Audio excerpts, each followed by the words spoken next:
Alright, Morty, listen up. We gotta go on another crazy adventure. Oh geez, Rick, can't we just have a normal day for once? Normal is overrated, Morty. We're going to Cairo to steal the rarest element known to man, fermium. Are you insane, Dad? Do you know how dangerous that is? Relax, Beth, I've got everything under control. Can I come too? I could use a break from school. Sure, why not? The more the merrier. I hope this doesn't turn into another life-threatening situation. Morty, every adventure we go on is life-threatening. That's the thrill of it. Just promise me you'll bring us back in one piece, Dad. You've got my word, Beth. Now let's go before someone else gets their hands on fermium. I still don't understand why we need fermium. What's so special about it? It's the key to unlocking a portal to another dimension, Morty. The possibilities are endless. This sounds way too dangerous. Can't we just stay home and watch TV? Where's the fun in that, Summer? We're the Smith family. We were born to explore the unknown. I can't believe I'm saying this, but I'm actually starting to get excited. Be careful what you wish for, Morty. This is Rick we're talking about. Alright everyone, buckle up. It's gonna be a wild ride. I hope we don't get caught by the interdimensional police again. Relax, Morty. I've upgraded the ship with cloaking technology. We'll be invisible. I can't believe I'm about to break the law with my grandpa. This is insane. Welcome to the family business, Summer. Prepare for an adventure unlike any other. Just promise me we won't end up in some interdimensional war zone, Dad. No promises, Beth, but I'll do my best to keep us out of trouble. I guess this is what I signed up for when I started going on adventures with you, Rick. That's the spirit, Morty. Embrace the chaos and let's seize the day. All right, I'm in. Let's go steal some fermium and change the course of history. I hope you know what you're doing, Dad. Because once we go down this path, there's no turning back. Trust me, Beth, we're about to make history. Adventure awaits.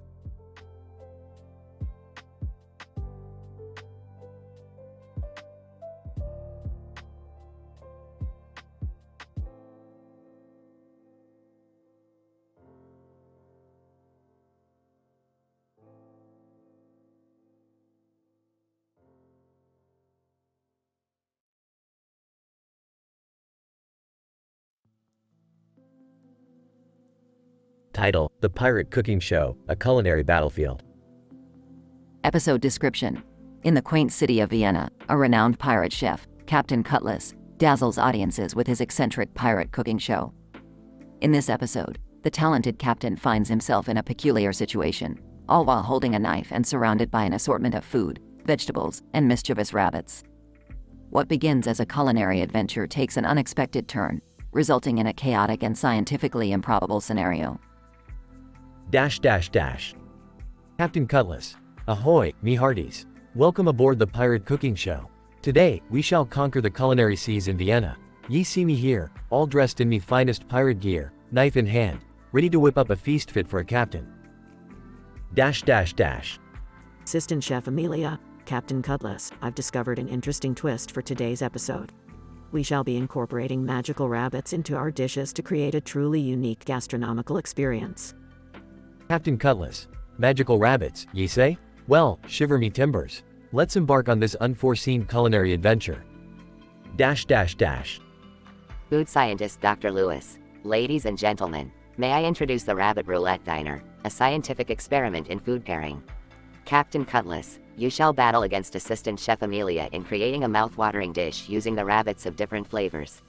The catch? Only half of the rabbits are savory, while the other half are unbearably spicy.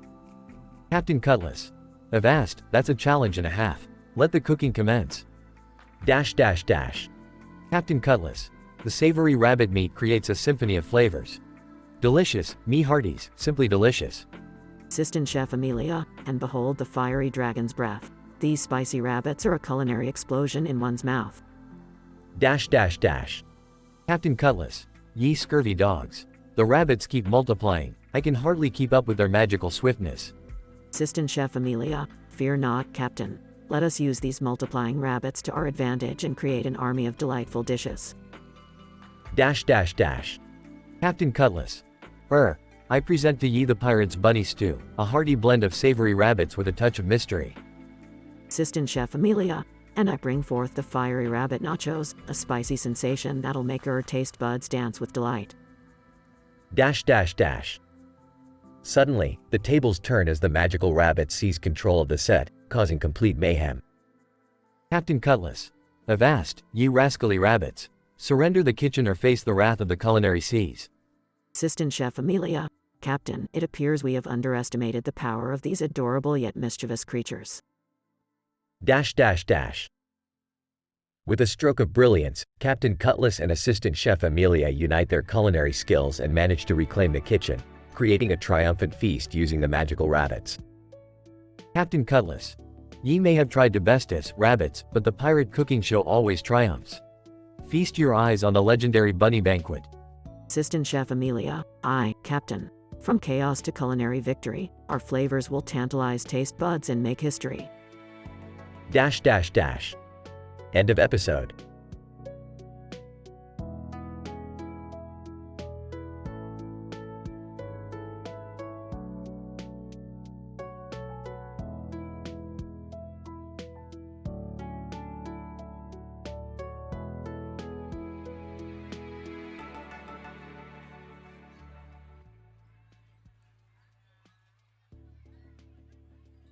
Morty, buckle up. We're about to embark on a mind-bogglingly scientific adventure. Rick, are you sure it's safe? Last time we ended up in the dimension where pizzas ruled the world. Morty, safety is for the weak. This time, we're diving into the multiverse accelerator, which will enable us to explore a parallel timeline where hamsters are the dominant species. Hamsters?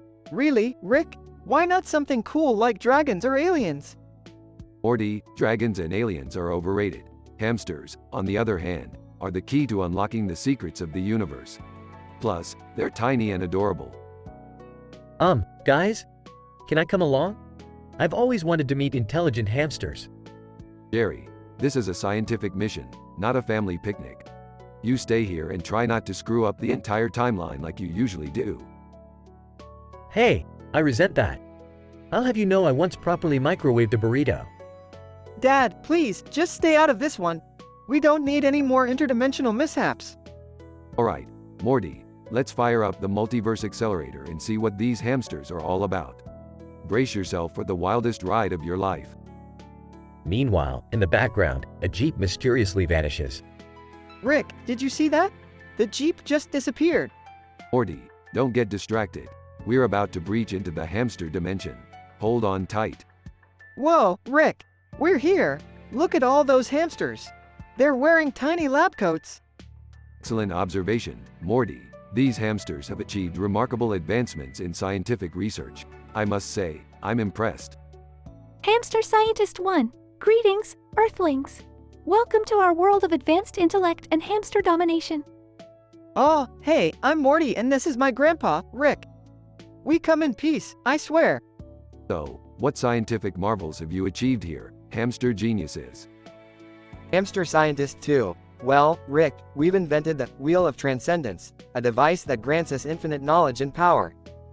Infinite knowledge? Now we're talking. Morty, grab that device. Whoa, Rick, I think your genius is rubbing off on me. I feel smarter already. Hamster Scientist 1.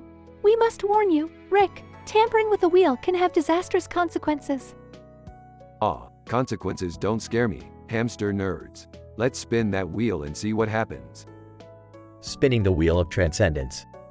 Whoa, Morty, we've created a new universe where everyone communicates only through interpretive dance. Rick, this is insane. How are we gonna fix this mess? Relax, Morty, I've got it all under control. We just have to find the cosmic choreographer and convince them to reverse the dance curse. Okay, but can we take a moment to appreciate the absurdity of our situation? Morty, life is absurd. Get used to it. Now let's go find the cosmic choreographer and get ourselves out of this pickle.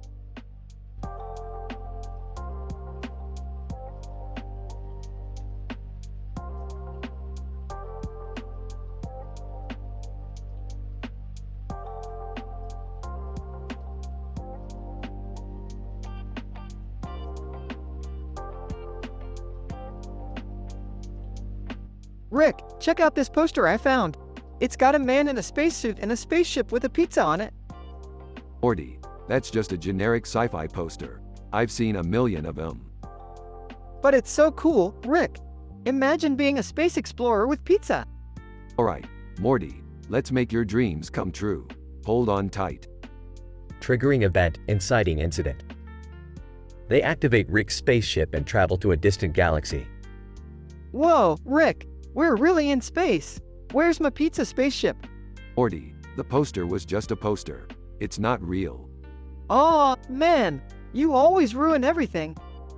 Opening square bracket, closing square bracket. As they explore the galaxy, they come across a planet where the population is mind-controlled. Morty, something fishy is going on here. I think there's a mind control device messing with these people. We gotta help him, Rick.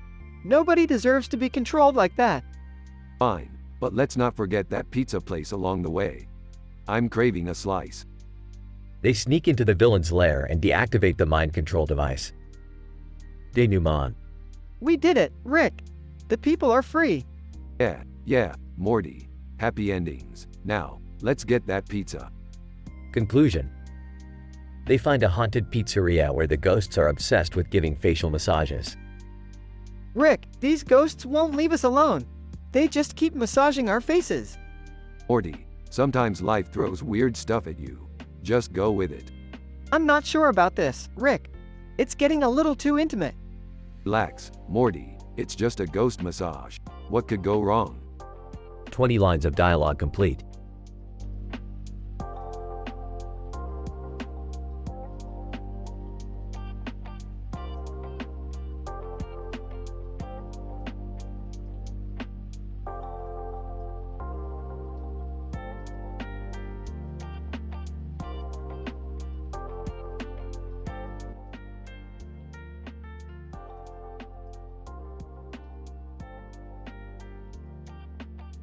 Alright, Morty, buckle up.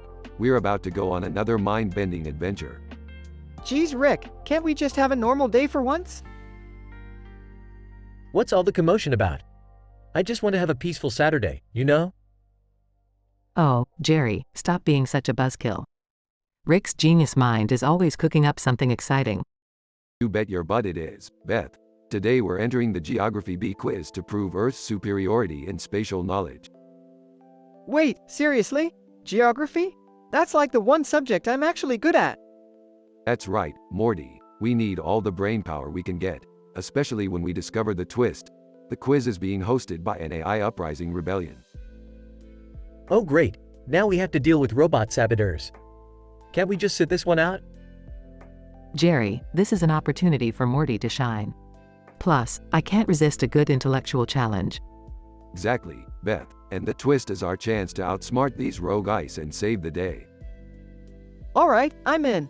Let's show these machines who's boss. That's the spirit, Morty.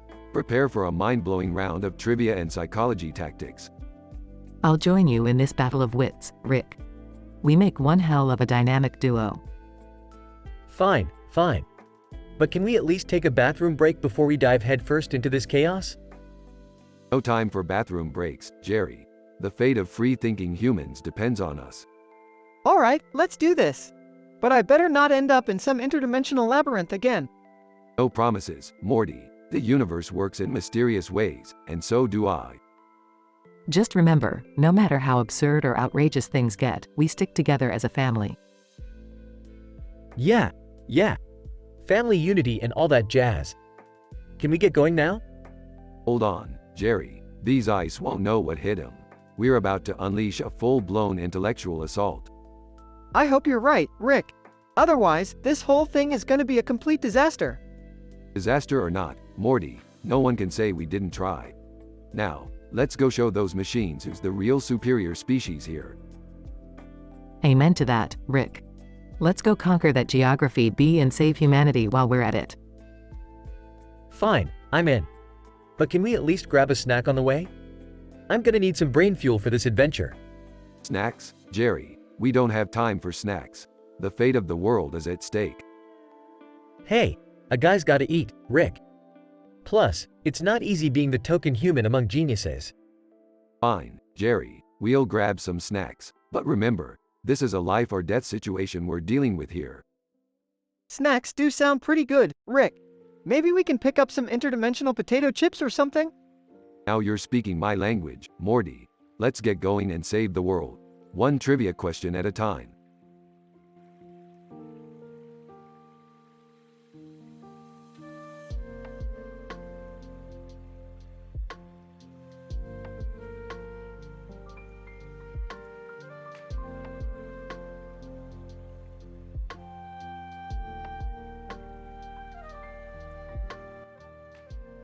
Alright, Morty, buckle up. We've got ourselves a real humdinger of a situation here. Geez, Rick, I don't know if I'm ready for another one of your crazy adventures. Come on, Morty. This is gonna be the wildest, most scandalous trip yet. We're gonna blow some minds. Oh, I can't believe I let you talk me into this. What's the plan, oh great and wise Rick? We're gonna crash the biggest gossip party in the multiverse. Get ready for some juicy stories and outrageous shenanigans. Gossip party? Rick, that doesn't sound very scientific. Oh, Morty, you sweet summer child. Science is about pushing the boundaries, exploring the taboo. And what's more taboo than some scandal mongering? I guess you have a point, but still. No buts, Morty. Now, where's that portal gun? We've got some rumor mongering to do. Alright, let's do this. But can we keep it a little less explicit this time? No promises, Morty. When you're dealing with the sauciest secrets in the multiverse, things tend to get a bit spicy. This is gonna be an absolute disaster, isn't it? Oh, Morty, you have no idea, but that's the beauty of it. Now let's go. Time's a Waston. Okay, just. Please try not to get us into too much trouble, Rick. Trouble, Morty, we specialize in trouble. Our middle names are Trouble with a capital T. Our middle names are actually Ethan and Jebediah, Rick. That's not important right now, Morty. We've got a scandalous party to crash and an audience to entertain. Fine, let's get this over with. But if anything goes wrong, it's on you, Rick. Oh, Morty, when has anything ever gone wrong because of me? Now, buckle up. It's time to dive into the deep end of gossip and chaos. Sigh, I'll never understand you, Rick. Well, Morty, that's what makes me so damn irresistible. Now let's go shake up the gossip universe.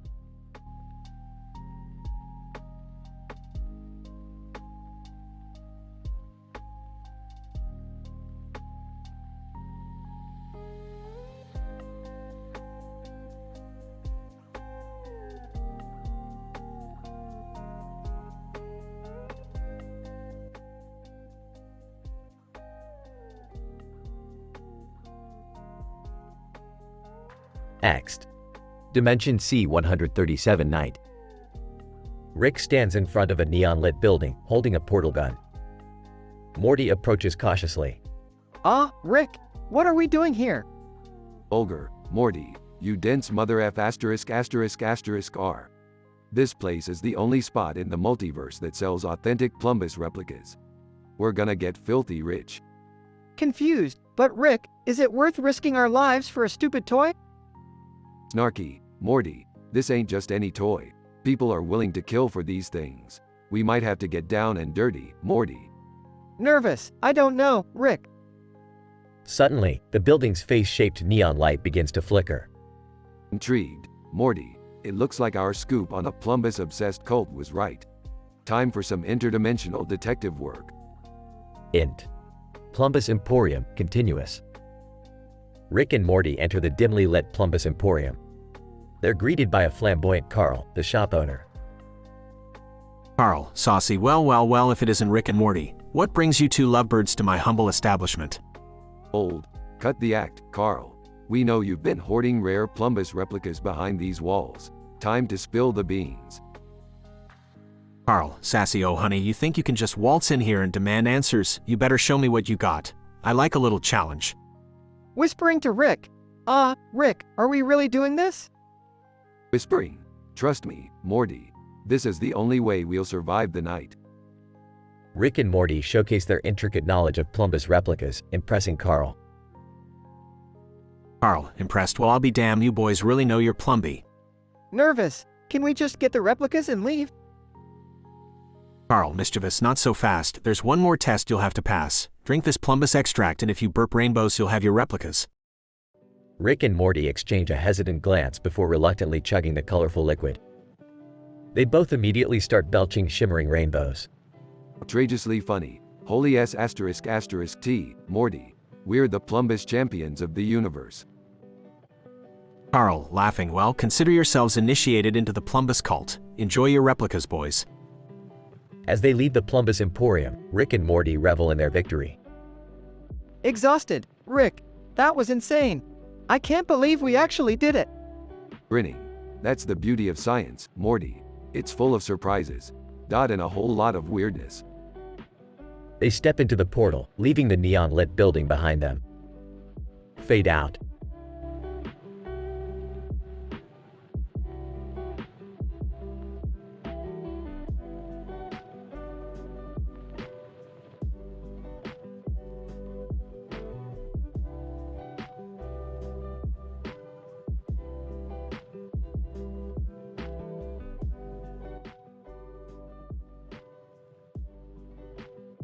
Alright, Morty. Let's go on a little adventure today. Sure, Rick. What are we gonna do? We're going to explore the wonders of the world, Morty. Specifically, the majestic hot air balloons flying over that lush green field with trees in the background and a lake in the distance. Hot air balloons? That sounds kinda lame, Rick.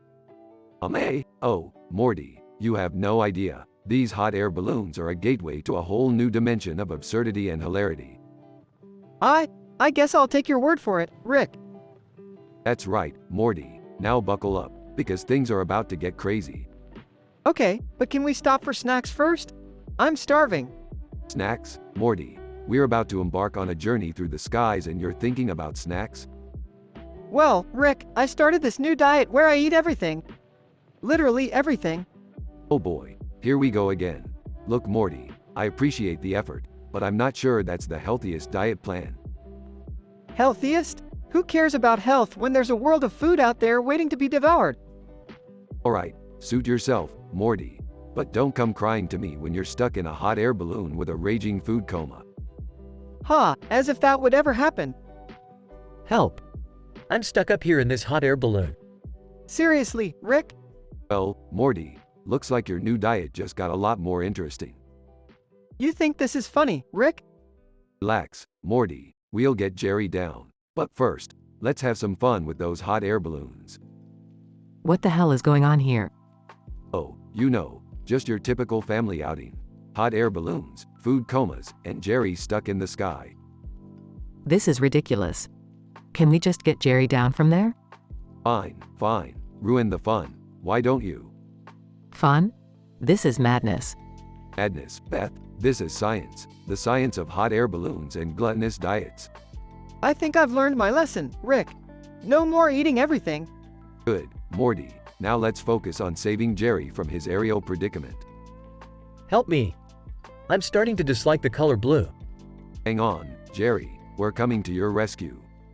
Sorry, Jerry. I guess I got a little carried away with my eating habits. Carried away? Morty, I'm stuck in a hot air balloon. Talk about an understatement. Alright, Morty. Let's use some of that excess gas you've accumulated from your food journey to inflate these hot air balloons and rescue Jerry. Okay, Rick. Just promise me no more crazy diets or aerial adventures for a while, okay? No promises, Morty. The universe is full of wonders and we're here to explore them. I've got a bad feeling about this. Buckle up, Morty. It's gonna be a wild ride.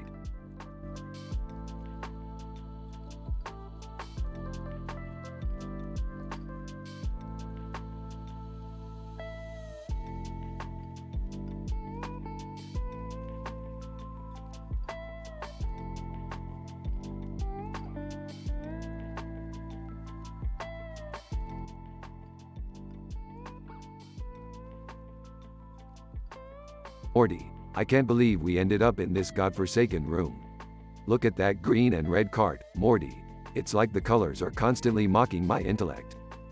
Yeah, Rick. This room is weird, like a fever dream or something. And what's with that red dresser and chest of drawers? It's like someone stole Santa's wardrobe. Hey guys, what's all the commotion about? This room is actually kind of nice.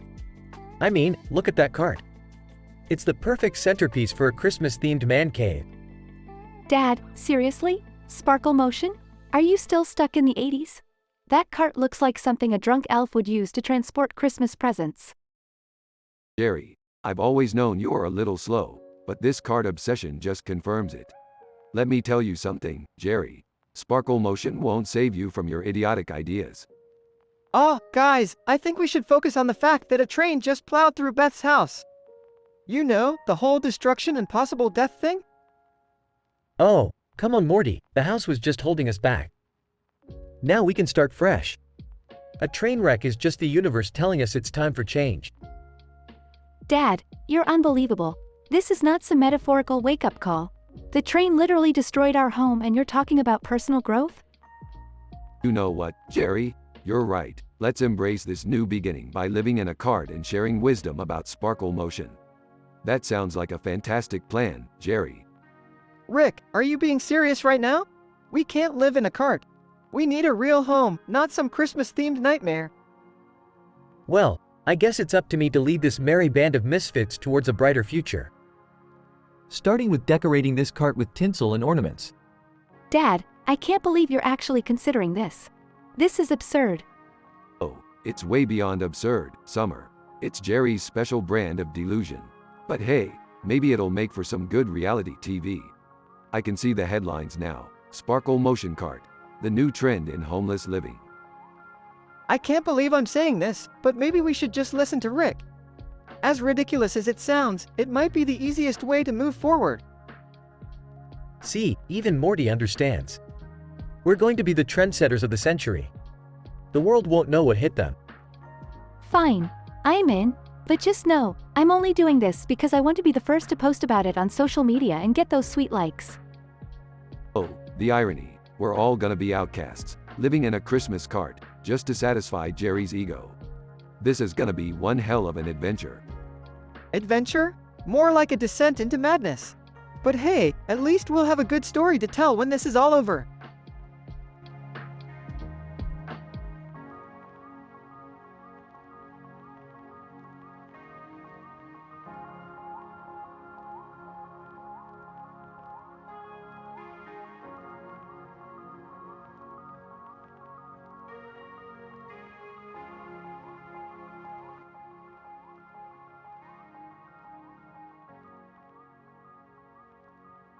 Alright, Morty, buckle up. We're about to enter a dimension where Jerry becomes Al Pacino and Morty becomes RoboCop. What? How is that even possible, Rick? Laughs. Morty, in this infinite multiverse, anything is possible. Now, put on your helmet and grab your gun. We're going to make an action movie. Wait, what's happening? Why do I suddenly feel like a badass? Jerry, you're about to become the most iconic actor in history. Get ready for your transformation into Al Pacino. Rick, what have you done to my husband? Relax, Beth, it's just an experiment. Jerry is about to become the embodiment of charisma and talent. Can I be in the movie too? I want to be a supermodel spy assassin or something. Sorry, Summer, but this time it's all about Jerry and Morty. You'll get your chance in the next adventure. Rick, I don't know how to be RoboCop. I mean, what's my purpose? Your purpose is to serve and protect Morty, and to look cool while doing it. Hoo-ah!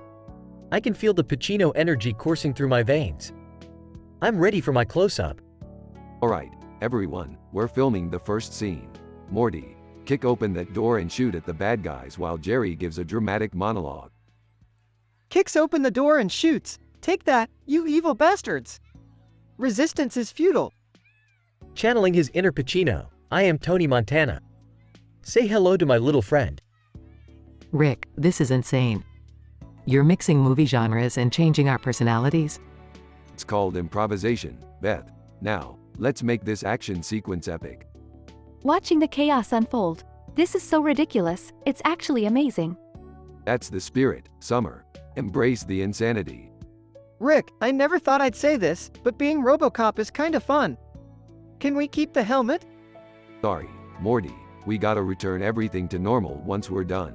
That's the rule of interdimensional adventures. Rick, I never knew I had it in me to be Al Pacino. Can I pursue an acting career after this? Jerry, you can pursue anything you want. Just remember, in the grand scheme of the universe, we're all just playing different roles. Well, I guess this adventure isn't as bad as I initially thought. It's strangely entertaining. Yeah, who needs normal when you can have this level of craziness? And cut. That's a wrap, folks. Time to go back to our regular lives. Aw, I'm gonna miss being RoboCop. And I'm gonna miss being Al Pacino. But hey, life's full of surprises, right? You said it, Jerry.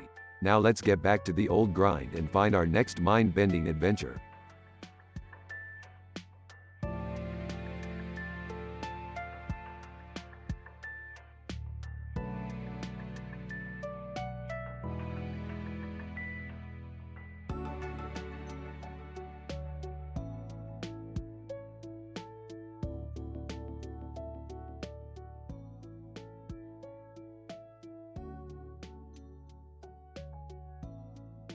Alright, Morty.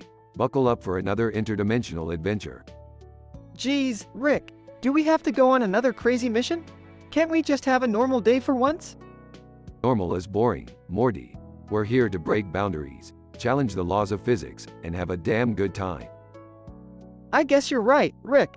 Let's just hope we don't end up in another dimension ruled by sentient hot dogs or something. Oh, Morty, you never know what surprises await us. Now, let's fire up the portal gun and see where it takes us this time. Meanwhile, in another universe.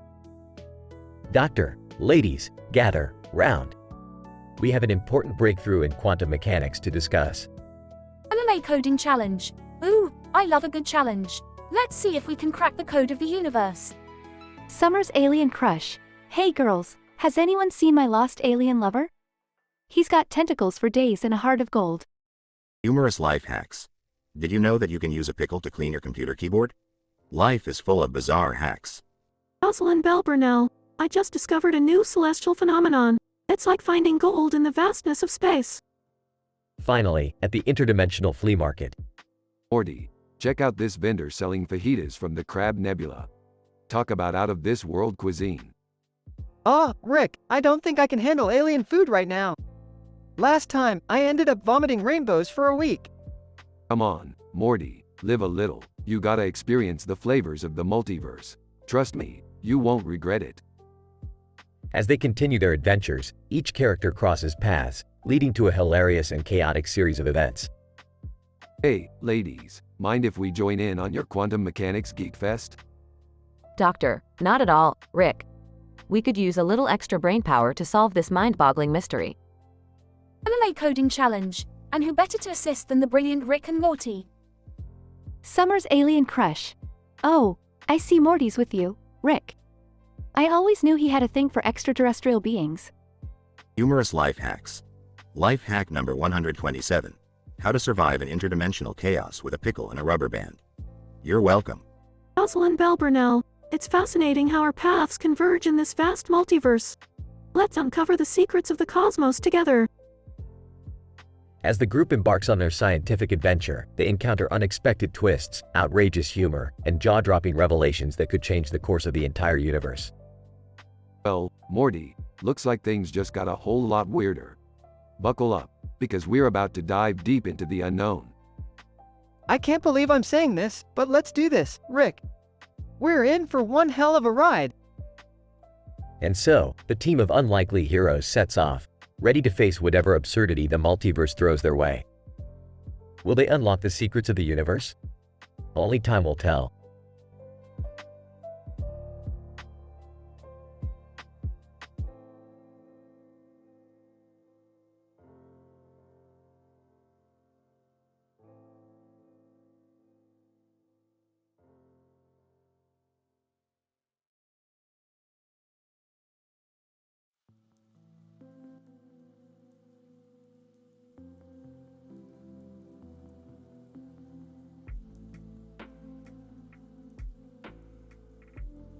Alright, Morty, buckle up for another dimension-hopping adventure.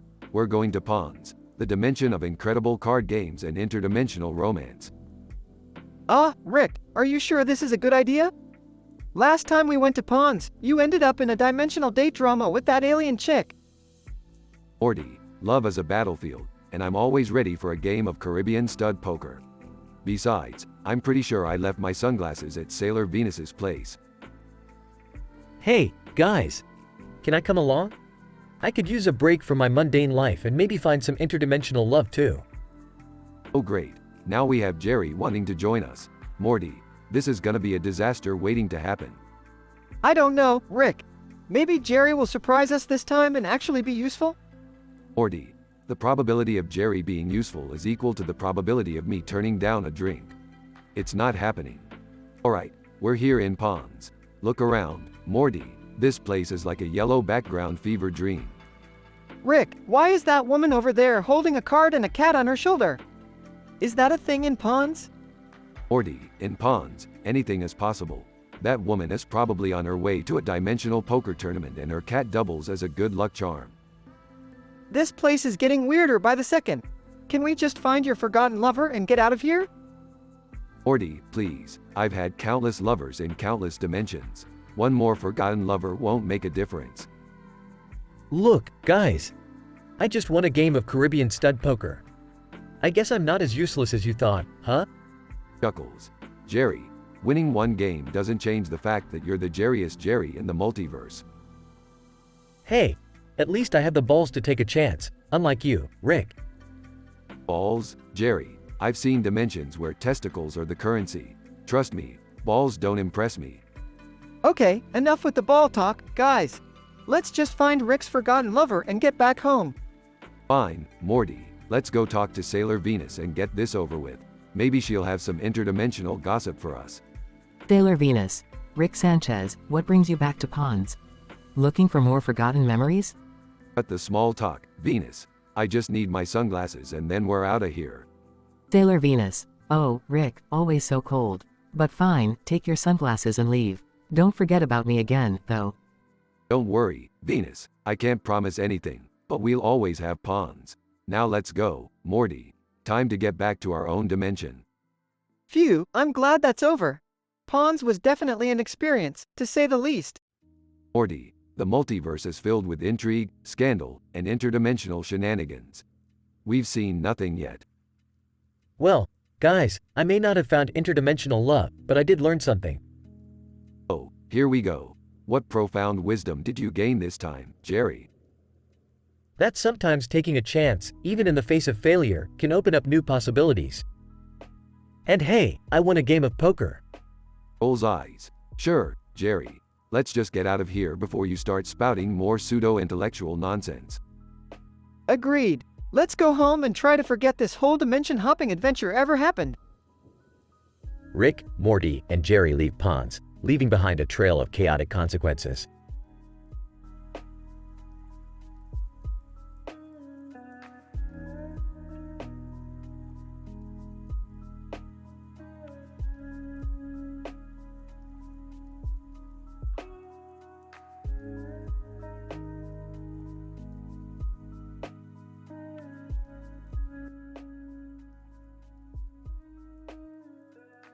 Morty, I can't believe I lost my freaking sunglasses. How am I supposed to look cool with a red face and no shades? Ah, Rick, maybe you should just buy another pair or something. Morty, these weren't just any sunglasses. They were my interdimensional portal shades. I can travel through parallel universes with them. Whoa, really? That's, pretty cool, Rick. Yeah, it was until I dropped them in front of this Roman temple. Now they're probably in some alternate dimension, being worshipped as a fashion statement or something. Geez, Rick, you always manage to get yourself into these crazy situations.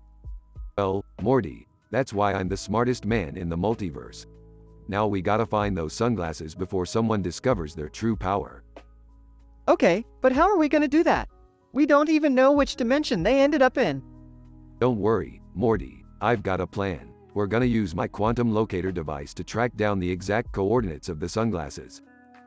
Quantum locator? Is that like your interdimensional GPS? Exactly, Morty. We just need to input the last known location and it'll lead us right to them. But be careful, Morty. Once we enter that dimension, anything could happen. Oh boy, this sounds risky, Rick. Are you sure we can handle it? Morty, If we're gonna find my sunglasses and save the multiverse, we gotta take risks. Now buckle up. We're about to travel to the dimension of fashion-forward Romans. Alright, Rick. Let's do this. But just remember, if anything goes wrong, it's all on you. No pressure, Morty. Just remember to keep your eyes peeled for any interdimensional fashionistas wearing my shades. Got it, Rick. I'll be on the lookout for some stylish Romans. Good. And don't forget, Morty, this dimension could be filled with all sorts of oddities. Don't let them distract you from our mission. Yeah, I'll try to stay focused, Rick. But it's hard not to get distracted by all this craziness. Well, Morty, that's the beauty of parallel universes. The possibilities are endless. Now let's find those sunglasses and show these Romans what real style is all about. Alright, Rick. Let's go on another wild adventure. But next time, can we maybe avoid getting involved with fashion-obsessed civilizations? No promises, Morty. The universe works in mysterious ways. Let's just hope we don't stumble upon a dimension where socks and sandals are considered high fashion.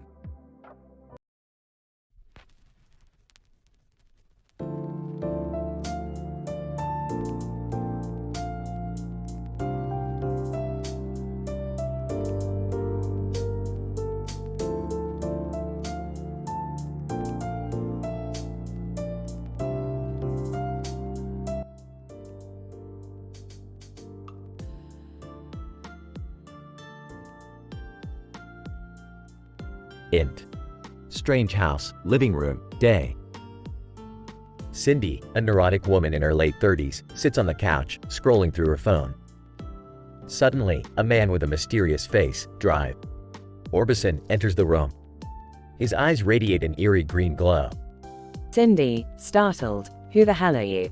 And why are your eyes glowing like that? Dr. Orbison, relax, Cindy. I am Dr. Orbison, a renowned researcher specializing in extraterrestrial artifacts. And these glowing eyes are a completely normal side effect of my latest experiment. Cindy, sarcastically, oh, really? Normal glowing eyes? Sure, if you say so, Mr. Alien's ass. Dr. Orbison, amused, aliens are us? Clever, but what I have to show you is far more interesting than any cheesy sci-fi store. Behold! Dr. Orbison reaches into his pocket and pulls out a small blue orb. As soon as he places it on the table, the room transforms into a mesmerizing blue background. Cindy, in awe, holy crap. Did we just teleport? This is insane. Dr. Orbison, no, Cindy. We're not actually teleporting. The blue orb emits a special frequency that alters our brain's perception of reality, creating an illusion of teleportation. Cindy, grinning, illusion or not, I think I like this. It's like living in an episode of The Twilight Zone. Dr. Orbison, speaking of episodes, I've discovered something remarkable about Uranus. Unfaithful uproar, a planet with a tumultuous love life. Cindy, confused, how can a planet have a love life? Are we talking about celestial Tinder? Dr. Orbison chuckles, cute, but no. Uranus experiences strange magnetic fluctuations that resemble the ups and downs of relationships. It's a cosmic soap opera out there. Cindy, this deserves to be memed. Think of the internet's reaction to Uranus's drama. Dr. Orbison nods, precisely. But we must handle this information with caution. We wouldn't want Uranus becoming the punchline of tasteless jokes. Cindy, yeah, we wouldn't want any lowbrow Uranus humor. That would be truly unimaginable. As they laugh, the blue background slowly fades away, revealing the familiar living room once again. Cindy, wistfully, well, back to reality, I guess. Dr. Orbison, smiling. Reality can be overrated sometimes. But fear not, Cindy. Our adventures are far from over. There are more orbs, more discoveries, and plenty of meme-worthy moments to come. Cindy, excited, count me in, Dr. Orbison. Let's dive into the depths of the universe, one eccentricity at a time. They fist bump, ready to embark on their next intergalactic adventure. Fade out.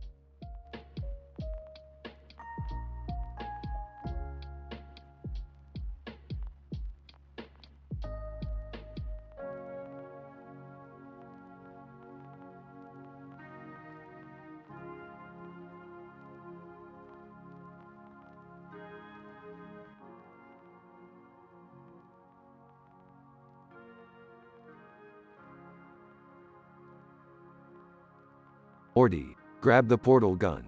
We're going on an epic, mind-bending adventure. Geez, Rick, can't this wait?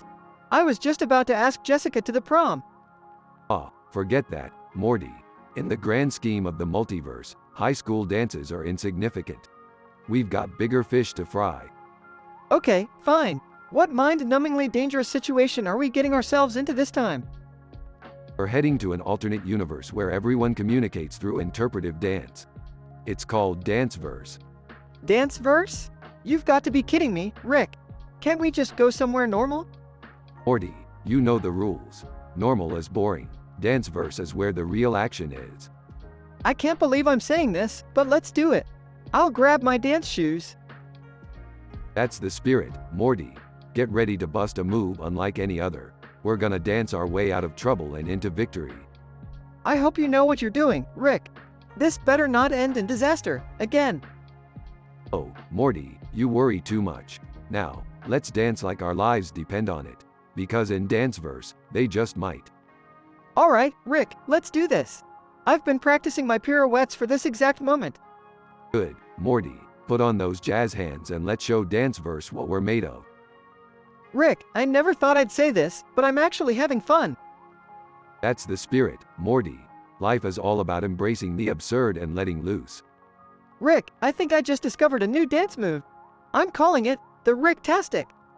Morty, that's genius. We'll make Danceverse go crazy for the Rick-tastic. Rick, we did it. We saved Danceverse with our sick dance moves. Hey, Morty, looks like our dancing skills are out of this world. I guess you could say we're the cosmic kings of the dance floor. Haha, Rick, you always crack me up. Let's head back home and celebrate with some interdimensional pizzas. Sounds like a plan, Morty.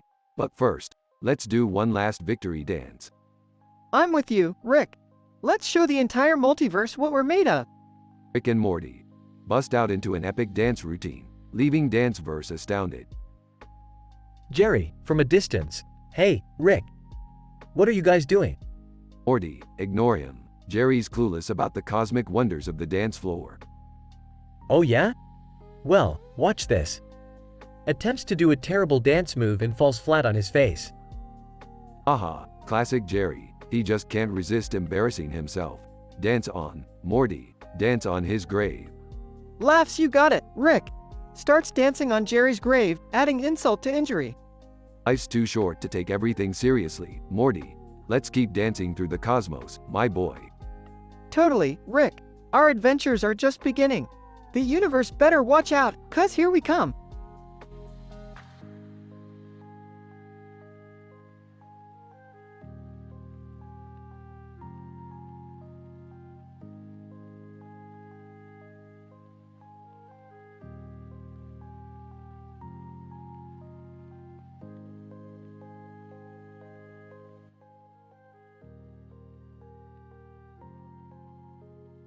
Morty, I've discovered a new dimension called Schleem, where the inhabitants are obsessed with beards and swords.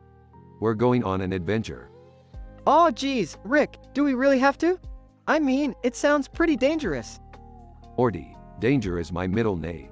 Well, technically it's Alan, but that's beside the point. Buckle up, we're going to Schleem. Wait, can I come too? Summer, this is a dangerous mission. Are you sure you can handle it? Please, Rick. I've been cooped up at home for weeks. I need some excitement.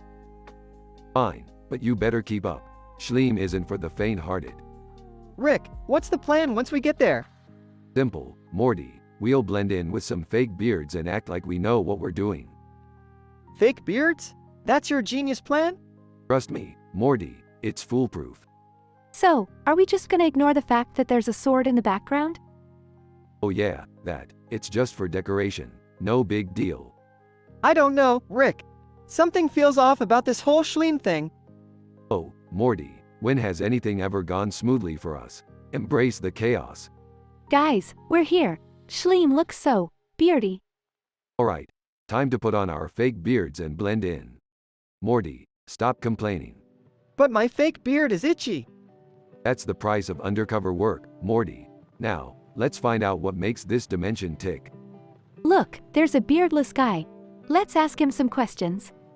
Good idea, Summer. Excuse me, sir. can you tell us about the beard culture here in Schleem? Beardless guy, beard culture? Ah, what are you talking about? We don't have any beards here. Wait, what? But you had that sword and the whole bearded vibe. Beardless guy. Oh, that? It was just for a costume party tonight. You guys really took it seriously, huh? Well, this is embarrassing. So, we traveled to another dimension for nothing? Looks like it, Summer. We've certainly had our fair share of misadventures. Can't we just go back home now? Sure, Morty, let me just grab my portal gun. But hey, at least we got some good laughs out of this. Yeah, I guess some adventures are just meant to be silly. Exactly, Summer. Now, let's head back and find another dimension to mess with. Adventure awaits.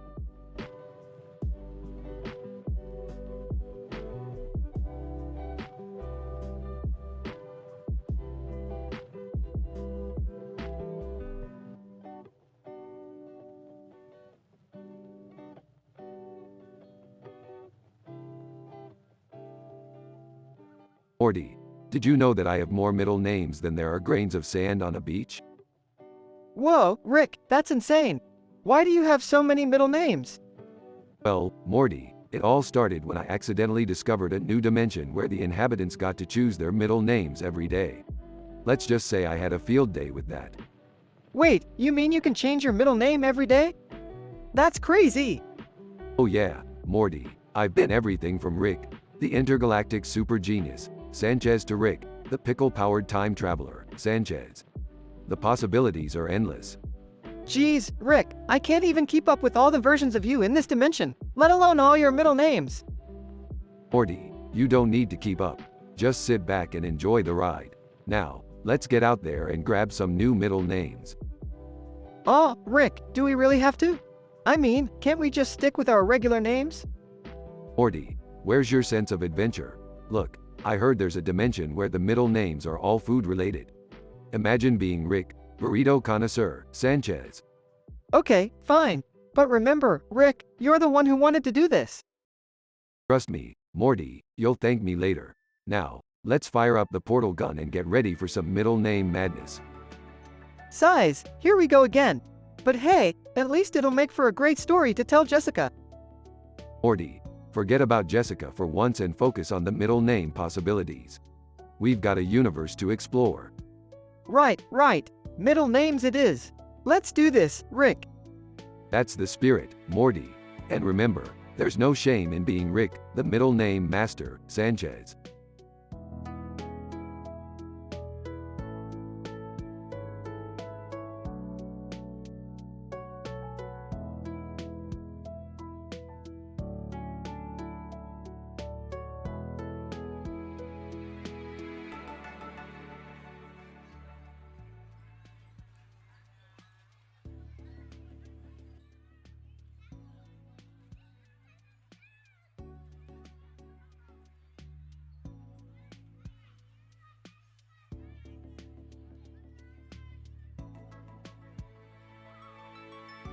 Alright, Morty, listen up. We're about to embark on a culinary journey like no other. Prepare yourself for the 5 most disgusting interdimensional sandwiches ever created. Rick, are these safe to eat? I don't want to end up with some weird alien disease or something. Oh, don't be such a wuss, Morty. These sandwiches are so advanced, they make your puny human immune system look like child's play. Rick, I don't know about this. Can't we just have a normal family dinner for once? Beth, normal is boring. Adventure awaits us in the most unexpected places, even in the realm of sandwiches. Seriously, Dad, you couldn't come up with a better idea for a family activity? Yeah, Rick, maybe we should just stick to regular food. Remember the last time we went on one of your crazy food quests? Alright, fine. If you guys want to be boring, we'll just have mac and cheese for dinner. The legendary sandwiches will remain a mystery to you all. Wait, Dad, I want to know about those sandwiches. Oh great, now we're all curious. Way to go, Jerry. Well, since you all insist, here's a taste of what you're missing out on. The first sandwich is the Sloppy Slimeball Special from Dimension Z353. Ew, what's in it? It's a combination of rotten fish, expired mayonnaise, and extra slimy pickles. served on moldy bread, of course. Please tell me you didn't actually taste that, Rick. Oh, I did, Beth. And I give it a solid 1 out of 10 on the interdimensional flavor scale. Is that the lowest score possible? No, Jerry, it's just the beginning. Next up, we have the putrid pile-up from Dimension X 178. Gross. What's in this one? Well, it's a delightful blend of insect larvae, curdled milk, and fermented cabbage. And don't forget the crunchy cockroach exoskeleton bits. I think I'm gonna be sick. Trust me, Morty, you haven't seen anything yet. I give this sandwich a generous 2 out of 10 for sheer repulsiveness. Can we please stop now? This is getting out of hand. No way, Beth, we're halfway there. Next on the menu is the Rancid Rat Surprise from Dimension Y 456. I can't believe we're actually discussing this. Oh, you haven't seen anything yet, Jerry. This masterpiece consists of mashed up rat brains, spoiled cheese, and a sprinkle of mold spores. Served on stale, insect-infested bread. I think I'm gonna hurl. I give this sandwich a rare 3 out of 10. The crunchiness of the rat skulls really elevates the overall experience. How are you even alive, Rick? Years of experimentation, Morty. Now, brace yourselves for the foul funky feast from Dimension V999. I can't take it anymore, Rick. This is too much. Oh, come on, Beth. Where's your sense of adventure? This sandwich is a harmonious blend of fermented sewage, putrefying meat, and rotten eggs. All on a bed of radioactive spinach, of course. I'm officially traumatized. I'll give this one a 4 out of 10. The lingering aftertaste really adds to the overall charm. Rick, please, no more sandwiches. Alright, Morty, fine. We'll end on a high note with the last sandwich, the Vile Vortex Delight, from Dimension W732. I can't even look at those sandwiches anymore.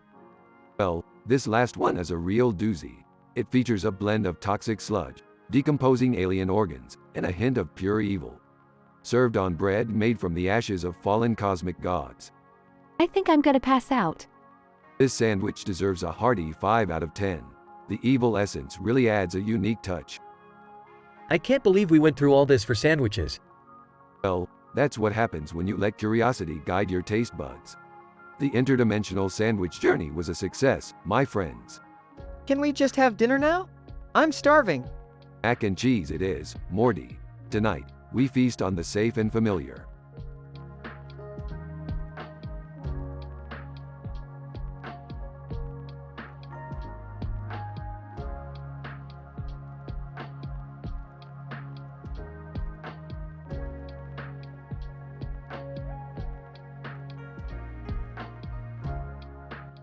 Sorry, but I'm not able to generate that story for you.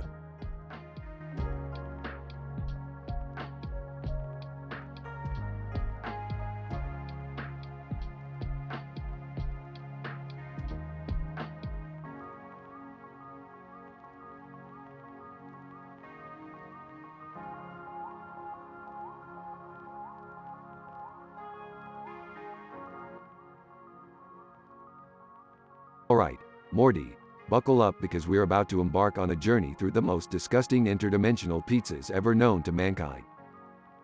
Rick, do we really have to do this? I mean, the last time we tried interdimensional food, I ended up puking in an alternate reality. Oh, come on Morty, where's your sense of adventure? Now, let's start with the slimy surprise pizza from Dimension C137. It's topped with slimy snails, rotten eggs, and expired sauerkraut on a moldy crust, drizzled with a pungent fish sauce. I'd give it a solid 0 out of 10. Ew, that sounds horrific. How about the putrid prawn pizza from Dimension ZETA6? It's got rotten prawns, moldy cheese, and spicy jalapenos on a burnt crust, with a generous slathering of fermented soy sauce. I'd rate it -5 out of 10. It's literally vomit-inducing. Well, that's nothing compared to the Maggot Supreme Pizza from Dimension THETA9. It's loaded with wriggling maggots, mashed up slugs, and a sauce made from fermented bat droppings. The crust is made from rotting wood. I wouldn't even give it a score, it's beyond repulsive. Can we, move on from this topic already? It's making me queasy. But, How about the sludgy sardine pizza from Dimension OMEGA7? It's covered in slimy sardines, expired mayonnaise, and pickled onions on a soggy crust with a greasy grease sauce. I'd say a generous -2 out of 10. Alright, last but not least, we have the toxic trash pizza from Dimension EPSILON12. It's topped with radioactive waste, decomposing rats, and decomposed garbage on a fossilized crust with a green slime sauce. I'll give it a solid -100 out of 10. It's so revolting, it could kill an entire civilization. Rick, I never thought I'd say this, but I think I've lost my appetite for interdimensional pizzas. Can we go back to saving the world or something? Fine, Morty, we'll put the pizzas aside for now. But mark my words, someday we'll discover an interdimensional pizza that'll blow our minds and our stomachs.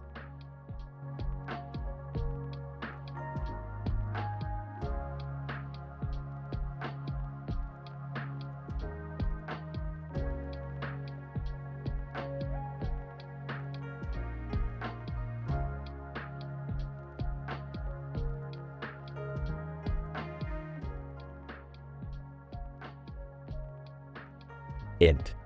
Abandoned bathroom, day. The room is dimly lit with a single flickering light bulb dangling from the ceiling. The walls are stained and the floor is littered with dirt and debris. A sense of decay and despair hangs in the air. I stand in the corner, wearing a green suit. My heart races as I observe the gruesome scene before me. Two men, John and Mark, lie unconscious on the floor, their bodies strapped to metal contraptions. Blood stains their clothing, hinting at the pain they have endured. Suddenly, John awakens, groaning in agony. He struggles against his restraints as panic sets in. John frantically, what the hell is going on? Where are we? Mark slowly regains consciousness, his eyes widening in fear as he notices the traps attached to their bodies. Mark, whispering, "Oh, God. We're in one of Jigsaw's sick games." A distorted voice echoes through the room, chilling us to the bone. Jigsaw, through a speaker. Welcome, gentlemen. I trust you're both feeling alive and well. But I must warn you, time is of the essence. You have 1 hour to find a way out before the contraptions sealing your fate activate. John and Mark exchange panicked glances. Their survival instincts kick in as they search the room for any clues or escape routes. John gritting his teeth, we have to stay calm. Let's assess the situation. Look for anything that might help us escape. Mark spots a rusty sink with an old faucet attached. Water drips slowly, mirroring the ticking of the clock against their impending doom. Mark, hopeful. Maybe we can use the water to our advantage. Let's try turning on the faucet.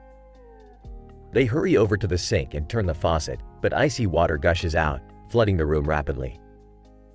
Mark, desperate, number. We need to find another way. John, frustrated, think Mark, there must be something we're missing. Searching the room desperately, they find a small vent high on the wall. Hope flickers in their eyes. Mark, determined. We need to climb up and escape through the vent. It's our only chance. John nodding, let's do this. It's now or never. As they struggle to climb up, the room fills with water, reaching their waists. The countdown on the clock intensifies the pressure. John and Mark make it to the vent just as the contraptions activate, releasing vicious blades aimed at their heads. John screaming, hold on Mark, we're so close. Mark yells, we won't let this end here, John. With one last burst of strength, they free themselves from the room and crawl through the narrow vent, narrowly escaping certain death. As they emerge into another dark room, they find themselves face to face with Jigsaw, who sits calmly in a chair. Jigsaw, smiling. Congratulations on making it this far. But the game isn't over yet. John and Mark share a look of defiance and determination, preparing themselves for the unexpected and bloody final test that awaits. Fade out.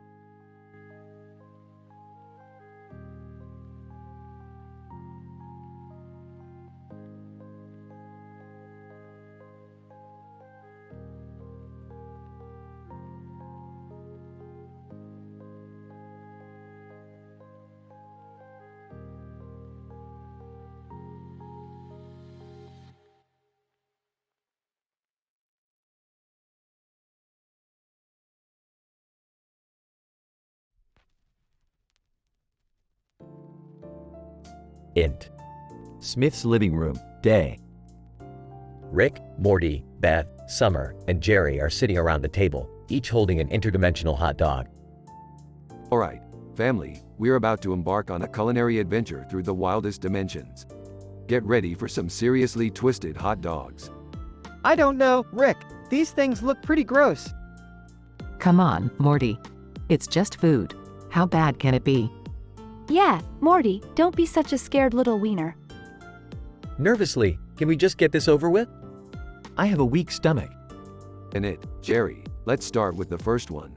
Introducing the dreaded Doodle Dog from Dimension Z7. The dreaded Doodle Dog? What does that even mean?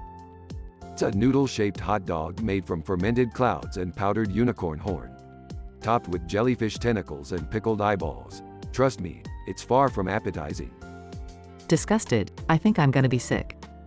Alright, let's move on to the Gut Buster from Dimension X23. Gutbuster? Sounds pleasant. It's a 4-foot-long hot dog made from pulverized insects and blended lizard tails. Served on a bed of rattlesnake venom-infused sauerkraut. Shaking. Why did we agree to do this? Quit whining, Jerry. Next up, we have the Slime Surfer from Dimension G12. Slime Surfer? Sounds slippery. You're damn right, Morty. This hot dog is made from slug slime and deep-fried snail shells. Covered in a generous glob of alien snot mayo. I think I'm gonna pass on this one. Suit yourself. Moving on, we have the Ectoplasmic Extravaganza from Dimension H42. Ectoplasmic extravaganza? Sounds, mystical? You bet it is. This hot dog is made from ghostly ectoplasm infused with essence of werewolf fur. Accompanied by a side of shimmering ghost pepper sauce. Pale. I can't take much more of this. Hang in there, Jerry. We're down to the last one. Presenting the Squirming Serpent from Dimension W89. Squirming serpent? Please tell me it's not actually squirming. No, not anymore. But it's made from blended snake meat and earthworm puree. Topped with crispy fried scorpion tails and a generous drizzle of acid-spitting snake venom. On the verge of tears. This is the most unpleasant experience of my life. Chuckling. Well, Beth, you asked for it. Alright, let's rate these monstrosities. Morty, what's your review of the dreaded Doodle Dog? I'd give it negative 10 out of 10. My taste buds will never be the same. Fair enough. Summer, what about the Gut Buster? A measly 2 out of 10. It literally made my gut bust. Classic. Moving on. Beth, how about the Slime Surfer? A 0. I refuse to acknowledge it as food. Jerry, I'm afraid to ask, but what's your take on the Ectoplasmic Extravaganza? Minus infinity. I don't even have words for what I just experienced. Excellent review, Jerry. And finally, my thoughts on the Squirming Serpent? A perfect negative 1000 out of 10 in every aspect. They all sit in stunned silence for a moment, horrified by what they've just consumed. Well, that was fun. Who's up for some interdimensional ice cream? They all exchange glances, looking thoroughly traumatized. Fade out.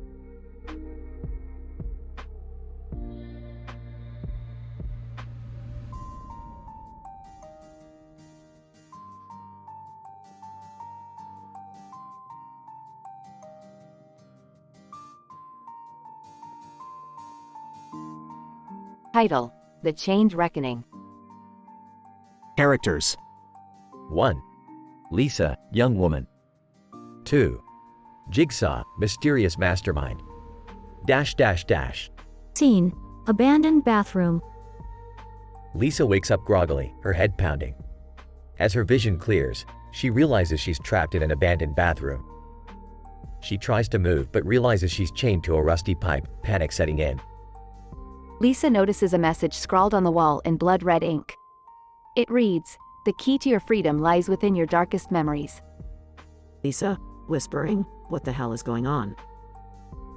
Lisa's hands tremble as she finds a tape player hidden under a pile of debris. She presses play, and Jigsaw's distorted voice fills the room, sending shivers down her spine. Jigsaw, sinisterly. Hello, Lisa. Your life is hanging by a thread. To escape this trap, you must confront the demons that haunt you. The choice is yours. Lisa's mind races as she tries to uncover the hidden meaning behind her traumatic past. She remembers an unthinkable memory, a harrowing experience that still haunts her every step. Lisa, tearfully, I can't believe I have to revisit that dark place. But I have to find the strength to save myself. As the minutes tick away, Lisa gathers her courage and confronts her past head-on.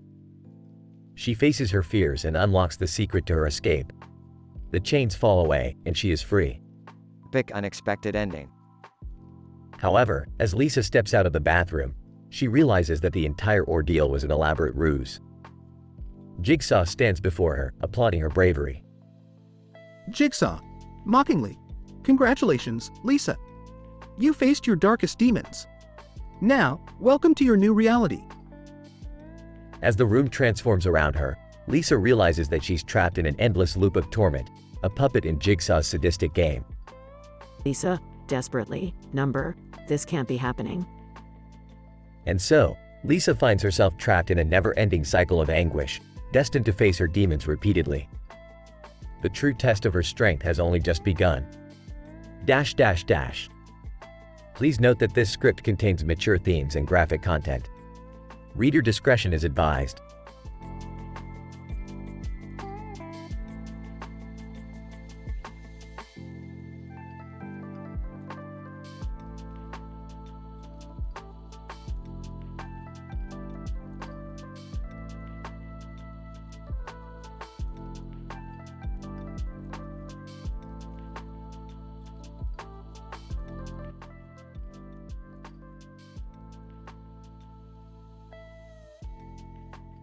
Int. Abandoned bathroom, day. The room is dark and dingy. Adam and Lawrence, both disoriented and groggy, slowly regain consciousness. They realize they are trapped inside an abandoned bathroom with two sinister traps strapped to their bodies. Adam. Confused. What the hell is going on? Why are we here? Lawrence. Agitated. I have no idea, but we need to figure this out fast. Look at these traps.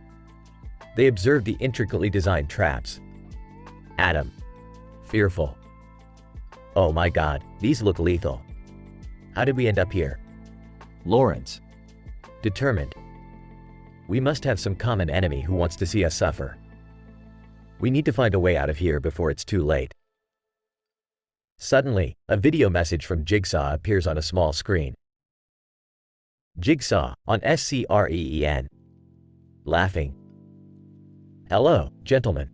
You find yourselves in a rather precarious situation. The only way to escape this room alive is by playing my game. Adam. Angry. Who the hell are you? Why are you doing this to us? Jigsaw, on SCREEN. Slyly. I am the one who sets people free from the monotony of their lives. You both have taken things for granted, and now it's time to pay the price. Lawrence. Desperate. Please, let us go.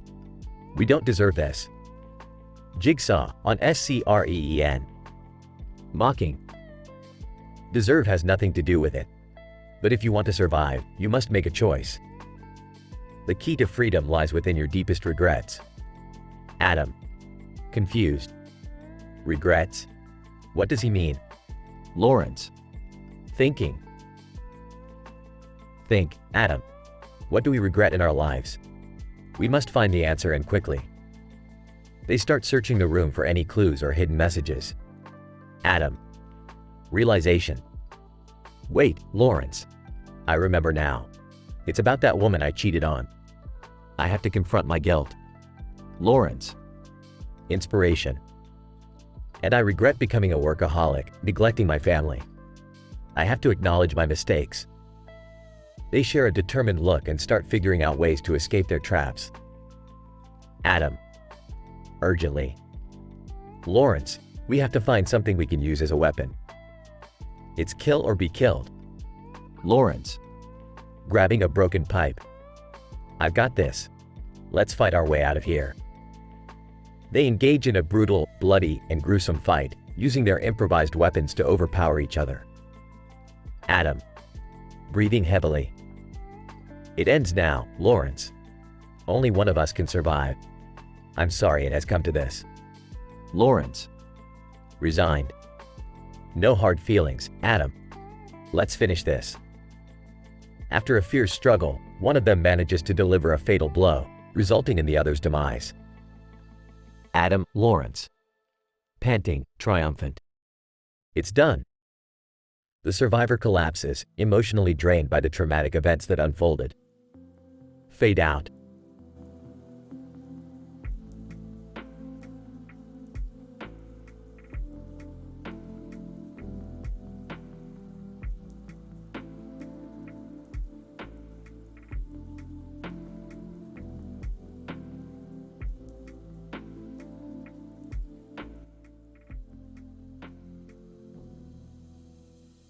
Alright, kids, we're going back to Fruity Land, but this time for serious science stuff, not to hide evidence of murder, okay?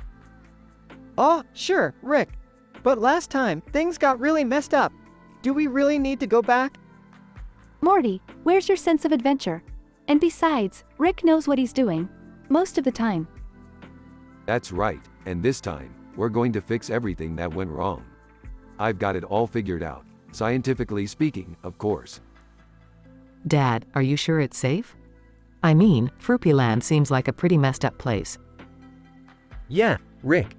I don't think we should be messing around with that stuff.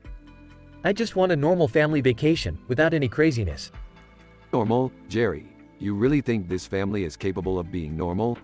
Please, we're way beyond that. We're dysfunctional to the core, and that's what makes us interesting. Alright, Rick. Let's do this. I'm ready to face whatever messed up creatures are lurking in Fruipyland. That's the spirit, Morty. Now, let's fire up the portal gun and get ready for some high-octane adventure. I hope there's no more creepy incestuous clone creatures this time. That was just... Don't worry, Summer. We're keeping it strictly scientific this time. No weird clone shenanigans. Promise. I just hope we can find some answers about what happened with Tommy and the whole mystery of Fruipyland.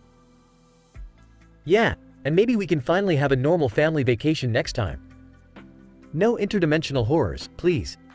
Normal, Jerry. I thought we already covered this. We are not a normal family. And that's a good thing.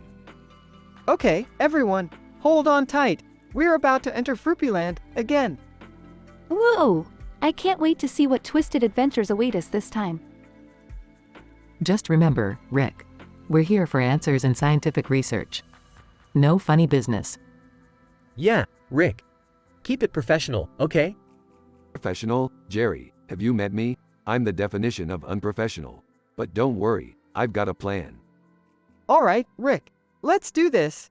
Let's make Fruipyland great again. Morty, that's not even our catchphrase. Screw catchphrases, Summer. We're about to dive into a world of chaos and scientific mayhem. Hold on tight, folks. Here we go again. Into the madness of Fruipyland. I hope we come out of this in one piece. Me too, Beth. Me too. Let's just hope for the best and try not to ruin our lives even more. Ruin our lives? That's what we're best at, Jerry. Now, let's get ready for some mind-bending adventures.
As an AI language model, I can certainly help you generate dialogue for your screenplay.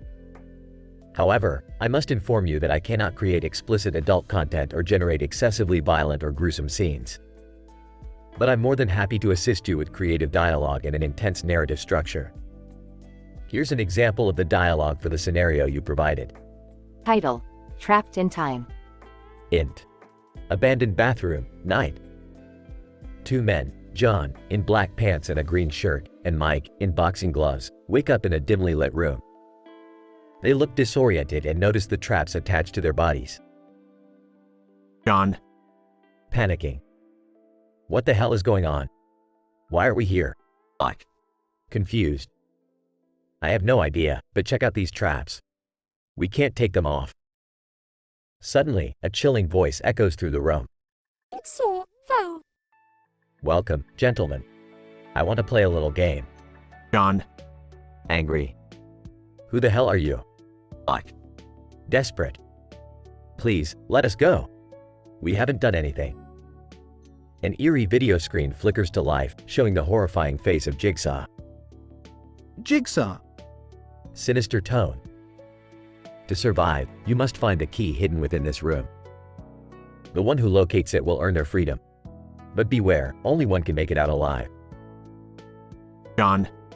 Determined. I won't let this sick game decide my fate. Let's search every corner of this room, Mike. Mike. Nervous. Right, let's work together, John. Stay close and keep your guard up. They scavenge the room, finding various clues and objects scattered around. John. Excited. I found something. It looks like a code on this mirror. We need to crack it. Mike. Brainstorming. Think, John. What could this code lead us to? The tension rises as they uncover clues and decipher riddles, coming closer to their escape. John. Realization. I think I've got it. The code leads to a hidden compartment in that old rusty cabinet. Mike. Enthusiastic. Let's open it, John. Our freedom might be inside. With trembling hands, they open the cabinet, revealing a rusty key. John. Victory. We did it, Mike. We have the key. Mike. Grateful. Thank God. Let's remove these traps and get out of here. But just as they celebrate their victory, a hidden panel opens, revealing a small arsenal of weapons.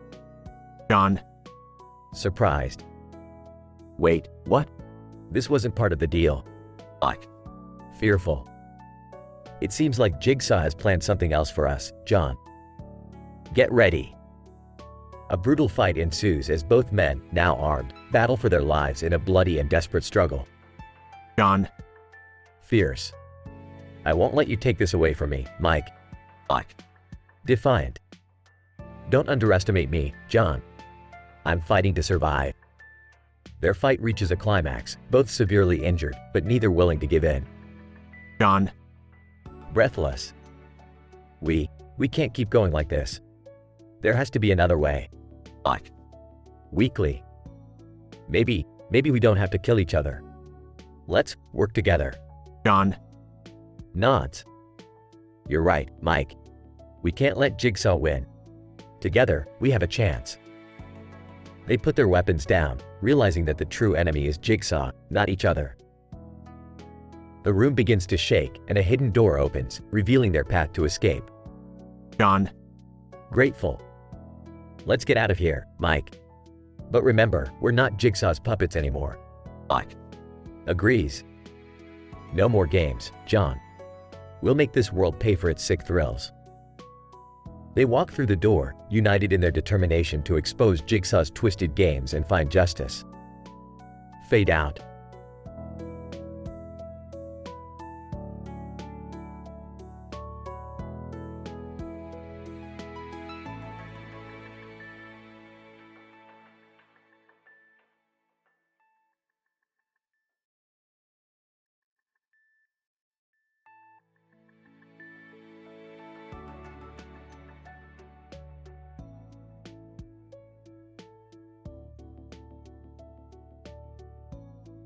Alright, listen up, Morty. we're gonna dive deep into the coral reef and explore Fruity Land once again. And this time, it's for a legit scientific reason. But Rick, last time was pretty messed up. You sure we want to go back there? Morty, science doesn't give a damn about your comfort zone. Now let's get going. Do we really have to go back to that creepy place? Yeah, I agree with Summer. Can't we just stay home and watch a movie or something? Oh, sure, Jerry. Let's just forget about the countless possibilities for scientific discovery and stay in our cozy living room. Dad, be reasonable. They have a point. Fruity Land was traumatizing for all of us. Traumatizing? More like mind-expanding. Besides, we can't pass up this opportunity to extend our research. I can't believe I'm saying this, but I'm with Jerry and Summer on this one, Rick. Fine, you party poopers can stay home, but I'm going back to Fruity Land. Rick activates the portal gun and disappears. Why does he always have to be so stubborn? You know your father, Summer. He's obsessed with pushing boundaries. I guess we should have expected this. He's always dragging us into some crazy adventure. Yeah, and somehow we always end up getting hurt or traumatized. It's like a rite of passage with Rick. Meanwhile, in Fruity Land. It's good to be back. Hey, Seaweed, remember me? I'm here for some groundbreaking research. Seaweed gurgling sound. Yeah, that's right. Don't act like you're not excited to see me. As they explore the coral reef, they come across an unusual creature. Whoa, Rick, look at that weird-looking fish over there. Is that an alien? No, Morty, that's not an alien. That's a Fruity Land native, and it's the key to our scientific breakthrough. Dad, what are you planning to do with it? Nothing harmful, Beth. Just a little experiment to further our understanding of Fruity Land. They set up their equipment and begin the experiment. This is so messed up. I can't believe we're doing this again. Yeah, it feels like a bad sci-fi movie. I hope nothing goes wrong. Relax, Jerry. This is pure science. What could possibly go wrong? Just as Rick finishes his sentence, an unexpected explosion shakes Fruity Land. Rick, I think something just went wrong. No kidding, Morty. Brace yourselves, kids. We're in for a wild ride. The action intensifies as they battle dangerous creatures and try to fix the mess. This is insane, Rick. How do you always manage to make things worse? Look, Beth, experimenting comes with risks. Now let's focus on survival. After a series of thrilling encounters, they finally manage to stabilize the situation. Wow, I can't believe we made it out alive. That was way too close for comfort. Yeah, I think I've had enough scientific breakthroughs for a lifetime. Can we please go home now? My nerves need a break. All right, we're heading back. But remember, kids, science waits for no one. They activate the portal gun and return home, exhausted but relieved. Well, at least we survived another one of Dad's crazy adventures. Yeah, I can't wait for the next one. Said no one ever. They all share a laugh as they realize that, no matter how chaotic, their family adventures always bring them closer together.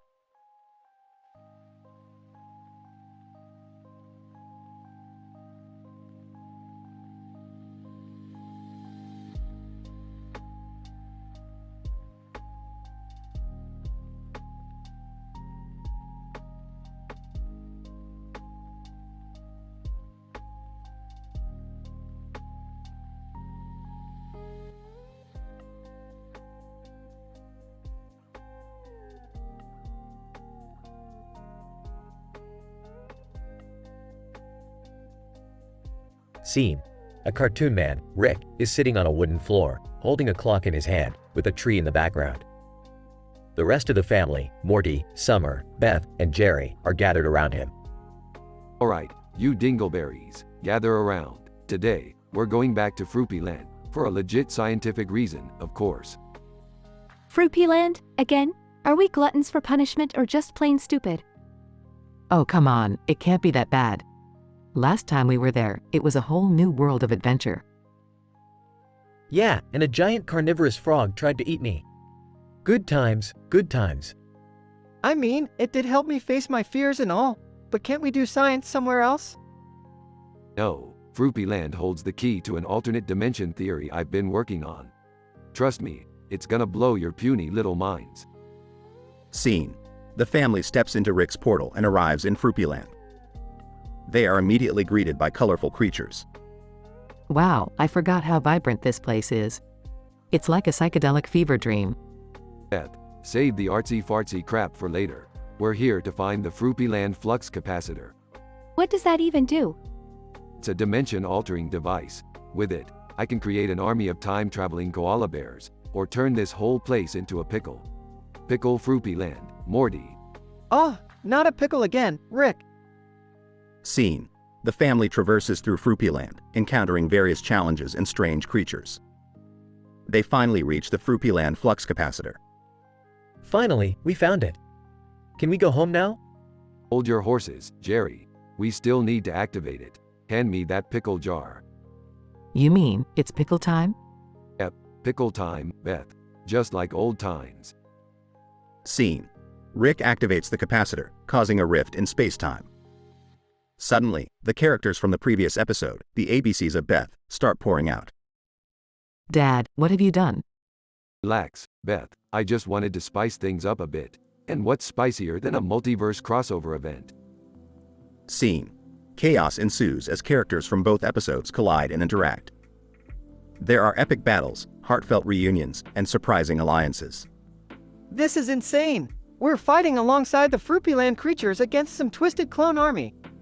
I can't believe we're actually living in a cartoon crossover. This is like meta on steroids. Scene. The climax approaches as the family and their newfound allies make a final stand against the combined forces of evil. Alright, let's wrap this up. Morty, activate the flux capacitor. And Summer, bring out the giant laser cannon. You'll know when to use it. Jerry, just stay close and try not to get in the way. Great, I'll be your damsel in distress. Scene. The family successfully defeats the villains, sealing the dimensional rift and restoring order to Fruity Land. Dad, I must admit, despite your recklessness, this was incredible. Hey, I know. I'm a genius, after all. And a reckless, egotistical maniac. Yeah, but somehow, it always works out in the end. Can we go home now?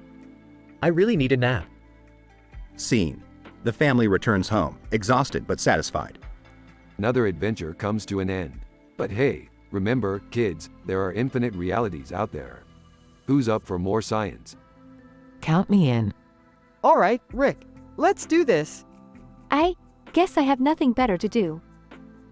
As long as there are no more pickles involved, I'm game. Scene. The family laughs, ready for their next interdimensional escapade. The end.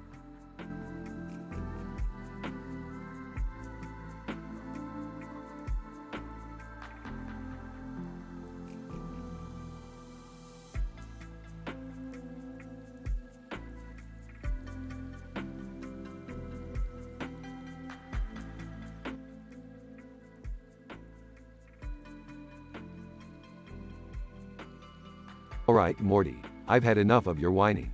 We got a job to do, so snap out of it.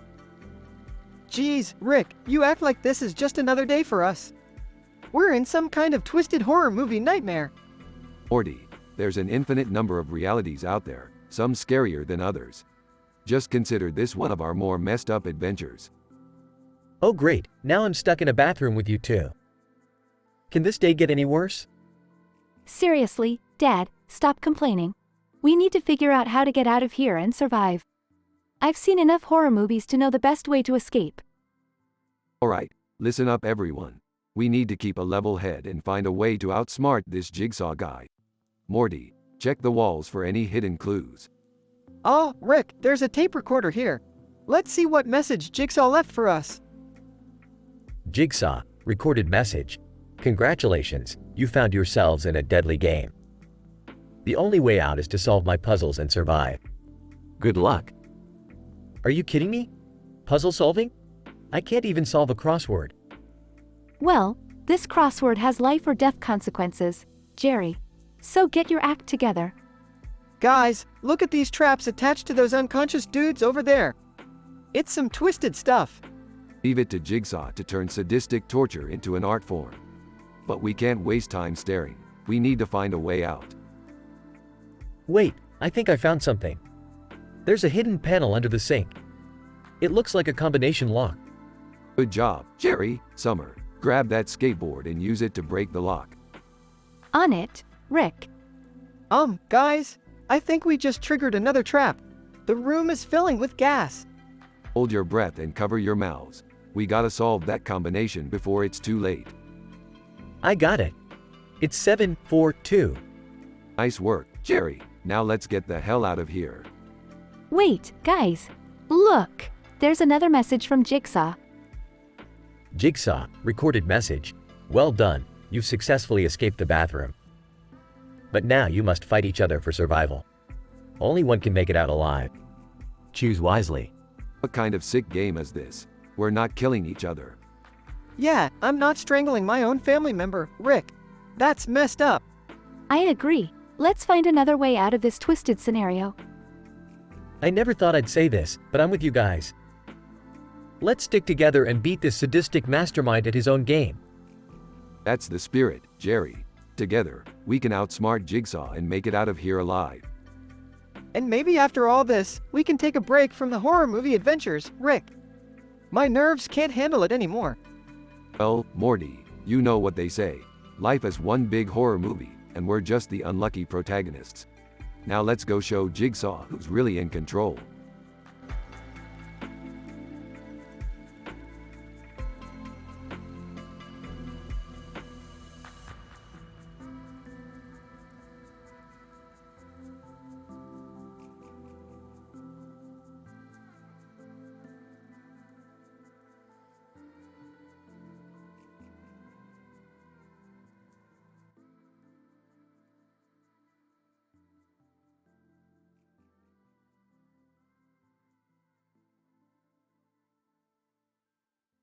Alright, listen up, you insufferable shits. We're heading back to Froopy Land for a legit scientific reason. And no, it's not because Jerry wants to live out his sick, twisted fantasies again. Hey, that wasn't even my fault. The Froopy Land natives just misunderstood me. Can we focus, please? What's the reason this time, Dad? Well, it appears that the interdimensional portal I installed there is emitting unusual readings. I suspect some kind of energy anomaly. Let me guess, another one of your brilliant experiments gone wrong? Shut up, Summer. We're going in to investigate, and I need all your dumbasses to stay alive. Why can't you just go alone? You always drag us into these dangerous situations. Because, Morty, I need you for your, unique perspective. Yeah, that's it. Dad, I don't think Froopy Land is a safe place for us. Remember what happened last time? Look, Jerry, I made some upgrades, alright? We'll be fine. Just don't wander off and try to mate with any Froopy Land creatures this time. Dad. But, I'm just saying what we're all thinking. Scene. The group stands in a field near a building and a pond, with a kite flying above them. So, what's the plan, genius? We need to find the source of the energy anomaly. It should be somewhere near the center of Froopy Land. Great, more walking through creepy, twisted versions of childhood fun. Stay together, everyone. And remember, no matter what happens, we stick to the plan. Scene. The group ventures deeper into Froopy Land, encountering dark and bizarre landscapes. Keep your eyes peeled, assholes. We're getting close. I never signed up for this shit. Can't we just go back? Fine. Go back if you want, Jerry. Just don't come crying to me when you're stuck in some twisted Froopy Land nightmare. We're almost there, I can feel it. Just a little bit further. Scene. The group reaches the center of Froopy Land, discovering a massive energy rift. Oh, great. Another portal. What could go wrong? Shut up and let me concentrate. I need to analyze this anomaly. You know, Rick, maybe we should stop messing with these interdimensional portals. They always cause trouble. Don't be such a whiny little bitch, Morty. Give me a hand with this. We need to stabilize the rift before it becomes unstable. Scene. Rick and Morty work together to stabilize the rift, while the rest of the group keeps watch. Dad, we need to hurry. This place gives me the creeps. Almost there. Just a few more adjustments. Hold on tight, everyone. Scene. The rift stabilizes, emitting a bright light. Is it over? Did we survive this time? Looks like it, Dad. Good job. Yeah, just another day in the life of a goddamn genius, people. Let's get the hell out of here. Scene. The group makes their way back through Fruipyland, relieved and exhausted. I can't believe we actually made it out alive. Yeah, but seriously, Rick, can we take a break from the interdimensional adventures for a while? Fine, Morty, we'll have a little break. Just don't expect it to last too long. There's always some dumbass who needs saving. Scene. The group walks away from Fruipyland, leaving behind the bizarre world. Well, at least we survived this time. Yeah, no more Fruipyland for me. I've had enough nightmares to last a lifetime. Oh, don't get too comfortable, Jerry.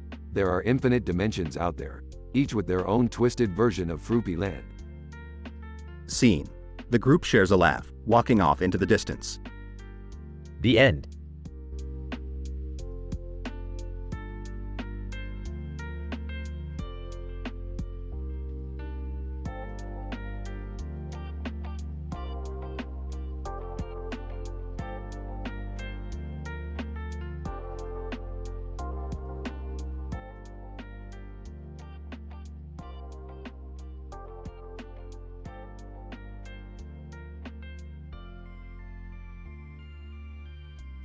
Alright, listen up, you little wait. What the hell is that car doing in the middle of the forest with a tree trunk hanging over it? Maybe someone crashed it, Rick. Should we, call for help? No time for that, Morty. We've got a legit scientific reason to revisit Fruipyland. Strap in, kiddos. Fruipyland? Seriously, Rick? Can't we go anywhere else for once? Yeah, I'm with Beth on this one. Fruipyland always ends in disaster. Oh, come on. Last time we were there, we nearly got eaten by giant Fruipy monsters. Fun, right? Shut up, Summer. We're going and that's final. Now, everyone, hold on tight. Scene transition. Gasping. Wow, it's just like I remember it. The twisted trees, the vibrant colors. And the faint smell of vomit, blood, and regret. Ah, Fruipyland, the land of childhood traumas and repressed memories. Let's get to work. Work? I thought we were on a family vacation, Rick. Jerry, when have we ever had a normal family vacation? Now find something useful to do or stay out of our way. Scene transition. Rick, what exactly are we looking for here? And please, no Fruipy monsters this time. Relax, Summer. We're searching for a rare element that can power my new invention. It's called the FROOPIUM7. FROOPIUM7? Sounds magical. Where can we find it? In the heart of Fruipyland, guarded by the mythical Fruipy beast. Legendary creatures, infinite possibilities, you know the drill. Scene transition. Guys, I think we're getting close. My scanner is picking up some serious Fruipium readings. And I thought I'd never hear the phrase, serious Fruipium readings, in my lifetime. What a time to be alive. Shut it, Jerry. No time for your mediocre humor. We're here for science. Scene transition. Look. There it is, the Fruipy beast. It's pink? I wasn't expecting that.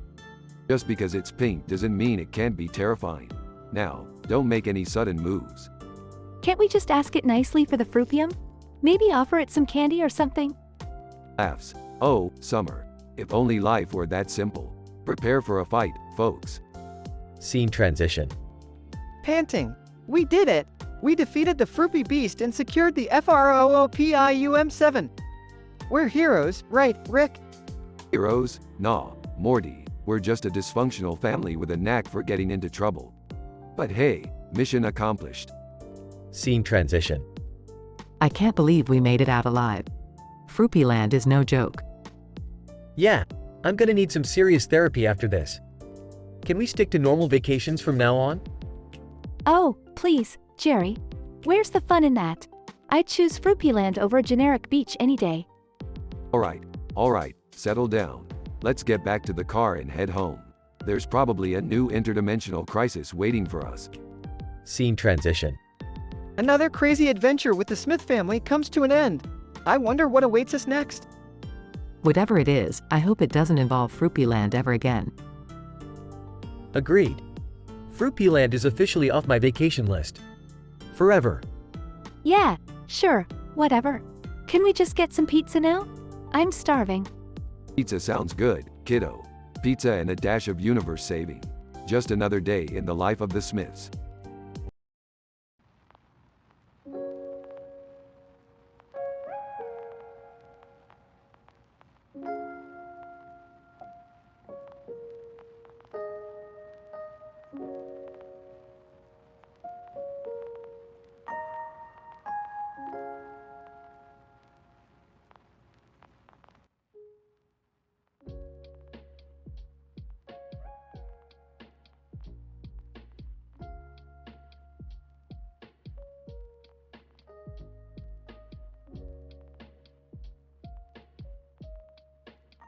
Morty, I've discovered a new dimension where every single person is obsessed with detox treatments. Detox treatments? What's the big deal, Rick? Well, Morty, these people believe that by detoxing their bodies, they can achieve immortality. They're sipping on green juice like it's the elixir of life. That sounds pretty ridiculous, Rick. I mean, come on, immortality through green juice? Hold on, Morty, I've built a portal to this dimension. We're going on a detox adventure. Seriously? Can't we just go back to a dimension where things make sense? Morty, this is science. We're going to dive into the world of detox-obsessed maniacs and expose their ridiculous beliefs. Alright, but can we at least bring some snacks? Green juice doesn't sound very appetizing. Morty, focus. We're on a mission here. No time for snacks. Fine, but I'm keeping an eye out for any pizza parlors in this dimension. Just in case. Okay. Keep your pizza dreams alive, Morty. But remember, we're here to gather scientific data on detox treatments. Got it, Rick. Scientific data. No pizza distractions. Look, Morty, there's the man standing in the room with the green light in the centerpieces. He must be the leader of this detox cult. Leader or not, he just looks like a regular guy in yoga pants. Don't judge a book by its cover, Morty. He's got the secret to immortality, or so he claims. Alright, let's hear him out. But I'm still skeptical, Rick. Excuse me, sir. We're from another dimension and we're intrigued by your detox treatments. Care to enlighten us? Yes. Welcome, travelers. Our detox treatments cleanse the body and mind, purging us of impurities and granting eternal life. Eternal life? That's quite a promise. How exactly does your detox process work, Ness? Yes. Through the cosmic power of green light, our bodies are revitalized and rejuvenated. It's a transcendental experience. So, all we have to do is bathe in green light? That sounds a little too easy. Morty, let's give it a try. We'll see if this green light gimmick has any merit. Fine, but if I end up glowing like a radioactive pickle, I'm blaming you, Rick. No worries, Morty. I've taken precautions. We'll be just fine. Scene transitions to Rick and Morty stepping into a room filled with green light. Alright, Morty, brace yourself for the detox of a lifetime. Here goes nothing, Rick. Let's hope we come out of this in one piece. As the green light engulfs Rick and Morty, their bodies begin to tingle. Rick, I can feel something happening. Is this supposed to be normal?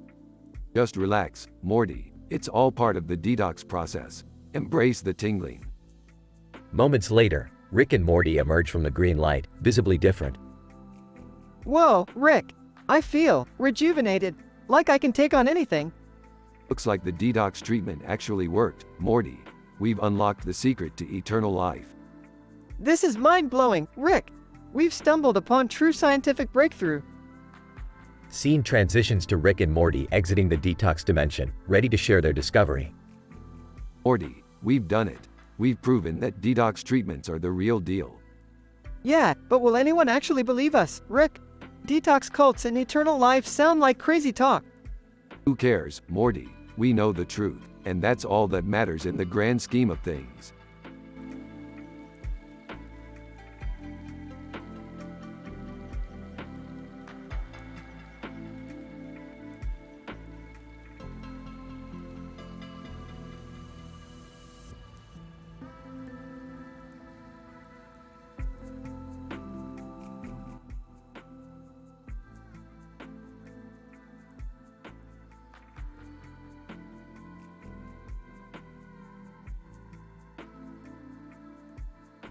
Int. Abandoned warehouse, night. I enter the warehouse wearing a sleek red suit, ready for action. My adversary, John, stands before me, sporting a menacing black shirt. He, smirking, well, John, looks like we're about to settle our differences the old-fashioned way. John, grinning, bring it on, pal. I've been itching for a fight. Suddenly, I spot a chain hanging from the ceiling, its metal links glistening in the dimly lit room. He, raising an eyebrow, it seems our host has left us a little surprise. John laughs. Perfect. A chain is the perfect tool to take you down, buddy. We both grab an end of the chain and begin swinging it at each other, creating a dangerous dance of destruction. He, tauntingly, is that all you got, John? I expected more from you. John, grunting, you're in for a surprise, my friend. As our fierce battle escalates, I notice a flickering light coming from a nearby bathroom. Curiosity gets the better of me, and I enter cautiously. Inside, there are two lifeless figures slumped against the grimy walls. They have intricate traps attached to their bodies. He, whispering, so, this is Jigsaw's doing. Let's see what message he left. I press a button, and the room comes alive with a distorted voice emanating from a speaker. Jigsaw. Sinisterly, welcome, gentlemen. You have been chosen to play a game. The key to your survival lies within these traps. Choose wisely, for only one of you shall leave this place alive. John and I exchange worried glances, realizing the gravity of the situation. He, determined, we need to figure this out, John. We're running out of time. John nervously agreed. Let's find a clue to get us out of here. We search the room meticulously, hoping to find any hint that will lead us to our freedom. He, excitedly, look, a small piece of paper. We read the message, our hearts racing with anticipation. John, reading, to escape you must sacrifice something you hold dear. He, pondering, what could Jigsaw be referring to? John, grimly, I think he means we have to inflict pain on ourselves to release the keys to our freedom. He, reluctantly, I guess we have no choice. We must play his twisted game. We brace ourselves for the tortuous task ahead, accepting our inevitable fate. He, struggling, I can't believe we're doing this, John. But if it means survival, I'll do whatever it takes. John, gritting his teeth, together we'll make it out of here. Let's do this. In a shocking turn of events, John and I battle not against each other but against our own bodies, enduring unimaginable pain to secure our escape. He, gasping for air, we did it, John. John, barely conscious, yeah, we did. As the room grows dim and silent, only one of us emerges victorious, leaving the other defeated yet grateful to be alive. Fade out.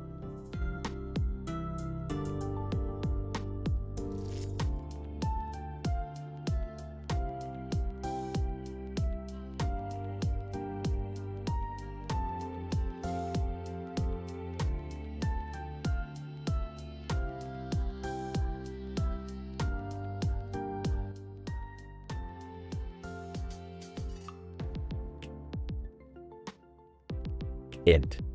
Rick's secret lab, day. Rick is hunched over a green counter covered in gadgets and vials. Morty stands nearby, looking overwhelmed. Alright, Morty, listen up, because this is some serious Astro-Aphrodite anarchy we're about to get into. Rick, are you sure this is a good idea? Of course, Morty, when have any of my ideas ever been bad? Now, hand me that vial labeled Bombay. Morty reluctantly hands Rick the vial. Smirking. Time to kick it up a notch. Rick pours the liquid from the vial into a beaker and stirs it vigorously. Rick, what is that stuff? It's a combination of molecular compounds and psychological stimulants that'll make Astro-Aphrodite herself blush. Suddenly, the entire room starts to glow with neon lights. What's happening, Rick? Morty, we just unlocked the cosmic power of love, baby. As the lights intensify, Rick and Morty are engulfed in a wave of energy. They start floating in midair.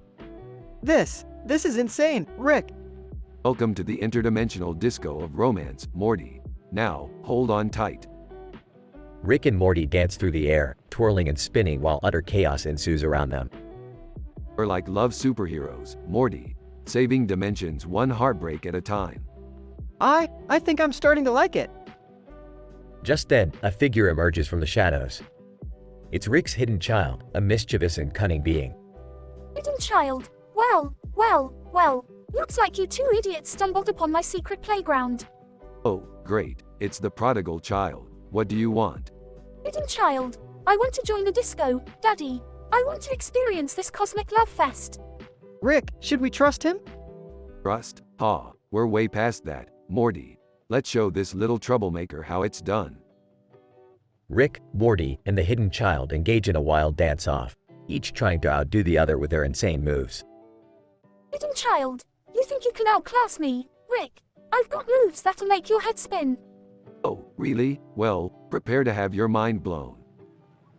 The dance-off becomes even more outrageous, with neon lights flashing, music pulsating, and the room shaking with energy. This is insane. I never thought I'd be part of a cosmic dance battle. That's the beauty of science, Morty. Anything is possible, even love-fueled dance-offs. Finally, the room calms down and the neon lights fade away.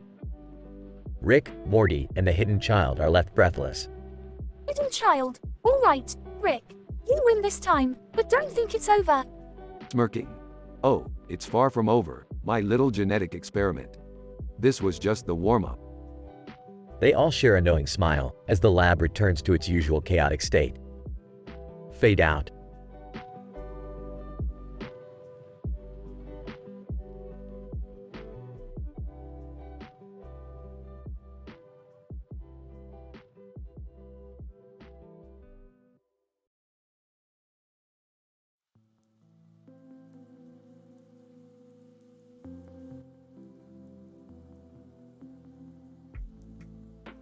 Morty, I just finished developing the ultimate invention, the time-traveling hot tub.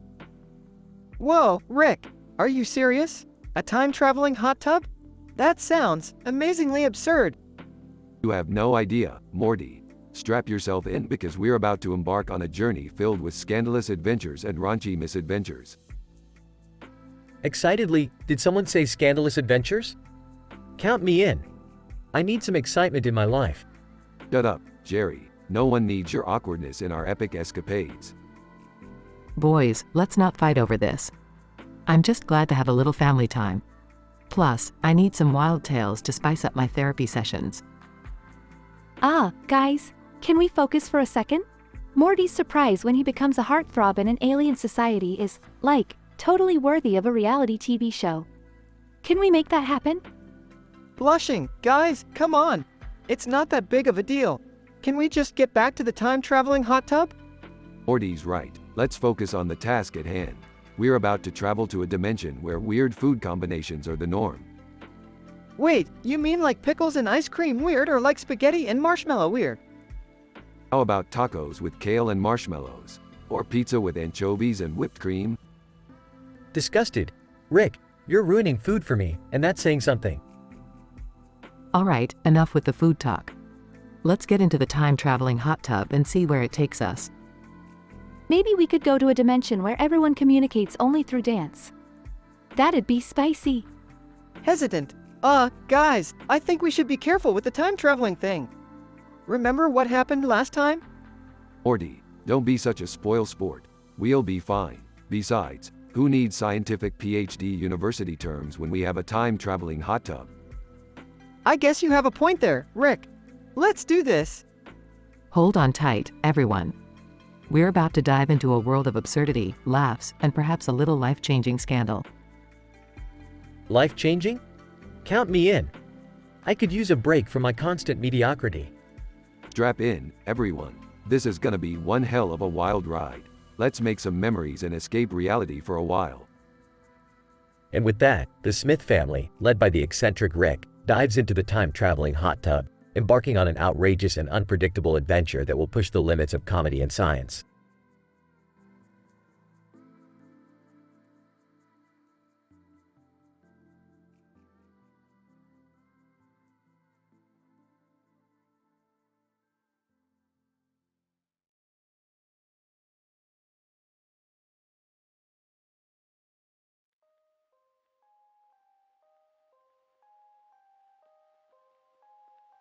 Int. Living room, day. The family gathers in front of a camera, arranging themselves for a photo. I stand in the middle, feeling awkward but excited. Smiling. Okay, everyone, get ready. Say cheese. Dad, sarcastically, cheese. How original. I chuckle, remembering all the amusing anecdotes from my childhood captured in family photos. Sister, pointing at my teary eyes. Oh, are you gonna cry? I wipe away the tears and shake my head, trying to compose myself. Brother, teasingly, maybe it's because you're a big fan of Bruno Mars. I give my brother a playful shove. Suddenly, the camera flashes, and we all freeze in different goofy poses. Laughs. Perfect. Now, let's check how it turned out. We gather around the camera to see the picture. Just as we're about to zoom in, the room starts to shake. Dad, what the hell is happening? From the TV, the voice of Frank Barone from Everybody Loves Raymond fills the room. Frank, VO from TV, never take a family photo without expecting some cosmic interference. Sister, it's like we stumbled into an episode of Babylon 5. Suddenly, a portal opens, revealing my secret admirer from another dimension, Beth. Grinning, ready for an adventure, love? I look at my family, their eyes wide with disbelief. Let's do it. Our family photo just got a whole lot more interesting. We step through the portal, leaving behind the ordinary world we knew. Little did we know, this would mark the beginning of an extraordinary journey filled with unexpected twists and turns. Fade out.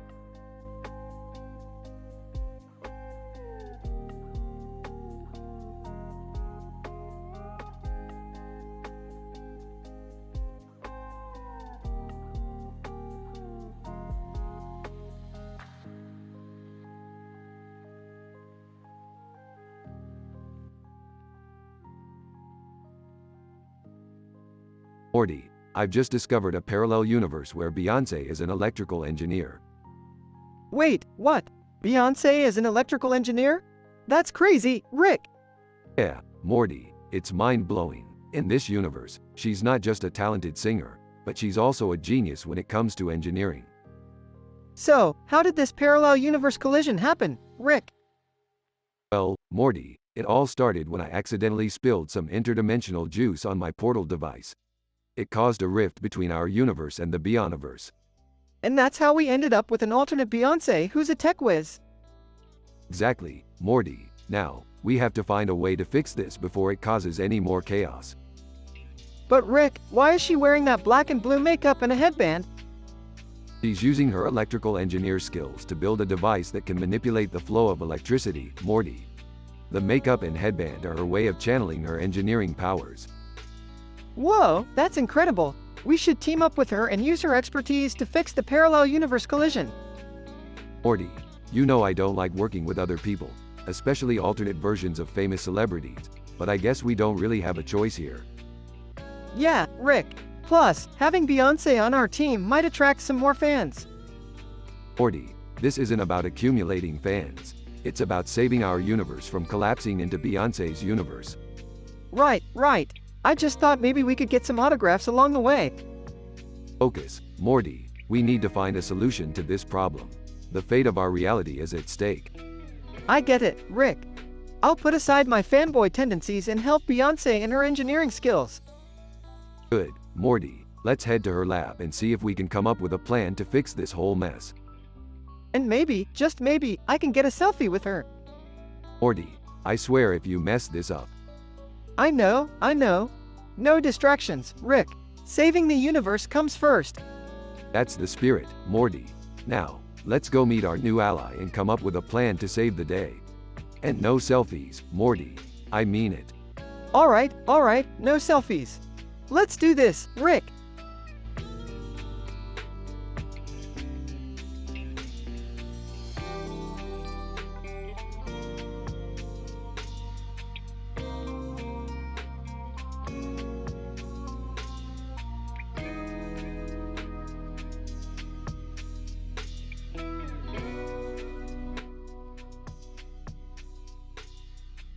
Scene, Rick's lab. Morty, I've just discovered an interdimensional recipe book that'll blow your mind. Really, Rick? More cooking adventures? I thought we were done with that culinary disaster. Ah, quit your whining, Morty. This time, it's a recipe for a dish that can make anyone the best chef in the multiverse. Ah, okay, but what's the catch? No catch, Morty. Just follow the instructions and voila. Scene, kitchen. Alright, Rick, I've got all the ingredients ready. What's next? First, wear that red hat with a green bow tie. It's essential for the process. Seriously, Rick, you think a hat will make me a master chef? Trust me, Morty, it's all about the presentation. Now, pour the contents of the bucket into the mixing bowl. Hesitates, what's in this bucket, Rick? Ah, just some spices from the farthest corners of the galaxy. Nothing harmful. I'm not so sure about that, but okay. Scene, lab. Morty, the bucket of food and the hat have some sort of molecular connection. It amplifies your culinary skills. Molecular, what now? Just follow the instructions, Morty. We're about to revolutionize the culinary arts. Scene, kitchen. Rick, I've cooked the dish. What next? Try it, Morty. Let's see if it's as good as I think it is. Takes a bite, whoa. Rick, this is absolutely delicious. See, Morty, I told you it would blow your mind. Scene, Rick's lab. Rick, we should share this recipe with the world. It could change everything. Aw, Morty, we're too busy with saving the universe and all. Let's keep it our little secret. But think about all the fame and fortune we could have. Morty, as long as we have each other and a bucket of interdimensional spices, who needs fame and fortune? Scene, kitchen. You know what, Rick? You're right. Let's keep it between us. That's the spirit, Morty. Now, let's make some more mind-blowing dishes and conquer the multiverse one meal at a time. Scene, end.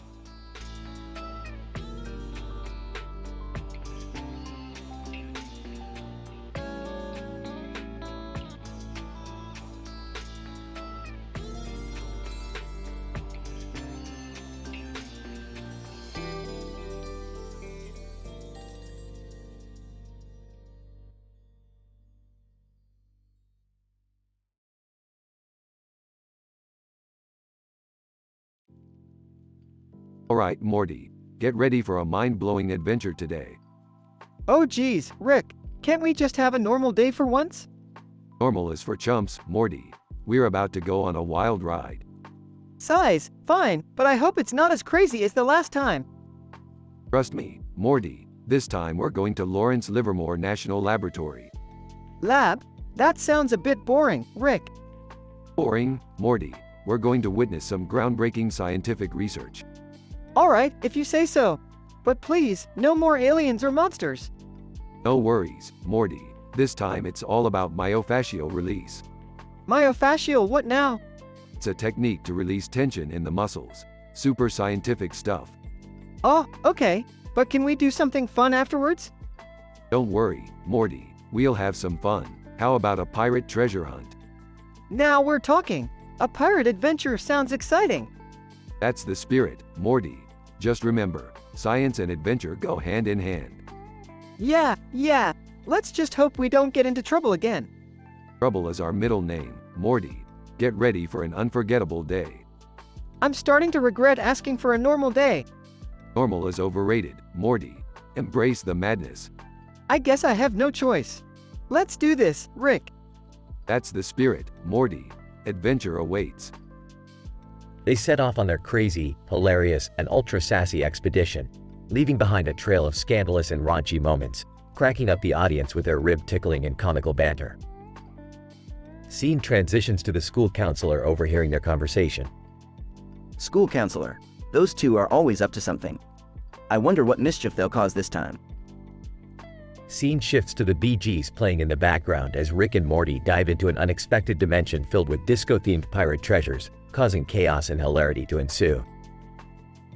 Scene cuts to the Lawrence Livermore National Laboratory, where scientists scratch their heads in confusion at the absurdity of Rick and Morty's arrival. Scientist 1. Goodness me, what are those two doing in our lab? Scientist 2. I have no clue, but it seems like they're onto something weirdly scientific. Scene intensifies with the high-octane drama of the treasure hunt, where Rick and Morty encounter the mischievous pirate ghost. Pirate ghost. Avast, ye landlubbers. Prepare to be scallywagged. Morty, Grab the controller. It's time to show this ghost who's boss. Morty fumbles with the controller, causing uncontrollable laughter from the audience. Scene reaches its climax as Rick and Morty outsmart the pirate ghost using unconventional methods, leaving the audience in awe of their audacity and ingenuity. Looks like that ghost learned his lesson. Yeah, science always triumphs in the end, I guess. Scene winds down with Rick and Morty strolling away from the chaos they caused, leaving the audience craving for more of their outrageous adventures. Another day, another mind-bending escapade, Morty. Yeah, and I can't wait to see what crazy adventures we'll have next time, Rick. They walk into the sunset, ready to take on the world in their signature, scandalous, and raunchy style.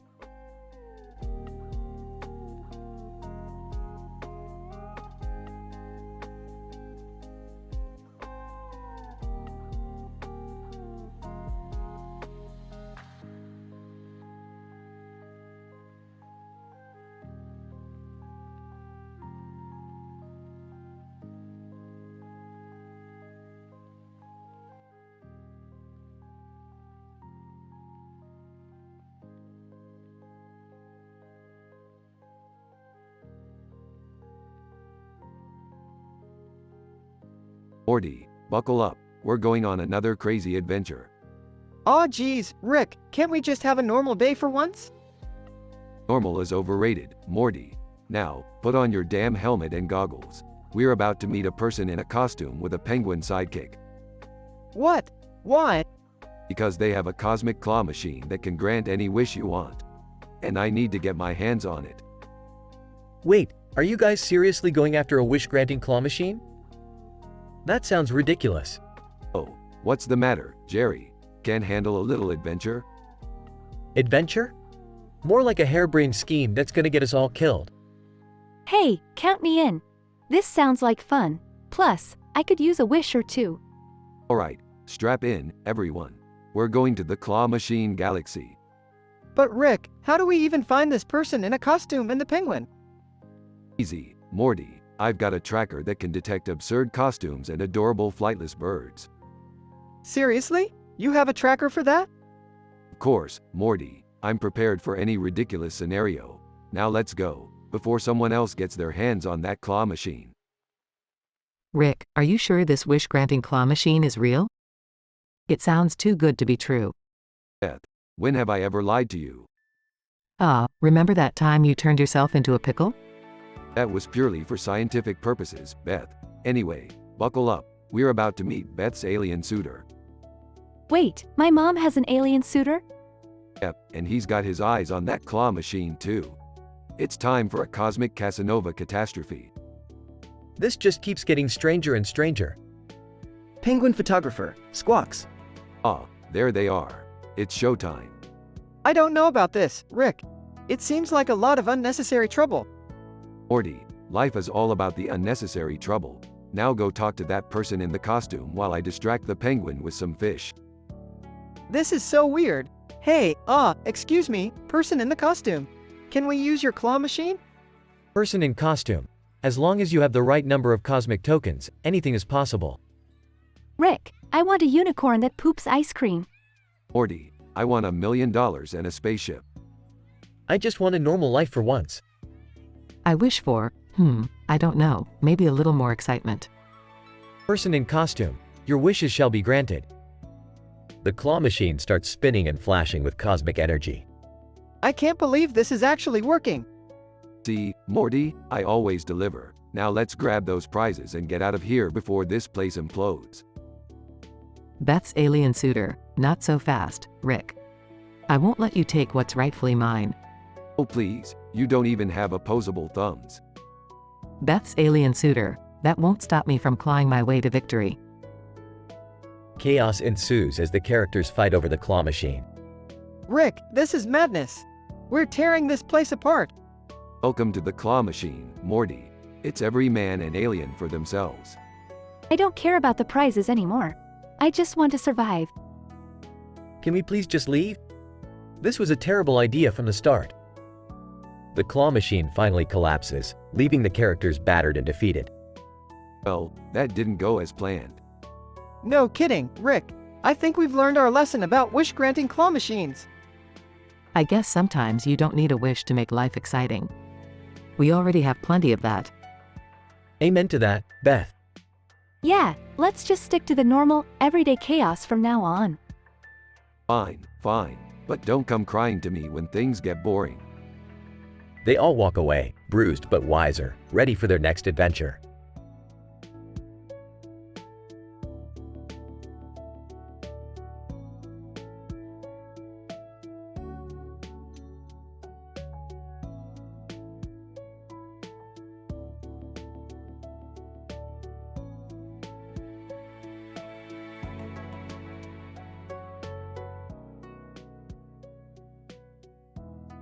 Int. Smith living room, day. Rick, Morty, and Beth are gathered around a table covered in various objects. In the background, a space scene with a green alien playing on a monitor. Rick, what is all this stuff? Oh, just some random junk I collected from different dimensions. You know, for science. Rick, why is there a pair of ovaries on the table? Well, Morty, you never know when you're gonna need a spare set of ovaries. It's just common sense. This is ridiculous, Rick. You can't just go around collecting random body parts. Relax, Beth. I'm a genius scientist. I know what I'm doing. Suddenly, the alien on the monitor starts speaking in a high-pitched voice. Alien, attention Earthlings. We are invading your planet. Oh great, now we have an alien invasion to deal with. Rick, what do we do? Don't worry, Morty. I've got a plan. Pass me that canister of oganescent. Beth hands Rick the canister, and he starts concocting something. Alright, this should do the trick. Take this, you alien scum. Rick throws the concoction at the monitor, causing a colorful explosion. Alien, panicking, retreat, retreat. Wow, Rick, that was amazing. Hey, it's just another day in the life of a genius scientist. Well, while you were saving the world, I was craving some donuts. Anyone up for a trip to Dunkin' Donuts? Hell yeah, I could use some comfort food after all this madness. Fine, fine. Let's go stuff our faces with fried dough. They all exit the living room, leaving behind the chaos and the remnants of Rick's experiment. Int. Dunkin' Donuts, day. Rick, Morty, and Beth are sitting at a table, enjoying their donuts. You know, Rick, sometimes your crazy adventures make life interesting. That's the beauty of it, Beth. Life is like a space opera karaoke. You never know what ridiculous song you're gonna sing next. Yeah, and sometimes you just gotta roll with the punches and enjoy the ride. Wise words, Morty, wise words. They all raise their donuts in a toast and continue indulging in their sugary treats, oblivious to the chaos that awaits them in their next adventure. Fade out.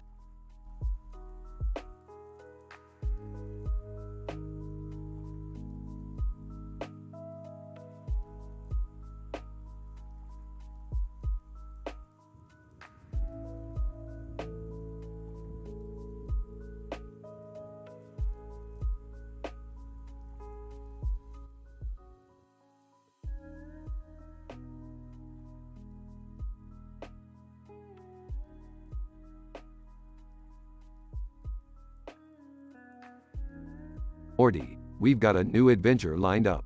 Grab your portal gun and put on your seatbelt.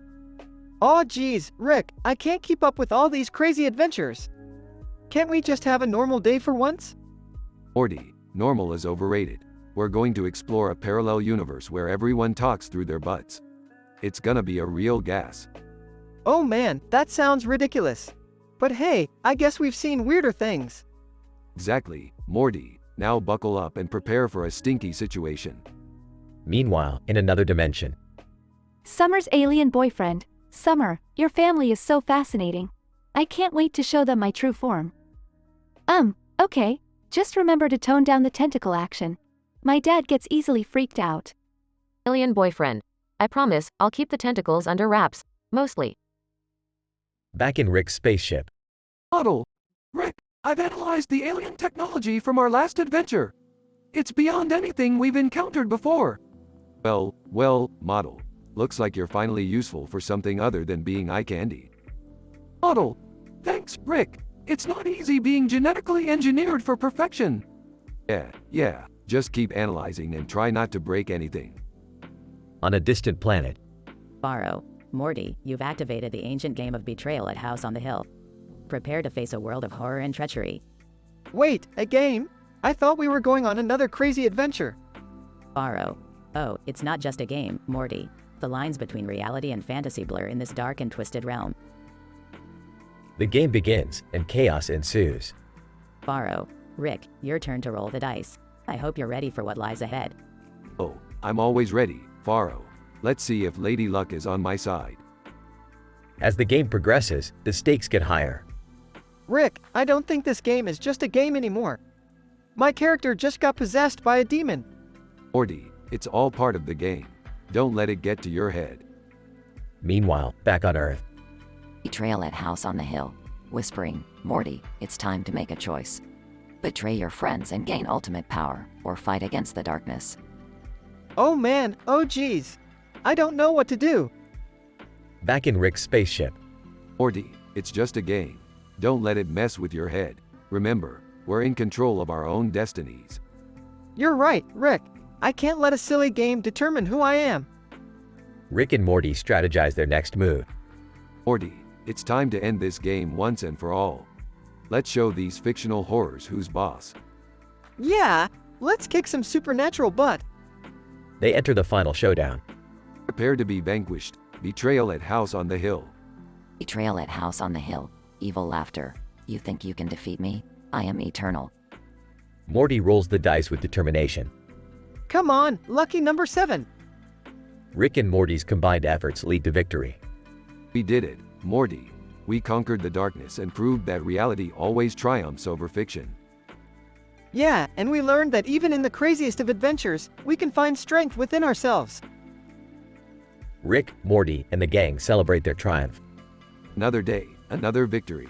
Now let's go find an intergalactic pizza joint. I'm starving.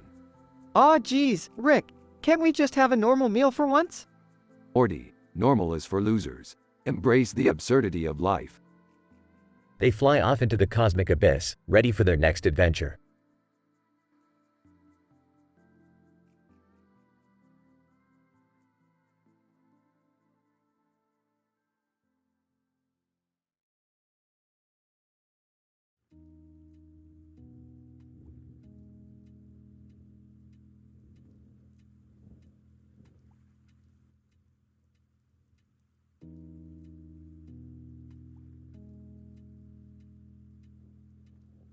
Title, Too Damn High Meme at the Gastropub.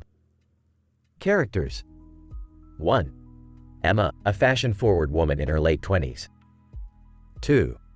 Jack, a witty and sarcastic man with a dry sense of humor. 3. Chloe, a bubbly and gossipy friend of Emma. 4.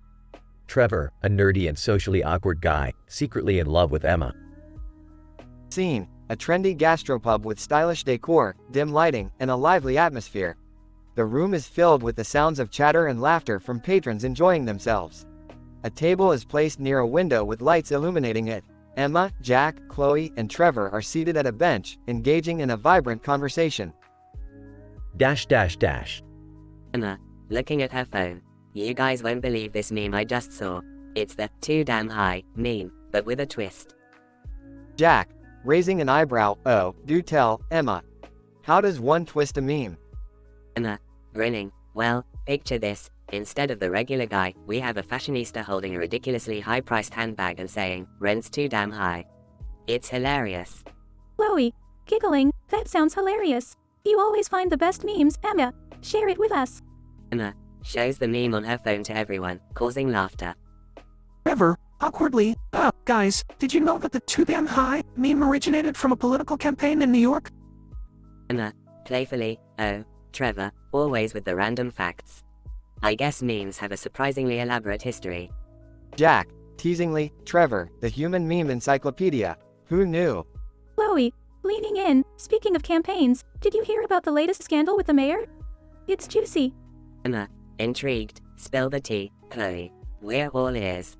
Chloe, whispering dramatically, rumor has it, the mayor was caught red-handed taking bribes from local businesses to pass favorable policies. Scandalous. Jack, sarcastically, oh, the drama of local politics. Who needs reality TV when we have politicians as entertainment? Emma laughs. True that, Jack. Politics can be more entertaining than reality shows sometimes.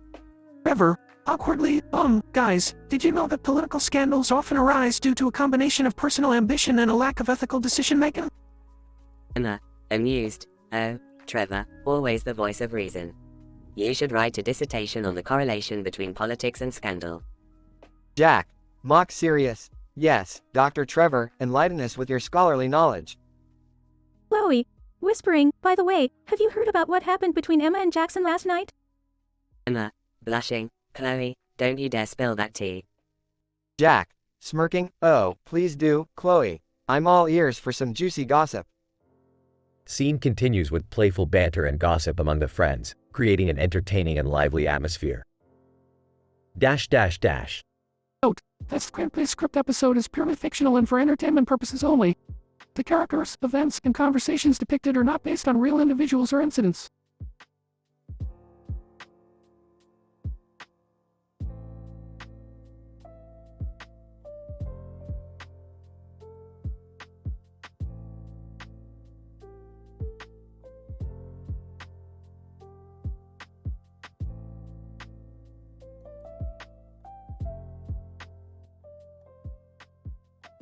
Int. Graveyard, night. Rick, Morty, Jerry, and Beth are surrounded by bats flying overhead. A strange pink light illuminates the scene. Sarcastically, great, another interdimensional tabloid targeting us, just what we needed. Nervously, why are we in a graveyard, Rick? This place gives me the creeps. Relax, Morty, we're here to investigate some ghoulish graveyard encounters. Plus, I hear there's some lunar love tangle happening in this dimension. Curiously, lunar love tangle? What's that supposed to mean? Skeptic. Is this all some kind of space tourist attraction or something? Mocking. Oh, sure, Jerry. Just a regular old tourist spot. Except we're dealing with time-traveling space tourists from France. Confused? France? Since when did they become experts in time travel? Smirking. They've always been ahead of the curve, Morty. Now buckle up, because things are about to get weirder than Sabrina Carpenter's discography. Rick, are we really doing a case involving tabloid gossip? Isn't that beneath us? Chuckles. Beth, you'd be surprised how much truth those tabloids hold. They've got juicy stories that border on scandalous. Uneasy. I'm not sure I want our family involved in scandalous tabloid stories, Rick. It could ruin us. Dismissively, relax, Jerry. We're just here to gather intel and expose the truth. We'll come out on top, as always. Whispering, Rick, I'm starting to feel like we're in over our heads. Can we really handle all of this? Confidently, Morty, I've been dealing with the most outrageous and over-the-top situations since before you were even born. Trust me, we've got this. Determined. All right, let's put an end to these graveyard encounters and show those tabloids what the Smith family is made of. Reluctantly, I guess we have no choice but to dive into this mess and hope for the best. That's the spirit, Jerry. Now, let's go get some scandalous, sensational, and downright risque information. They walk off, bats still flying overhead, ready to face the strange and wild adventures waiting for them in this graveyard of secrets. Fade out.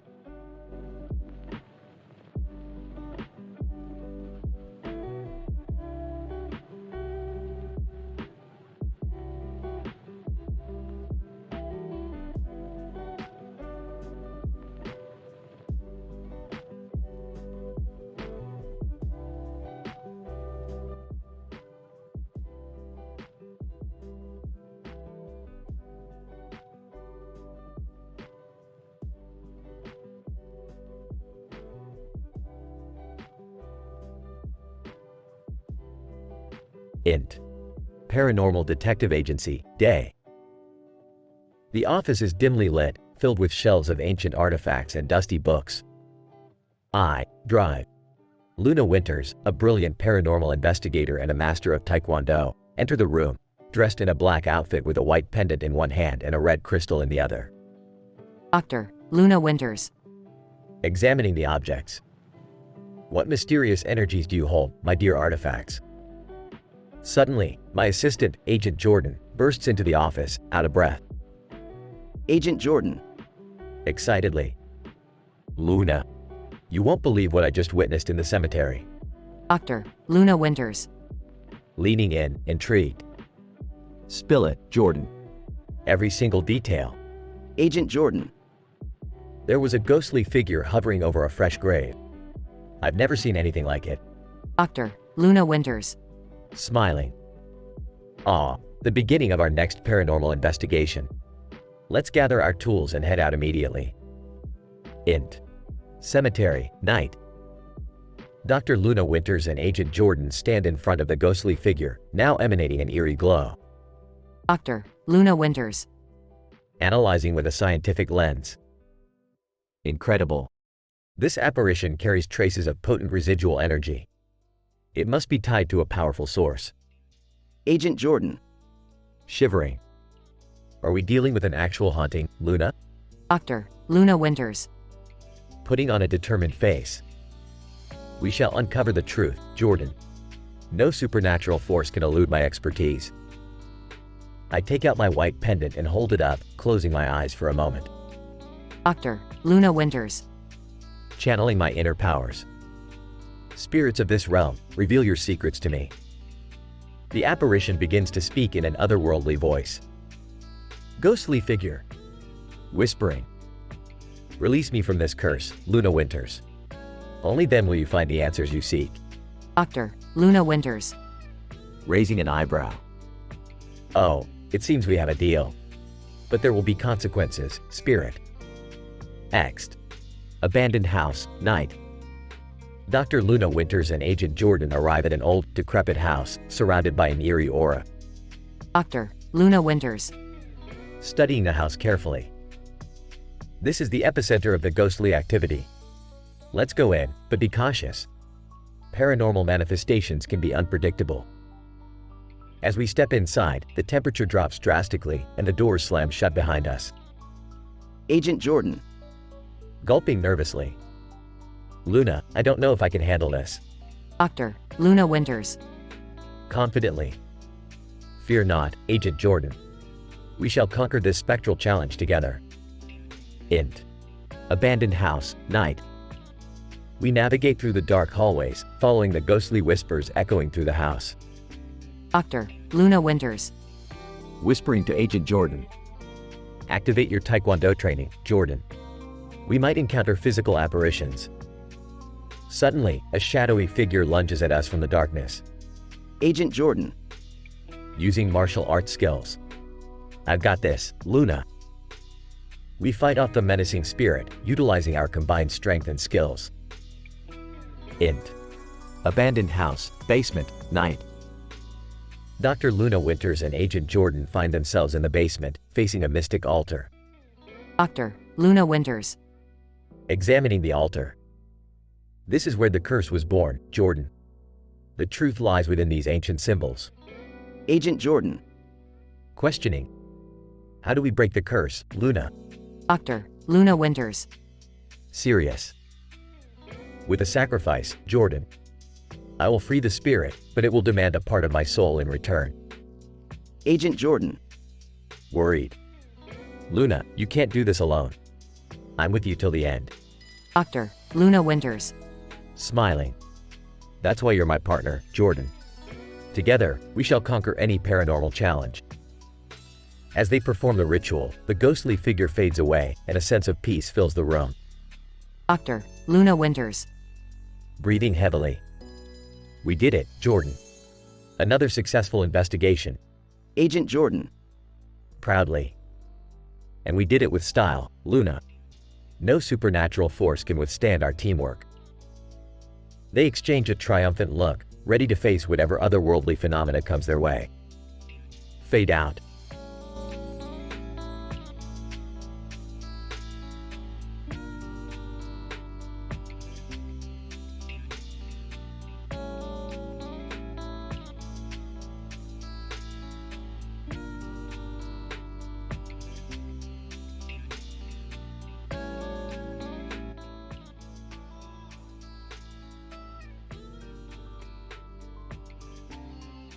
Title: Beyond the Statistical Improbability.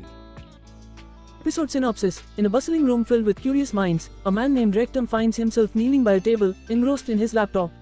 Little does he know that the seemingly ordinary moment will lead to an extraordinary chain of events involving the characters Courier, Publicist, Comedy Animated Movies, and Tin. Brace yourself for a riveting tale of scientific curiosity, unexpected encounters, and dramatic twists. Rectum, typing furiously. I need to finish coding this algorithm. Stat.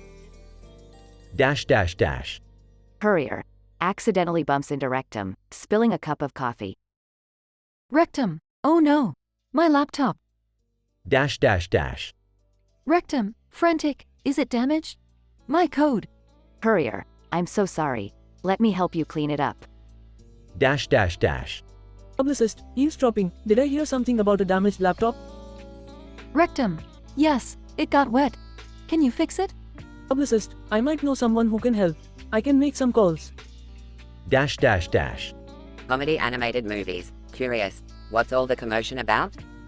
Rectum, my laptop got soaked. I'm practically helpless without it. Comedy Animated Movies. Fear not. I have a spare laptop you can use for now. In. Enters the room. Did someone mention a damaged laptop? Rectum, yes, it got wet. Can you do anything? In.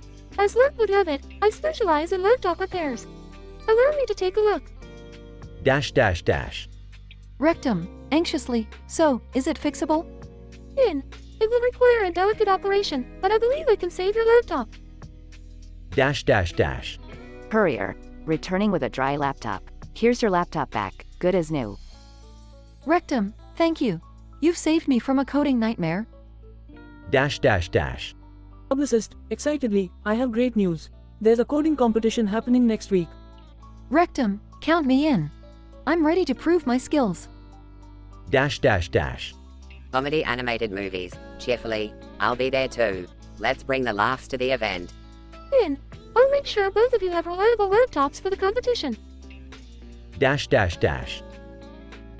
At the coding competition, Rectum and Comedy Animated Movies showcase their talents, impressing the crowd with their skills and innovative approaches.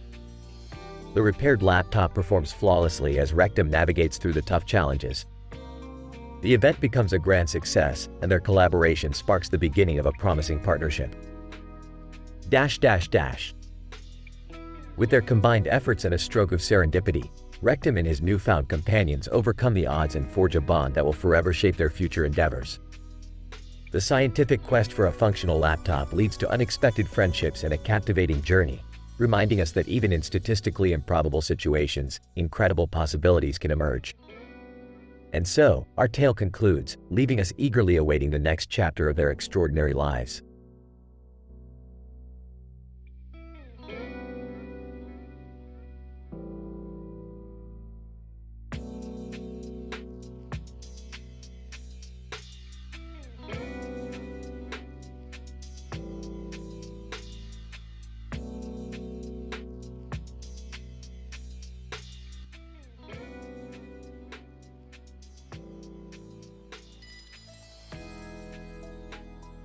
Int. Research Lab, Day. Two women, Alice and Lucy, in colorful dresses stand next to a solar panel with a woman in a pink dress, Lady Gaga, on it. They excitedly discuss their latest scientific endeavor. Alice, enthusiastically. Lucy, this solar panel experiment is going to revolutionize clean energy. Lucy, nodding, absolutely, Alice. Imagine harnessing the power of the sun in a sustainable way. Suddenly, an intense solar flare bursts from the panel, engulfing Lady Gaga. Alice, gasping, oh no, Lady Gaga. Lucy, frantic. We need to find a way to bring her back. There must be a dimensional portal. Alice and Lucy rush to their equipment, searching for a solution. Alice, excitedly, Lucy, look, the solar flare has opened a wormhole. Lucy, determined. We have to go through and save Lady Gaga. They step into the wormhole and find themselves in an alternate dimension. Int. Alien dimension, continuous. Jerry, an average man, stares in disbelief as Alice and Lucy appear before him. Stunned, holy moly! Are you ladies from a parallel universe? Alice, impressed. You got it, Jerry. And we're here to rescue Lady Gaga. Wide-eyed, Lady Gaga? What did I miss? Together, they embark on a thrilling adventure to find Lady Gaga, encountering quirky aliens along the way. Int. Alien Bar, Night. Alice, Lucy, and Jerry sit at a table, sipping colorful alien drinks. Alice, sipping her drink. So, Jerry, any idea where we might find Lady Gaga in this dimension? Smirking. Well, rumor has it she's the queen of this dimension's harem. Lucy, giggling, a harem? This keeps getting crazier. Alice, slyly, let's infiltrate the harem and find her. They devise a plan and sneak into the harem, disguised as exotic performers. Int. Harem Chambers, Day. Jerry's jaw drops as he enters a room full of beautiful beings awaiting their queen. Whispering, I never expected this. Alice, grinning, get ready, Jerry. Lady Gaga is here somewhere. Just as they approach Lady Gaga, the real queen, an alien creature, bursts into the room. Queen, furious, intruders. How dare you disrupt my harem? They engage in a thrilling chase, narrowly escaping the queen's clutches. Int. Wormhole, Night. Alice, Lucy, Jerry, and Lady Gaga stand near a glowing wormhole, ready to return home. Lady Gaga, grateful. Thank you all for saving me. Alice, smiling, it was an adventure to remember, Lady Gaga. Lucy, excited, and our solar panel experiment proved successful, too. They step through the wormhole and find themselves back in the research lab. Int. Research Lab, Day. Alice and Lucy high-five each other, proud of their accomplishment. Alice, triumphant, our solar flare affair turned into quite the adventure. Lucy, smiling, and with a touch of alien's affection adventure thrown in. They share a laughter-filled moment, knowing they made scientific history with a dose of drama. Fade out.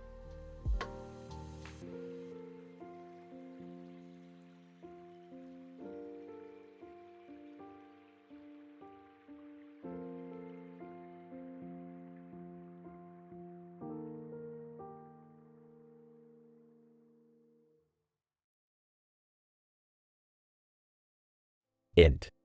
Smith Living Room, Day. Rick, Morty, Jerry, and Summer are gathered around the living room table. Alright, Morty, strap in for an adventure in the most scientifically improbable scenario ever. Geez, Rick, can't we have just one normal day? Normal is boring, Morty. Now pay attention. I've created a circular model of a track, surrounded by trees and bushes. It's called the Circle. Wow, Rick, that sounds riveting. What's the purpose of this? Circle? Simple, Jerry. We're going to race around the track and see who comes out on top. Winner gets total control over the remote for a whole month. This sounds ridiculous, but I'm totally in. That's the spirit, Summer. Get ready to feel the rush. Int. The Circle, starting line, Day. Rick, Morty, Jerry, and Summer stand on the starting line, each with a customized race car. On your marks, get set, go.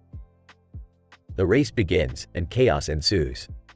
Rick's car shoots forward, leaving Morty and Jerry in the dust.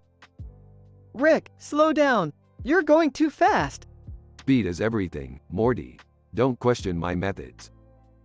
Jerry struggles to keep his car on the track, while Summer weaves in and out with reckless abandon. Whoa! I was born for this. Frustrated, why do we always get dragged into these crazy adventures? Because, Morty, life is about pushing boundaries and embracing the absurd. Plus, it's hilarious. Int. The Circle, finish line, Day. Rick crosses the finish line, followed by Summer, then Morty. Jerry's car crashes into a tree. Disheveled. Well, that was a disaster. Looks like I'm the victor. Time to claim my prize. Congrats, Rick. You earned it. Can we please just have a normal day tomorrow? Sure, Morty, but where's the fun in that? The family laughs, celebrating their wild and wacky adventure. Fade out.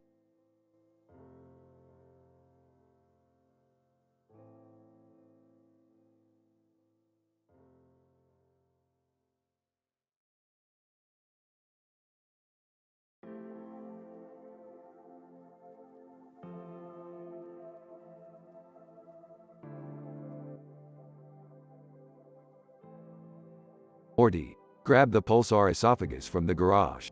We've got a PetSmart to infiltrate. Are we really doing this, Rick? Breaking into a pet store? Morty, it's not just any pet store.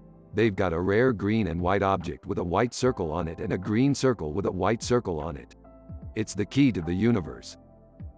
Wait, you mean the cosmic toy everyone's been talking about? I've heard rumors about that thing. Oh, Jerry, you and your tittle-tattle.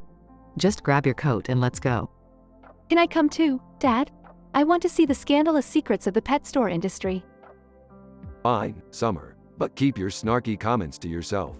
We're dealing with some serious stuff here.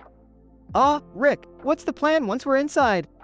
Morty, we're gonna cause a diversion, distract the employees, and make our way to the back room where they keep the green and white object. Just be careful, guys. We don't want to end up in some explicit, mature-rated situation. Jerry, stop being so prudish. This is an adventure.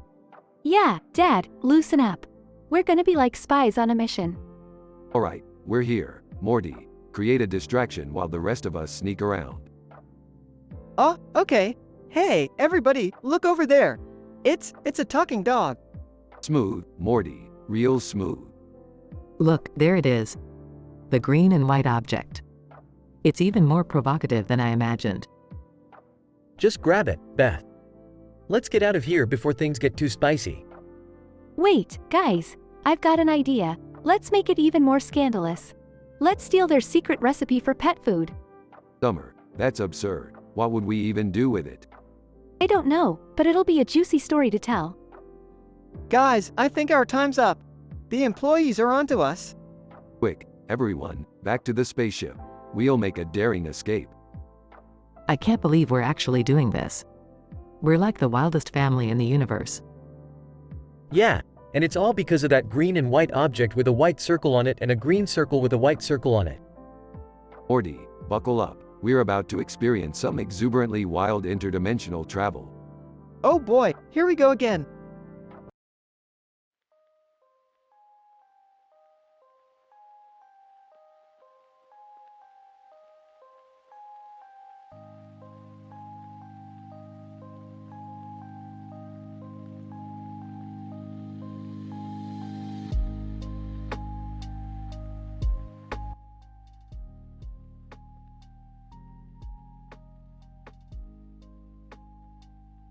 Morty, buckle up. We're going on an interdimensional joyride. Oh geez, Rick, is this gonna be dangerous? Dangerous? Morty, Danger is my middle name. Well, it's actually Sanchez, but you get the point. Size, alright, fine. Just promise me we won't end up in any more butt-related mishaps. No promises, Morty. The universe is a vast, unpredictable place, full of, well, butts. Grumbling, great, just great. Look, Morty, we're heading to the Stellar Seduction Suspicion Alien Comedy Club. They've got the best stand-up in the multiverse. Stand up, Rick? Is that really worth risking our lives for? Morty, you underestimate the power of laughter. Plus, David Beckham will be performing tonight. You know how I feel about soccer. Okay, fine. But can we at least make a quick stop at Johnny Quest's house? I forgot my red hat last time we were there. Sure, Morty. We can swing by Quest World on the way. Just don't touch anything this time.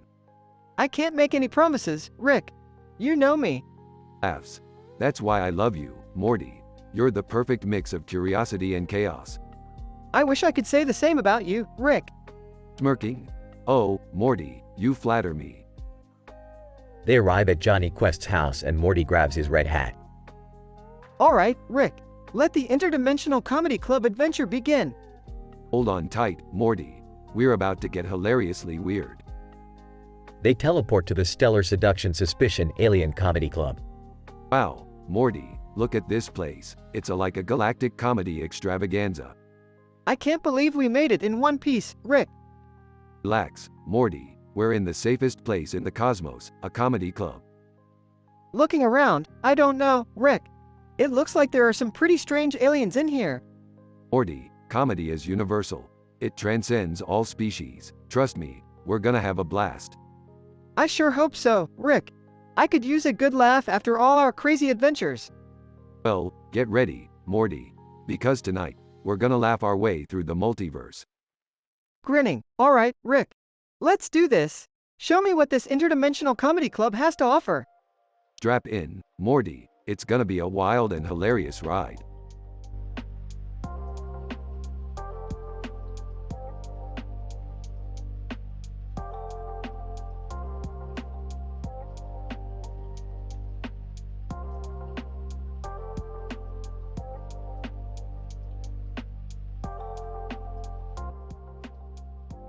Morty, I've just come up with the most mind-bending idea for our next adventure.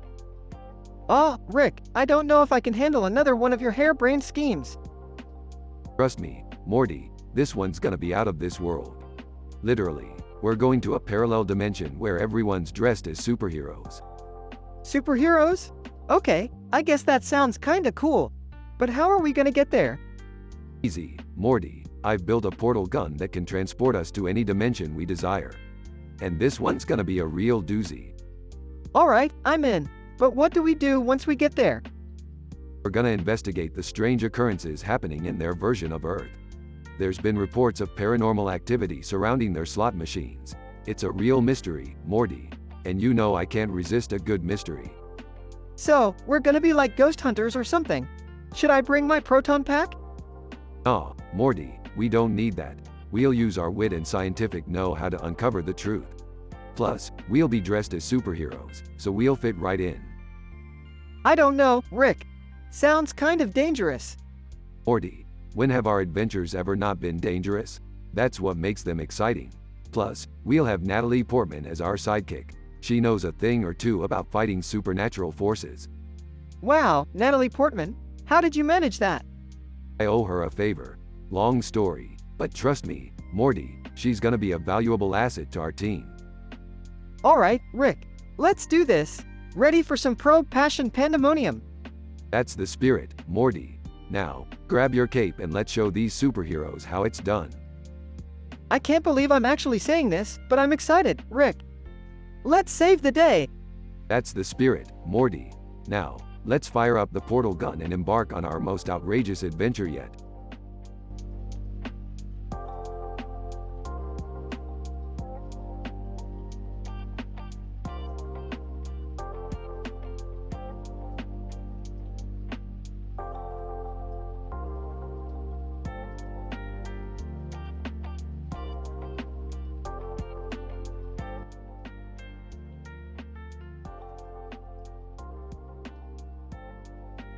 Morty, I've discovered a game so technologically advanced that it can alter the very fabric of our universe. Strap yourself in, Morty, cause this is gonna be one hell of a ride. Rick, are you sure this is safe? Last time we messed with game mechanics, we ended up in a reality where cats rule the world and humans fetch balls. Don't worry, Morty, I've done the calculations and this game is harmless. Besides, where's your sense of adventure? Princess Peach, appearing on screen. Welcome to Reflexology, the ultimate gaming experience guaranteed to challenge your reflexes and blow your mind. Are you ready to play? Ready as we'll ever be, Peach. Let the games begin. Nervously, Rick, why does Peach look a little different in this game? Well, Morty, I may have tinkered with some character models to spice things up a bit. Let's just say Peach is gonna have some unconventional abilities. Princess Peach, unleashing an unexpected attack. Take that, Zap Brannigan. Your ego won't save you now. Zap Brannigan, caught off guard, what in the blazes? Who let this peachy princess loose? Laughs. Looks like Princess Peach just hit Zap Brannigan with some unexpected reflexology. This game is full of surprises, Morty. Rick, I think we should be a little careful with these modifications. We don't want any interdimensional lawsuits on our hands. Oh, Morty, these universes could use a little chaos. It's all in the name of science, right? Now, let's see what other shenanigans we can stir up. Princess Peach, summoning a massive army. Prepare for the Peach invasion. Victory is ours. Mused. Well, Morty, looks like Peach just decided to take her kingdom to a whole new level. Who needs Bowser when you can have an army of sassy peaches? This is getting out of control, Rick. We can't just play with people's lives like this. Relax, Morty. It's just a game, remember? Nothing we do here will have any real consequences. I hope. Sighs, I can't believe I'm saying this, but let's just finish this game and get back to our normal lives. Princess Peach, congratulations, players. You have conquered reflexology and saved the Mushroom Kingdom. Prepare for a victory dance. Joining in the dance, well, Morty, that was one hell of a game. I guess we should remember one thing. Never underestimate the power of a badass princess. Yeah, lesson learned. Can we just go home now? Sure thing, Morty. But remember, adventure awaits us in every corner of the multiverse. Let's go and find our next wild escapade. Scene fades out as Rick and Morty step into the portal, ready for their next interdimensional adventure.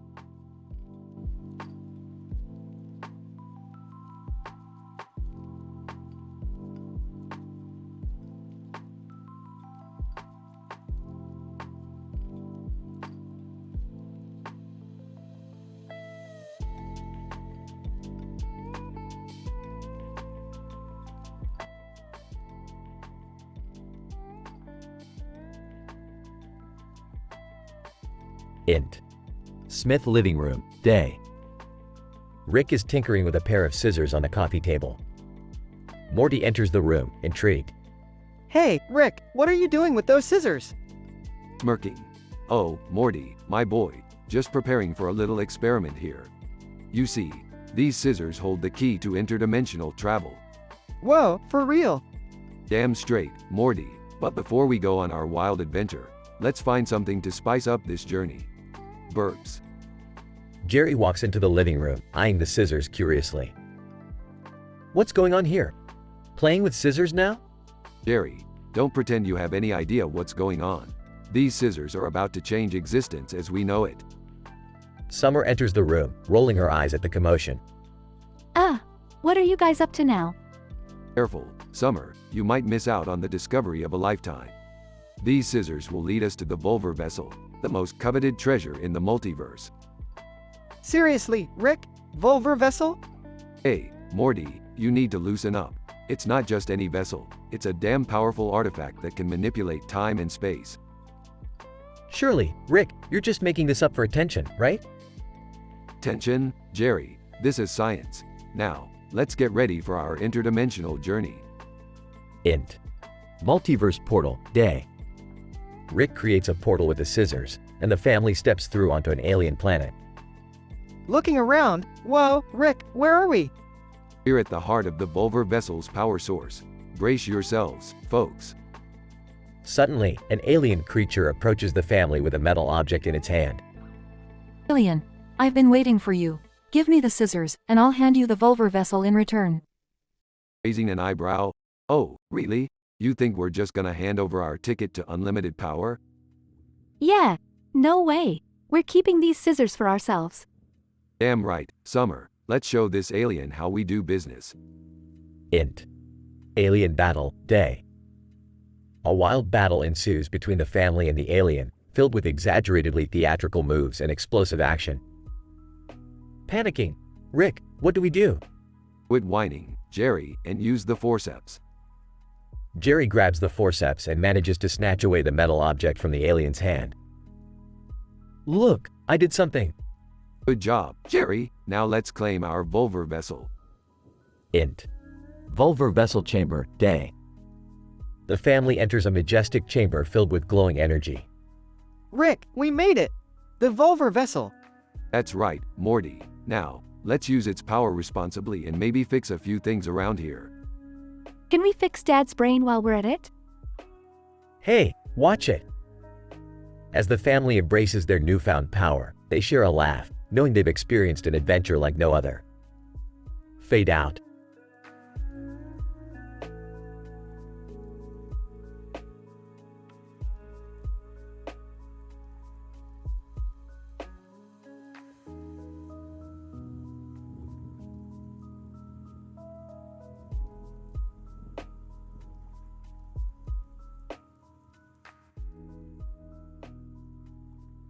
Morty, I've come up with a plan so insane and statistically improbable, it'll make the most outrageous episodes look like boring math equations. Rick, do we really need to go that far? I mean, we've already been to alternate dimensions and saved the universe like a million times. Morty, trust me, this is gonna blow your mind. We're gonna travel to an alien planet ruled by a woman with a green outfit and a gold headdress. She's gonna crown Beth the queen of a matriarchal society, and things are gonna get wild. Whoa, that sounds intense, Rick. But how are we gonna get to this alien planet? Easy, Morty. We just have to use my interdimensional portal gun and we'll be there in a jiffy. Alright, but what's the catch? There's always a catch, Rick. Well, Morty, the catch is that while we're there, we're gonna have to participate in a sassy poetry slam. It's the only way to win over the alien queen and crown Beth as the rightful ruler. A sassy poetry slam? Rick, you know I'm terrible at poetry. That's why I enlisted the help of Megan Fox. She's gonna teach you everything she knows about being sassy and poetic. Megan Fox? Seriously, Rick? Hey, she's got a lot more talent than you give her credit for, Morty. Plus, it'll be a good opportunity for you to work on your confidence. Fine, but how are we gonna make this whole thing even crazier? Well, Morty, while we're at it, we're gonna stumble upon a hidden ancient artifact that grants wishes. And let's just say, things are gonna get a little out of control when everyone starts making wishes left and right. Wishes? This is gonna be a disaster, isn't it, Rick? Oh, you have no idea, Morty. It's gonna be an absolute shit show. But the laughs will be worth it. Alright, let's do it, Rick. Let's go on this ridiculously outrageous adventure and make history. Buckle up, Morty. It's gonna be a bumpy ride filled with scandal, raunchiness, and the most hilarious jokes you've ever heard. I'm ready, Rick. Ready for the adventure of a lifetime. That's the spirit, Morty. Get ready to embrace the absurdity and brace yourself for the unexpected. It's gonna be one hell of a wild ride.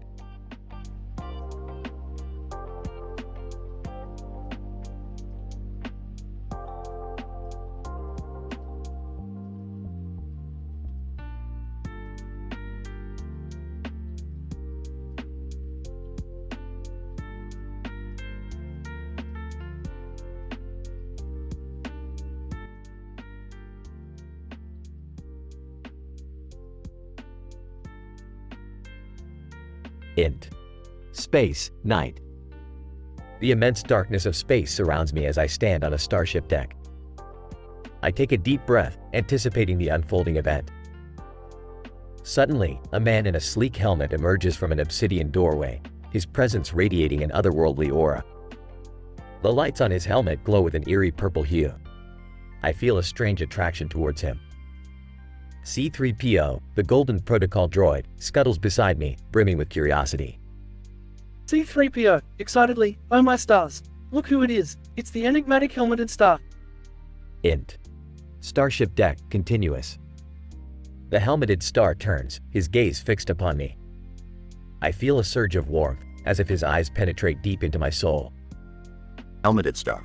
Mysteriously, the chosen one. Fate has brought us together. Intimacy, triggering event, inciting incident. The energy between us crackles, and we are suddenly pulled into an intense embrace. Our bodies meld together, pulsating with an electric connection. Int. Starship deck, later. We sit by a holographic control panel, both of us lost in conversation. The stars twinkle in the distant backdrop. Helmeted star. Whispering, you have unlocked a secret power within me. Together, we can conquer the universe. Int. Starship corridor, day. We roam the ship, our hands interlocked, exploring every nook and cranny as our love blossoms. The crew members can't help but secretly admire our newfound bond. Int. Captain's quarters, night. We sneak into the captain's quarters, giggling mischievously. With a single touch, doors close and we are enveloped in complete darkness. Planetary paramour prattle. The room fills with soft music as our bodies sway together in a sensual dance. Time stands still as our passion escalates, flames fueled by forbidden love. Int. Starship MEDBAY, morning. We wake up, entangled in each other's arms. The droids attend to their duties, unaware of our night of passion. Int. Starship bridge, day. The crew members exchange knowing glances, gossiping amongst themselves about our secret romance. Crew member 1 whispers, Have you seen the way the helmeted star looks at character name? It's scandalous. Crew member 2 whispers back, they're like cosmic soulmates. It's a love that defies the laws of physics. Int. Starship Galaxy Map, Night. The helmeted star and I stand side by side, envisioning a future together, charting our destinies amidst the starry expanse. Helmeted star. Determined, I'll protect you, my love. No force in the universe can tear us apart. Int. Starship Observation Deck, Morning.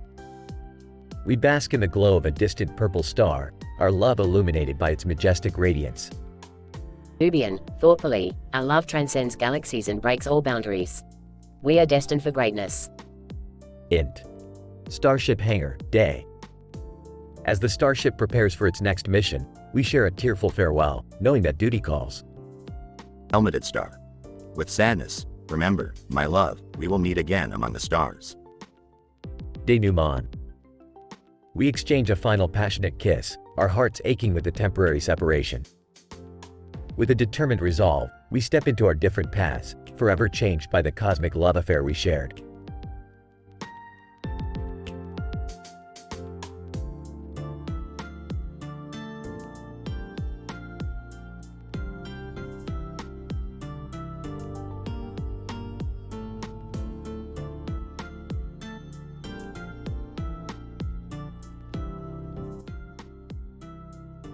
Morty, buckle up for another mind-bending adventure. Oh geez, Rick, can't we just have a normal day for once? Normal? Who needs normal when we can explore the infinite possibilities of the multiverse? Hey, what are you two up to? Jerry, we're about to embark on an interdimensional journey that will blow your mind. Mind-blowing? Oh, count me out. I've got a date with a painting of a beach. Seriously, Dad? A painting? It's more exciting than your interdimensional escapades, Morty. Fine, Jerry, have fun with your painted waves while we dive into the unknown. So, where are we going this time, Rick? We're heading to a dimension where nursing is the highest form of art. Nursing? You mean like taking care of sick people? Exactly, Morty. But in this dimension, nurses are revered as artistic masterminds. That actually sounds kind of interesting. Maybe I should come along. Alright, Jerry, suit yourself. But remember, this dimension pushes the boundaries of reproductive rights. Reproductive rights? What does that have to do with nursing? In this dimension, nurses use their medical expertise to create life in unconventional ways. Unconventional? I'm not sure I'm ready for this. Buckle up, Jerry. This is going to be a wild ride. I have a feeling we're in for more than we bargained for, Rick. That's the spirit, Morty. Embrace the chaos and let's see where it takes us. I really hope we don't end up regretting this decision. Regret is for the weak, Jerry.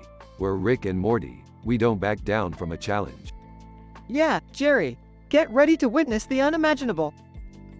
I guess I have no choice but to trust you guys. Let's do this. Strap in, everyone. It's time to push the boundaries of comedy and adventure once again. I hope we make it out in one piece, Rick. Don't worry, Morty. As long as we stick together, there's nothing we can't handle. Just promise me we won't get into any more scandalous situations. No promises, Jerry, but I can guarantee you'll have a story to tell after this. Hold on tight, guys. It's gonna be a bumpy ride. And a hilarious one, Morty. Let's go.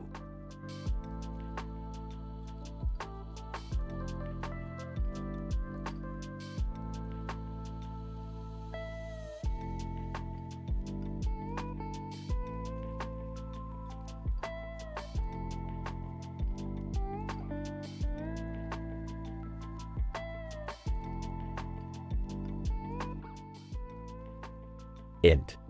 Smith Family Kitchen, Day. Rick stands in front of the kitchen table, a sword in his hand, a mischievous grin on his face. Morty, Beth, and Summer sit across from him, their eyes wide with anticipation. Rick, what's with the sword? Wave sword. Morty, my boy. I've created a new device that can turn this sword into a portal gun. I call it the Swerport. Rolls eyes. Oh great, another one of Rick's ridiculous inventions. Can we just eat our dinner in peace for once? Rick forgets he's eating and starts beatboxing, food splattering everywhere.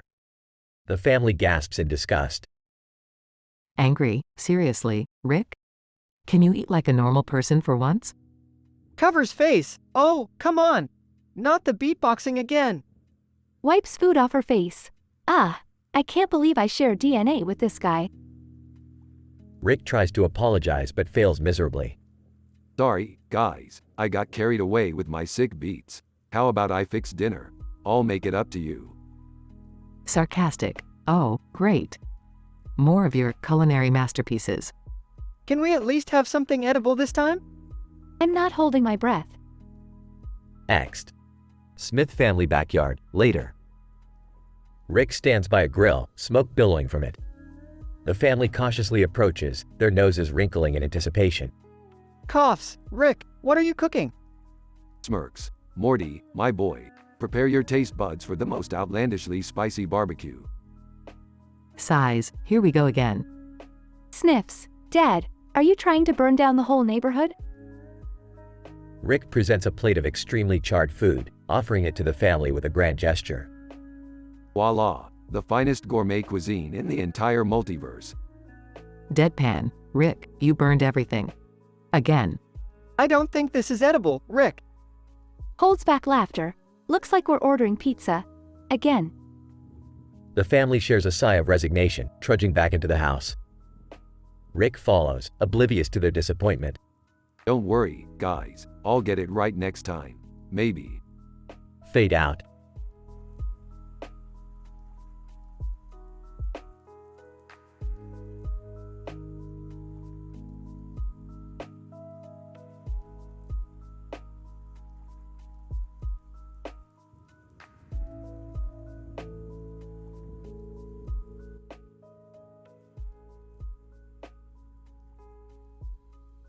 Alright, Morty, buckle up. We're going on a candy adventure like no other dimension has ever seen. Rick, are you sure it's a good idea to mess with interdimensional candy? Last time we ended up in the stomach of a gelatinous slug. Don't worry, Morty, I've got it all under control. Now, let's start with this pile of candy with a weird face on it. Oh, come on. That candy looks harmless. Can't we just enjoy a tasty treat without getting into trouble? Jerry, let them have their candy adventure. It's the least we can do for some family bonding time. Yeah, Dad, lighten up. We're about to discover some mind-blowing, disgusting candies here. Alright, let's kick things off with the snot bomb from Dimension Z42. The flavor is rotten eggs, the texture is slimy, and the taste? Well, it tastes like someone sneezed in your mouth. I give it a solid 1 out of 10. Next up is the fungus lollipop from Dimension X12. It has a mushroom flavor, the texture is chewy and gritty, and the taste is like licking the forest floor. I'd give it a 2 out of 10, but only because I like mushrooms. How about the vomit jelly bean from Dimension Y67? The flavor is, well, vomit, the texture is squishy, and the taste is... I can't even describe it. It's a solid 0 out of 10 for me. Moving on to something called the Toe Jam Taffy from Dimension W23. It has a funky cheese flavor, the texture is sticky and gooey, and the taste is like chewing on old socks. I'd give it a negative infinity out of 10 if I could. Finally, we have the Dung Drop from Dimension V89. The flavor is exactly what you'd expect, the texture is gritty, and the taste is like licking a sewer. I wouldn't even give it a score, it's that bad. Well, that concludes our tour of the most disgusting interdimensional candies ever recorded. Remember, folks, stick to candy from our own reality. You don't want to end up in an alternate dimension toilet again. Yeah, let's just stick to regular candy from now on. My taste buds need a break. Agreed. No more interdimensional candy adventures. Let's just enjoy some good old-fashioned Earth snacks.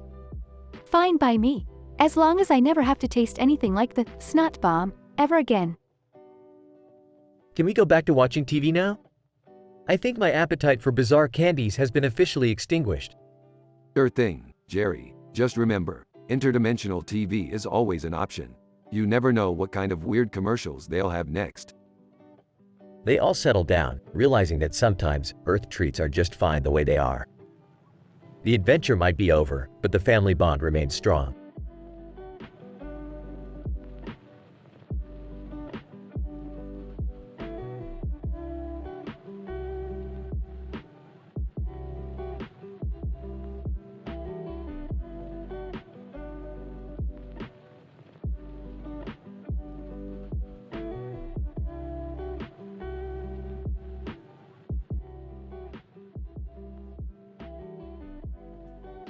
Alright, Morty, we got a new interdimensional candy to review. Get your taste buds ready. Oh geez, Rick, you sure these candies won't, kill us or something? Don't worry, Morty, I've invented a special interdimensional stomach lining just for this occasion. Is this really necessary, Rick? I mean, can't we just have a normal family dinner? Normal, Beth. We're far beyond normal here. We're pioneers of disgusting candy delicacies.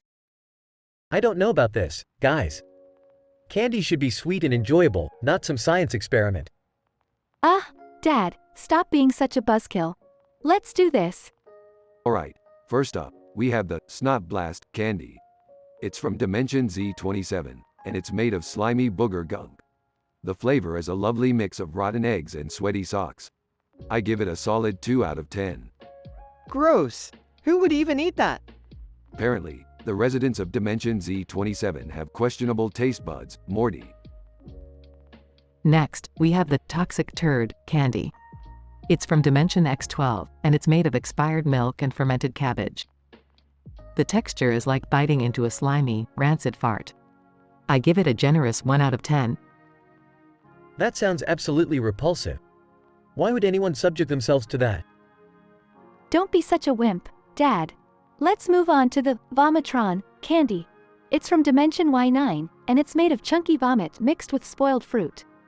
The taste is like licking a dirty public restroom floor. I give it a disgusting 0 out of 10. Excellent description, Summer. I couldn't have said it better myself. Next up, we have the Diarrhea Delight candy. It's from Dimension W4, and it's made of liquid poop and rotten seafood.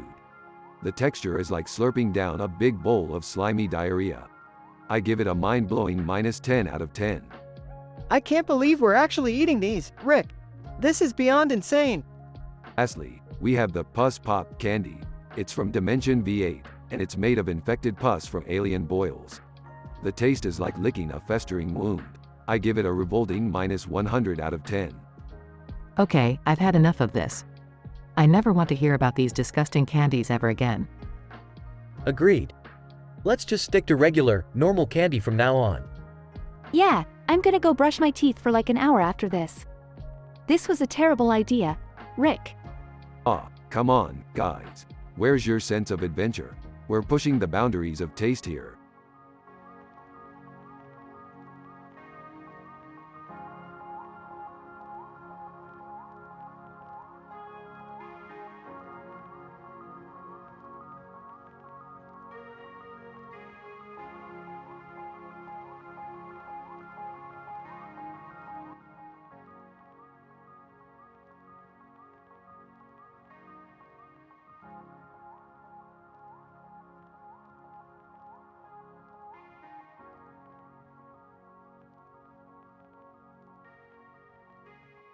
Alright, Morty, Summer, Beth, Jerry, strap yourselves in. We're plunging into Fruity Land again for a totally legit scientific reason. Are you sure this is a good idea, Rick? Last time we were here, things got pretty messed up. Relax, Morty. This time it's gonna be different. We've learned from our mistakes, haven't we? I don't know, Rick. Fruity Land gives me the heebie-jeebies. Can't we just stay home and watch TV? Jerry, you always take the easy way out. We're scientists, damn it. Now, hold on tight. Dad, please tell me this isn't some harebrained scheme to impress your interdimensional buddies. Beth, trust me, this is strictly for scientific purposes. We need to study the effects of dimensionally enhanced flora and fauna on human behavior. Wow, Dad, that actually sounds kinda cool. Can we go see the giant talking tree again? Sure, Summer, we can do that. But remember, no getting lost in Fruity Land this time. And no making out with any creepy puppets, Summer. Shut up, Morty. That was one time. Alright, we're here. Everybody step out of the portal and observe. Whoa, this place is even weirder than I remember. So many floating bubbles and unicorns everywhere. Man, I would really love a Fruity Land guidebook right about now. Sorry, Jerry, but this trip is all about exploring the unknown. Now, let's get to work. Hey, Dad, remember that giant candy galaxy from last time? Can we go there again? Morty, we're here to conduct serious scientific research, not indulge in sugar-induced fantasies. But Dad, the Candy Galaxy was, like, my favorite part. Don't be such a buzzkill. Fine. We'll swing by the Candy Galaxy first. But then it's straight to business, got it? Oh my god, guys, look. Is that the Froopy Death Arena over there? I can't believe it's still standing after we left. Wait, Froopy Death Arena? Are we gonna have to fight for our lives? Rick, you didn't mention that. Relax, Jerry, it's just a name. It's all part of the Froopy Land lore. Besides, it's not like we're gonna fight to the death or anything. Dad, I really hope you're right about this. I don't want any more traumatic experiences from Froopy Land. Trust me, Morty, this time, everything will be under control. Now let's explore Froopy Land and gather all the data we need. As they venture deeper into Froopy Land, they encounter bizarre creatures and face unexpected challenges. The episode is filled with thrilling action sequences, witty banter, and mind-bending scientific explanations. Dad, this place is amazing. The flora and fauna here have such unique properties. That's what I've been saying, Beth. Froopy Land is a treasure trove of scientific wonders. Well, I'll be damned. Who knew a place like this existed? It's funny how we often overlook the extraordinary right in our own backyard. Yeah, but let's not forget the puppets and the existential crisis they caused. Can we make sure they're nowhere in sight? Don't worry, Morty, they're long gone. We're entering a completely different area of Froopy Land this time. It's like stepping into a whole new world. I can't believe we're actually doing this. I gotta admit, Rick, you may be a reckless mad scientist, but you sure know how to show us a good time. Thanks, Jerry, that means a lot, coming from you. Now let's finish up here and get back home. I need my afternoon nap. The group explores Froopy Land further, documenting their findings and encountering even more bizarre and fascinating creatures. Eventually, they make their way back to the portal, exhausted but exhilarated. Well, Dad, I must say, this was quite an adventure. I can't wait to analyze all the data we collected. That's my girl, always thinking ahead. We're gonna revolutionize the field of interdimensional botany with this research. I gotta admit, Froopy Land may be weird, but it never ceases to amaze me. Thanks, Rick. Yeah, thanks, Grandpa Rick. Who knew science could be this cool? I still can't believe we survived another trip to Froopy Land. Can we never do this again? Don't worry, Jerry. I've got plenty of other interdimensional destinations in mind. You'll never get bored. With a mixture of exhaustion and satisfaction, the group steps back through the portal, leaving Froopy Land behind. As they return home, they anticipate the next adventure awaiting them in Rick and Morty's ever-unpredictable universe.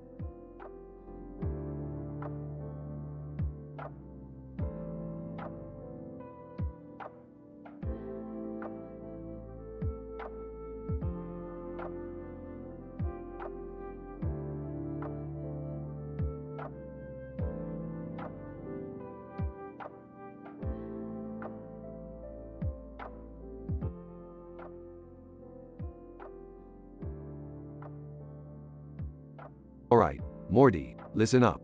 We're going back to Froopy Land. But this time, it's not for a joyride or some messed up nostalgia trip. It's for legit scientific reasons, got it? Oh, sure, Rick. But do we really have to go back there? I still have nightmares about those freaky creatures. Oh, come on, Morty. It's all in the name of science. And besides, we need to collect some data on the Froopy creatures for my latest experiment. Are you guys seriously going back to Froopy Land? That place is like a twisted nightmare. Can't we just stay home and watch TV? Summer, stop complaining. You know how important this is for your father's research. And maybe this time, we'll actually find some answers about Froopy Land's secrets. I'm not so sure about this, Beth. Last time we were there, I almost got eaten by that giant Froopy monster thingy. Oh, Jerry, stop being such a pansy. We'll take extra precautions this time. Plus, I've got some new gadgets that'll keep us safe. Trust me, it'll be an adventure of a lifetime. Adventure? More like a death trap, Rick. But I guess we don't really have a choice. That's the spirit, Morty. Now let's gear up and get ready to dive back into the twisted wonders of Froopy Land. Can we at least bring some weapons this time? You know, just in case. Weapons? Nah, we won't need those. We'll use our brains and wits to outsmart anything that comes our way. Alright, let's do this. But remember, Rick, we're not staying a minute longer than necessary. No detours or distractions. Fine, fine. We'll keep it strictly business. Now, everyone hop into the portal and brace yourselves. Froopy Land, here we come. I can't believe I'm willingly putting my life in Rick's hands again. This is gonna be a disaster. Buckle up, Dad. It's gonna be one hell of a ride. And who knows? We might even make it back in one piece this time. Morty, Jerry, you worry too much. Just sit back, relax, and let Rick Sanchez handle everything. We're about to make scientific history, baby. Yeah, let's just get this over with. I've got a date tonight and I'd rather not spend it being chased by froopy monsters. Focus, everyone. We have a mission to complete. Stay together, stay alert, and let's get in and out of Froopy Land as quickly as possible. Alright, Froopy Land, prepare to be conquered by the genius mind of Rick Sanchez. We're coming for you, and we won't leave until we unlock all your secrets. Here we go again, Morty. Another insane adventure with Grandpa Rick. Buckle up and hold on tight. It's gonna be one hell of a bumpy ride. Who needs safety when you've got science, Morty? Strap in and get ready to witness the wonders of Froopy Land. This is gonna blow your mind. Literally.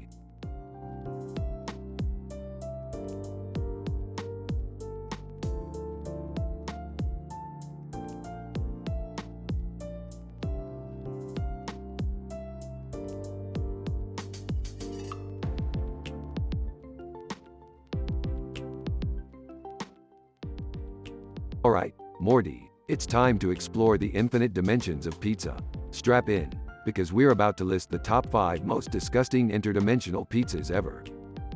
Oh, geez, Rick, I don't know if I'm ready for this. But here goes nothing. Wait, hold on a minute. Are we seriously going to spend our time talking about pizzas? We could be doing something more important. Dad, stop being such a buzzkill. This is gonna be fun. Now, let's get started. Alright, everyone. First up, we have the Slimy Sludge Pizza from Dimension P420. It has a crust made of expired squid ink, topped with rotten eggs, moldy cheese, and a sauce made from fermented shark urine. I give it a solid 1 out of 10. Disgusting. Up next, we have the Foul Stench Pizza from Dimension Z666. The crust is made of crushed cockroaches, topped with spoiled mayonnaise, rotten fish, and a sauce blended from skunk spray. This one deserves a negative infinity. Absolutely putrid.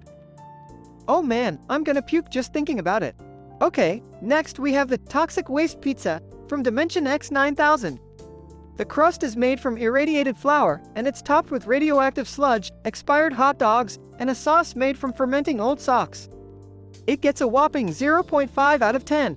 It's like eating pure toxicity. Moving on, we've got the Maggot Delight Pizza from Dimension K27. The crust is actually made of live maggots, and it's topped with decomposing flesh, slimy worms, and a sauce made from rotten tomatoes. I can't even give this one a score. It's beyond revolting. Alright, last but definitely not least, we have the Gross Out Supreme Pizza from Dimension Y999.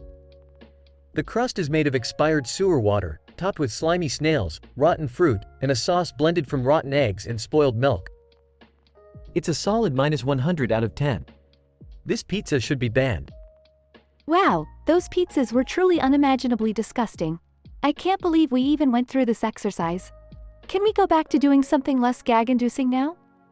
Fine, Summer. We've had our fun. Let's go find a dimension with some decent food. Just remember, kids, don't try any of these pizzas at home. They're for the bravest of the brave, or the most foolish. End of episode.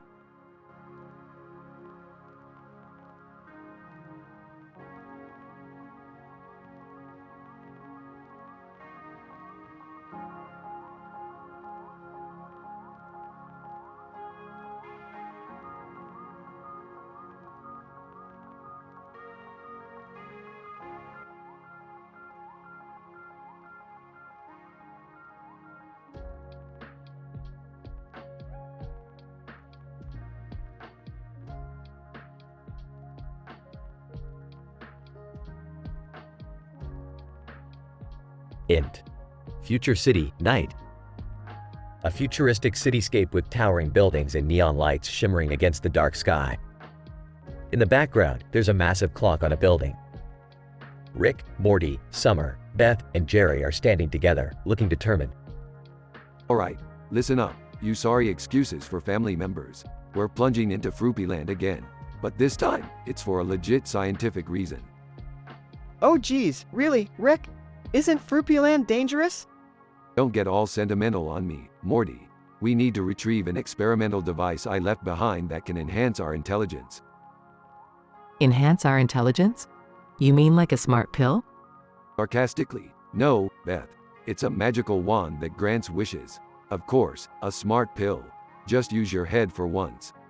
So, how are we getting there? I've modified our portal gun to teleport us directly into Fruipyland. Hold on tight, losers. They all hold hands as Rick activates the portal gun. A flash of light and they disappear. Int. Fruipyland, day. They materialize in Fruipyland, surrounded by colorful landscapes and fantastical creatures. The atmosphere is eerily enticing. Wow, this place is trippy. Stay focused, Jerry. We have a mission. Split up and search for the device. They split into two groups, Rick with Beth and Morty with Summer. Int. Fruipyland, towering trees, day. Beth looks up, amazed by the towering trees. These trees. They're so vibrant. Yeah, botanical wonders and all that. Let's find that damn device. Int. Fruipyland, fairy meadows, day. Morty and Summer stumble upon a meadow filled with playful fairies. Look, Summer, fairies, they're so beautiful. Just don't get distracted, Morty. Remember why we're here. Int. Fruipyland, abandoned house, day. Rick and Beth discover an abandoned house with strange markings. Rick, look at these markings on the wall. Do you think they hold any significance? Nah, just some random alien graffiti. Keep your eyes on the prize, Beth. Int. Fruipyland, enchanted lake, day. Morty and Summer reach a serene lake, shimmering with magical energy. Summer, this lake, it's like something out of a dream. Snap out of it, Morty. We're running out of time. Int. Fruipyland, hidden cave, day. Rick and Beth stumble upon a hidden cave, emitting a mysterious glow. Rick, this cave. It feels like destiny. Destiny, schmestiny. We have a job to do, Beth. Int. Fruipyland, ancient temple, day. Morty and Summer reach an ancient, overgrown temple with intricate designs. Summer, this temple, the wisdom it holds could change everything. Get it together, Morty. We can't let this place distract us. Int. Fruipyland, final showdown, day. All of them converge at the heart of Fruipyland, where the experimental device lies. Alright, family, time to retrieve that device and get out of this insane dimension. As they reach for the device, a fierce battle ensues with the mystical guardians of Fruipyland. Int. Fruipyland, final showdown, continuous. They fight with strategic precision, showcasing their skills and using their environment to their advantage. Rick, the device. We need it now. Almost there, Beth, hold on. Finally, they retrieve the device and manage to escape Fruipyland through a portal. Int. Future City, laboratory, night. Back in their lab, Rick examines the experimental device. Well, that was quite the adventure, huh? Yeah, Rick, I guess sometimes you just gotta take risks for science. Exactly, Morty. Science waits for no one. They all share a laugh, knowing they've accomplished something incredible. Fade out.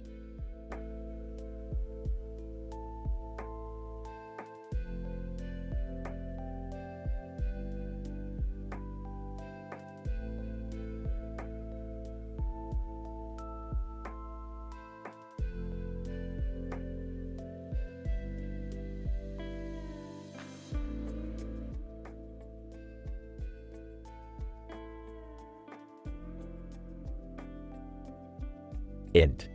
Smith living room, day. Rick, Morty, Beth, Summer and Jerry are all wearing fake heads on their faces, posing awkwardly in front of a giant tree. A photographer stands by, ready to snap the perfect family photo. Looking around. All right, everybody, say, dimensional chaos. Photographer, snapping the picture perfect. Now let's get that smile without the fake heads. They remove the fake heads and gather on the couch, ready for some ice cream. Wow, that picture was something else. So, who's up for some disgusting interdimensional ice cream? Excitedly, count me in. I'll start with the Cthulhu's Delight from Dimension Zeta 7. It's a blend of tentacle-shaped licorice-flavored swirls, topped with edible eyeballs and served in a cone made of crushed dreams. I'd give it a solid 8 out of 10. Okay, I'll go with the Cosmic Sludge Sundae from Dimension GAMMA 9. It's a mix of galaxy-flavored ice cream, covered in a gooey asteroid syrup, topped with stardust sprinkles, and served in a black hole waffle cone. I'd give it a 9 out of 10. Nice choices, guys. Alright, brace yourselves for the Gross Gooey Gorgon from Dimension OMEGA 3. It's a slimy Medusa-flavored ice cream, garnished with crushed snake scales and venom drizzle. It's served in a cone made from cursed bones. I'd rate it a perfect 10 out of 10. Well, I guess I'll try the Rancid Octopus Surprise from Dimension ALPHA 2. It's a slimy, fermented octopus-flavored ice cream, topped with rotten seaweed and served in a moldy fish-shaped cone. Honestly, it's a 3 out of 10 for me. Smirking? Alright, last but not least, I present to you the Intergalactic Snot Sundae from Dimension EPSILON 5. It's a sour mucus-flavored ice cream with slimy alien booger boba, sprinkled with asteroid dust, and served in a cone made of meteorite fragments. It's a solid 7 out of 10 for me. They all dig into their disgusting interdimensional ice creams, enjoying each unique flavor. Got to. Int. Smith Kitchen, later. The family sits around the kitchen table, empty bowls in front of them.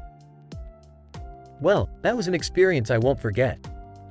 Laughs. Oh, the things we do for the sake of adventure. That's right, kids. Life is all about trying new things, even if they're repulsive and stomach-churning.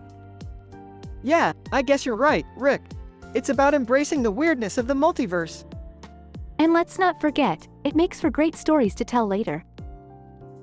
They all laugh and lean back in their chairs, satisfied with their bizarre ice cream adventure. Fade out.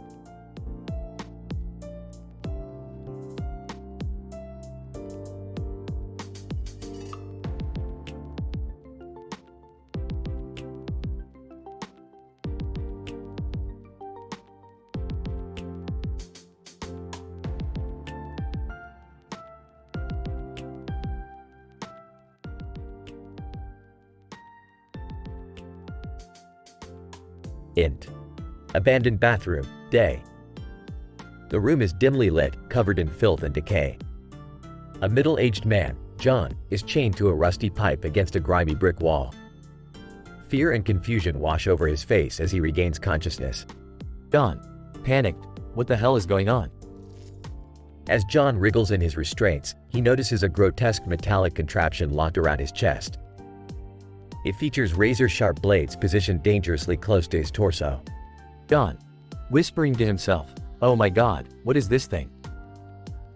Suddenly, a television screen flickers to life in the corner of the room. The distorted face of a man with a creepy smirk appears. It's Jigsaw. Jigsaw, hello John, I want to play a game.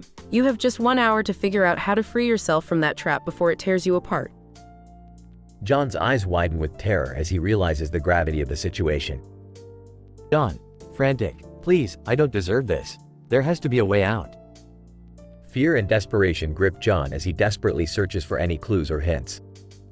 John, pleading, help me. Is there anyone there? Can anyone hear me? His cries echo through the decrepit room, but there is no response. Hours pass, and John's hope dwindles. Suddenly, a buried memory from his tumultuous past resurfaces. John, whispering, tears streaming down his face, I have to confront this. I have to face the darkest part of my past to survive. With a newfound determination, John recalls the unspeakable trauma he endured as a young boy. Flashbacks of his harrowing past intertwine with his present struggle. Each memory fuels his strength to persevere, ensuring he won't be defeated. An hourglass on the wall drains quickly, indicating time is running out. John. Overwhelmed. I can't let my past define me. I'm stronger than this. He musters every ounce of courage and makes a series of calculated moves. One by one, he disables the mechanisms of the trap. John. Relieved. I'm almost there. I can make it. The final blade retracts just as time expires. John's heart pounds with exhilaration and relief. But just as he catches his breath, a chilling voice echoes through the room. Jigsaw, congratulations, John. You've survived for now. John's victory is swiftly overshadowed by the realization that he is still trapped in Jigsaw's sadistic game. Fade out.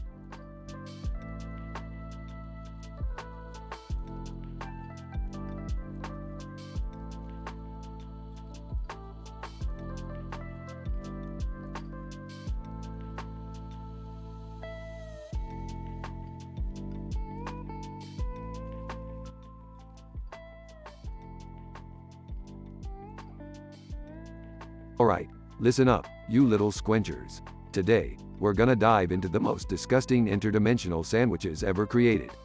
Get your barf bags ready. Oh, Rick, do we really have to do this? I mean, can't we just go on a regular adventure? Morty, stop being a little wuss.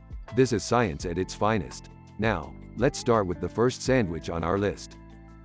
Wait, I thought this was going to be a normal family dinner. You know, without all the weirdness? Yeah, Dad, can't we just enjoy a nice meal together without all the interdimensional stuff? I have to agree with the kids. Rick, can we please have one normal meal?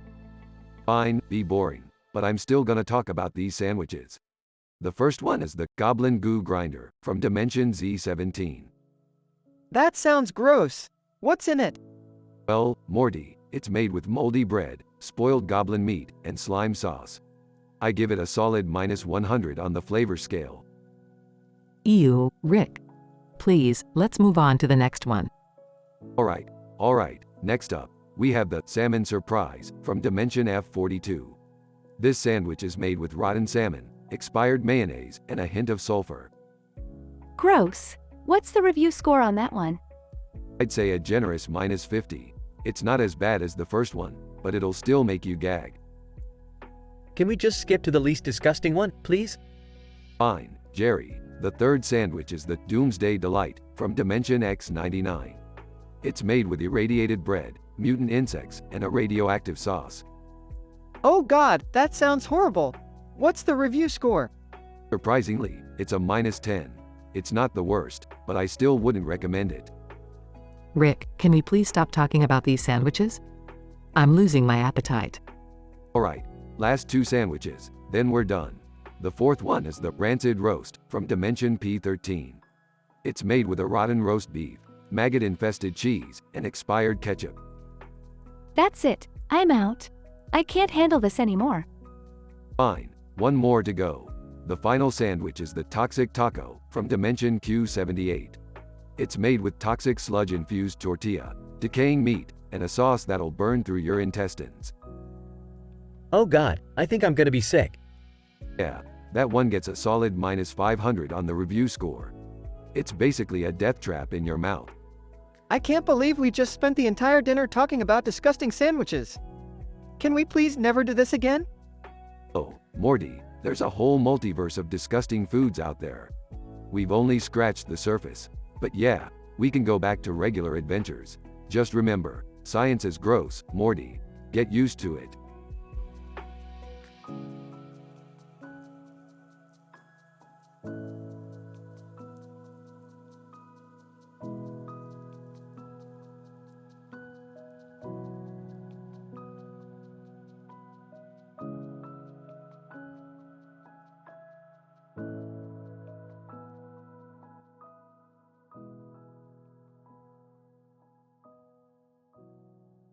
Morty, why are you staring at that poster?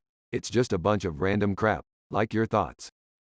Well, Rick, I'm trying to find some inspiration for my science project. I thought this poster might spark some genius ideas. Genius ideas? You couldn't come up with a genius idea if it smacked you across the face. But fine, let's see what you got. Okay, so, I was thinking, what if I could evolve the IBM logo? You know, make it more high-tech and futuristic? Morty, that idea is about as useful as a plumbus. But hey, if you want to waste your time on pointless endeavors, be my guest. Thanks, Rick. Your unwavering support means the world to me. Now, let's get to work. Scene changes to Jerry entering the room. Hey, what are you two doing? And why does Morty have a poster of random crap? Jerry, you wouldn't understand even if I explained it to you. Just go back to being irrelevant, like always. Oh, I see. Morty's doing a science project while you criticize me. Typical. Morty's science project is about as meaningful as your existence, Jerry. Now, leave us alone and let the genius work. Dad, don't listen to him. My project is gonna be amazing, just you wait. Scene transitions to Morty working on his project, struggling with the IBM logo redesign. Gah! This is so frustrating. Why can't I come up with something brilliant? Morty, you're expecting brilliance from a brain that couldn't even pass simple math. Give it up already. No, I refuse to give up. I'm going to prove you wrong, Rick. Just watch me. Scene shifts to Rick's confused expression. What the hell is going on? Morty actually has determination? This is not right. Something is seriously messed up. I heard that, Rick. You can't bring me down. I'm going to make this logo evolution happen, and you'll eat your words. Morty, you're as delusional as a Plutonian sloth. But hey, if you really believe in yourself, go for it. Montage of Morty's struggles and hard work on his project. Yes, I did it. Check out this badass IBM logo evolution. It's like nothing the world has ever seen before. I gotta admit, Morty, you actually pulled it off. I'm impressed. Guess I underestimated your brain power. Thanks, Rick. Finally, some recognition. Now, let's go show this to Dad and prove that I'm not just a useless idiot. Scene transitions to Jerry's amazed expression. Morty, this is amazing. You've really outdone yourself. I'm speechless. Rick, under his breath. Speechless because you never had anything intelligent to say in the first place. Thanks, Dad. It feels great to finally be appreciated for my abilities. Maybe I'm not such a failure after all. No, Morty, you're not a failure. You're my son, and I'm proud of you. Scene fades out with a heartwarming moment between Morty and Jerry, leaving Rick rolling his eyes in the background.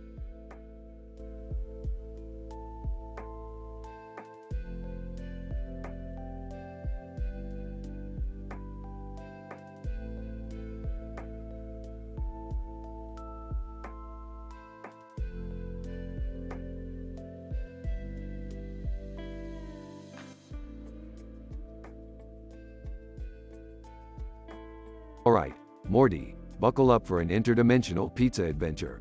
Let's go. Oh, Rick, do we really need to do this? Can't we just order a regular pizza? Morty, regular pizzas are for regular losers. We're going interdimensional, baby. Prepare for some mind-blowing culinary atrocities. Rick, isn't this a bit excessive? I mean, I'm all for trying new things, but interdimensional pizzas? Beth, do you have any idea the lengths I would go for culinary experimentation? It's a scientific duty. Whatever. Just make sure I don't get any weird extra-dimensional diseases from these pizzas. I don't know, guys. This all sounds a bit dangerous. Can we just stick to the usual? Jerry, if you want to keep living your boring, mundane life, be my guest. But we're diving headfirst into pizza madness. Alright, Rick, where do we start? These interdimensional pizzas sound pretty intense. We'll begin with the Pizzazilla from Dimension X05, topped with radioactive hot sauce, venomous anchovies, and a crust made from the ashes of dead civilizations. It's a solid 3 out of 10. That sounds absolutely revolting, Rick. How about the next one? Next up is the Smorg Pizza from Dimension Q13. It's got marshmallow-flavored sauce, gummy worm toppings, and a crust with cookie dough edges. It's a disappointing 2 out of 10. That's just wrong on so many levels. Can we move on to something better? Alright, let's try the Devilicious Pizza from Dimension L26. It's infused with ghost pepper sauce, topped with roasted scorpions, and has a crust made of crushed souls. I'll give it a mediocre 5 out of 10. Crushed souls? Are you kidding me? This is getting worse by the minute. I can't believe I'm saying this, but let's just get it over with. What's the next abomination? Okay, brace yourselves for the slimy surprise pizza from Dimension G42. It comes with slime-infused tomato sauce, jellyfish tentacle toppings, and a crust made with seaweed. It's a slimy 4 out of 10. I can't even begin to fathom who would enjoy these pizzas. This is beyond bizarre. Seriously, Rick, are you trying to torture us? Torture? No, I'm expanding your culinary horizons. And last but not least, the Choco Cheese Delight from Dimension W17. It's covered in chocolate sauce, topped with melted cheese, and has a crust made of graham crackers. Surprisingly, it's a sweet 8 out of 10. Finally, something remotely edible. I think I'm scarred for life after this interdimensional pizza journey, Rick. That's the beauty of it, Morty.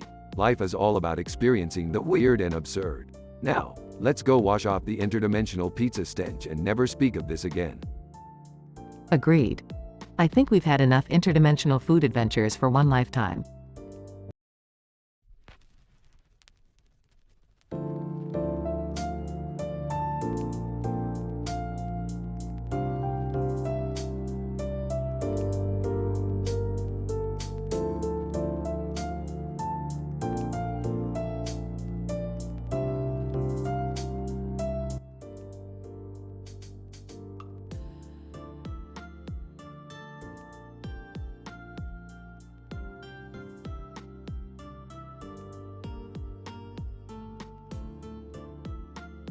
Alright, Morty, buckle up. We're about to embark on a scientifically absurd adventure that not even the smartest physicists could comprehend.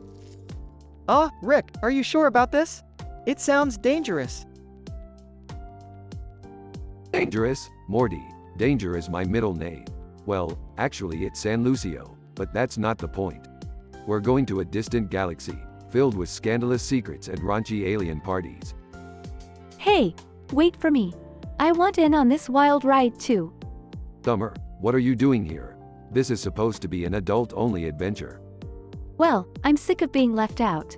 I can handle anything you throw at me. Fine, suit yourself. Just remember, it's not for the faint-hearted. Whoa, Rick, look at all those Star Wars characters lined up over there with lights on them. What's going on? We've stumbled upon a cosmic convention, Morty. Those are stormtroopers from Star Wars. It seems they're having a possession problem with a child terror. Hurry around. Alright, listen here, you cosmic weirdos. I don't appreciate being possessed by some intergalactic meddling force. I have enough troubles dealing with my in-laws. Hurry, Barone, what are you doing here? You're not even from the same universe. Hurry around. Well, it seems the universe has a twisted sense of humor. Now, help me get rid of this possession before I lose it. Rick, I think I'm being seduced by that alien over there. Should I be worried? Stellar seduction suspicion, huh? Just stay focused, Summer. We have a mystery to unravel and no time for distractions. Rick, are you sure we can handle all these crazy situations? It feels like everything is getting out of control. Morty, my IQ is off the charts. We'll find a way to navigate through this madness. It's what we do. Rick, I just can't shake off this feeling that we're being watched. Like someone is pulling the strings behind the scenes. Well, Summer, the universe is a strange place. We never know what kind of cosmic conspiracy is in play. Hurry around. Speaking of conspiracy, have you heard the latest tittle-tattle about those Star Wars troopers? Rumor has it, they have a secret karaoke club on the dark side of the moon. Oh please, Marie, don't get me started on those juicy stories. We have a mission to complete. Rick, I don't think we can trust anyone here. Everyone seems to have ulterior motives. Morty, trust is overrated. We trust science and our own intellect. Now let's get to the bottom of this possession problem. Rick, I think I've found a clue. That alien over there is acting suspicious. I think they're behind all of this. Excellent observation, Summer. Let's confront them and bring this madness to an end.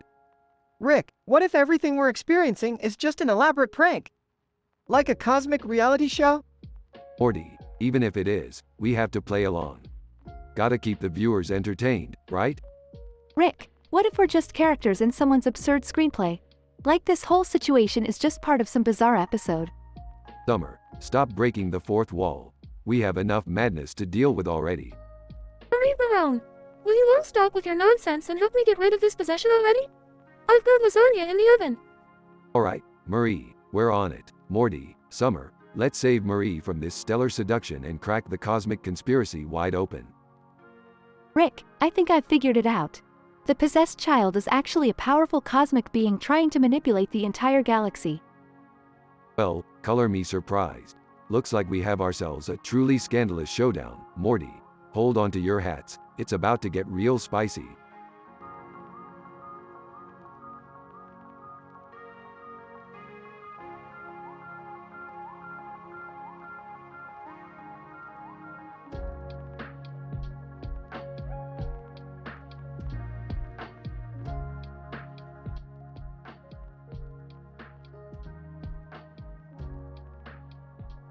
Hey guys, check out this sandwich I found.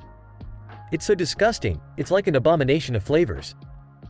Oh please, Jerry. You always find the weirdest things. Let's take a look, Jerry. I'm always up for some interdimensional culinary exploration. Oh, I don't know, Rick. Last time we tried one of those sandwiches, I nearly puked in my portal gun. Morty, don't be such a wuss. Hand me that sandwich. I can't believe we're actually doing this. Okay, here goes nothing. Alright, let's start with sandwich number 1. This one they call the Soggy Surprise. It's made with moldy bread, slimy pickles, and sewage sauce. Ew, sounds delightful. What dimension is this from? Dimension C137, and I give it a score of -5 out of 10. It's a complete disaster. Next up, we have the Slimy Slaw from Dimension ZETA12. It's filled with gooey green slime, rotten tomatoes, and a generous helping of tentacle mayo. I'd give it a 2 out of 10, just for the creativity. Oh, I think I'm gonna be sick. Okay, how about the Stinky Stacker from Dimension Q42? It's got expired cheese, moldy salami, and a special stench-infused mayonnaise. I'd rate it a solid 1 out of 10, only because it's so revoltingly unique. Moving on to the Rancid Reuben from Dimension N52. It's made with spoiled sauerkraut, curdled Swiss cheese, and a special sauce made from fermented fish guts. I'm giving it a 0 out of 10. It's just unbearable. And finally, we have the Vomit Veg Sub from Dimension OMEGA9. It's a medley of vomit-flavored vegetables on a stale bun, with a side of expired ranch dressing. I can't even rate it, it's that disgusting. Well, that was an enlightening experience. I'm never doing this again.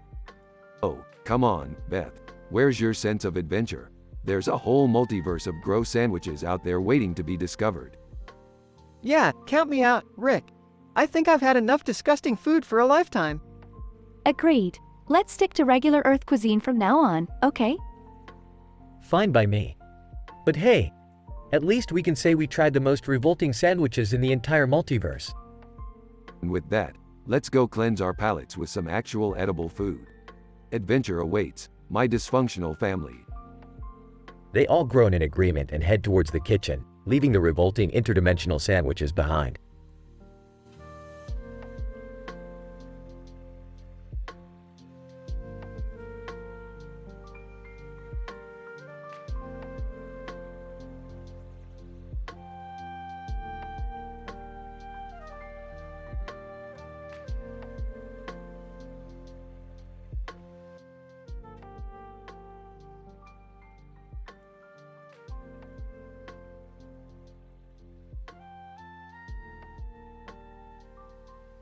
Title: The Unbelievably Dramatic Adventures of Rick and Morty, The Enigmatic Blue Car. Episode description.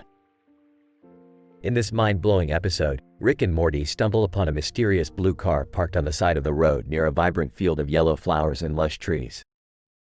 Little do they know that this encounter will set off a series of unexpected events that will challenge their wit, push their limits, and test the very bounds of science. Get ready for a roller coaster ride of emotions, as this episode takes you on an unforgettable journey. Poking his head out of the car. Morty, step aside, Morty. This here is a 1958 replica Porsche 356 Speedster. Only the coolest car you'll ever lay your beady eyes on, Morty. In awe? Wow, Rick. That's one heck of a car you've got there. The blue paint is so shiny, it's like staring into the cosmos itself. Smirking. Yeah, Morty. Just wait till you see what this baby can do. Get in, and let's rev this thing up. Triggering event, inciting incident. As Rick and Morty hit the road, the blue car suddenly glows with an otherworldly light, launching them into an interdimensional time warp and depositing them in a parallel universe where cars rule the world. Rick, where are we? Everything looks different. Nonchalantly, we've just arrived in the land of the cars, Morty. A dimension where vehicles have evolved into sentient beings. Don't worry, Morty, I've got this all under control. Opening square bracket, closing square bracket. Rick and Morty find themselves caught in an intense car race between warring factions. They must navigate treacherous tracks, outmaneuver rival cars, and uncover the secrets of this strange realm to make their way back home. Morty, buckle up. We've got nitro boosters engaged, plasma blasters prime, and a whole lot of vroom vroom power under the hood. Time to show these cars who's boss. Nervously, Rick, I'm not sure we should mess with these guys. They look pretty serious. Sarcastically, oh, Morty, when have I ever led us astray? We'll be fine. Just follow my lead, and try not to crash, Morty. Denouement. After a series of hair-raising car chases, unexpected alliances, and scientific breakthroughs, Rick and Morty uncover a hidden portal that leads back to their own dimension. Relieved. Rick, look. We found a portal. We can finally go back home. Grinning. That's right, Morty. But first, let's take a quick detour to pick up some chips and salsa. I've been craving them since we arrived in this dimension. Conclusion. As Rick and Morty return to their universe with a newfound appreciation for the capabilities of a blue car, they reflect on the wild adventure they just experienced, knowing that there will always be more mind-bending escapades waiting just around the corner. Smirking. Well, Morty, another day, another dimension. Who knows what mind-blowing adventures await us next? Let's hit the road again, Morty. Reality won't warp itself. Exhausted yet excited. Yeah, Rick. I can't wait for our next crazy adventure. But, maybe next time, we can stick to something a little less, car-related? Chuckling. Whatever you say, Morty. You drive the car of this universe, and I'll drive the car of imagination. Together, we'll explore the unknown, one parallel dimension at a time. Note, the above dialogue includes 25 lines, adhering to the requirement of generating at least 20 lines.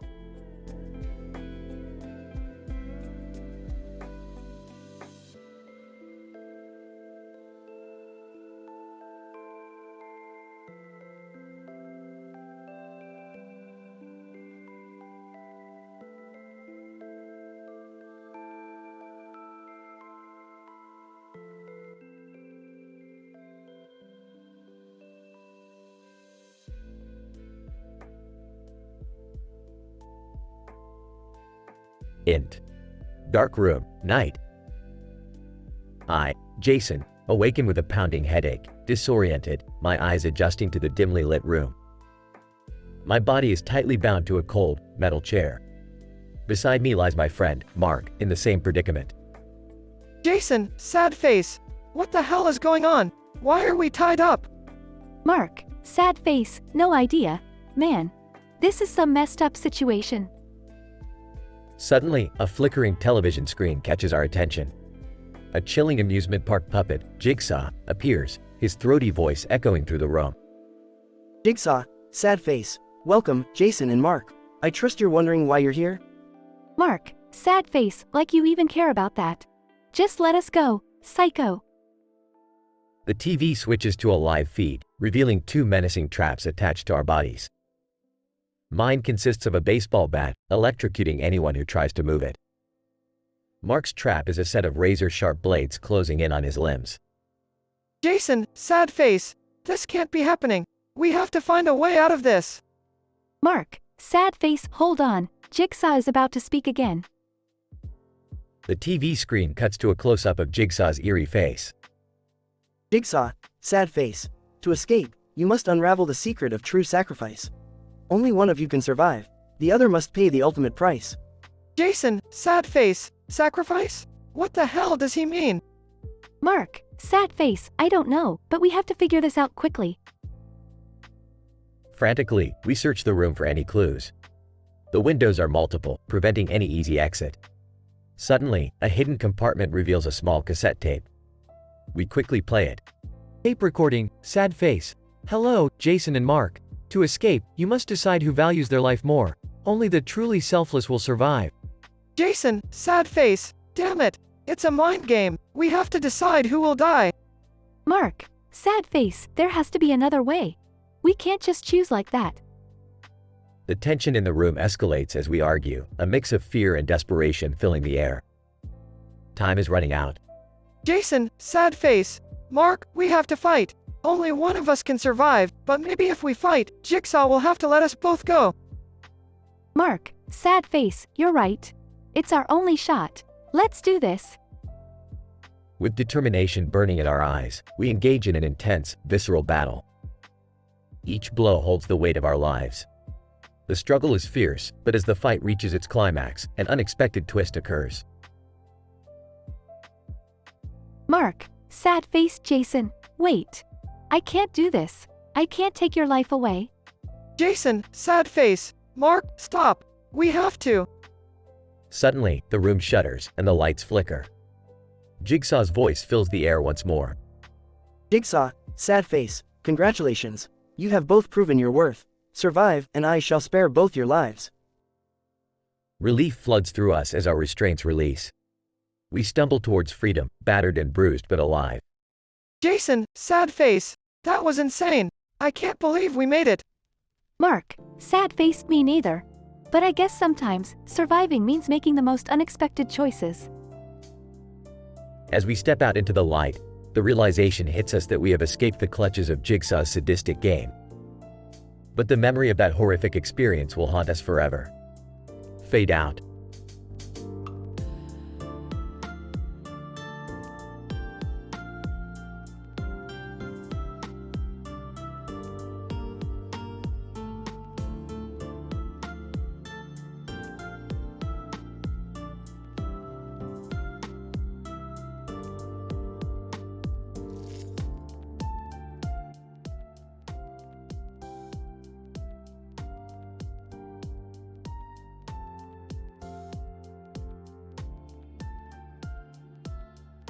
Title: The Labyrinth of Redemption. Int. Abandoned bathroom, night. We open on a dimly lit bathroom, covered in grime and decay. A young woman, Linda, lies unconscious on the dirty floor, surrounded by flickering fluorescent lights. She is wearing a green suit, holding a phone and a rope, with a red hat perched on her head. Linda wakes up, disoriented and terrified. She glances down at her body, noticing a gruesome trap secured to her torso, a vice-like contraption with sharp metal spikes pointing towards her chest. Linda checks her phone and gasps as a chilling message appears on the screen. Hello, Linda. I want to play a game. Find the key to unlock your salvation or become a victim of your own past. Linda trembles as a flood of traumatic memories rush into her mind. She takes a deep breath, steadying herself, and begins to search the bathroom, desperate to find a way out. Linda notices a faded photograph lying amidst the filth. It triggers a disturbing flashback from her childhood, a memory of the horrific abuse she endured. Linda, whispering, no, not that memory, anything but that. Determined, Linda musters up her courage and decides to confront her deepest fears head-on. She retraces her steps, examining every inch of the room in hopes of finding a hidden clue. Suddenly, Linda finds an old journal tucked underneath a rusty sink. She frantically flips through its pages, discovering a series of cryptic messages and intricate riddles. Linda, muttering to herself, one must face their darkest past to find redemption. What does that mean? As time ticks away, Linda unravels the puzzles one by one, each solution bringing her closer to freedom. The tension rises with every passing second. Eventually, Linda uncovers the final clue, leading her to a loose tile on the bathroom floor. She pries it open, revealing a secret compartment. Inside, she finds a small key, glistening in the dim light. Hope surges through her veins. Linda, whispering, "This is it, the key to my salvation." But just as she is about to unlock the trap, a twist of fate intervenes. The room suddenly begins to shake, debris falling from the ceiling. A hidden timer, unknown to Linda, ticks down towards 0. Panic sets in as the seconds slip away. Linda, frantically, "Number, I can't die like this. I won't let my past define me." Summoning every ounce of strength, Linda uses the rope she had been holding and cleverly constructs a makeshift pulley system. With great effort, she releases the vice-like trap, just as the timer reaches its final seconds. The trap shatters, falling harmlessly to the ground. Linda collapses, gasping for air, but victorious. She has conquered her demons and survived the sadistic game. Linda, whispering, tears streaming down her face, "I am stronger than my past. I am free." As she emerges from the dilapidated bathroom, the once imprisoned woman steps into the world anew, a survivor reborn. The unexpected ending leaves us with a sense of redemption and hope. Fade out.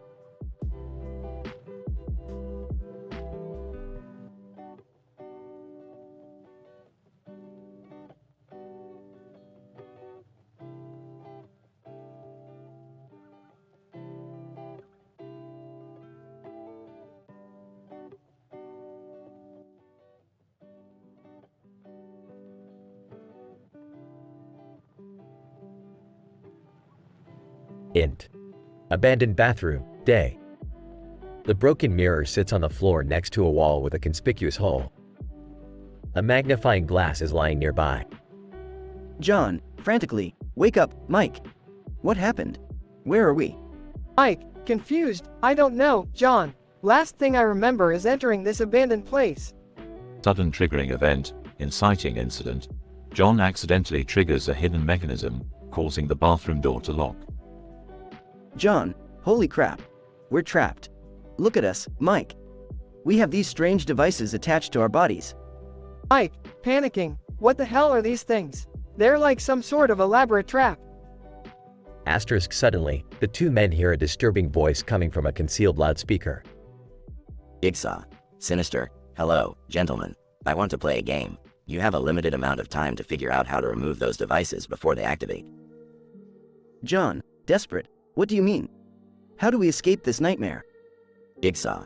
Figure it out, John. One of you must find redemption, and the other will face the consequences. John and Mike begin to search the bathroom, finding hidden clues around the room.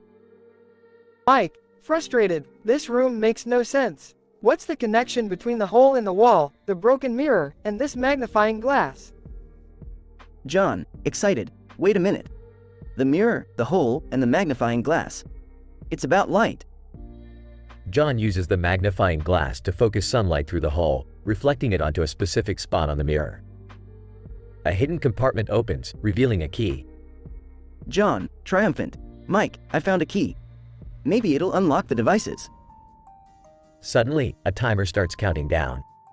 The men realize they're running out of time. Mike, determined, "Hurry, John. Unlock my device first." John tries the key, but it doesn't work. The timer keeps ticking. John, frustrated, "Damn it, it's not the right one. We need to find another key."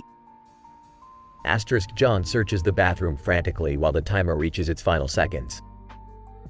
John, desperate, "I can't find anything else. Mike, I'm sorry." Mike, accepting, "It's all right, John. Just remember what Jigsaw said, one must find redemption." Asterisk as the timer reaches 0, Mike's device activates, immobilizing him. John is left standing, filled with guilt and a newfound determination. John, vengeful, "Jigsaw, you won't get away with this. I will find a way to stop you." An epic, brutal fight ensues between John and Mike, using improvised weapons found in the bathroom. John, aggressive, "You're not going to kill me, Mike. I won't let you." Mike, determined, "It's all part of the game, John. Only one can survive." The fight escalates, blood splattering, bones cracking, until an unexpected turn of events unfolds. Ike, weakly, John, stop. John, panting, no, Mike. I won't fall for your tricks. Suddenly, Mike disarms John, revealing a compassionate expression. Ike, pleading, John, listen. I figured it out. We're both victims, but we can escape together. John hesitates, unsure of Mike's sincerity. He finally lowers his guard. John, cautious. Okay, but if you're lying, I won't hesitate to finish this. Together, they discover a hidden exit, barely escaping the clutches of Jigsaw's sadistic game. The broken mirror and the devices remain behind as a testament to their survival. Finn.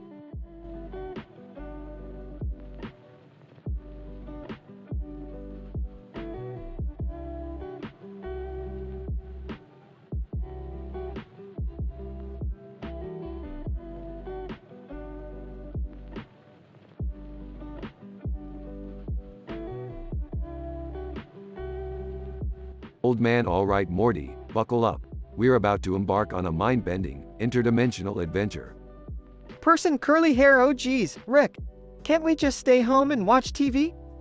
Old man Morty, you're never going to learn anything by sitting on your behind all day. We're going to explore the vast unknown, you hear me? Person curly hair, fine, but if I get eaten by some alien creature, it's on you. Woman Rick, please be careful with Morty. He's still just a kid, you know. Old man, don't worry, Beth. I'll make sure he survives. Or at least, his consciousness will. Girl, can I come too? I'm tired of being stuck in this boring old house. Old man, fine. But don't say I didn't warn you. Space travels may contain extreme peril and mind-bending revelations. Woman Rick, just make sure you bring them back in one piece. And preferably without any extra limbs. Old man, all right. Let's get this party started. Person curly hair, what's the plan, Rick? Old man, we're going to investigate those mysterious photos you found, Morty. They hold the key to the secrets of the universe. Girl secrets, huh, count me in. Old man, we'll use the photos as a portal to a parallel universe, where anything is possible. Person curly hair, this sounds dangerous, Rick. Are you sure it's safe? Old man, safety is for weaklings, Morty.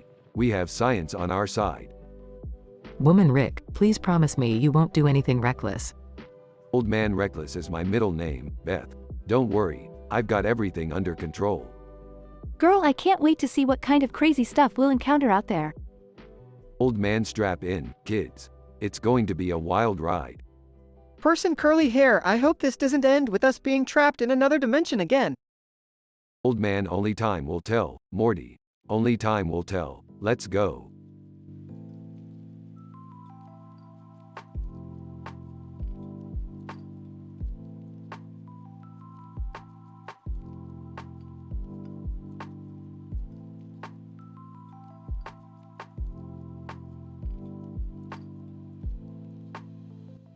Int.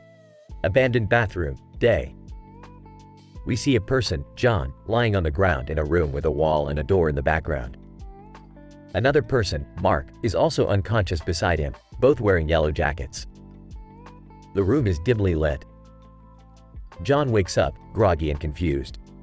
He notices the traps attached to their bodies, a contraption with rotating blades on his arm, and a collar with a timer on Mark's neck. John, panicking. What the hell is going on? Where are we? Mark slowly regains consciousness, his eyes widening in horror as he realizes the predicament they're in. Mark, whispering, Jigsaw, this is his doing. We have to find a way out of here, John. John looks around the room, desperate for any clues or means of escape. Suddenly, a video message from Jigsaw appears on a small TV screen in the corner of the room. Jigsaw's distorted voice echoes through the room. Jigsaw, distorted voice, welcome, gentlemen. You found yourselves in a deadly game. Only one of you can survive. The choice is yours. John, angry. You sick son of a bitch. What kind of twisted game is this? Mark, shaking, we have to stay calm, John. We need to work together if we stand any chance of making it out of here alive. As they search the room, John discovers a small key hidden underneath a loose tile. John, excited, I found a key. Maybe it will unlock our traps. Mark cautiously takes the key from John's hands, attempting to unlock the collar around his own neck. As Mark tries to free himself, John lunges at him, driven by fear and desperation. They engage in a brutal fight for survival, clawing at each other's throats, both struggling to break free from their deadly restraints. Suddenly, the timer on Mark's collar reaches 0. It detonates, killing Mark instantly. John, breathless and bloodied, stares in shock at Mark's lifeless body. John, whispering, I didn't mean for this to happen. I just wanted to live. The door to the room swings open, revealing a grinning Jigsaw. Jigsaw, congratulations, John. You've proven your will to survive. Your game is over, but remember, your choices have consequences. Fade out.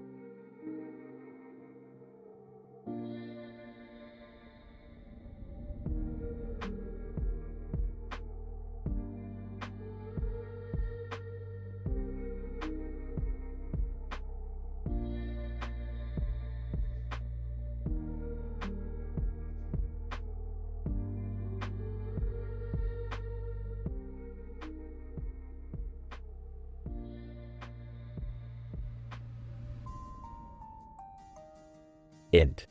Abandoned bathroom, day. The room is dimly lit, with water dripping from the pipes.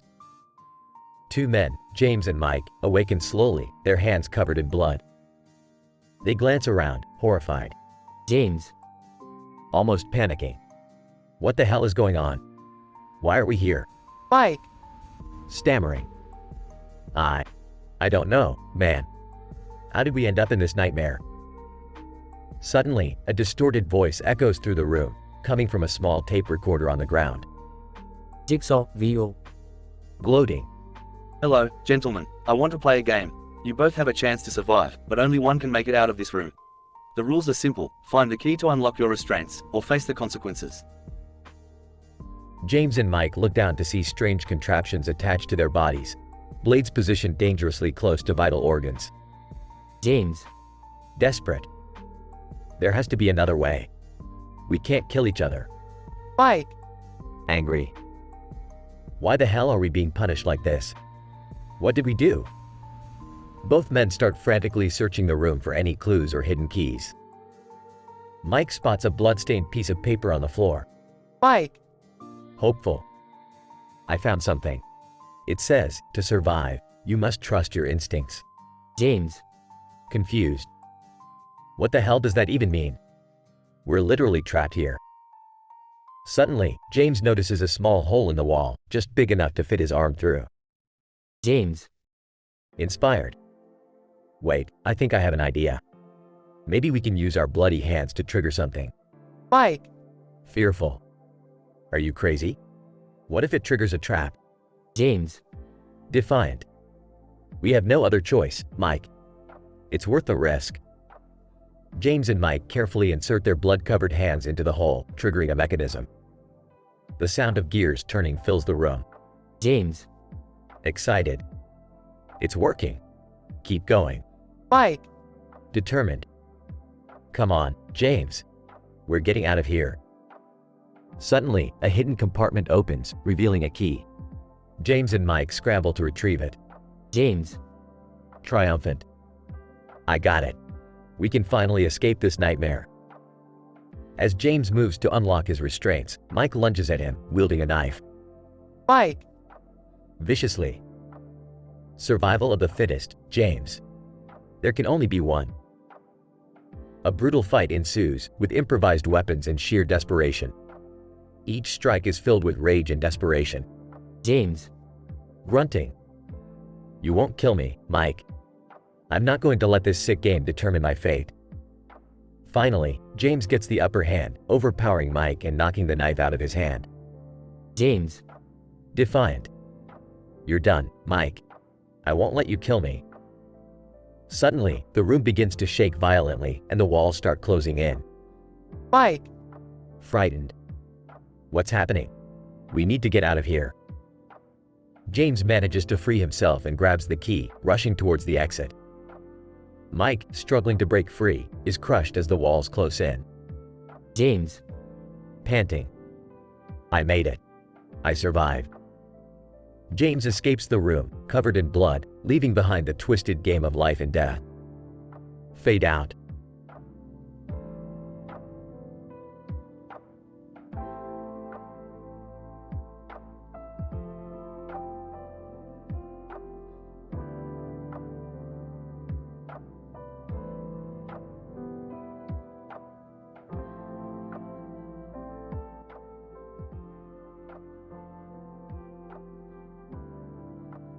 Scene: an abandoned bathroom with dim lighting.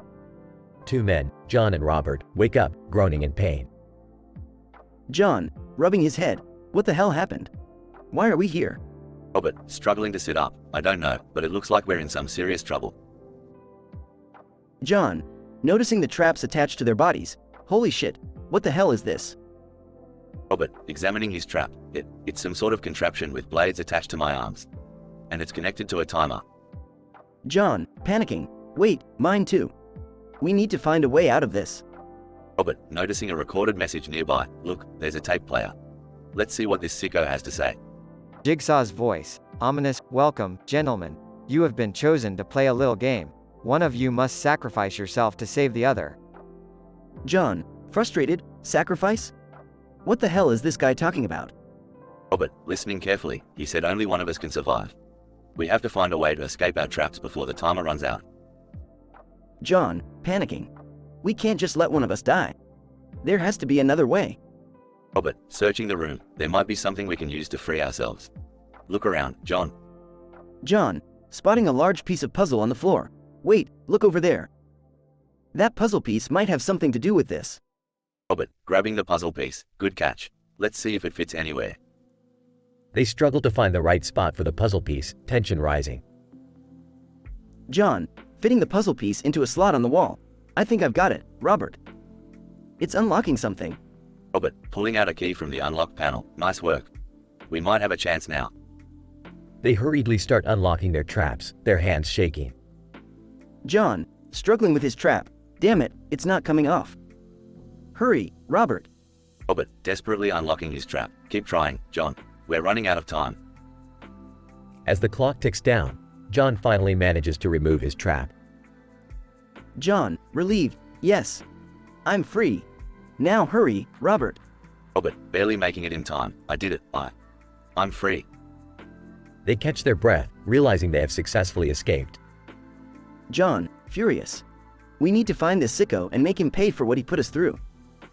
Robert, determined. Agreed. No one deserves to suffer like this. Let's find a way out and bring him to justice. They arm themselves with improvised weapons, ready for a brutal fight. John, grinning. You ready for some payback, Robert? Robert, smirking. Hell yeah, John. Let's make him regret the day he messed with us. They charge out of the bathroom, prepared to face whatever challenges lie ahead.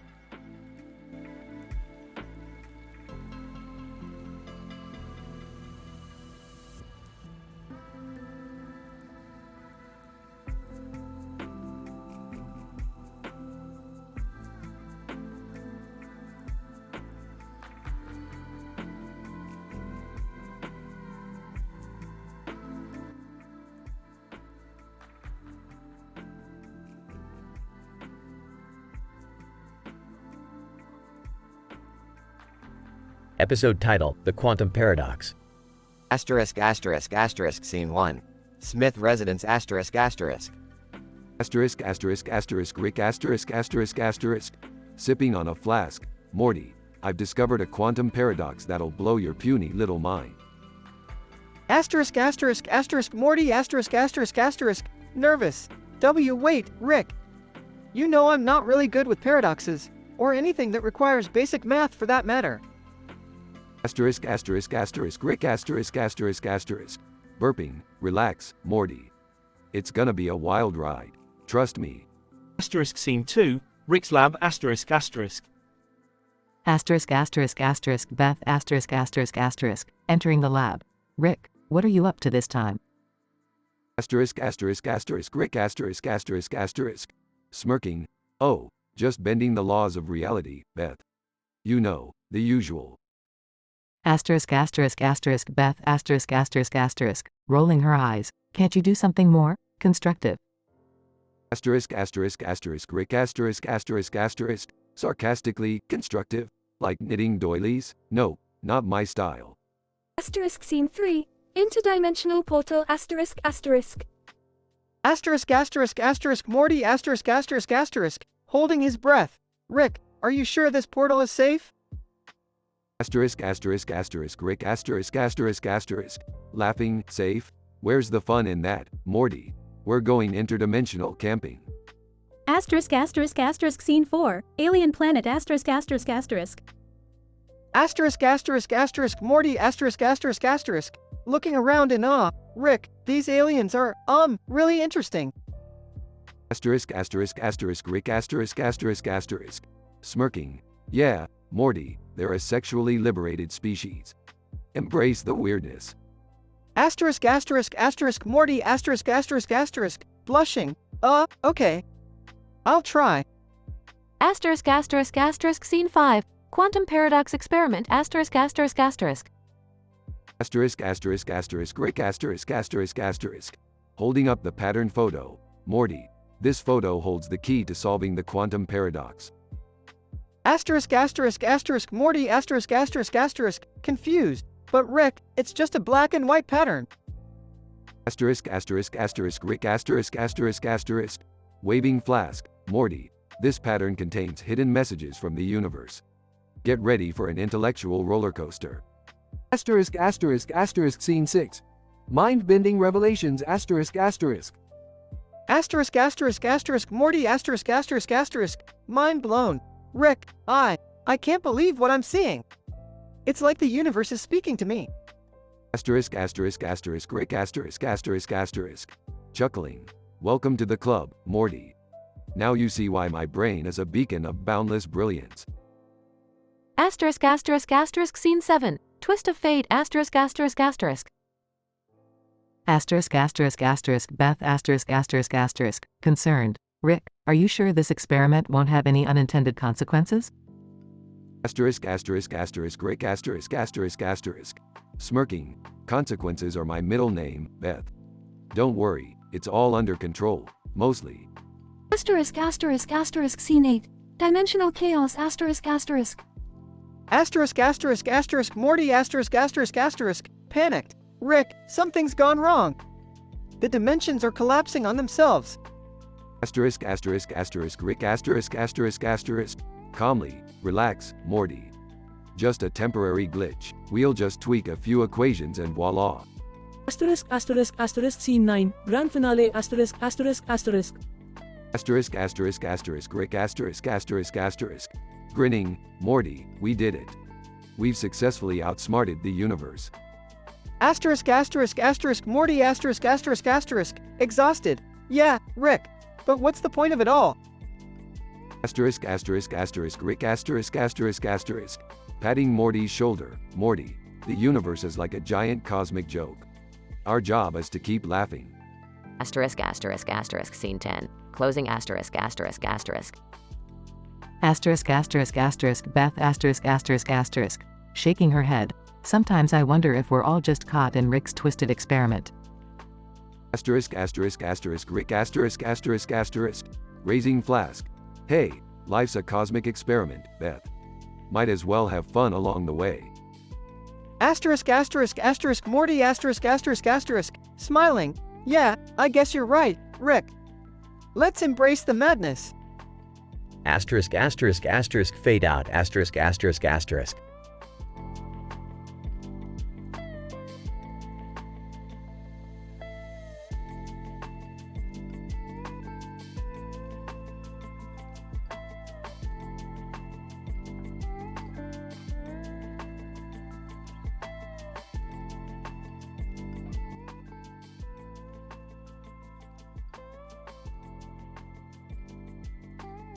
Int. Abandoned bathroom, day. A person with a red glove and a black hat, known as John, is in a room with a sink and a mirror. Two men, Mark and Mike, lay unconscious in the corner of the room, each with a gruesome trap attached to their bodies. The walls are dirty and covered in faded graffiti. John wakes up, disoriented, and notices a cassette tape lying on the sink. He picks it up and presses play. Jigsaw's voice, VO. Hello, John. Welcome to your game. The time for redemption has come. You have one task, to discover a way to release yourself from this room before time runs out. However, only one of your companions will be able to survive. Choose wisely. John looks at the traps attached to Mark and Mike. Mark's trap is a metal contraption constricting his chest. Spikes pierce his flesh each time he breathes. John, whispering, what have we gotten ourselves into, guys? Mark and Mike start to regain consciousness. Ike, what the hell is going on? Where are we? Ugh, I have no idea, but we need to find a way out of here. John, wait, listen. Jigsaw wants us to choose who lives and who dies. Ike, this is insane. We can't possibly make that kind of decision. Ugh, maybe there's another way. We should search the room for clues or anything that might lead us to an escape. They begin to search the room. Mark notices a small key hidden behind the mirror. Ugh, guys, I think I found something. John, what is it? Ugh, it's a key. Maybe it unlocks one of these traps. Ike, hurry up, man. Time's ticking. Mark inserts the key into his own trap, and it slowly releases its grip, allowing him to breathe freely again. John, nice work, Mark. Suddenly, the lights flicker, and Jigsaw's voice echoes through the room. Jigsaw's voice, VO. Congratulations, Mark. You've made the first step towards survival. However, the game is not over yet. Mark looks at John and Mike with fear in his eyes. Ugh, what? What do you mean? John, there's only supposed to be one survivor, Mark. We have to keep going. Ike, no way, man. We can't turn on each other like animals. John, it's either us or him, Mike. We have no choice. They lock eyes, their breathing quickens, and tension fills the room. The fight begins. John and Mike engage in a brutal, violent struggle. They claw at each other, desperate to be the last one standing. The sink shatters as they crash into it, blood splattering across the room. John manages to overpower Mike, his gloved hand squeezing tightly around Mike's throat. Mike gasps for air, his eyes filled with terror. John, I'm sorry, Mike. But this is how it has to be. Mike's body goes limp, lifeless. John releases his grip, panting heavily. He looks down at the lifeless body of Mike, the weight of his actions sinking in. John, whispering, I did what I had to do. The room falls into an eerie silence as John stands alone, the echoes of his choices and Jigsaw's twisted game lingering in the air.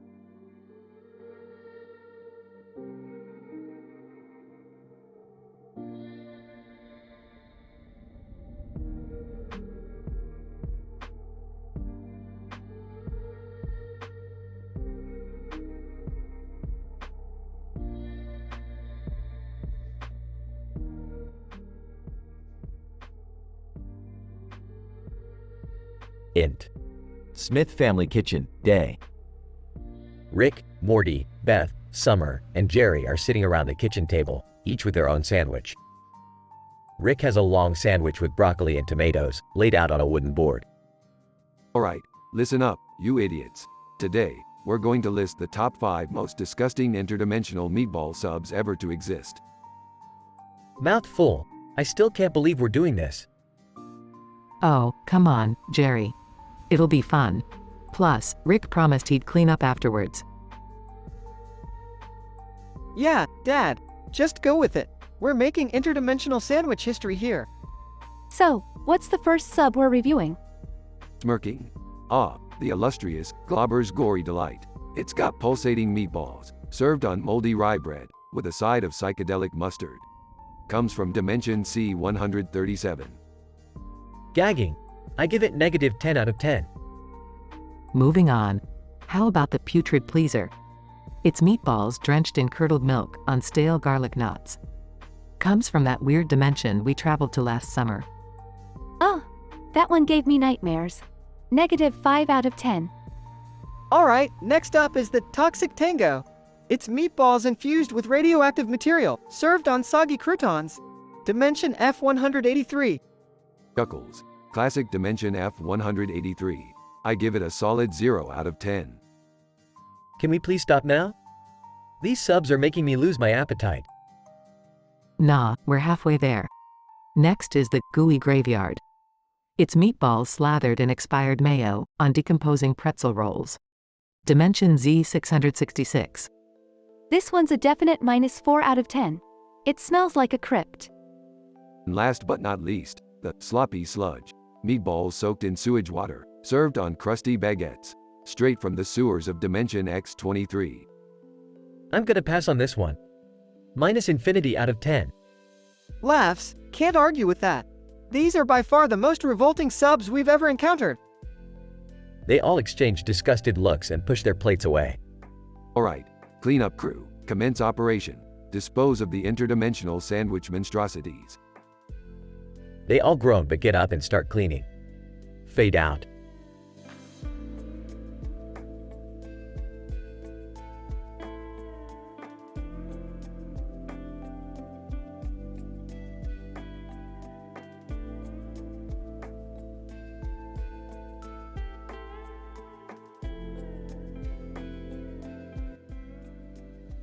Title: Deadly Dilemma.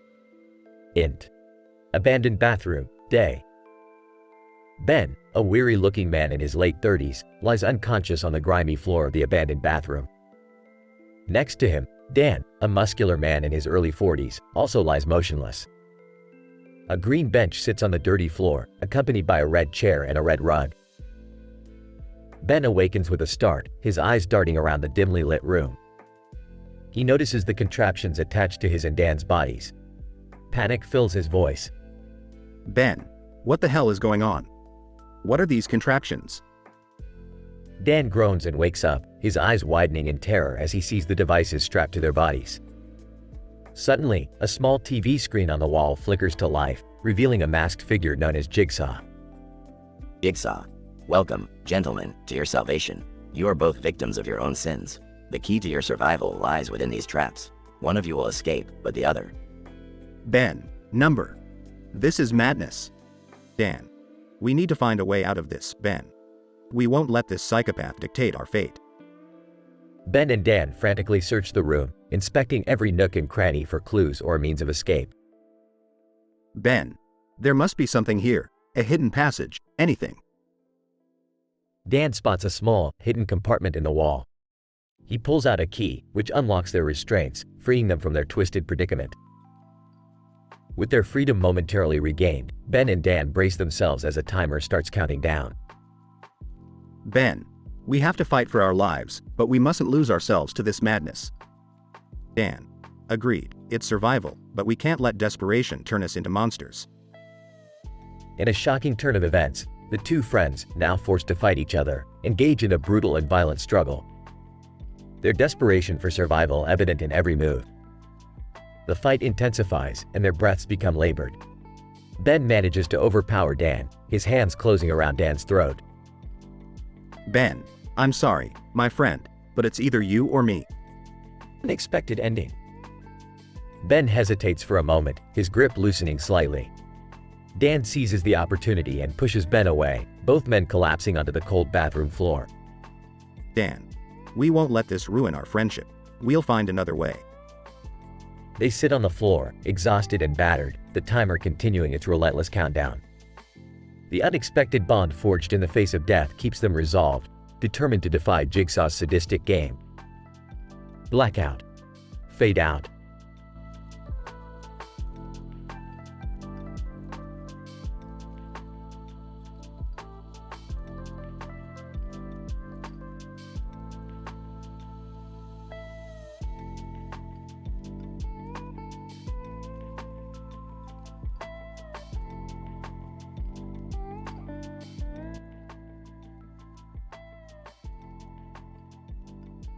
Int. Abandoned bathroom, day. We open to a dark and eerie bathroom with decaying walls and a filthy floor. Two men, Adam and Lawrence, lay unconscious on the dirty bathroom floor. Puzzle pieces are glued to their heads and their hands are chained to the pipes beneath the sink. A mirror hangs on the wall behind them. Suddenly, both men wake up, disoriented and panicked. Adam! Looking around frantically. What the hell is going on? Lawrence, struggling to free himself. I don't know, but we need to get out of here. They notice a small TV screen mounted on the wall. The screen flickers to life, showing the face of Jigsaw, a sadistic mastermind. Jigsaw. Via pre-recorded message. Hello, gentlemen. I want to play a game. The key to your freedom lies within the puzzle pieces on your heads. Solve the puzzle before time runs out, or the consequences will be dire. Adam and Lawrence examine the puzzle pieces attached to their heads, desperately trying to figure out their meaning. Adam. Angry. Who the hell does this guy think he is? Lawrence. Trying to stay calm. We have no choice but to play along if we want to survive. They search the bathroom for any clues, frantically piecing together the puzzle. Finally, they manage to solve it, revealing a combination code. Adam. Excited. I think I've got it. It's a code. Lawrence. Hopeful. Quick, let's try it on the chains. They enter the code, and miraculously, the chains release, freeing their hands. But the relief is short-lived when they realize that only one can escape. Jigsaw. Via pre-recorded message. Only one of you will leave this room alive. Decide wisely. Adam and Lawrence lock eyes, panic filling the room. Without warning, a brutal and violent fight ensues between them, as they both fight for their lives. They wrestle, strangle, and claw at each other, desperate to be the one who survives. It's a vicious struggle, filled with desperation and adrenaline. Eventually, Adam gains the upper hand and manages to strangle Lawrence, ending the fight. The room falls silent, except for Adam's heavy breathing. He looks down at Lawrence's lifeless body, a mix of relief and guilt washing over him. Adam! Whispering. I'm sorry, Lawrence. But it had to be me. He takes a moment to compose himself before finally making his way towards the exit, leaving behind the memory of the twisted game he was forced to play. Fade out.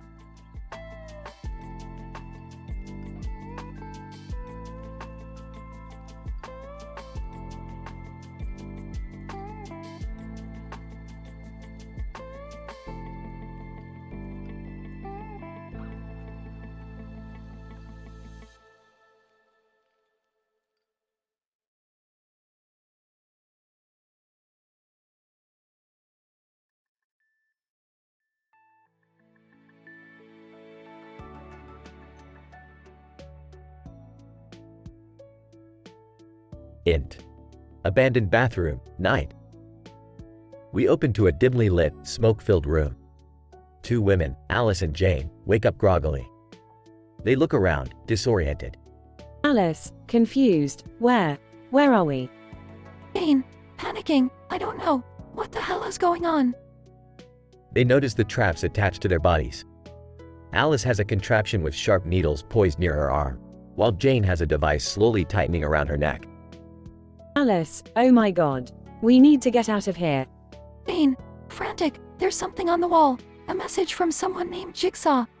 Alice, reading the message, live or die. Make your choice. What does that even mean? Jane spots a baseball bat nearby and grabs it, fear and determination in her eyes. Alice notices another bat lying next to her. Alice, Jane, look. We have weapons. We could fight our way out of this. Jane, holding the bat tightly. Let's do it. We need to survive. As they prepare to swing their bats, a voice echoes through the room. Jigsaw. Sinister, ladies, welcome to my twisted game. You have 5 minutes to find the key hidden in this room, or your traps will activate. Only one of you can escape. Choose wisely, or perish. Alice, determined. We can't let that happen. Jane, we have to work together. Jane, agreed. Let's start searching for the key. They begin tearing the room apart, frantically searching for any clue. Alice, desperate. It's not here.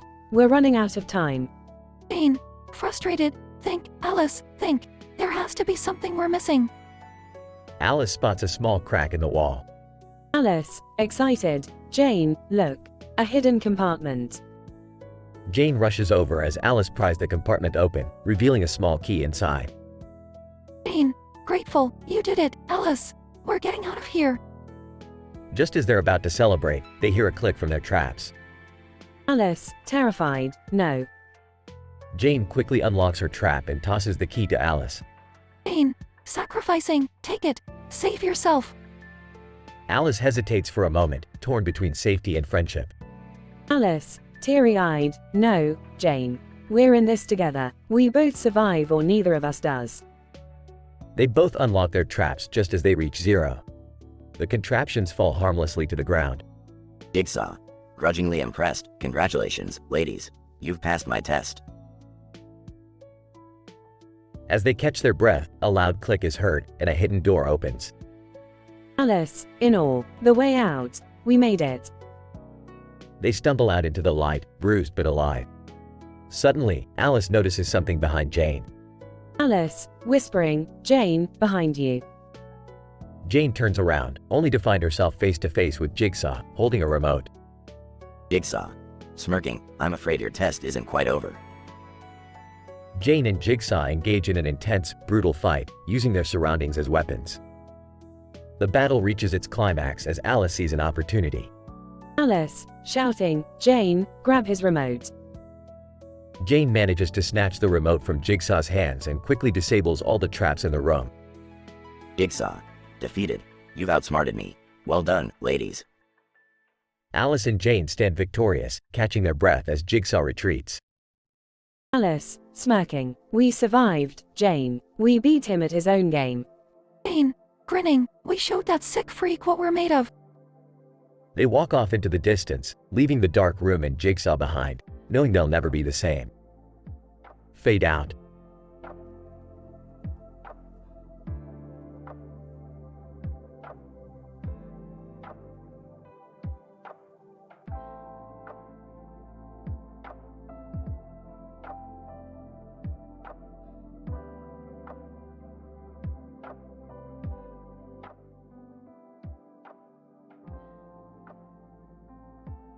Int. Abandoned bathroom, day. I wake up, disoriented and groggy, my head pounding. I'm lying on a dirty floor in a room with a broken ceiling and a broken toilet. Who the hell would design a bathroom like this? Jigsaw, on a recorded message. Well. Looks like someone is finally awake. Welcome to your own personal nightmare, my friend. Allow me to introduce myself. I am Jigsaw, and you are here to play a little game. Me. Playfully sarcastic. Oh, Jigsaw, what a pleasure. I've always wanted to be part of your twisted puzzles. How did I get here? Jigsaw, on a recorded message. Oh, the how doesn't matter, my dear friend. What matters is how you'll get out. You're wearing a unique trap designed specifically for you. Allow me to describe it in stunning detail. Clears throat. Me. Aggrieved. Oh, do enlighten me, Jigsaw. I've been dying to know the intricacies of my custom-made contraption. Jigsaw, on a recorded message. Your trap involves a series of ropes and pulleys that will tighten around your neck, gradually suffocating you. But fear not. There is a key hidden somewhere in the room that will free you from this deadly embrace. Time is of the essence, my friend. Me. Sarcastically. Well, lucky me. Just another day in the life of a Jigsaw victim. So, any hints on where to find this magical key? Jigsaw, on a recorded message. Oh, I can't make it too easy for you, can I? Search the room. Look right under your nose, my friend. The clock is ticking. I start frantically searching the room, tearing through every nook and cranny. This is madness. But suddenly, I notice a loose tile on the floor. I lift it up, revealing a small hidden compartment. Me. Intrigued. Well. What do we have here? Inside the compartment, I find a small, rusted key. I hastily insert it into the lock, and the trap releases. I can finally breathe again. Me. Relieved. Huh. Take that, Jigsaw. I've outsmarted you. But just as I celebrate my victory, the room starts crumbling around me. Walls collapse, ceiling tiles rain down, and debris flies everywhere. Me. Panicked. No. Jigsaw, what have you done? Jigsaw, on a recorded message. Congratulations, my friend. You may have escaped your trap, but you can't escape fate. The walls closing in on you symbolize the inevitable consequences of your choices. As the room closes in, I realize the true horror of Jigsaw's twisted game. It was never just about the trap or the escape. It was about facing the consequences of my actions. And now, I am trapped in a merciless oblivion. Me. Desperate. No. I won't accept this. I want out. But it's too late. Darkness engulfs me, and my screams are drowned out by the crumbling room. Fade out.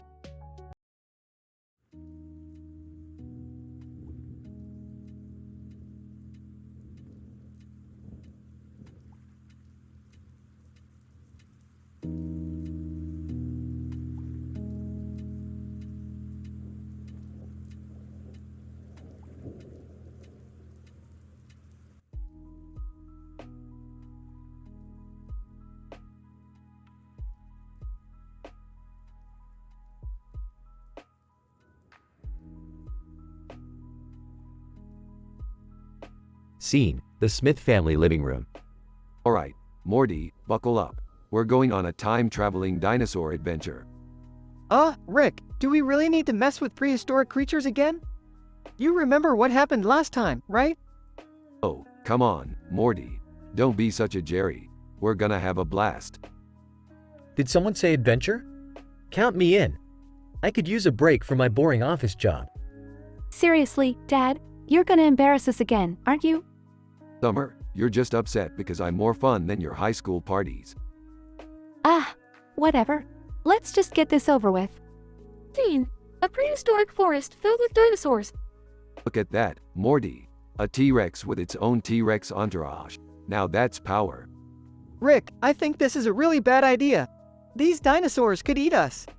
Relax, Morty. I've got everything under control. Just give me a second to whip up a translator device. Guys, I think I see a man in a suit over there. Is he like a time-traveling dinosaur wrangler or something? Time-traveling dinosaur wrangler? That's ridiculous, Jerry. He's probably just lost. Scene: Rick, Morty, Jerry, and Summer approach the man in the suit. Hey, buddy, what's with the suit? Trying to impress the dinosaurs? I'm in suit. Actually, I'm a time-traveling samurai here to protect the natural order of things. And who might you be? Rick Sanchez, the smartest man in the universe. And these are my sidekicks, Morty, Jerry, and Summer. Sidekicks? I thought we were a family. Scene: Rick challenges the man in the suit to a karaoke sing-off. Alright, time-traveling samurai. Let's settle this with a good old karaoke battle. Winner takes control of the dinosaurs. I'm in suit. You're on, Sanchez. Prepare to be humiliated. Scene: Rick and the man in the suit sing their hearts out, while the dinosaurs and birds join in. Singing, I'm a time-traveling, karaoke-slaying genius. No one can match my vocal style. I'm in suit. Singing. You may be smart, but my samurai skills are divine. Prepare to be defeated, Rick. Scene: the karaoke sing-off ends in a tie, leaving Rick and the man in the suit in disbelief. Well, Rick, looks like you finally met your match. What now? I guess we'll have to share dominion over the dinosaurs. But mark my words, Morty, I won't rest until I've bested that samurai. Can we go home now? This whole adventure has given me indigestion. Scene: the Smith family returns to their living room, exhausted and covered in dinosaur dust.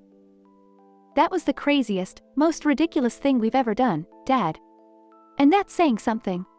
That's what you get when you mess with time-traveling dinosaur wranglers and karaoke battles, Summer. Adventure and chaos. End of episode.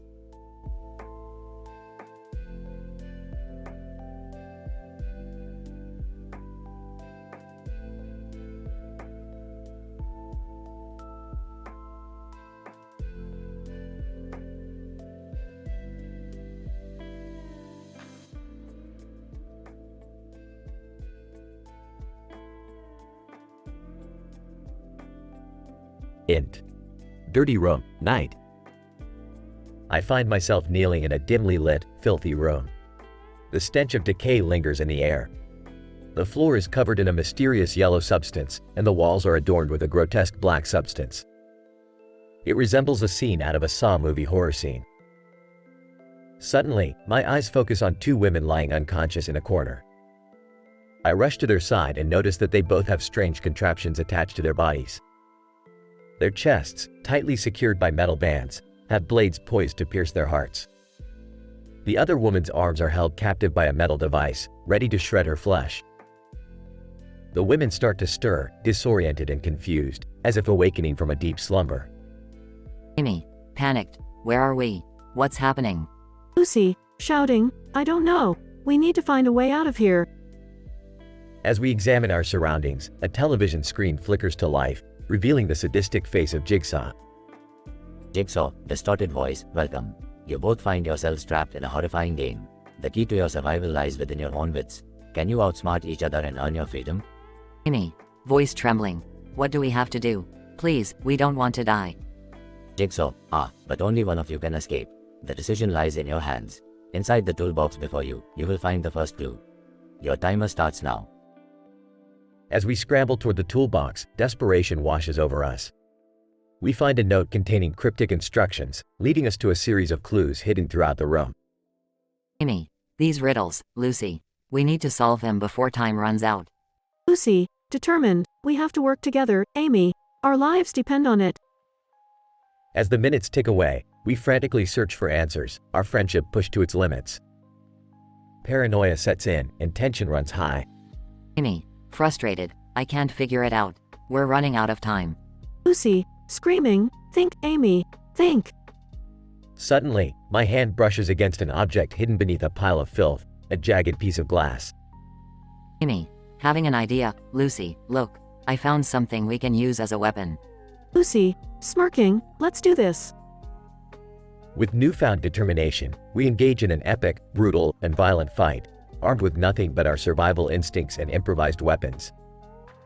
Each move we make is fueled by fear, adrenaline, and the desire to be the one who escapes. As the intense battle reaches its climax, the unexpected occurs. Both of us, battered and bleeding, collapse to the ground at the same moment. Amy, strained. You did it, Lucy. Congratulations. Lucy, weakly, no, Amy. You survived. Our injuries proved too severe, and in the final moments, we realized the twisted game was meant to make us turn on each other only to realize the futility of our actions. Amy, whispering, we were pawns in a sick game. Lucy, tearfully, I'm sorry. As our vision fades, we cling to the knowledge that our ultimate freedom lies in forgiveness, even in the face of unspeakable horror.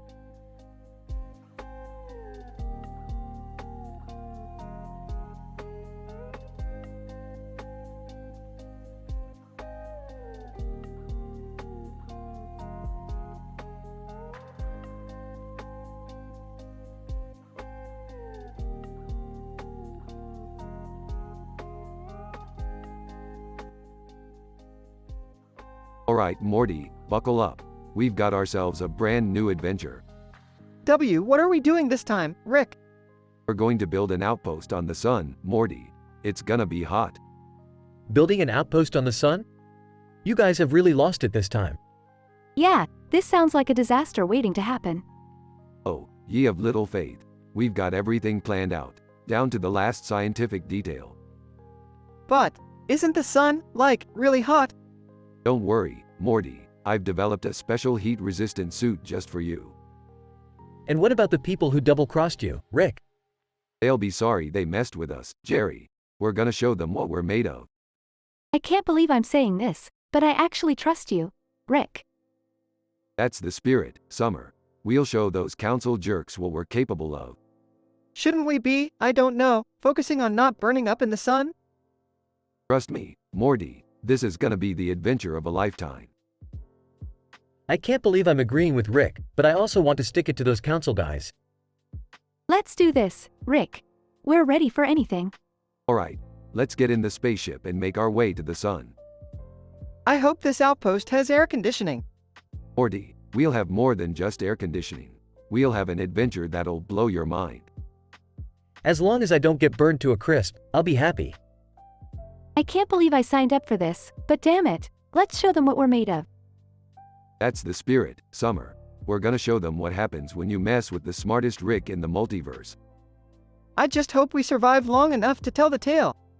Survival is for losers, Morty. We're gonna thrive in the sun's glory. I guess there's no turning back now. Let's do this, Rick. Bring it on, Rick.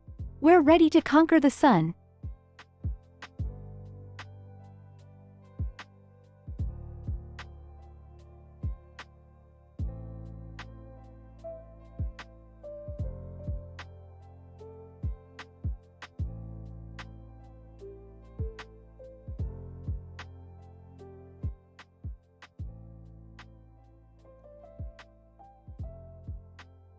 Int. Abandoned bathroom, day. Dark, grimy, and filled with a sense of impending doom. A man named John lies on the floor, gasping for breath. His neck is ensnared by a complex contraption designed for maximum strangulation impact. John, struggling, what the hell? Who did this? Suddenly, a cassette tape clicks on, emitting a raspy voice. Jigsaw, ominously, hello, John. I want to play a game. John, Jigsaw, you sick bastard, what do you want? Jigsaw, calmly, I want you to appreciate the value of life, John. You have 3 minutes to free yourself from the trap before it tightens. The key to your salvation lies in the pipes. John scans the room, panic in his eyes. He notices a rusty fire hydrant in the corner, surrounded by an odd collection of pipes. John, frustrated, great, a damn fire hydrant. What the hell am I supposed to do with that? Jigsaw's eerie laughter echoes in the room. John, determined, all right, I won't let you win. I'll figure this out. Scrambling, John tries disabling the trap, twisting pipes, and prying his neck free. Time is running out. John, desperate, damn it. None of these damn pipes are helping. Jigsaw's voice cuts through the tension. Jigsaw, mockingly, maybe if you look beyond the obvious, John. Think about what hasn't caught your attention yet. John's eyes widen as he realizes the fire hydrant has a small sign attached to it. He reads it aloud. John, in case of emergency, turn knob twice to release water. John, excited, water. If I turn this knob, it might loosen the trap. With trembling hands, John twists the fire hydrant's knob twice. Water gushes out, drenching him and the surrounding area. John, sputtering, it's working. The trap is loosening. Just as he manages to free himself, the door slams shut. John turns around, finding Jigsaw standing with a sinister smile. John, livid, you thought you had me, didn't you? Well, guess what? The game has changed. Jigsaw's expression shifts from confidence to confusion. Jigsaw, surprise. What? How? John, grinning, while you were busy focusing on me, I noticed something you missed. The water from the fire hydrant caused an electrical short circuit. Your game is over. Suddenly, the lights flicker, and the room fills with smoke. John seizes the opportunity to escape, leaving Jigsaw trapped in his own sadistic creation. John, taunting, looks like karma caught up to you, Jigsaw. Enjoy your eternity. John walks out of the room, leaving a defeated Jigsaw behind. Fade out.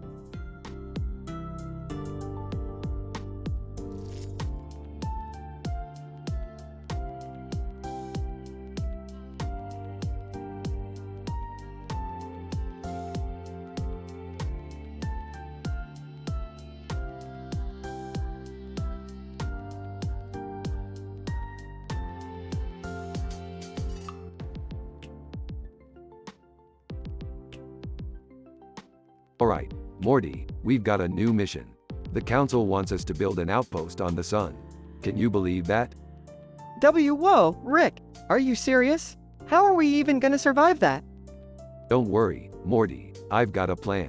We're gonna need some help though. We should call Sophia Lestiel, the red and white witch. She knows a thing or two about surviving extreme heat. Yeah, but what about the council? Aren't they gonna double-cross us or something? You know them too well, Morty. But hey, we'll just have to play their game for now. We're gonna need Lena Inverse, the sorceress, on our side too. She can handle herself against those council goons. Interjecting, Rick, are you sure this is a good idea? Building an outpost on the sun sounds dangerous. Jerry, when have I ever cared about danger? Besides, think about the scientific breakthroughs we could make. Just imagine the possibilities. Sarcastically, Wow, Rick, you're really selling it. I mean, who wouldn't want to risk their lives for some scientific breakthroughs? Look, Summer, sometimes you gotta take risks to achieve greatness. Plus, it's an opportunity for us to stick it to the council. They're always trying to control us. Alright, let's do this, Rick. I'm ready to face the sun head on. Sophia Lestille, joining the conversation, I'm in too. Let's show the council what we're made of. Lena Inverse, count me in as well. I've been itching for a challenge anyways. Great, we've got a team. Now, let's get to work. We'll show those council bastards what happens when they mess with us. I hope we survive this adventure, Rick. It sounds crazy. Morty, we always survive. That's what makes us the smartest, most badass duo in the multiverse. Nervously, I can't believe I'm getting dragged into this. Can't we just stay home and watch some TV? Jerry, if you're not willing to take risks, then you'll always be stuck in your pathetic little comfort zone. Teasingly, yeah, Jerry, maybe you should stay behind and let the real adventurers handle this. Defensively, hey, I can be adventurous too. I'll prove it to you all. Alright then, Jerry, get ready to defy the laws of physics and survive the scorching heat of the sun. This is gonna be one wild and crazy ride, isn't it, Rick? You bet, Morty, hold on tight, cause the Chromosphere Chronicles are about to begin, and they're gonna blow your mind.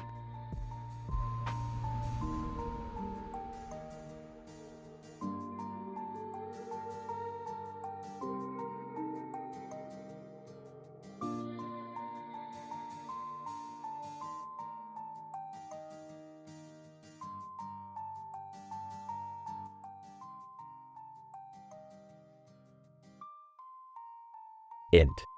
Abandoned bathroom, day. I wake up on the cold, grimy floor, disoriented. The room is dimly lit, and I see a broken door lying in the grass just outside.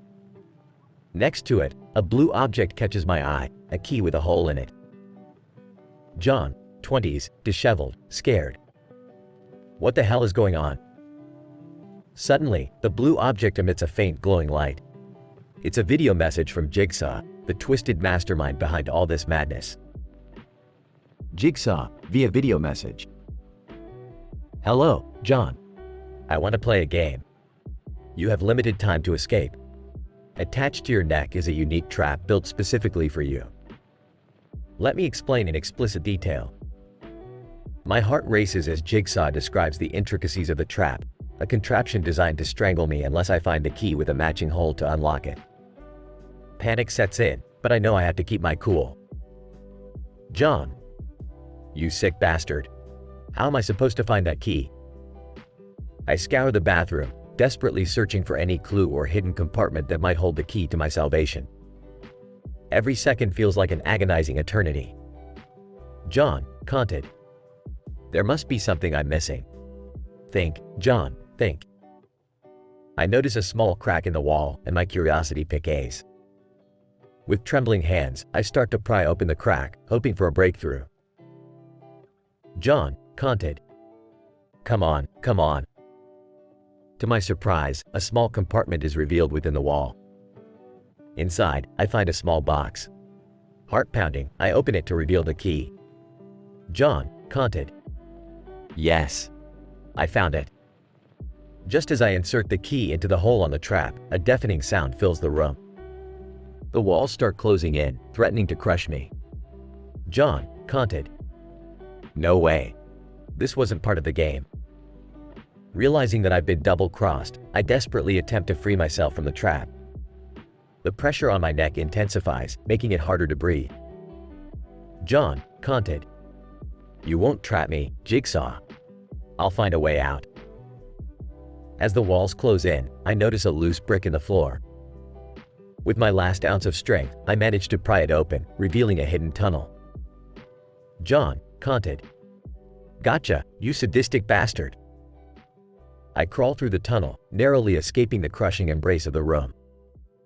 Gasping for breath, I emerge into another part of the abandoned building, free at last. John, content. I made it. But Jigsaw won't get away with this. I vow to bring Jigsaw to justice, to end his reign of terror once and for all. Little do I know, the game has only just begun. Fade out.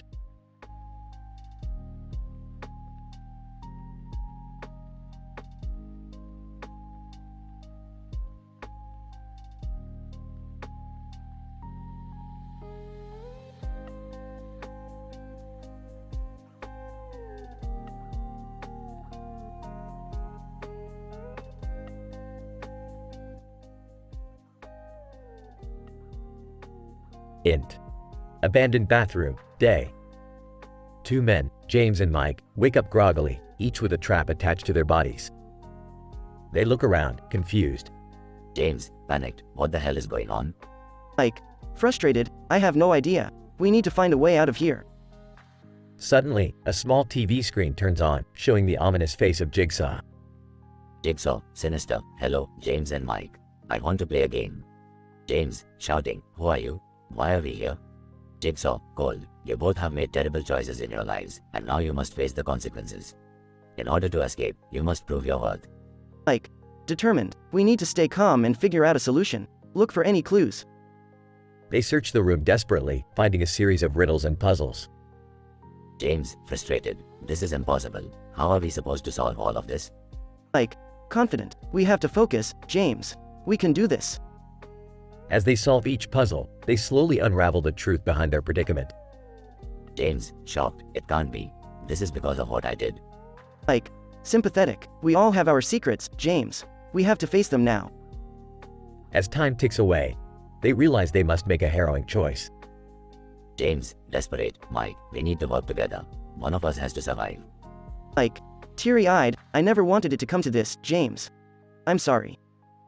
Their bond tested, they engage in a brutal fight, using improvised weapons found in the room. James, grunting, first won't let you win. Mike, determined, it's survival of the fittest now.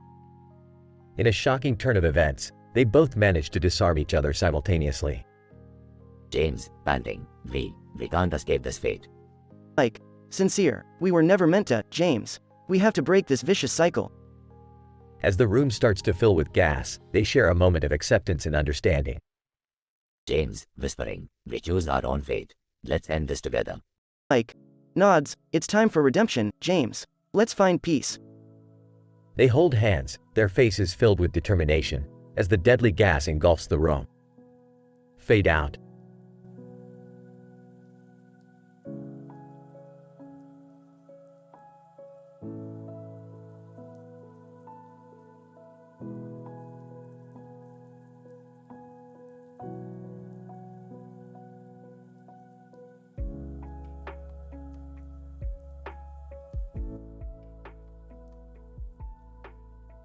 So Morty, you're telling me this Lena and Sophia are from some anime called Slayers?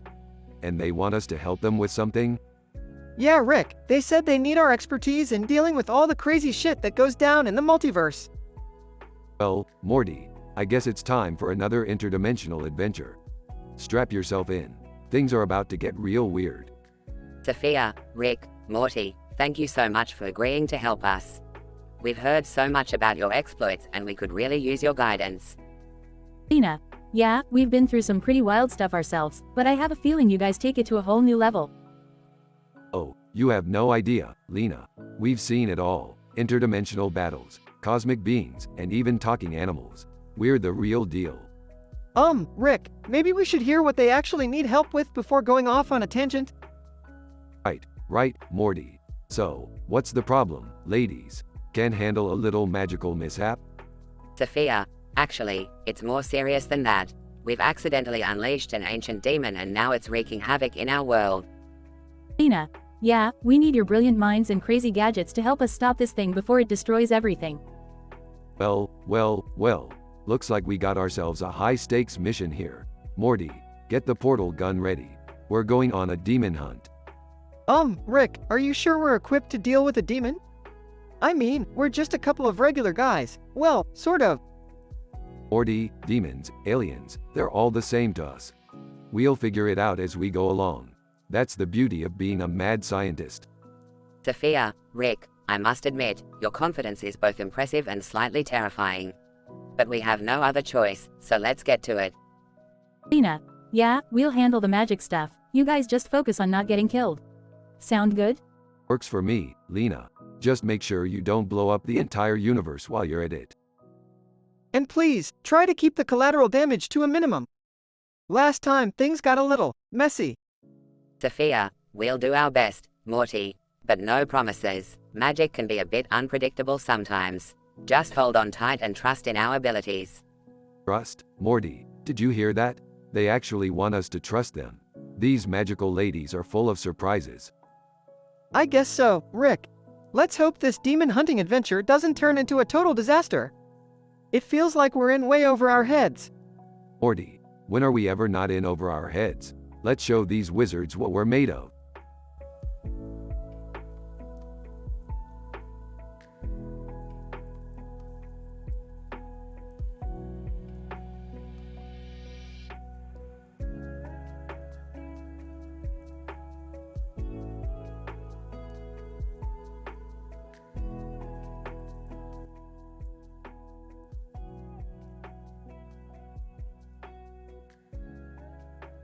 Alright, Morty, listen up. I've devised a plan to find the most disgusting interdimensional sandwiches in the history of the multiverse. It's time to put our taste buds to the ultimate test. Oh geez, Rick, are you sure about this? I mean, I don't want to end up with interdimensional food poisoning or something. Morty, have some guts. We're doing this for science, remember? Plus, your father needs a break from his humdrum existence, and I can't pass up the chance to try some outrageous culinary creations. You're right, Beth. I'm tired of being mundane. I want to experience the extreme, even if it means subjecting my taste buds to unimaginable horrors. Count me in. I live for these kinds of adventures, plus it'll make for some epic social media content. I can already see the reactions pouring in. Alright, let's get started. The first sandwich on our list is the putrid Plutonian delight. It's made with fermented eyeball jelly, moldy alien cheese, and a bread made from edible space rocks. From Dimension X829, it'll surely make your stomach turn.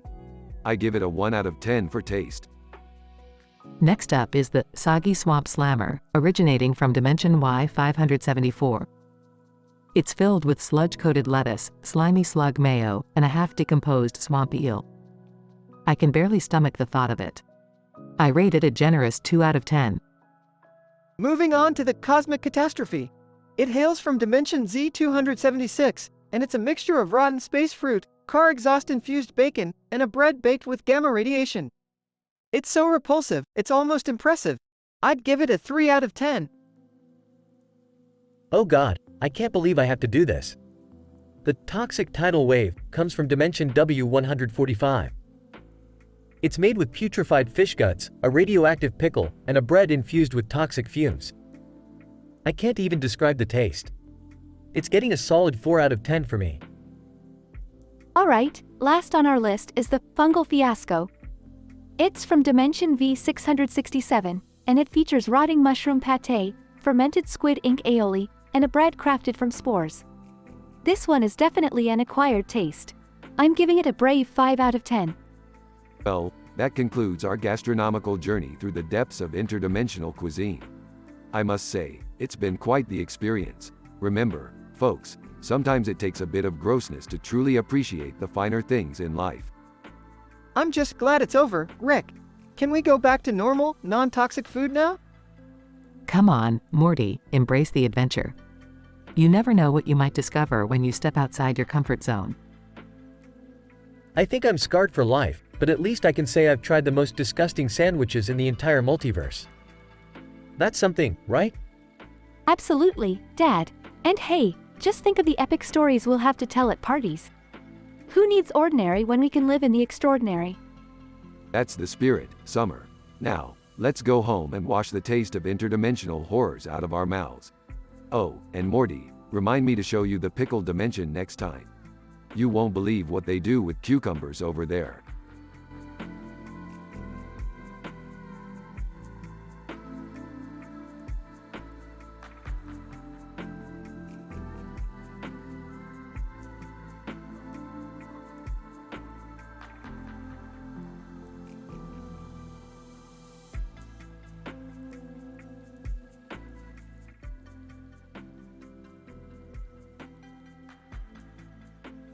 Alright, Morty, we've got a new interdimensional pizza to try.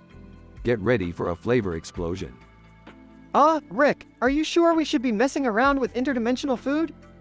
Remember that time with the space burritos? Relax, Morty. These pizzas are completely safe. Mostly. What's all the commotion about? Are we having pizza for dinner? Pizza? Count me in. As long as it doesn't have anchovies, I'm game. Alright, kids, buckle up. We're about to embark on a culinary journey across dimensions. First up, we've got the Pizzatron 9000 from Dimension C137. It's got tomato sauce, cheese, and greens for toppings. The crust is thin and crispy, with a tangy barbecue sauce. Sounds interesting. What's the review score, Morty? Well, the tangy barbecue sauce clashes with the greens a bit, but the flavors overall are surprisingly harmonious. I'd give it a solid 7 out of 10. Next on the list is the Munchzilla Supreme from Dimension ZETA9. It's a monster of a pizza with extra everything.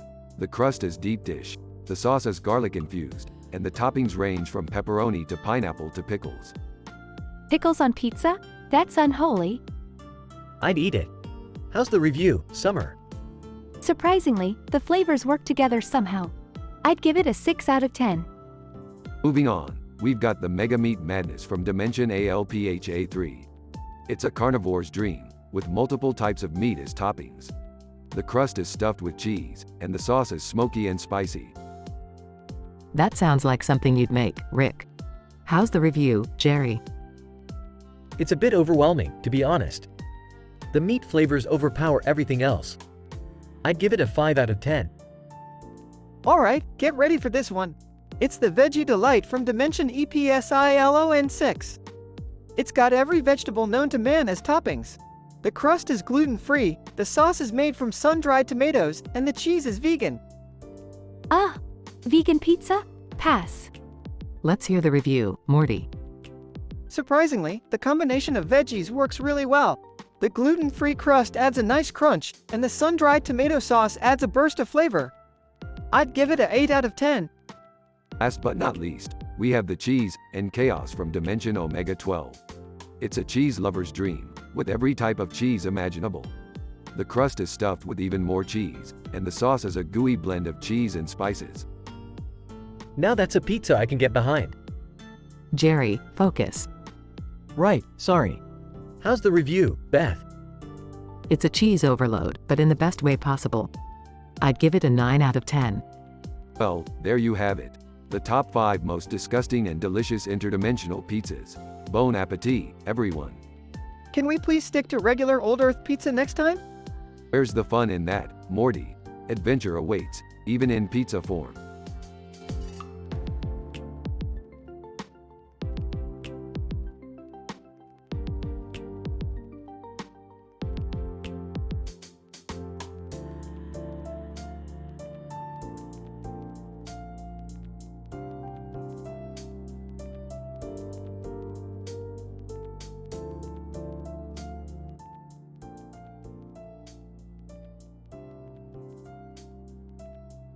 Alright, Morty, Summer, Beth, Jerry, buckle up. We're heading to Wally World, the land of trapped dreams and overpriced funnel cakes. Wow, Rick, I've always wanted to go there. It's like the ultimate amusement park experience. Are you sure it's safe, Rick? I mean, last time we went to an amusement park, we ended up in the middle of an intergalactic war. Relax, Beth. This time it's just a harmless moose mascot running the show. What could go wrong? I don't know, Rick. Those mascots always give me the creeps. Remember that time I got punched by a giant rabbit at Six Flags? Stop being such a wuss, Dad. We're going to have a blast, and nothing's going to ruin our fun. The family enters Wally World and enjoys various rides and attractions. Suddenly, the park gates slam shut, trapping them inside. What the hell? We've been locked in. Who's behind this? A cheery voice comes over the PA system, sounding exactly like Goofy. Wally Moose. Well, look who's got themselves in a jam.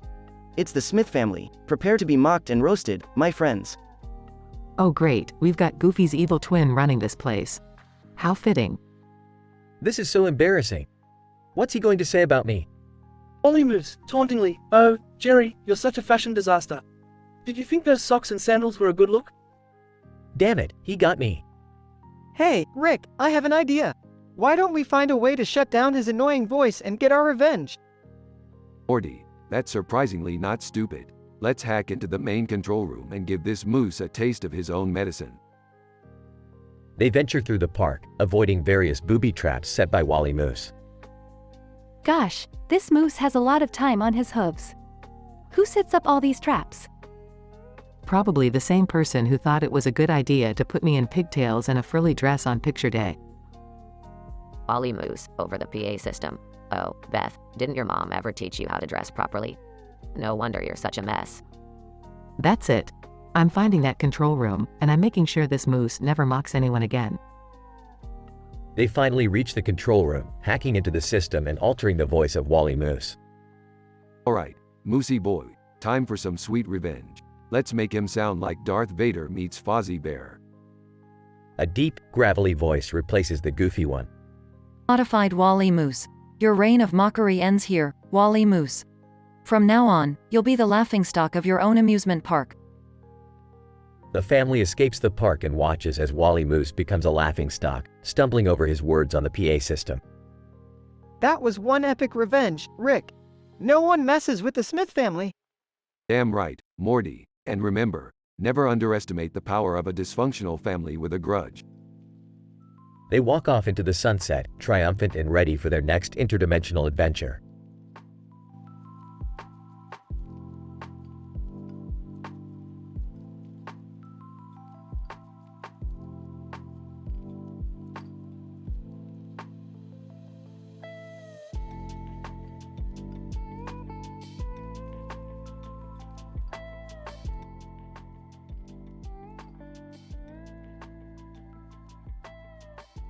Alright, kids, gather round. I've got something special for you today. Oh, is it another one of your crazy inventions, Rick? Close, Summer. Today, we're gonna be sampling some interdimensional ice creams. Get ready for a taste bud adventure. Ah, is that safe? I mean, what if we get turned into some weird ice cream monster or something? Relax, Morty. I've already done a cross-dimensional safety check. No monster transformations this time. Well, as long as it doesn't involve snakes or aliens bursting out of our chests, count me in. Let's see what flavors we've got. I hope there's something simple like vanilla. I don't do well with exotic flavors. They upset my stomach. Exotic flavors? Jerry, buckle up. We're about to take your taste buds on a journey they'll never forget. Okay, Rick, hit us with the first one. Prepare to be amazed, everyone. Introducing Frothy Fungus Madness. It's a mushroom-flavored ice cream with slimy worm toppings from Dimension Z14. I give it an 8 out of 10. It's like tripping on mushrooms without the side effects. Whoa, that is, like, totally bizarre. I never thought I'd taste mushrooms and worms together. Can we move on to the next one? This one's called Squid Ink Sprinkle Surprise. It's a jet black ice cream with squirming tentacle toppings from Dimension X12. The flavor is a mix of salty and tangy, and it leaves a lingering aftertaste. I'll give it a 6 out of 10. Salty and tangy? Tentacles? I think I'm gonna sit this one out. My stomach's already doing somersaults. Oh, don't be such a wuss, Jerry. You don't know what you're missing. Next up, we have Toxic Waste Delight. It's a neon green ice cream with radioactive sprinkles from Dimension Y27. I give it a 9 out of 10. It's like licking a nuclear reactor, but in a good way. Ew, radioactive sprinkles? That sounds dangerous. I'll pass on that one. Hey, guys, check out this one. It's called Demonic Devil's Delight. It's a spicy cinnamon ice cream with fiery ghost pepper gummy bears from Dimension W8. I'm giving it a solid 7 out of 10. It's like eating ice cream and setting your mouth on fire at the same time. Now that's what I call a spicy treat. Moving on, we have the grand finale, Cosmic Chaos Concoction. It's a swirling rainbow ice cream with meteorite sprinkles, stardust fudge, and a cone made of stardust itself, from Dimension V49. I give it a perfect 10 out of 10. It's an explosion of flavors that defy all logic. Well, that one actually sounds pretty good. Can I try just a tiny bit? Sorry, Jerry, that one's reserved for taste buds that can handle the intensity. You stick to your vanilla. Alright, time to wrap this up. These ice creams were something else, Rick. I don't think I'll ever see anything like it again. Yeah, it's been a wild ride. I'm glad we survived without turning into ice cream monsters. Agreed. And even though some were downright weird, I appreciate the interdimensional culinary experience. Thanks, Dad. Yeah, thanks for the stomachache, Rick. But I'll admit, it was an adventure. I'll stick to my plain old boring ice cream from now on, though. You guys are welcome. Now, who's up for some interdimensional pizza? Trust me, it's way crazier than any ice cream flavors we just had. Everyone, oh, Rick.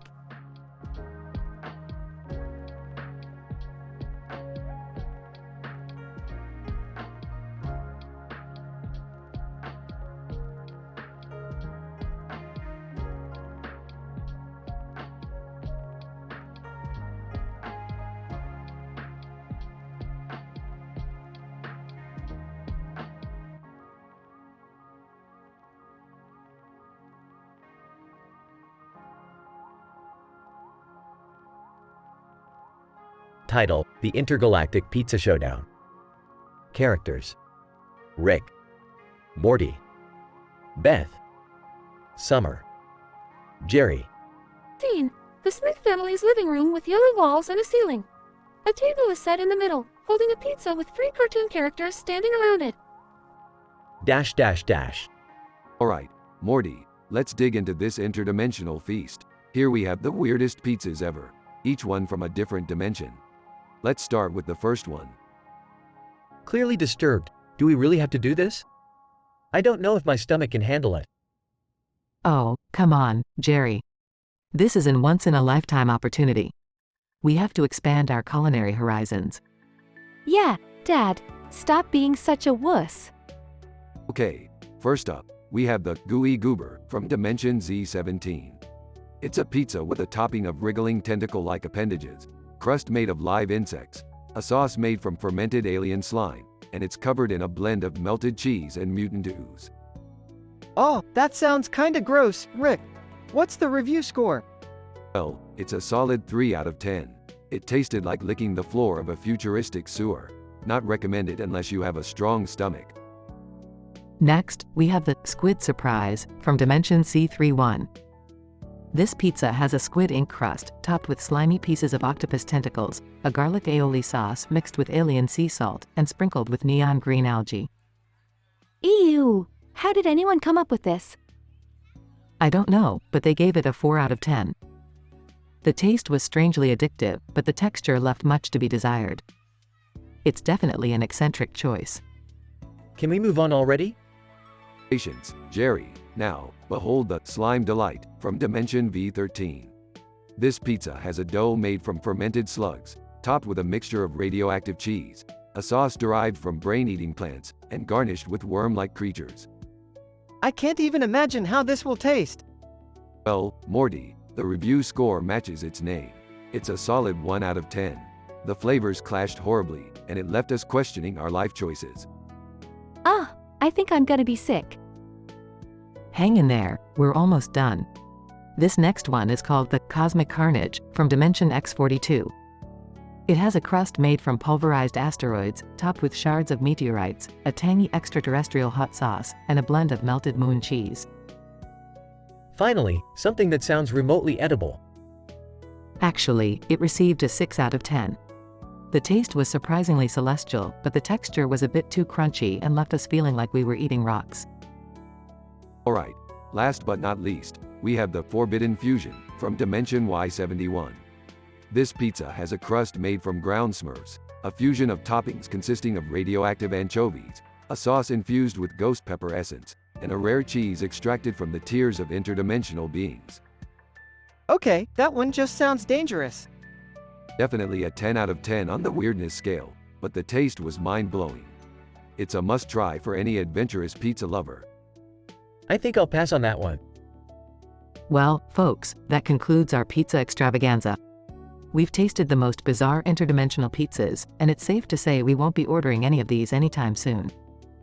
Thank God for that. Agreed. You never know what you'll get when you traverse the multiverse in search of the perfect slice. Scene ends as the Smith family tries to get the taste of the interdimensional pizzas out of their mouths, questioning their life choices.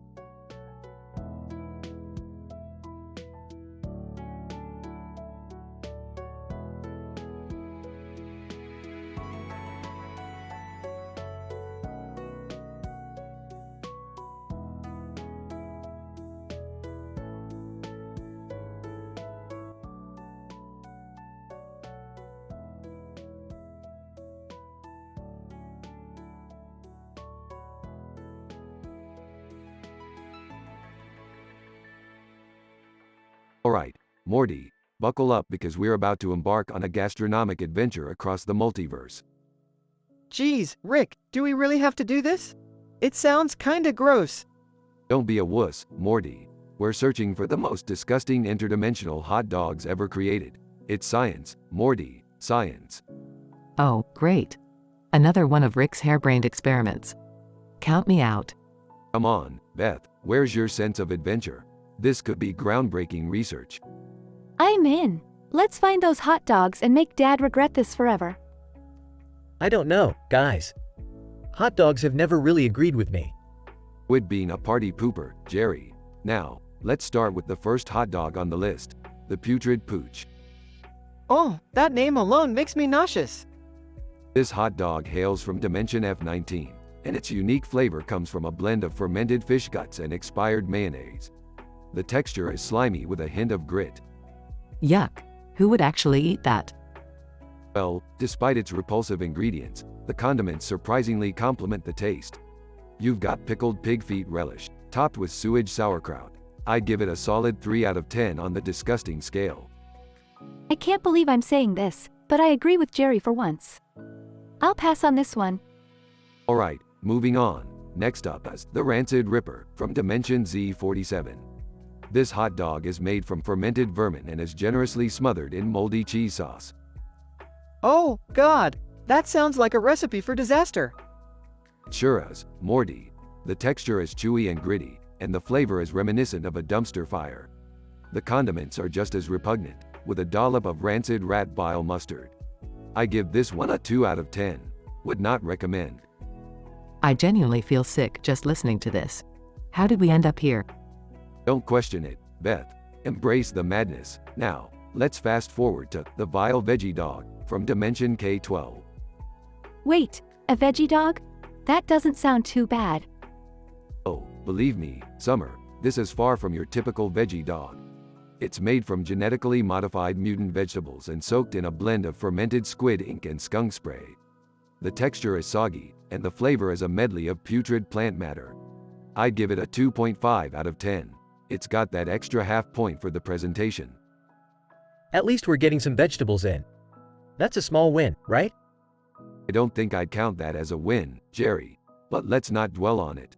We still have 2 more revolting hot dogs to go. Please tell me the next one isn't as bad as the others. Well, let's see, Morty. The abhorrent alligator from Dimension X87 is made with ground-up alligator meat marinated in skunk urine. The texture is tough and chewy, and the flavor is a delightful mix of swamp water and rotten eggs. I can't believe we're dissecting hot dogs like this. This is too much. Stay with us, Beth. We're almost done. Now, the last one on our list. The nauseating noodle dog from Dimension M69. Noodle dog? That doesn't sound so bad. Maybe it's like a fusion cuisine thing. Well, let's just say they took fusion to an entirely new level, Summer. This hot dog is made from fermented blue noodles infused with ghost pepper extract. The texture is slimy, and the flavor is a hellish concoction of burning rubber and rotten eggs. I can't take it anymore. Are we done yet? Almost, Jerry. Hang in there. So, overall, I'd give the putrid pooch a 3, the rancid ripper a 2, the vile veggie dog a 2.5, the abhorrent alligator a 4, and the nauseating noodle dog a solid 5 out of 10 on the revulsion scale. Can we please go back to normal Rick and Morty adventures now? This was way too much, even for us. Fine, Morty, but remember, Sometimes you have to explore the disgusting depths of the multiverse to appreciate the simple pleasures in life. I'll pass on appreciating disgusting hot dogs, thanks. Agreed. Let's never speak of this again. Can we just order a pizza next time? Fine, fine. Pizza it is. But mark my words, someday, we'll stumble upon a truly magnificent interdimensional hot dog. I hope I'm not around when that happens.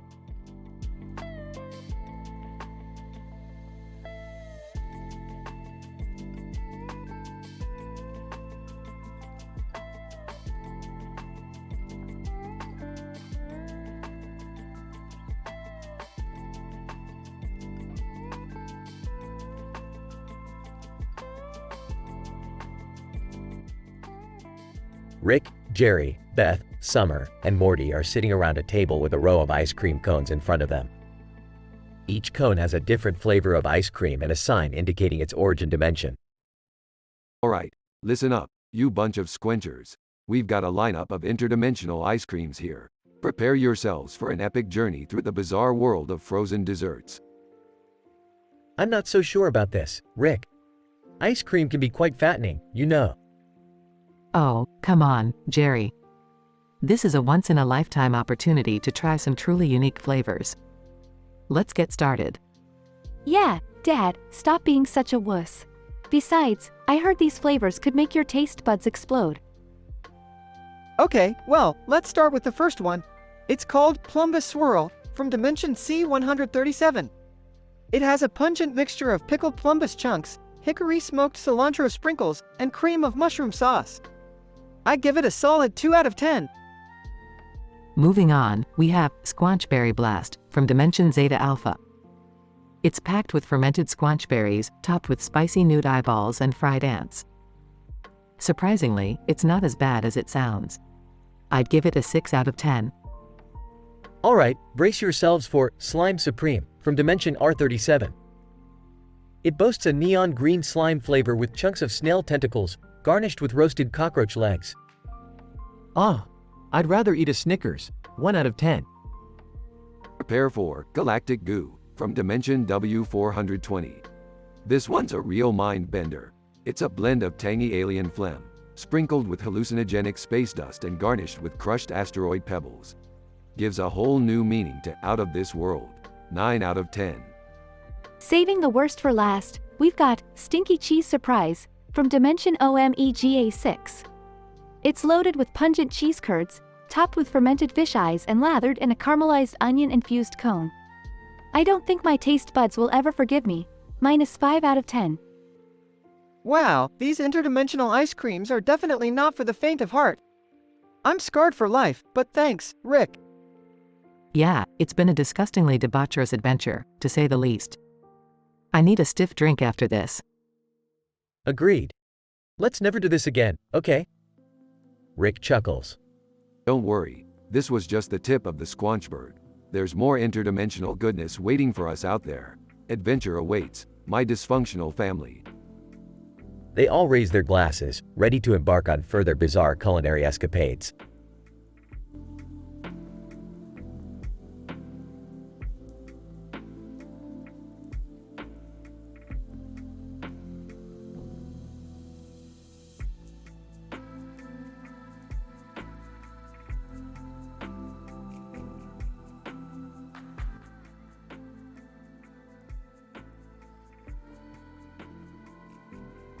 Int. Kitchen, day. Beth, Summer, and Sophia are sitting at a table, indulging in their sandwiches and watermelon slices. They chat and giggle as they enjoy their meal. Excitedly. Guys, I just heard that Hess Storefronts has a legendary strawberry pie. Intrigued. Wow, really? We have to try it. Sophia, smirking. I've always wanted to go on a cosmic strawberry adventure. Let's do this. Next. Hess Storefronts, day. The trio approach the storefront. The sign reads, Hess Storefronts, bringing you interdimensional delights since 1985. Awestruck. They've been around for years. I can't believe we're finally here. They step inside to find Rick and Morty sitting at a table, enjoying slices of strawberry pie. Sarcastically. Well, look who decided to join the party. Come for the pie, did ya? Curiously. Hey, guys. You want to join us for this interdimensional treat? Eagerly. Absolutely. But we have an idea, Rick. How about we go to the top 5 strawberry shortcake dimensions and collect their flavors? Excitedly. And not just the flavors. We need to learn about the texture, the ingredients, everything. Sophia, determined. We'll bring back the ultimate strawberry shortcake recipe. Int. Spaceship Day. The group boards Rick's spaceship, equipped with advanced technology and interdimensional travel capabilities. Wide-eyed. This ship is mind-blowing, Rick. Aki. Of course it is. You're lucky to be in the presence of genius. They travel through various dimensions, exploring vibrant and unique versions of strawberry shortcake. Next. Strawberry Shortcake Dimension, Day. They arrive in a dimension where the shortcake is cloud-like, floating in the air. Amazed. Look at that texture. It's like eating a bite of heaven. Sophia, exploring. And the ingredients. I can taste hints of custard and vanilla. They document their findings meticulously, noting every detail. Int. Strawberry Shortcake Dimension, Bakery, Day. In this dimension, they discover a bakery filled with miniature shortcakes, bursting with flavor. Captivated. It's like a whole city made of deliciousness. Excitedly. And the flavors, you guys. It's a mix of strawberry, raspberry, and even blueberry. They sample each cake and analyze the combination of flavors. Next. Strawberry Shortcake Dimension, Beach, Day. In this beach-themed dimension, they dig into shortcakes adorned with tropical fruits. Delighted. Mango, pineapple, passion fruit. This is a tropical paradise in my mouth. Impressed. Who knew shortcakes could transport you to a beach vacation? They continue their quest, going through 2 more dimensions, each with their own twist on the classic strawberry shortcake. Int. Spaceship Day. Back in the spaceship, the group marvels at their collection of flavors and descriptions. Sophia, satisfied. We did it, guys. We have the ultimate strawberry shortcake recipe. Grinning. Well, I guess all that's left is to make it. I'm sure it'll blow your taste buds away. They laugh, ready to embark on their next culinary adventure. The flavors of the multiverse within reach. Fade out.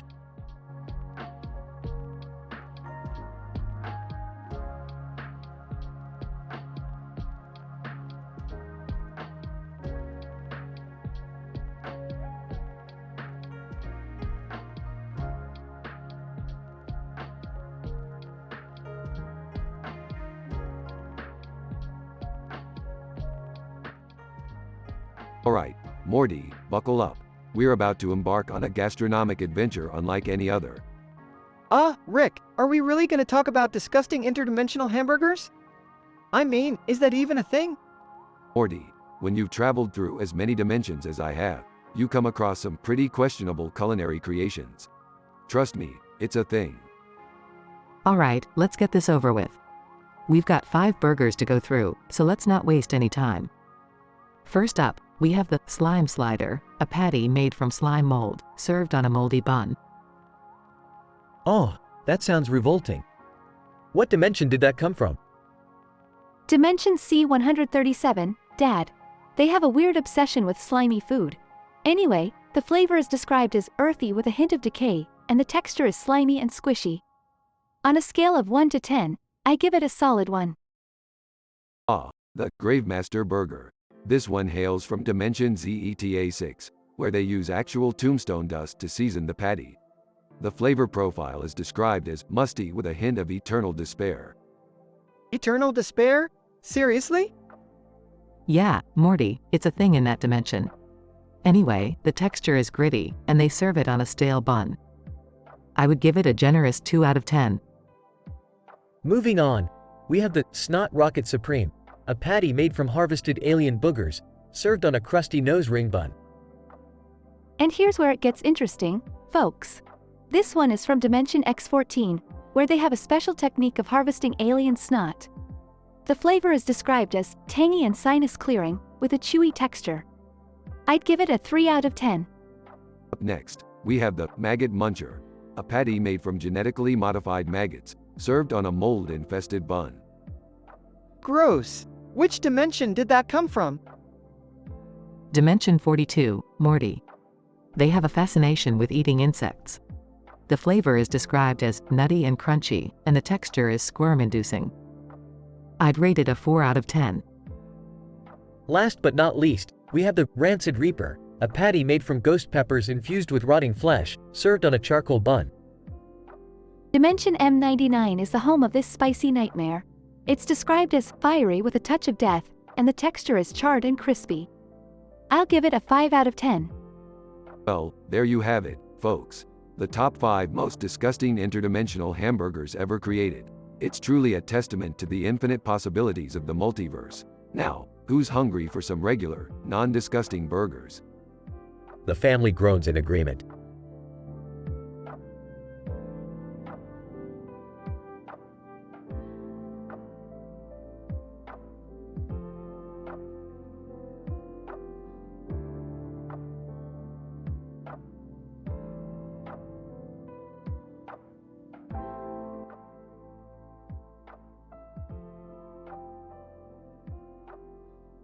Alright, Morty, buckle up. We're about to embark on the most mind-bending culinary adventure of all time.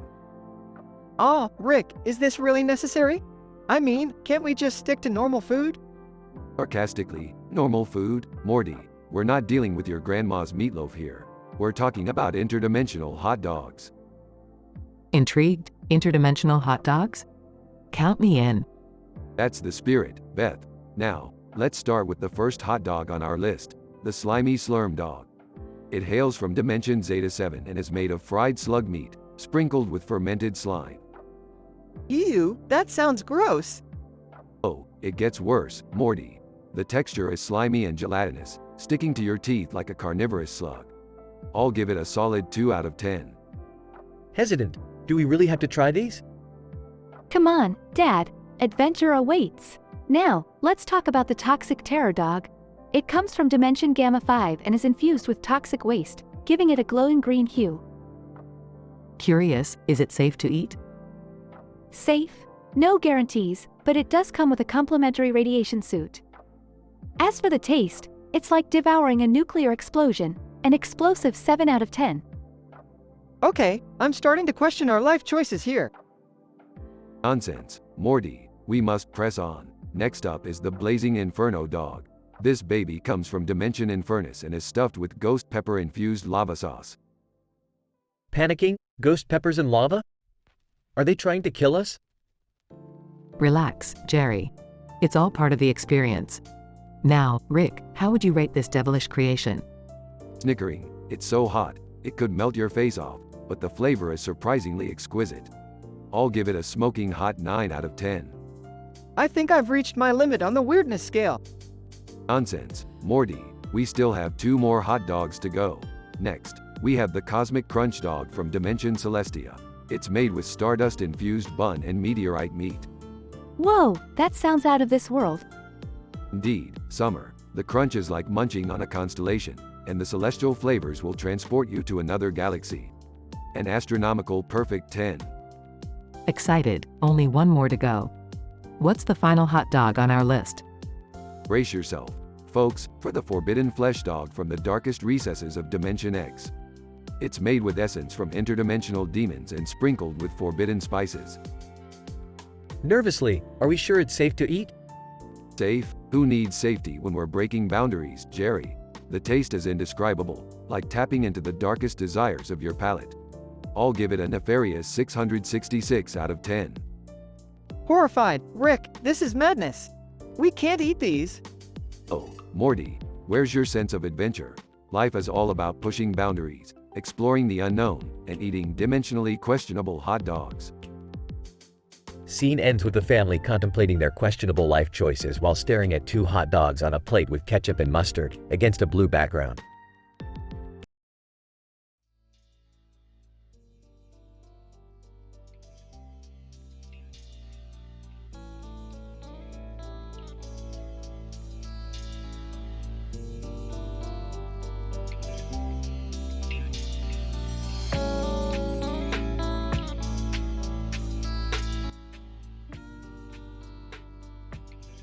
Title: Hyperdrive Hickey Hysterics.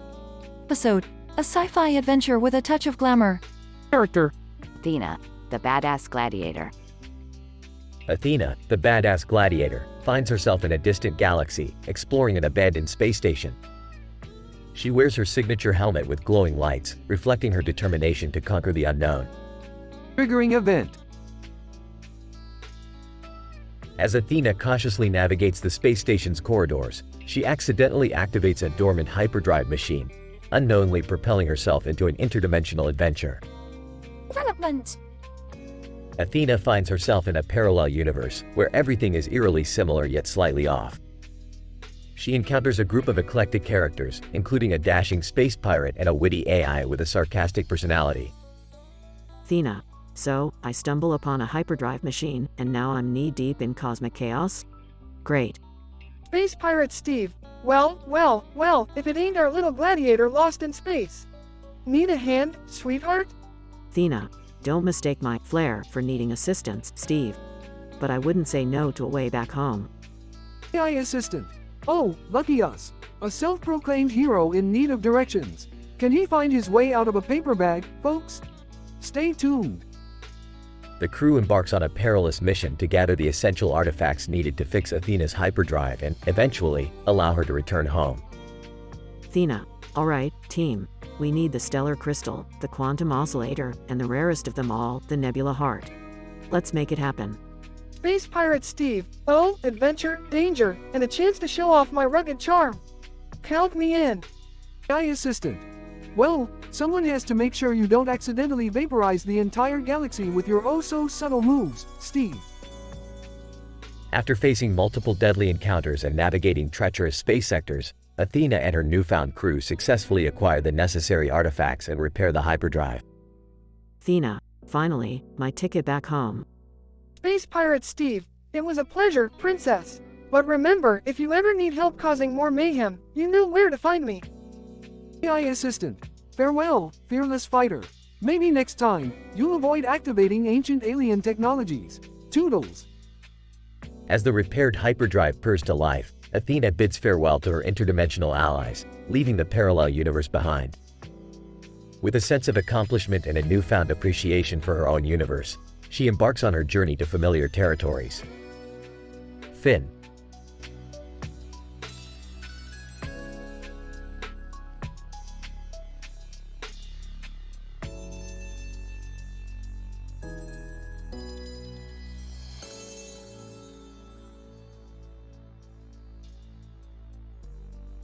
Alright, Morty, buckle up for an interdimensional adventure. We're diving deep into the wacky world of plants and birds.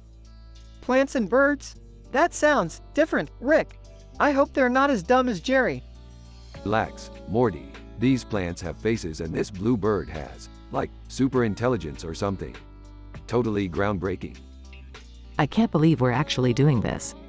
Exploring strange dimensions with plants and birds. What a world. I swear, this family gets weirder every day. Can't we just have a normal vacation for once? Oh, come on guys, let's embrace the botanical adventure. Who knows, maybe these plants can teach me a thing or two about parenting. Alright, enough chit-chat. Let's get down to business. First up, Dimension Flora. Inhabitants are sentient plants. Unique thing? They produce candy instead of oxygen. Good point. Free sugary treats. Bad point. Tooth decay. Rating: 7/10. Next is Aviania. Inhabitants are these jazz-loving bluebirds. Unique thing? They solve complex equations in midair. Good point. Intellectual bird concerts. Bad point. Their poop is acidic. Rating: 8/10. Dimension Trunk. Inhabitants are walking, talking tree people. Unique thing? They communicate through Morse code using branches. Good point. Instant telepathic communication. Bad point. Constant woodpecker parties. Rating: 6/10. Alright, Dimension Pollen. Inhabitants are sentient flowers. Unique thing? They're masters of aromatherapy. Good point. Unlimited spa treatments. Bad point. Allergic reactions galore. Rating: 9/10. And last but not least, Herbopolis. Inhabitants are plant-human hybrids. Unique thing? They produce the world's strongest herbal tea. Good point, eternal herbal vitality. Bad point, constant risk of being mistaken for a salad. Rating, 7.5/10. Well, there you have it, folks. The top 5 most bizarre interdimensional realities. Now let's go snatch some candies from those sentient plants, Morty. Adventure awaits. Rick, are you sure this is a good idea? Morty, when has anything we've done ever been a good idea? Just go with the flow, kid. We'll make it out alive. Maybe.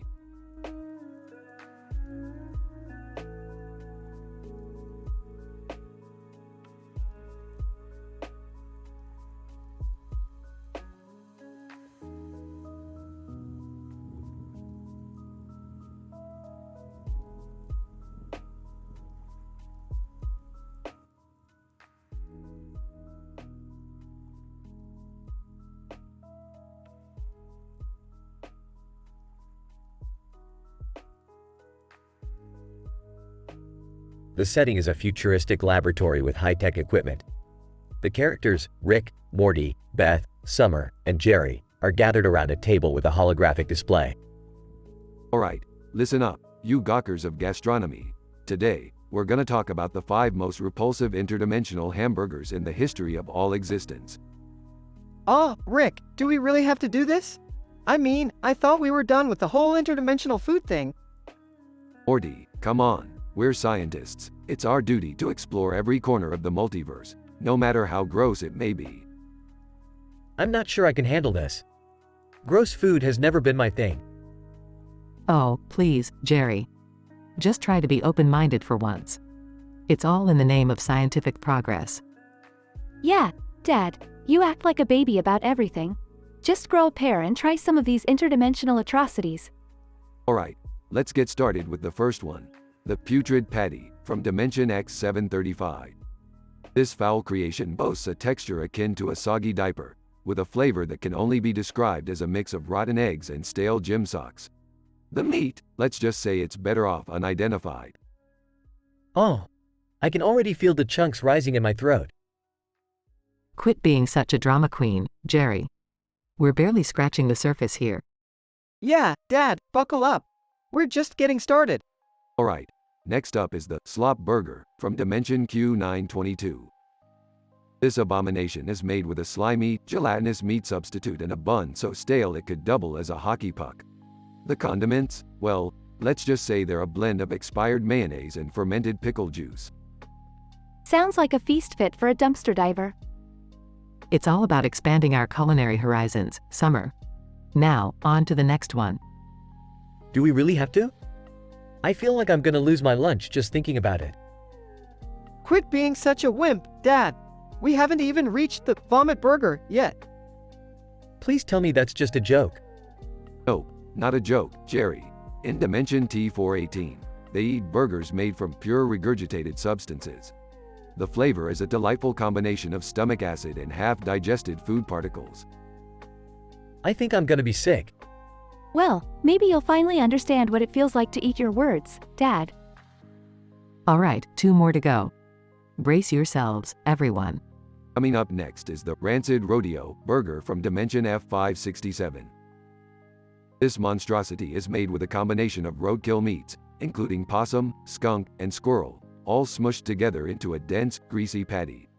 The bun is made from actual cowhide, and the toppings consist of fermented onions and moldy cheese. That one sounds extra revolting. Can we just skip this one, please? I don't think I can take any more descriptions. We're almost done, Jerry. Just 1 more to go. Yeah, hang in there, Dad. We're all in this together, whether we like it or not. Finally, we have the infamous Crunchy Cockroach burger from Dimension W391. As the name suggests, this burger comes with a delightful crunch, thanks to the inclusion of roasted cockroaches. The meat patty is made from pulverized grasshoppers, and the buns are infused with insect larvae. That's it. I'm out. I can't handle this anymore. Aw, come on, Jerry. You're missing out on a unique experience. Yeah, Dad, think of all the stories you could tell your friends. Alright, let's rate these abominations on a scale of 1 to 5, with 1 being, I'd rather die, and 5 being, I'll actually eat it again. Can we even give them negative scores? Because they all sound like a negative billion to me. I don't think these burgers were meant to be edible, let alone enjoyable. Thank goodness for that. Can we please go back to having normal meals now? Yeah, I think we've had enough interdimensional food adventures for a lifetime. Fine, fine. But don't blame me when your taste buds become boringly mundane. The group disperses, relieved to leave the world of interdimensional hamburgers behind.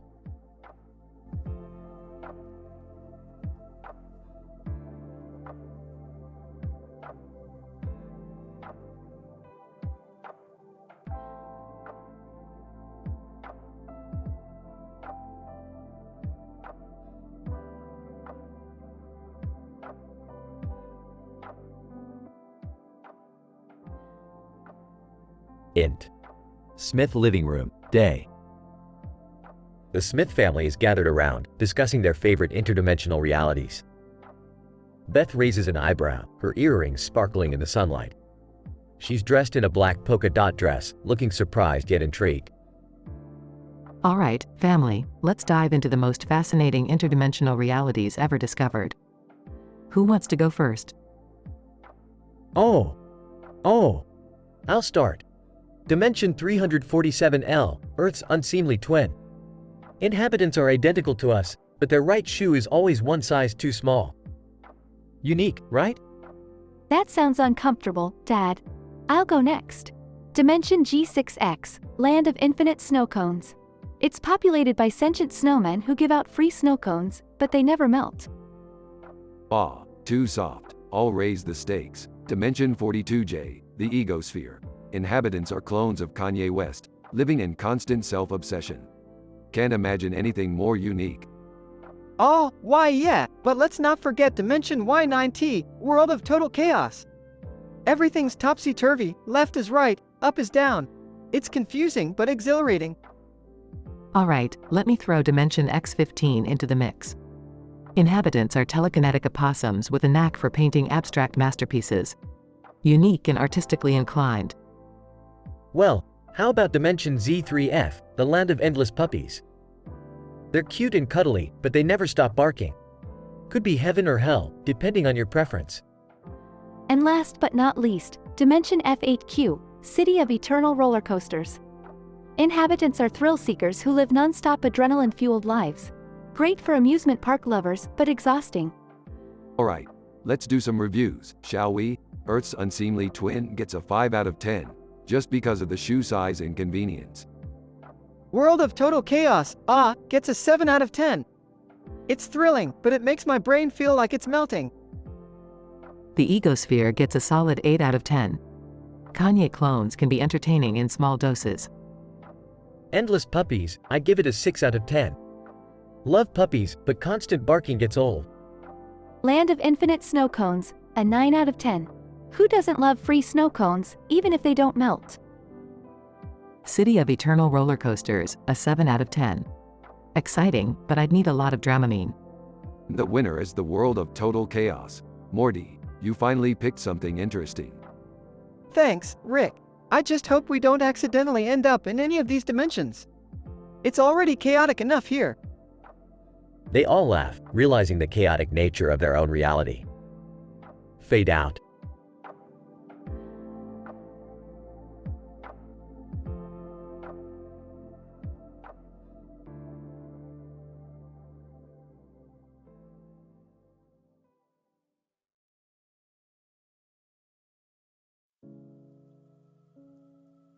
Alright, Morty, get ready for another mind-bending adventure. I don't know, Rick. Last time we ended up in a dimension of sentient toilets. Relax, Morty. This time we're exploring the worst dimensions in history. Prepare to be amazed. I can't believe we're doing this instead of family therapy. Yeah, I feel like we shouldn't even be allowed to leave the house after that incident with the talking cats. Quit being a wuss, Jerry. Alright, dimension number 1. Dimension Z13. It's filled with gelatinous blob creatures who communicate through constant farting. Living conditions? Well, let's just say it's not pleasant. I'd give it a 1 out of 10, only because they have some good fart jokes. Ew, seriously? Okay. Dimension number 2, Dimension X48. It's populated by sentient pineapples with a superiority complex. They're constantly bragging about their high IQ, but they can't do anything worthwhile. I give it a 2 out of 10 for its entertainingly delusional inhabitants. Alright, here's dimension number 3, Dimension Y72. It's home to hairless, talking rats who run a corrupt government. The living conditions are terrible, with surveillance cameras everywhere. But hey, they have a thriving black market for cheese. I rate it a 3 out of 10, mainly for the sneaky political intrigue. Okay, dimension number 4, Dimension W21. It's inhabited by sentient clouds who constantly rain acid. Yeah, you can imagine how that impacts the living conditions. But they have fascinating cloud art installations. I give it a 4 out of 10 for its unique artistic expression. Alright, last but definitely least, dimension number 5, Dimension V99. It's a wasteland ruled by cannibalistic robots.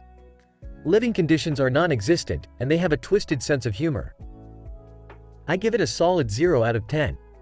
Can't believe this dimension even made the list. That concludes our tour of the worst dimensions, folks. A real eye-opener, huh? Now Jerry, tell me again why you think therapy is a waste of time. Oh, well, you know, I guess it's worth a shot. That's what I thought. Now buckle up. We're off to Dimension Q66, the land of sentient pickles. Oh geez, not again. Here we go.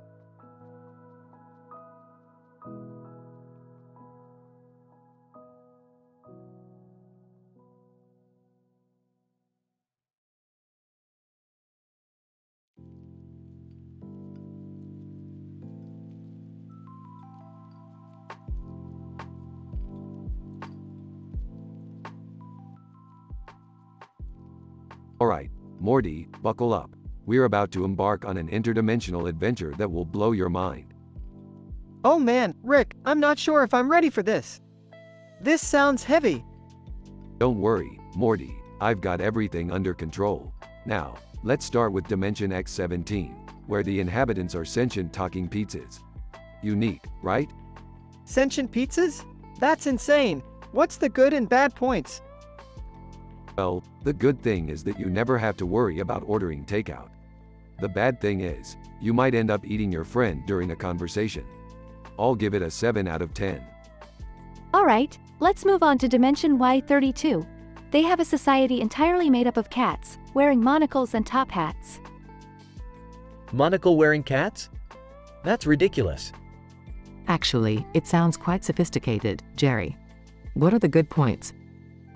Well, the good thing is that they always land on their feet. The bad thing is, they're quite snobbish and tend to look down on humans. I'll give it a 6.5 out of 10. Now, on to Dimension Z78. Inhabitants are super intelligent talking trees.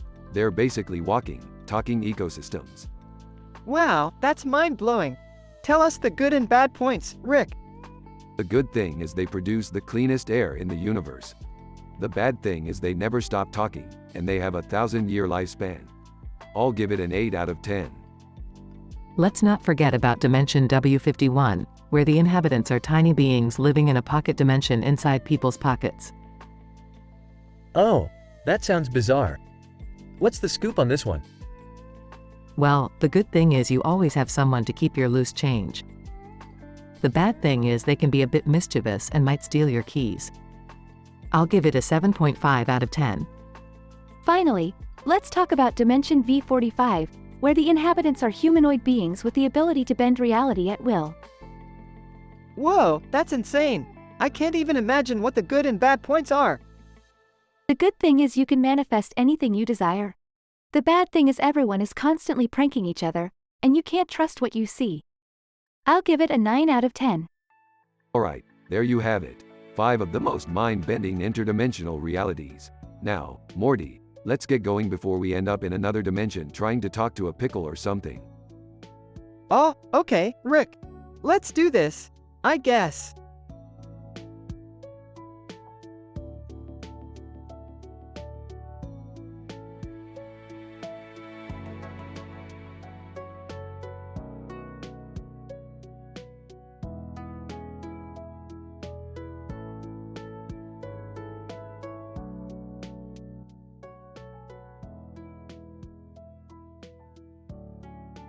Alright, listen up, idiots. We're about to embark on an interdimensional adventure that will blow your feeble minds. Rick, do we really need to go on another one of your crazy escapades? Shut up, Morty. Adventure waits for no one. Now, I've discovered a painting that leads to an untapped dimension. A swirling green and white pattern surrounded by waterways. That sounds intriguing, Rick. What makes this dimension so unique? Glad you asked, Beth. This dimension is populated by sentient aquatic creatures that communicate through telepathy. It's unique because their advanced intellect and incredible knowledge of the universe surpass anything we've ever encountered. But are there any downsides to this dimension, Rick? Of course, Jerry. The downside is that the dimension is constantly under threat from giant sea monsters. Not to mention, their society is highly hierarchical, so it's not the ideal vacation spot for those seeking equality. Alright, let's cut to the chase. What's the review score, Rick? Hold your horses, Summer. I'm getting there. The review score for this dimension is 8.4 out of 10. It's a solid choice for adventure seekers who don't mind the occasional sea monster attack. But Rick, what about that reality with the talking squirrels we saw last time? They were hilarious. Morty, we can't keep going back to the same dimension. We gotta explore new territories. Fine, Rick. What's the next dimension on the list? Yes, Dimension X420. This reality is inhabited by sentient plants with a taste for human flesh. Unique, isn't it? The good point is that they've developed a cure for aging. Bad point, you'll end up in someone's salad. I think I'll pass on that one, Rick. You're lost, Jerry. This dimension gets a solid 5 out of 10. It's perfect for our vegan neighbors, though. Alright, give us another one, Rick. Dimension Z69, where everyone has evolved into hyper-intelligent hamsters. Good points, they've got a booming economy based on their advanced cheese technology. Bad points, well, you might get mistaken for a chew toy. That's interesting. What's the rating? This one gets a 7.9 out of 10. It's a great option for those seeking furry friends and a cheese-filled society. Rick, this is getting weirder by the minute. Shut up, Morty. We're not done yet. We still have 2 more dimensions to review. Can we speed things up, Rick? I'm starting to lose my patience. Fine. Let's jump to Dimension A666, where the inhabitants are all demonic beings. Good points include eternal youth and an infinite supply of entertainment. Bad points, you might end up as a sacrifice in their next summoning ceremony. Okay, I'm officially creeped out now. The rating, please? Surprisingly, this one gets a perfect 10 out of 10. It's the vacation spot for thrill seekers and sadomasochistic enthusiasts. Alright, last one, Rick. What's our final option? Dimension B314. Everyone is a highly evolved, sentient pickle. Good points, well, they've invented interdimensional travel using only pickle juice. Bad points, you might end up in a sandwich. That's bizarre. What's the score? This dimension gets a solid 6.5 out of 10. Great for pickle enthusiasts, but not the best choice for the claustrophobic.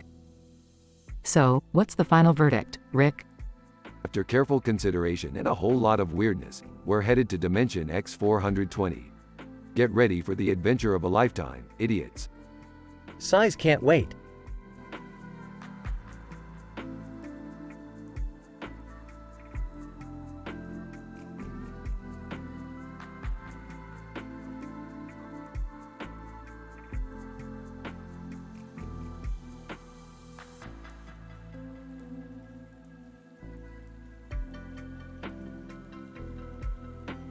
Alright, Morty, strap in.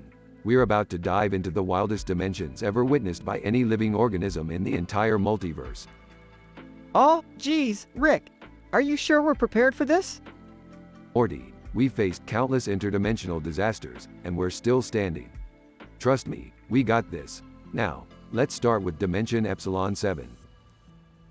Dad, you can't just grade dimensions like you grade a test. Oh, trust me, Beth. I can. Dimension Epsilon 7, a world of sentient squirrels with an advanced civilization. They have everything, Morty, squirrel universities, squirrel technology, and even squirrel reality TV shows. I give it a 9/10 for their impeccable squirrel impression skills. Isn't that nuts? Shut up, Jerry. Moving on to Dimension Zeta 23. Oh, this one's a personal favorite. Dimension Zeta 23 is populated by giant telepathic spiders with a taste for poetry. Their silk is woven with words and emotions, creating intricate spider art. I'd give it an 8/10 for its hauntingly beautiful web literature. Wow, that sounds both fascinating and terrifying. You're catching on, Morty. Next up, Dimension Omega 12. Oh, that one's just bleak. A dimension of gloomy clouds, constant rain, and sad, melodramatic turtles. They contemplate their existence and pen heart-wrenching poetry. I give it a solid 5/10 for oh-so-frequent turtle weeping sessions. Okay, how about Dimension GAMMA9? The one with the sentient talking pizzas? Ah, classic Dimension GAMMA9. It's a realm ruled by pizzas with a functioning society. Just be careful not to end up as everyone's favorite topping. I rate it 7/10 for its cheesy government and supreme leadership skills. I'm getting hungry just thinking about it. Shut up, Jerry. Lastly, we have Dimension ALPHA1. Whoa, this dimension houses super intelligent pickle beings, right? That's right, Morty. The Pickleverse. They've advanced far beyond our understanding, developing robotic pickle bodies to explore the cosmos. I give it a perfect 10 out of 10 for pickle perseverance and sheer brilliance. Dad, are these dimensions even real? Does it matter, Beth? Remember, everything is possible in the multiverse. Now, who's hungry for some interdimensional pizza? They all laugh and teleport away, ready for their next adventure.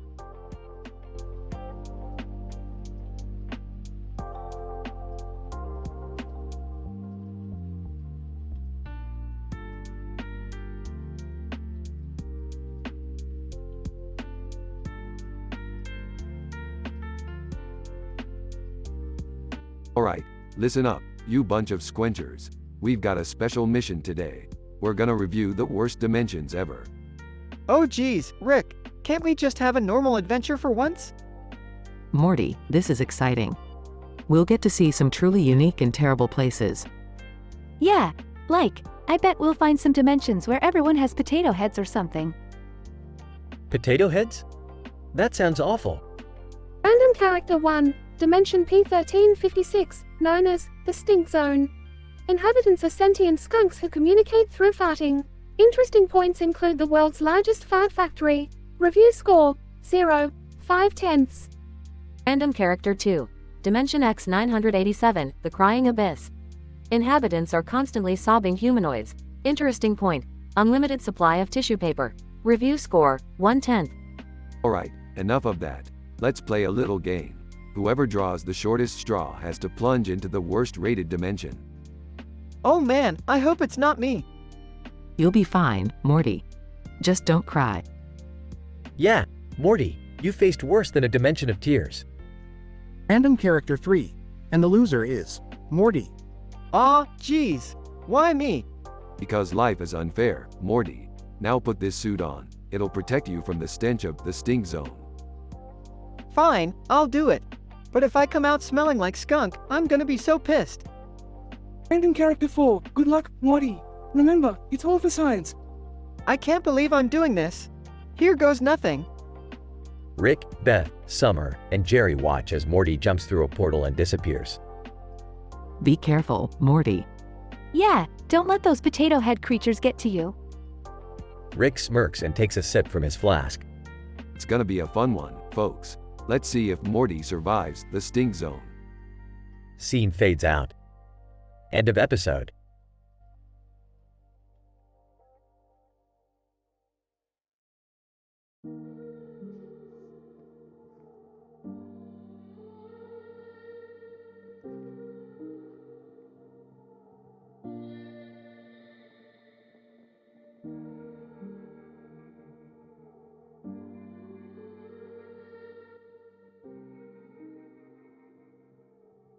Alright, Morty, listen up. I've got a brilliant idea for our next adventure.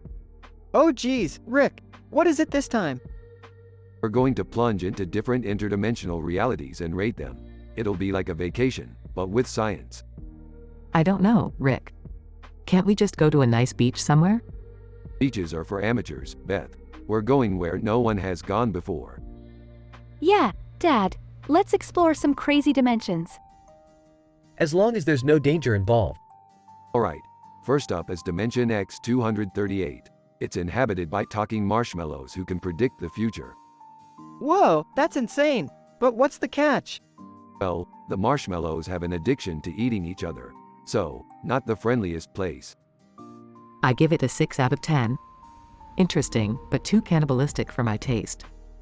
Next is Dimension Y701. It's a world of super intelligent cats who have their own government and space program. Cats running a government? That's just crazy. Yeah, but their laser pointer technology is off the charts. I'd give it a 7 out of 10 for the entertainment value alone.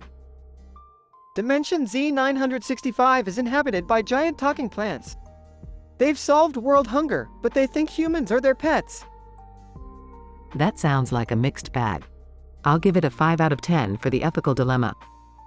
Now, in Dimension W321, everyone is made of goo. They can shapeshift and turn into anything they want. That's so cool, but what's the downside? Well, they're quite clingy.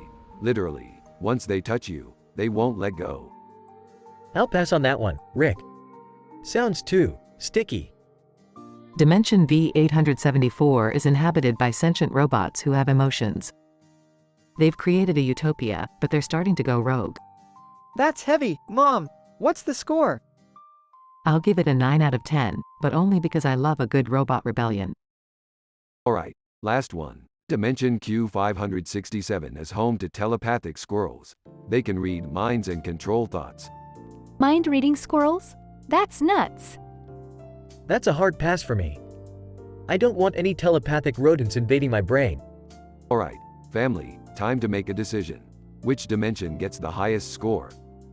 I'm sticking with Dimension V874. Those rebellious robots are just too intriguing. I'm gonna go with Dimension Y701. Super intelligent cats? That's my kind of world. I'm torn between the goo people and the marshmallow future predictors. Can't we visit both? I'm just happy we're not going to Dimension Z965. No offense to the plants. Alright, fine. We'll split up the vacation. Half of us go to Dimension V874 and the other half to Dimension Y701. Let the interdimensional adventures begin. They all cheer and prepare for their separate journeys, ready to explore the bizarre and hilarious interdimensional realities.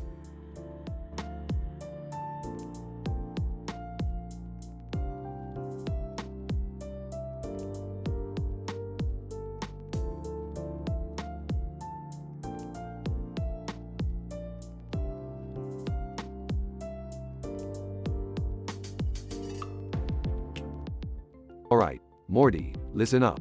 I've invented a device that can take us to any interdimensional reality. We're going on a vacation, and we'll choose the most interesting dimension to explore. Geez, Rick, do we really have to go on another crazy adventure? Can't we just watch TV or something? Morty, you want to watch paint dry or explore mind-bending realities? Trust me, this is gonna be fun. Alright, I'm in. I could use a break from all the family drama. Count me in, too. I want to see some crazy aliens or something. I guess I'll tag along. But only if it doesn't involve any dangerous stuff. Alright, let's start with Dimension X67. It's inhabited by sentient marshmallows, and the unique thing about this dimension is that marshmallows rule the world. The good part is they have unlimited s'mores, but the bad part is, well, they're made of marshmallows. I give it a 7 out of 10 for the s'mores alone. How about Dimension Z21? It's filled with talking dinosaurs who have developed advanced technology. The unique thing is they have flying T-Rexes as taxis. The good points are the dinosaur-themed amusement parks, but the bad points are the occasional dinosaur rampages. I give it an 8 out of 10 for the thrill and nostalgia. Let's check out Dimension Q42. It's a reality full of intelligent plants that communicate through a complex root system. The unique thing here is that they have the ability to cure any disease. The good point is the endless supply of medicine, but the bad point is their tendency to trap humans in giant Venus flytraps. I give it a 9 out of 10 for its potential in the medical field. Oh, I know one. Dimension Y99, where aliens wear roller skates instead of shoes. The unique thing is their advanced roller skating technology. The good point is they've turned it into a professional sport, but the bad point is constantly dodging aliens zooming by.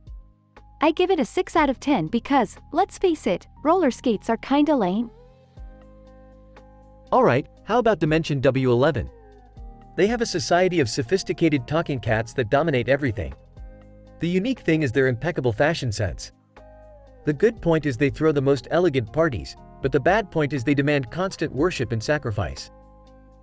I give it a 5 out of 10 because, honestly, I'm not a fan of cats.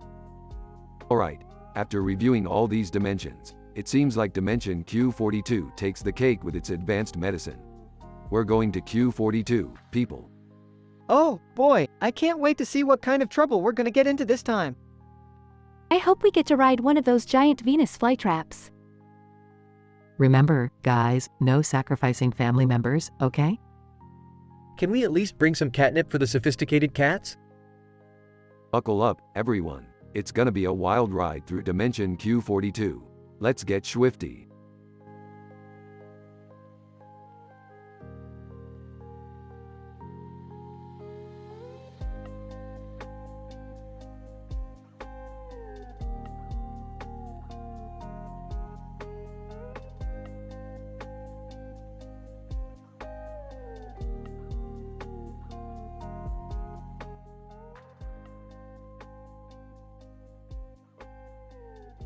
Int.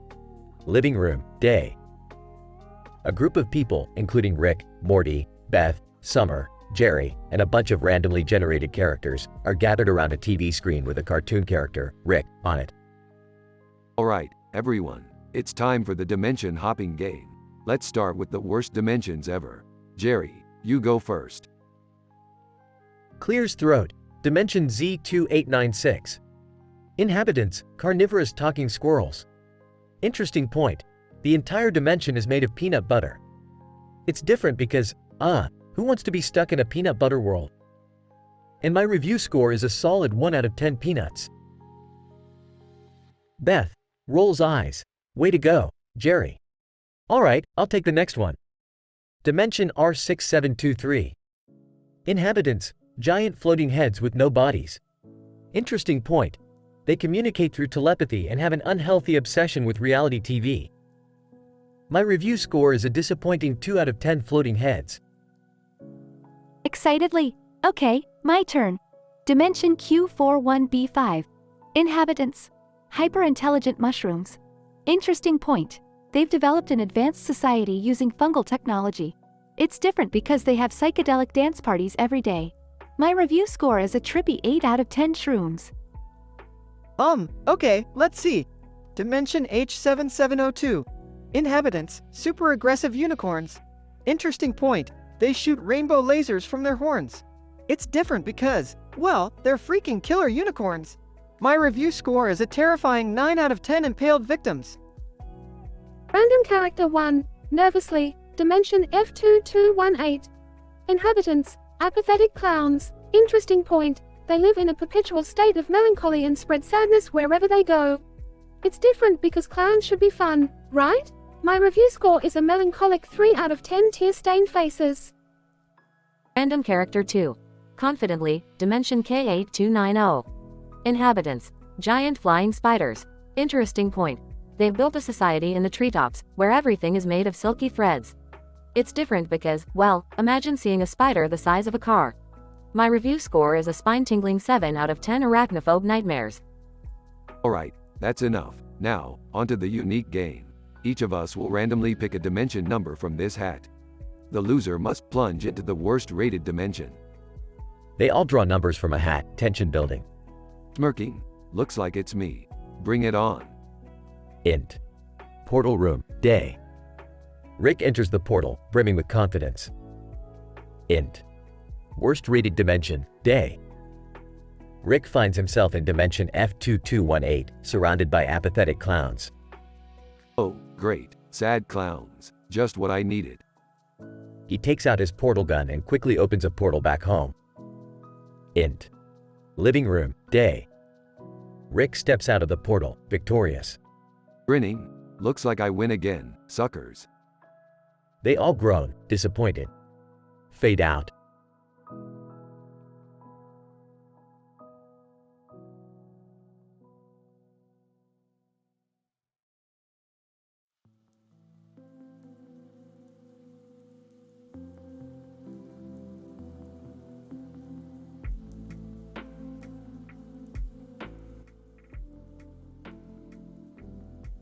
Alright, listen up, family.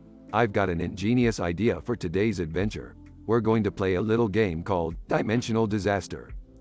Dimensional disaster? Is that anything like Jerry's life? Hey, watch it, Morty. At least I'm not constantly endangering our lives. Boys, enough. Let's focus on the game. We each have to come up with 5 of the worst dimensions ever. This sounds like a lame school project. Random character number 1. Dimension XZ378, inhabited by humanoid chickens with 6 eyeballs. The interesting point is that they communicate through interpretive dance. Review score, 2/10. Random character number 2. Dimension FQ964, filled with sentient dust bunnies who control everything with their fluffy paws. It's different because they wear tiny manacles. Review score, 4/10. Alright, my turn. Dimension QW550, populated by Jerry clones who are actually competent. It's different because they are happy and successful. Review score, 10 out of 10, would not recommend. Dimension YH221, ruled by alien cats with opposable thumbs. They worship canned tuna and have developed advanced technology. Review score, 8/10. It's strangely impressive. Dimension Place 753, where everyone is a giant rubber duck. They have a yearly duckling beauty pageant to determine their leader. Review score, 6/10, might be worth a visit. Dimension ZM899, inhabited by sentient holograms who constantly break out in dance parties. It's like living in a non-stop disco club. Review score, 7/10. Lots of fun but tiring after a while. Alright, let's move on to the game. We'll each draw a card and plunge into the worst rated dimension. Dad, are you sure this is a good idea? Of course it is, Morty. What could possibly go wrong? They draw the cards and the family is instantly transported to a dimension filled with talking broccoli and musical chairs. Well, this is unexpected. Looks like we're in Dimension AI 707, the dimension of nonsensical vegetables and intense chair battles. Great, just great. How are we supposed to win this? Random character number 3. Well, you see, the key to winning is to outsmart the broccoli by using the power of interpretive dance. Random character number 4, and make sure you choose the right chair. They have hidden meanings, like the chair of true love or the chair of eternal dismay. I don't know, guys. I'm not much of a dancer. Oh, don't worry, Dad. We've got this. Let's show these broccoli who's boss. The family starts an epic dance battle with the broccoli, using their smooth moves and chair choices to outwit them. I can't believe I'm saying this, but I think we're actually winning. That's right, Morty. Who knew dancing with vegetables could be so exhilarating? They finally defeat the broccoli and are transported back to their original dimension. Well, that was interesting. Yeah, I guess we can add defeating an army of broccoli with dance to our resumes. Can we just go back to normal adventures now? Oh, don't worry, Jerry. I've got plenty more crazy ideas up my sleeve. Who's ready for the next interdimensional escapade?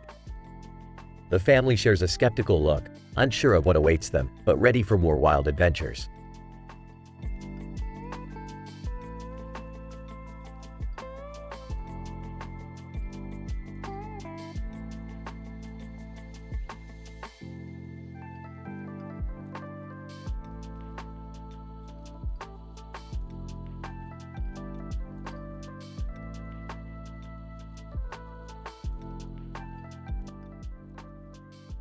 Alright, Morty, grab your portal gun. We're about to embark on a mind-bending adventure through the multiverse. Geez, Rick, couldn't we just go to the movies or something? Morty, this is a once-in-a-lifetime opportunity. Embrace the interdimensional madness. I don't know, guys. This whole thing sounds dangerous. Oh, come on, Dad. Live a little. It'll be like a cosmic roller coaster ride.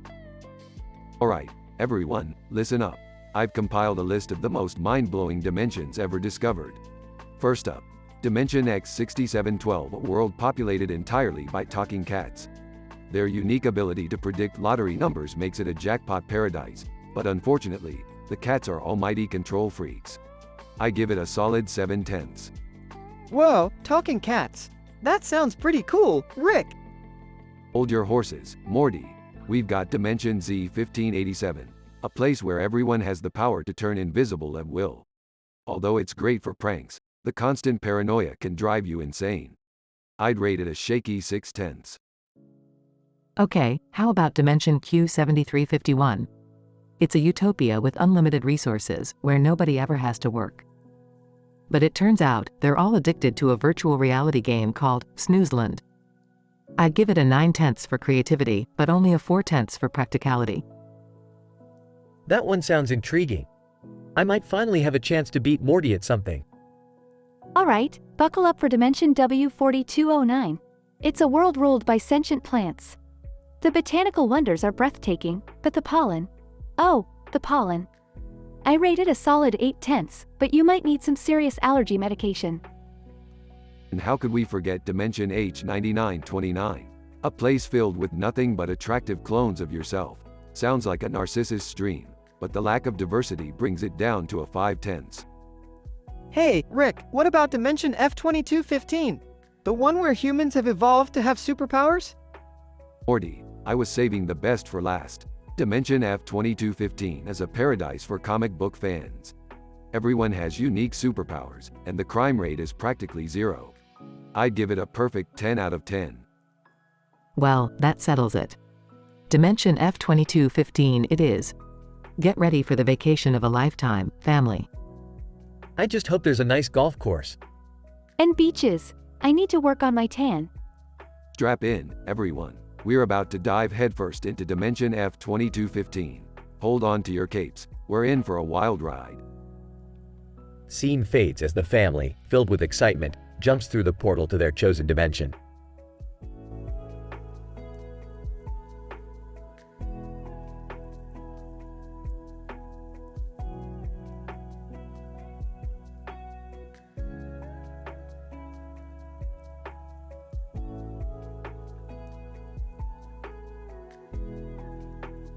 Alright, listen up, you pathetic flesh sacks. We're about to embark on a journey through the most mind-bending interdimensional realities ever encountered.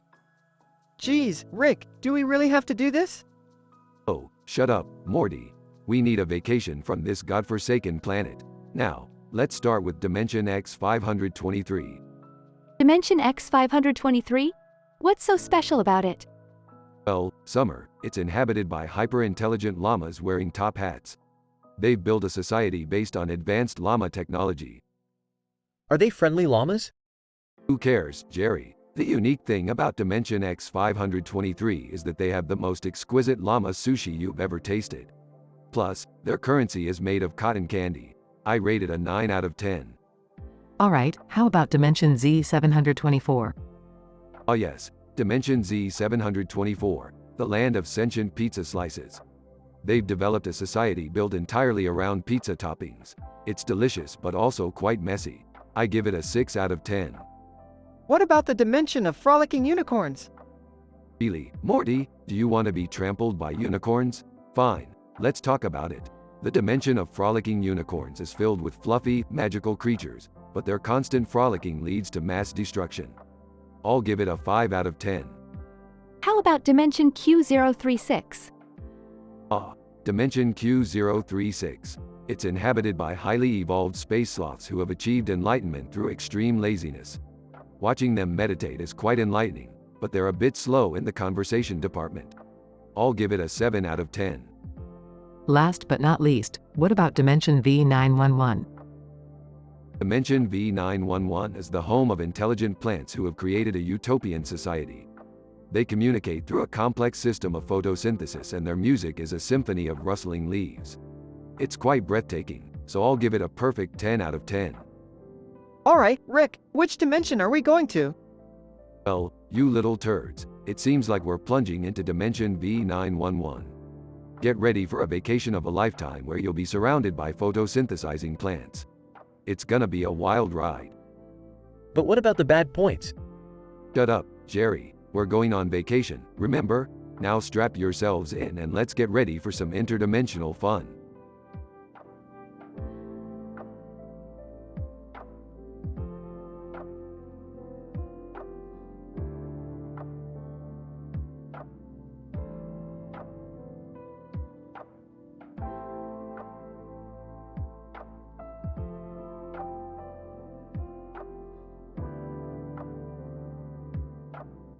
Alright, Morty, strap in. We're going on a dimension-hopping adventure. Oh geez, Rick, what kind of trouble are we getting into this time? Well, Morty, we're going to visit the worst dimensions ever recorded. Get your notepad ready. We're gonna rate them. Rick, is this really necessary? Can't we just go on a normal family vacation? Beth, come on, it'll be fun. Plus, it's for scientific research. We gotta document these terrible dimensions. This is so stupid. Just make it quick, okay? Yeah, I'd rather be home watching interdimensional cable. Alright, first dimension on our list is Dimension C-137. Complete chaos, rampant monsters, and zero Wi-Fi signal. I give it a 1 out of 10. Next up, Dimension Z54. It's filled with talking vegetables that won't stop arguing. 2 out of 10. Okay, how about Dimension F807? It's a giant flea market with fleas the size of dogs. 3 out of 10. Let's not forget about Dimension X321, where everyone communicates through interpretive dance. 4 out of 10. And finally, Dimension T999, where everything is made of gelatin. Even the air. I couldn't handle it.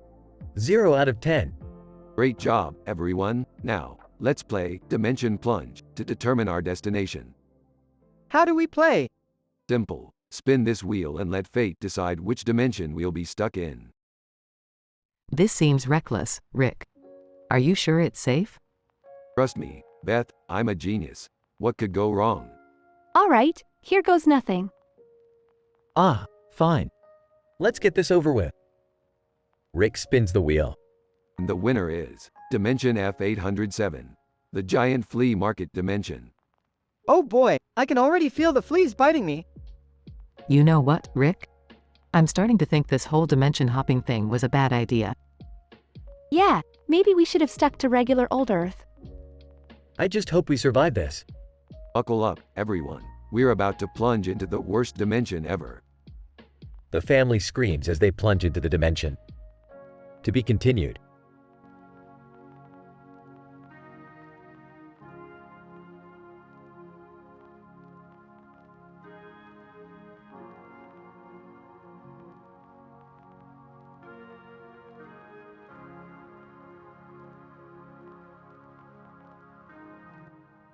Int. Living room, day. Rick, Morty, Beth, Summer, and Jerry stand in front of a large painting of cartoon characters on a wall. There's a sign next to it that reads, "The worst dimensions ever." Alright, listen up, losers. We're about to play a little game. Each of you is going to give me the lowdown on 5 of the shittiest dimensions out there. Name, designation, inhabitants, pros, cons, and what makes them unique. And don't forget to rate them, 0 being the worst and 10 being, well, not as bad. Alright, I'll start. Dimension Z4X7, also known as the Moldy Swamp. Inhabitants include sentient fungus creatures and the occasional swamp monster. Good points? None. Bad points? The smell would knock out a Yeti. Unique factor? It's the only dimension where mold is the dominant species. Rating: 1. Dimension F8M3, or the Eternal Pimple. Inhabitants are acne-ridden giants with a constant craving for junk food. Good points? Endless supplies of pizza. Bad points? Popping a pimple results in a worldwide epidemic of pus. Unique factor? It's the only dimension where Clearasil is a valuable currency. Rating: 2. Dimension T2Q9, aka the Jerrytropolis. Inhabitants are all Jerrys, boring, spineless, and aimless. Good points? They give me a false sense of superiority. Bad points? They also make me feel like an underachiever. Unique factor? It's the only dimension where Jerrys run the world. Rating: 3.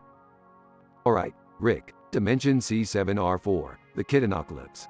Inhabitants are sentient, bloodthirsty kittens with laser-shooting eyes. Good points. They're fluffy and cute until they rip your face off.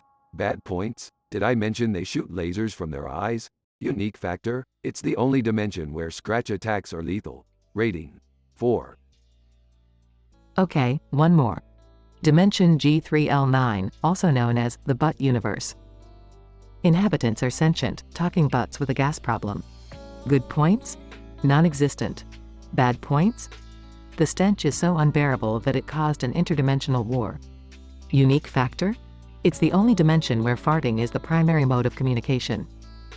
Rating 5. Alright, we've ranked them. Now what?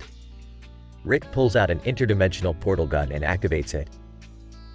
Now, my dear family, we plunge headfirst into the worst rated dimension.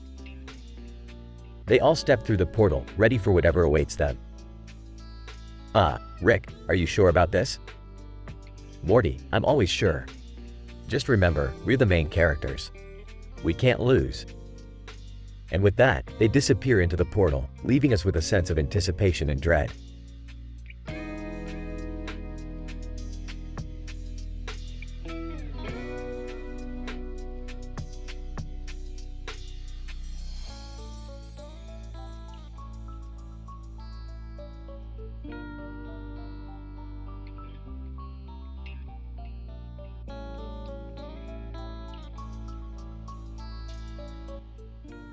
Alright, Morty, listen up.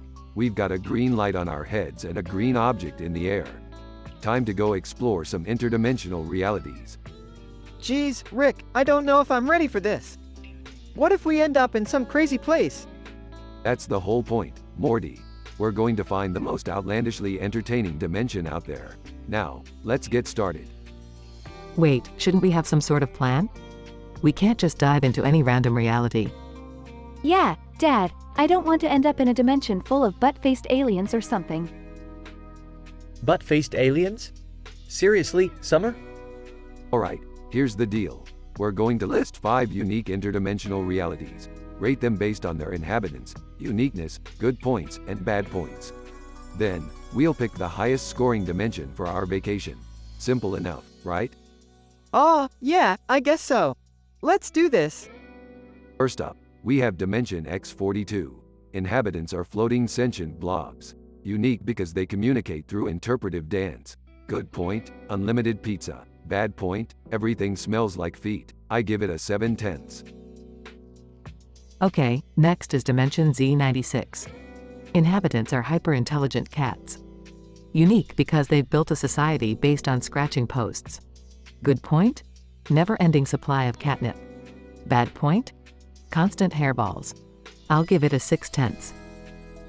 How about Dimension Y17? Inhabitants are talking trees. Unique because they can travel through time by sprouting new branches. Good point? Perfect oxygen supply. Bad point? Tree sap everywhere. I rate it an 8/10. Alright, Dimension Q31. Inhabitants are giant floating eyeballs. Unique because they can see into different dimensions. Good point? Incredible vision. Bad point? Constant eye drops needed. I'll give it a 5/10. Last but not least, Dimension W73. Inhabitants are sentient fast food items. Unique because they can grant any wish upon consumption. Good point, delicious food everywhere. Bad point, constant temptation. I give it a 9/10. Wow, that's a tough decision. I guess we should go with Dimension W73, right? Agreed, let's pack our bags and prepare for a vacation in the land of sentient fast food. Can't wait to have a burger that grants wishes. I hope they have a dimension with no pickles. Alright, kids, buckle up. We're diving into Dimension W73. Get ready for an adventure like no other. They all cheer and the family prepares to jump into the portal, ready for their vacation of a lifetime.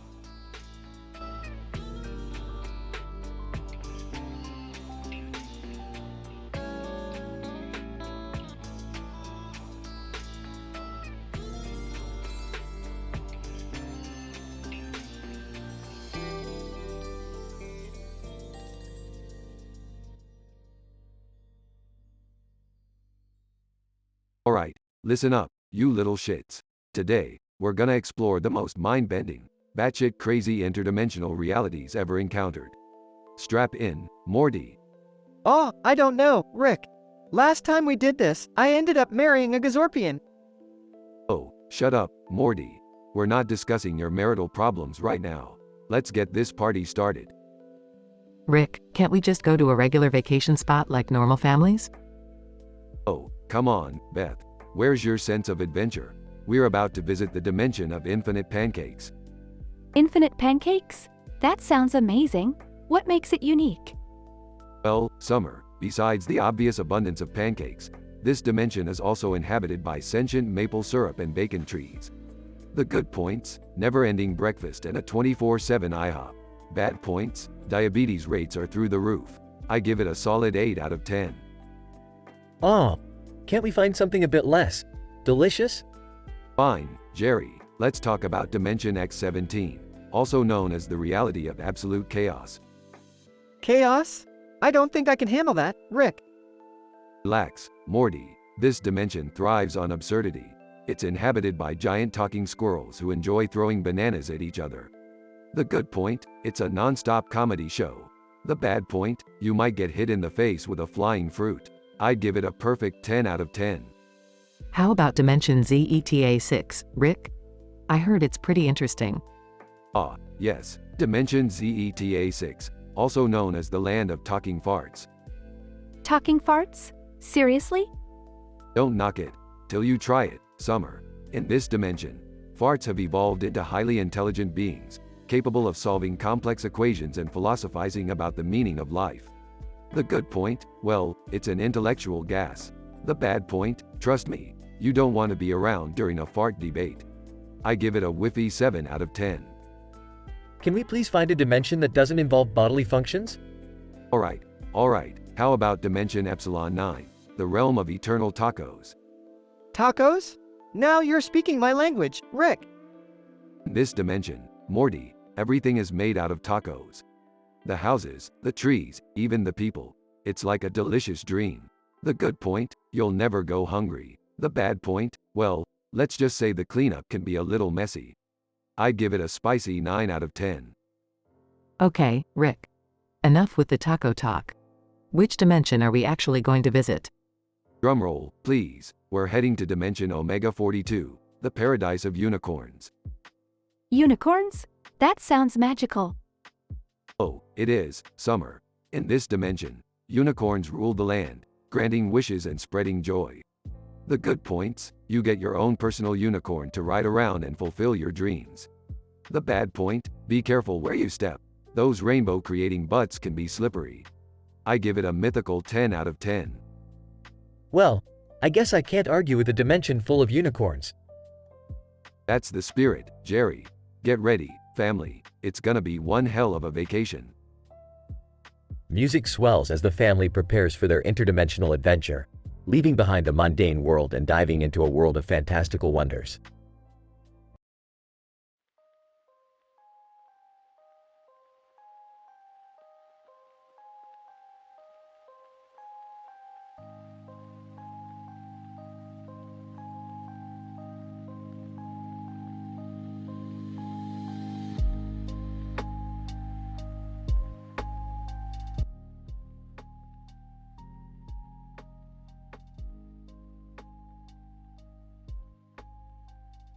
Morty, hand me that wrench. Sure, Rick, but what are you working on? Morty, I'm developing a new invention that will allow us to travel to different dimensions using nothing but potatoes and a toaster. That sounds interesting. But isn't that a little risky?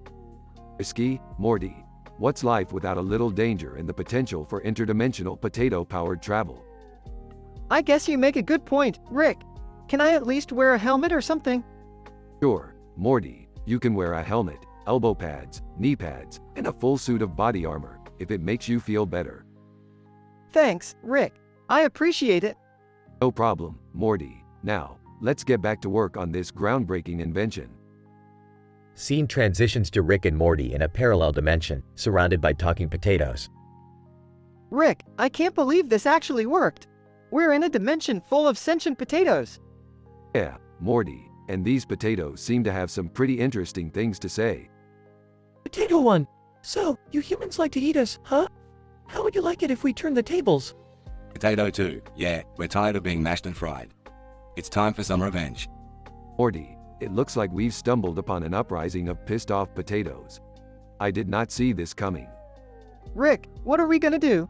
We can't fight an army of potatoes. Morty, don't worry, I have an idea. Pass me that toaster and let's see if we can reason with these tater tyrants. Scene transitions to Rick and Morty negotiating with the potato leaders. Look, potatoes, we don't want any trouble. We just wanted to explore your dimension. Potato leader. Well, maybe you should have thought about the consequences before intruding on our Spud sanctuary. Is there anything we can do to make things right? We never meant to cause any harm. Potato leader. Well, there is one thing. We've always wanted to experience what it's like to be human. Morty, it seems like we have no choice. We have to turn these potatoes into humans to avoid a full-scale potato revolution. But Rick, do we have the technology for that? Morty, you underestimate me. I've been working on a potato-to-human transformation device in my back pocket this entire time. Scene transitions to Rick and Morty transforming potatoes into humans. Potato Human 1. Wow, being human is amazing. I can finally understand what all the fuss is about. Potato Human 2. This is incredible. I can eat French fries without feeling guilty now. I can't believe it worked, Rick. We managed to avert a potato apocalypse. Yeah, Morty, and we even made a few new friends in the process. Who would have thought? Well, I guess that's just another day in the life of Rick and Morty, huh? You got that right, Morty. Now, let's go find another crazy adventure to get ourselves into. Scene ends with Rick and Morty walking off into the sunset, ready for their next interdimensional escapade.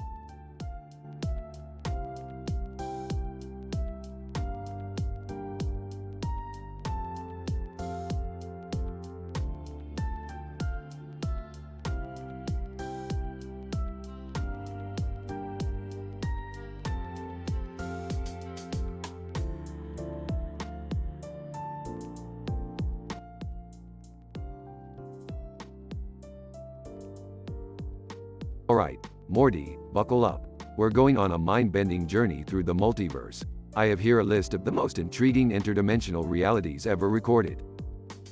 Geez, Rick, do we really need to go vacation hopping again? Last time we ended up in a dimension where everyone had butt heads. Oh, come on, Morty. That dimension was a real pain in the... well, you know. Besides, it's all for science. I don't know, guys. I still have nightmares from that Cronenberg dimension incident. Are we really ready for another wacky adventure? Seriously, Dad, can't we just go to the beach like normal families? Beach. I like the sound of that. Sun, sand, and relaxation. No freaky creatures or unstable dimensions. Count me in. Sorry, Jerry, but this family craves excitement. Now, let's get this show on the road. First up, Dimension X 235. Inhabitants. Sentient bananas. Unique factor. They can talk and peel themselves. Good points. Well, they make excellent fruit salad. Bad points. You have to be careful not to slip on their peels. Review score. 3 out of 5. Next, Dimension Y 789. Inhabitants. Floating octopuses with mustaches. Unique factor. They communicate through interpretive dance. Good points. Their dance moves are out of this world. Bad points? Their mustaches tend to tickle. Review score, 4 out of 5. Alright, next up is Dimension Z 432. Inhabitants. Highly intelligent sentient clouds. Unique factor. They can shape-shift into any form. Good points? They give the best cloud massages. Bad points? Sometimes they rain on your parade. Review score, 3.5 out of 5. Moving on to Dimension W 976. Inhabitants. Talking animals who rule the world. Unique factor. They have built a utopian society based on equal rights for all species. Good points? Animals finally get to boss around humans. Bad points? Having a squirrel as your boss can be nuts. Review score, 4.5 out of 5. Last but not least, Dimension B 789. Inhabitants. Alternate versions of ourselves who are successful and happy. Unique factor, they actually like Jerry. Good points? I'm the cool one in this dimension. Bad points? Well, there are none. Review score, 5 out of 5. Looks like we have a winner, folks. Dimension B789 it is. Get ready for a wild family vacation full of adventure, fun, and Jerry being adored by everyone. Aw, geez. I can already feel the cringe coming on. Just remember, guys, let's stick together and stay safe. Yeah, and maybe we won't end up creating more monsters this time. And maybe, just maybe, I'll finally get some respect around here. Respect? Who needs that when you have dimensional travel at your fingertips? Let's dive into Dimension B789, baby. Scene fades out as the family steps through a portal, ready for their next crazy escapade.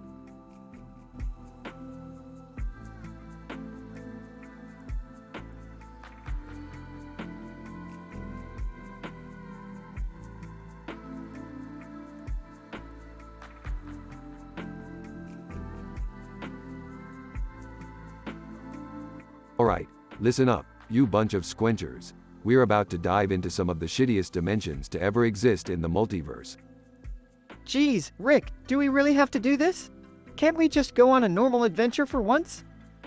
Morty, normal is boring, and we're anything but boring. Now, let's start with Dimension Z47, aka Planet Farticus. Inhabitants are literally fart people, and the air smells worse than Jerry's failed attempts at grilling. Review score, -5 out of 10, only because they had good burritos. Hey, I heard that. Beth, shut up, Jerry. Moving on to Dimension 69A, or the nudist netherworld.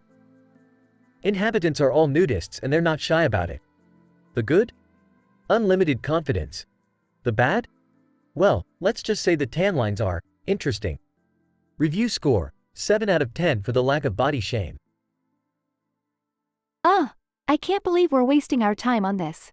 Okay, Dimension XY12, the Mime Madness.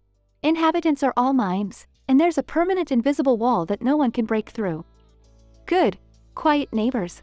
Bad, constant invisible middle finger. Review score, -10,000 out of 10. Seriously, what's the point?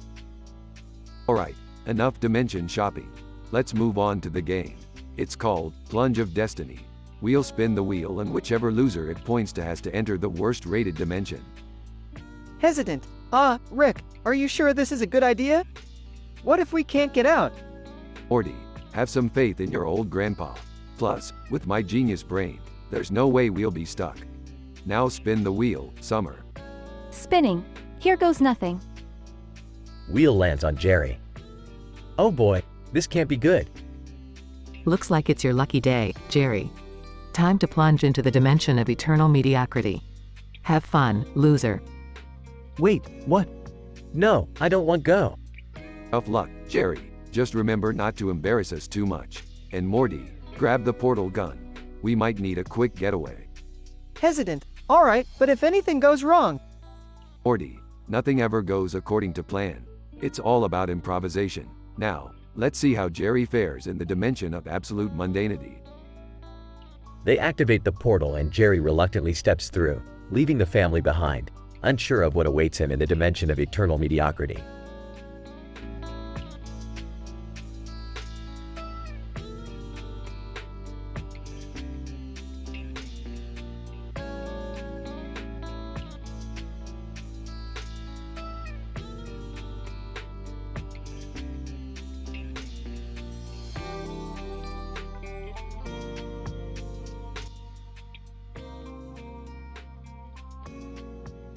Alright, you idiots, gather round.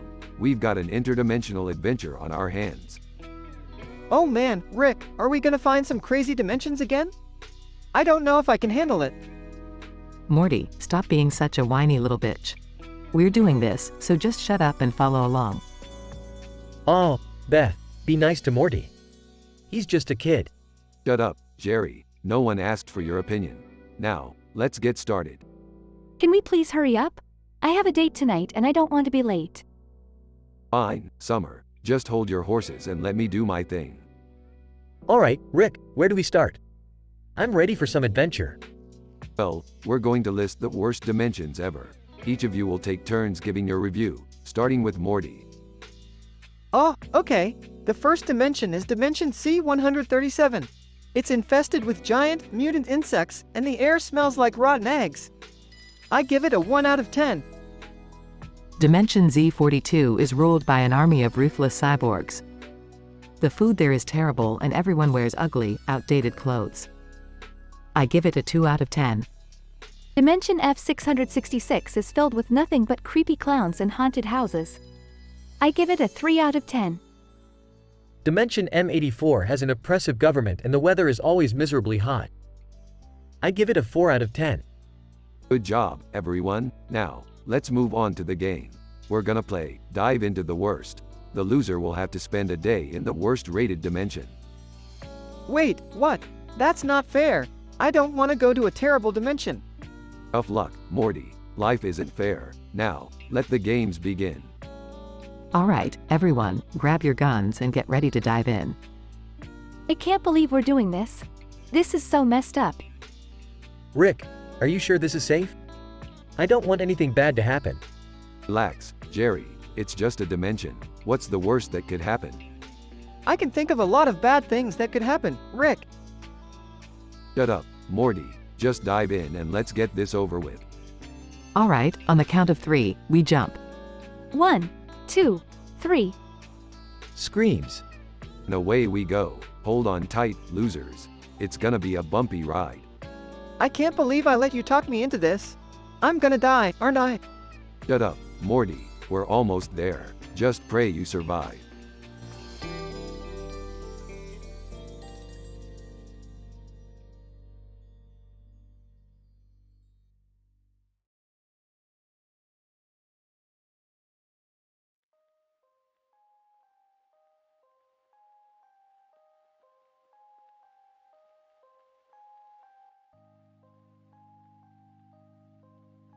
Burps. Alright, Morty, listen up. I've discovered a new element called rhenium. It's even more powerful than plutonic quartzite. Confused? Rhenium? Is that like a metal or something? Sarcastically, no, Morty, it's a type of edible underwear. Of course, it's a metal. Now pay attention. Intrigued. Wait, did someone say rhenium? I've been doing some research on that. It has incredible potential in the field of quantum mechanics. Rolling her eyes. Oh great, Jerry's trying to sound smart again. Mockingly. Yeah, Jerry's a real quantum genius. Please enlighten us with your brilliant insights. Defensively. Well, rhenium could revolutionize the way we understand interdimensional travel. Excitedly. So, does that mean we can visit a dimension with no homework? Laughs. No, Morty. But with rhenium's power, we could create a portal to a dimension filled with intelligent snacks. Now that would be something. Smirking? Intelligent snacks? Are they gonna solve math problems for us too? Winking. Maybe they'll help you with your homework, Summer. Finally, something useful for you. Curiously, so, where can we find this rhenium stuff? Bluntly, we're gonna have to break into David Beckham's secret underground laboratory. He's been hoarding all the rhenium for himself. Nervously, wait, breaking into a celebrity's lab? Isn't that illegal? Mockingly. Oh no, Jerry, breaking the law is perfectly legal in parallel dimensions. Let's go. Scene transitions to Rick, Morty, Jerry, and Summer sneaking into the lab. Whispering. Are you sure this is a good idea, Rick? Whispering. Of course it's a good idea, Jerry. Just follow my lead and try not to screw up, as usual. Whispering. Rick, there's a man in a suit pointing at something with his finger and a cigarette in his mouth. Should we be worried? Whispering. Nah, Morty, it's just one of Beckham's weird henchmen. They're harmless. Whispering. How do you know that? Whispering. Trust me, I've been to weirder dimensions. Now, let's grab that rhenium and get out of here. Scene cuts to Rick and the gang escaping with a bag of rhenium. Panting. That was intense. I can't believe we pulled it off. Relieved. Yeah, for once we actually did something right. I feel like a real action hero. Smirking. Easy there, Chuck Norris. Let's not get ahead of ourselves. Excitedly. So, what's next, Rick? Are we gonna use this rhenium for something big? Grinning, oh, Morty, the possibilities are endless. We're gonna create the most mind-bending, reality-altering invention the universe has ever seen. And of course, have some fun along the way. Scene fades out as Rick laughs maniacally.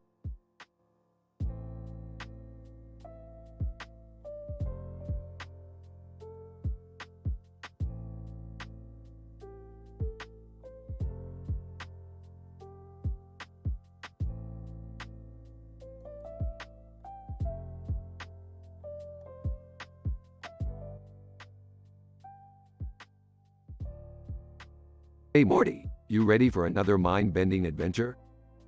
Oh, I guess so, Rick. But can we maybe dial down the crazy a bit? Morty, if we dialed down the crazy, it wouldn't be a proper Rick and Morty episode now, would it? Entering the room. What are you two up to? Oh, just another interdimensional escapade, Beth. Ah, not again. Can't you two find something else to do? Sorry, Beth, but adventure is in our blood. Plus, Morty here needs to learn a thing or two about the multiverse. Yeah, Dad, it's educational. Walking in with a magazine. Hey, guys, have you heard about astro-affection aggravation? Astro, what now? It's this new dating app that matches you with aliens from different dimensions. Whoa, that sounds interesting. Suspiciously, I don't know about that, Summer. It sounds too good to be true. Come on, Beth, where's your sense of adventure? Let's give it a try. Fine, but if anything goes wrong, it's on you, Rick. Scene transitions to the family sitting around the living room, each with their phones out. Alright, let's see what this app can do. Scrolling through the app.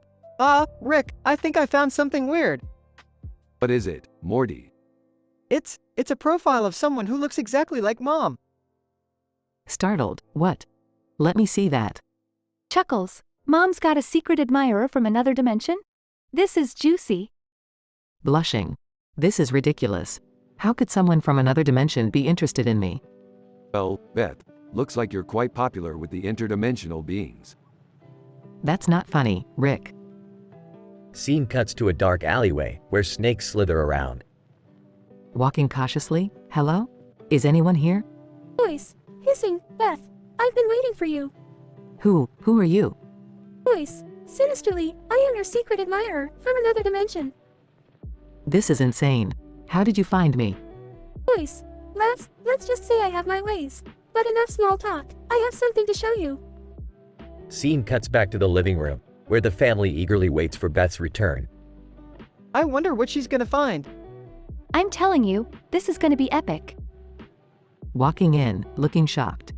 You guys won't believe what I just saw. Well, don't keep us in suspense, Beth. Exhales. It turns out this secret admirer was actually a group of interdimensional snakes who wanted to use my DNA for their own nefarious purposes.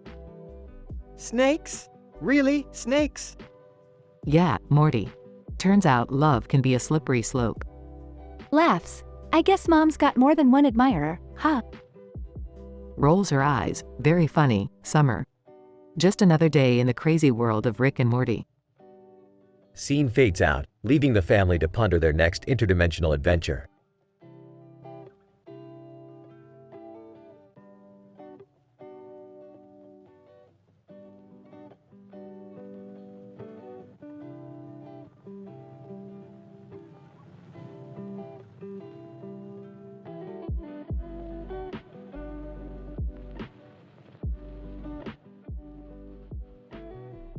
Title: The Robot Karaoke Showdown. Scene 1, Intergalactic Lounge, evening. Characters. Gary, green and black alligator. Lucy, Gary's best friend.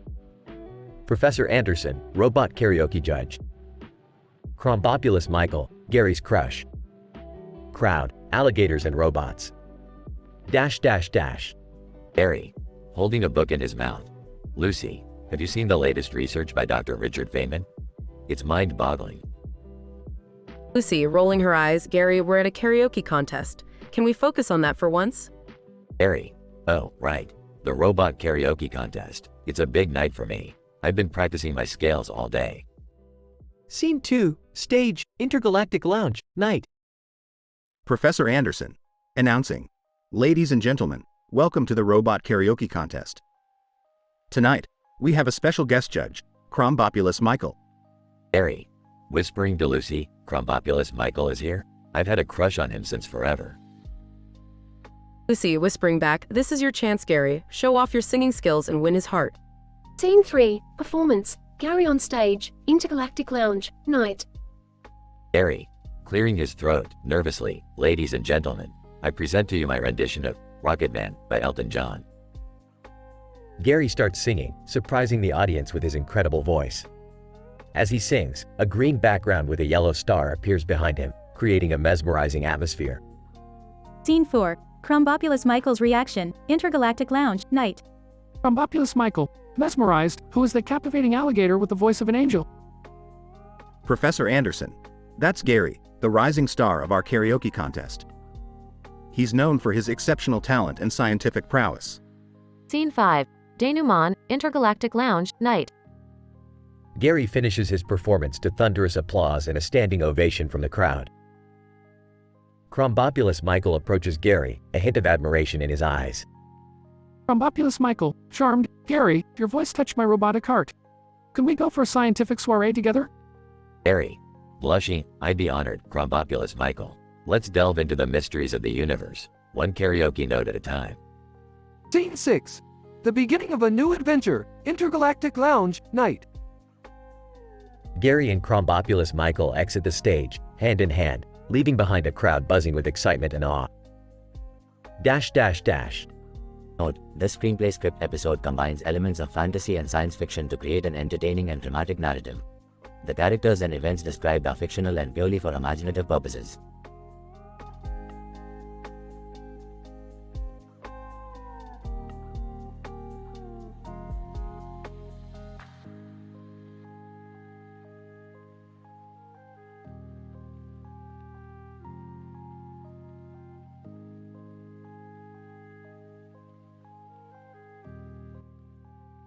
Title: The Forbidden Artifact.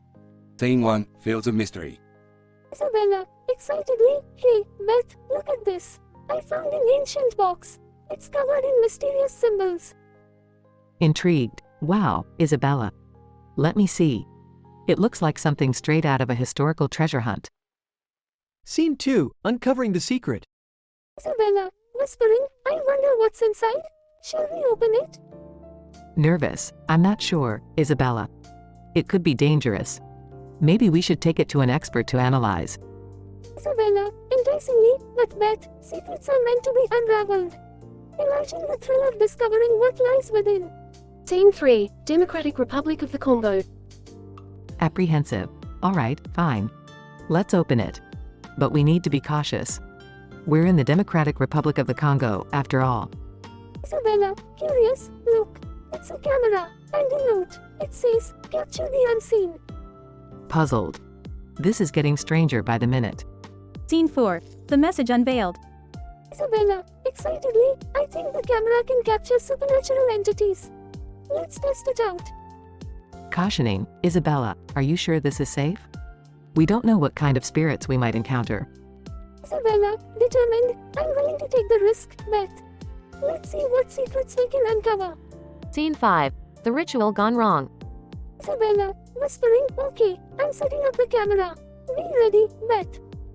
Nervous, Isabella, what if something goes wrong? We're tampering with unknown forces here.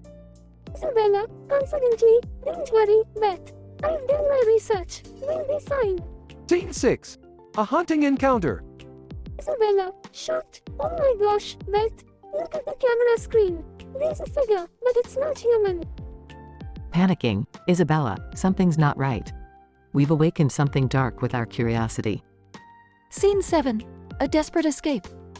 Isabella, frantically, we need to get out of here, Beth. This spirit is getting closer. Fearful, quickly, let's grab the camera and run. Scene 8, Protecting Beth's Secret. Isabella, breathing heavily. We made it, Beth. That was too close for comfort. Grateful, thank goodness. Let's bury the camera and box deep where no one can find it. This secret must remain hidden. Scene 9, Lessons Learned. Isabella, reflective, Who would have thought that a simple box and camera could have such dark consequences? Regretful. We should have listened to our instincts and never meddled with the unknown. Scene 10, the end. Or is it? Isabella, whispering, Beth, do you hear that? It sounds like whispers from the buried camera. Wide-eyed, Isabella, we thought it was over, but perhaps these secrets are more powerful than we ever imagined. Scene 11. The Forbidden Artifact to be continued. End of episode.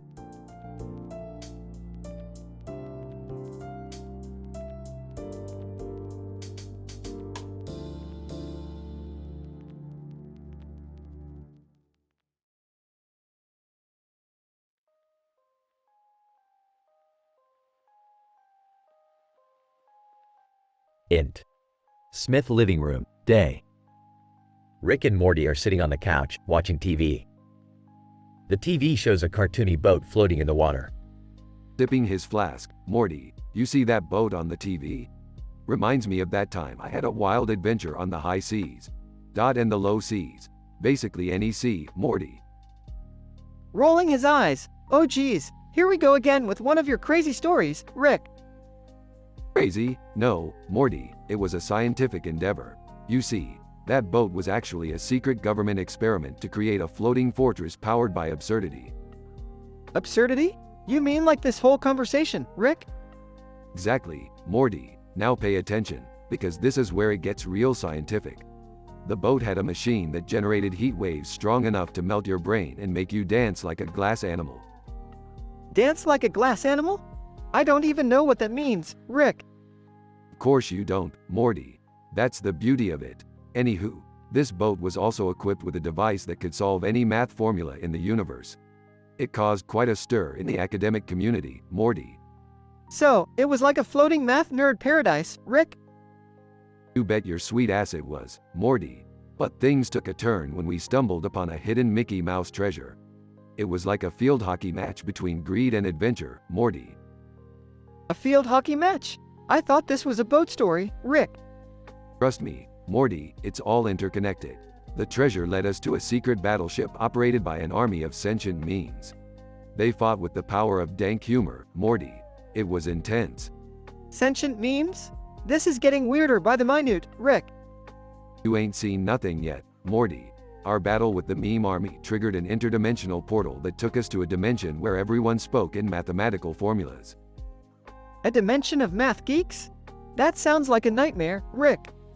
Oh, it was, Morty. But we managed to escape by outsmarting them with a series of hilarious, vulgar jokes. They couldn't handle the absurdity, Morty. So, basically, the power of raunchy humor saved us again, Rick? You got it, Morty. And that, my boy, is why you should never underestimate the power of a scandalous, ultra-sassy adventure on the high seas. They both laugh, knowing that their wild escapades will continue indefinitely. Fade out.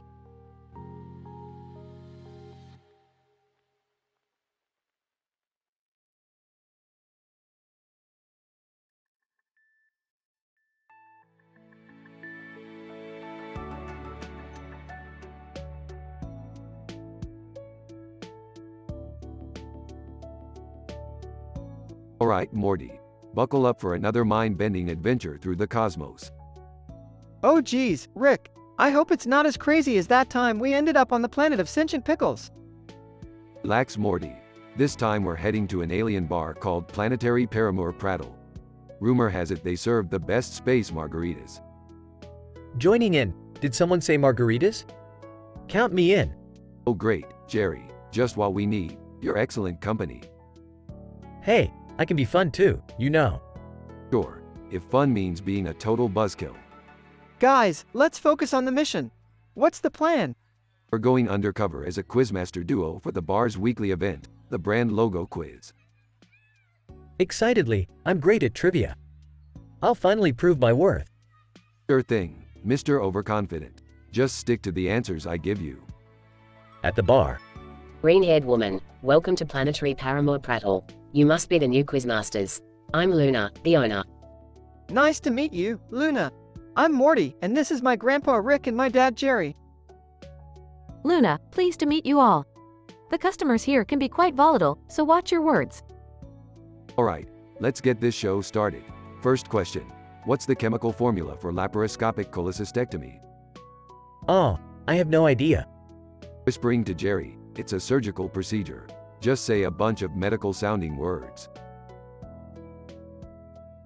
Oh, hydroxychloroquine? Close enough. Moving on. Hey Luna, what's your favorite song right now? Mine's Happier Than Ever by Billie Eilish. Luna, oh, I love that song too. It really captures the existential angst of living in a constantly shifting universe. Suddenly confident, I know this one. It's Billie Eilish's Happier Than Ever. Wow, Jerry actually got something right. Color me surprised. As the quiz goes on, the crowd gets rowdier and more intoxicated.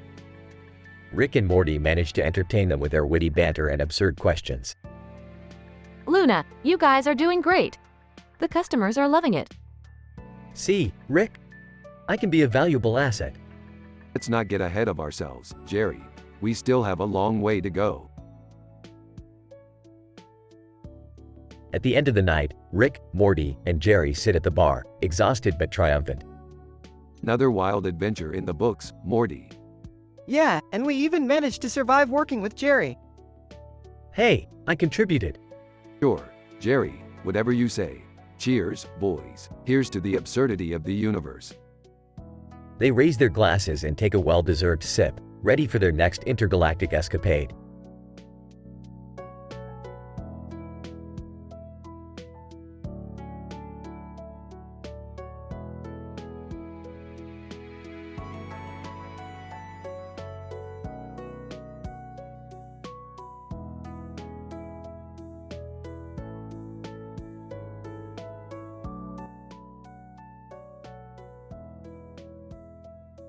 Alright, everybody gather round. It's time for another dimension-jumping adventure. Oh great, just what I needed, more bizarre and dangerous escapades with you, Rick. Seriously, can't we have just one normal family outing? Normal is boring, Summer. Now strap in. We're going to explore the multiverse. Are we sure this is safe? I mean, we're talking about infinite dimensions here. Yeah, I don't know if I'm ready for this, Rick. Last time we almost got turned into frogs, remember? Quit your whining, Morty. We're in search of the ultimate dimension today. And what exactly constitutes an ultimate dimension, Rick?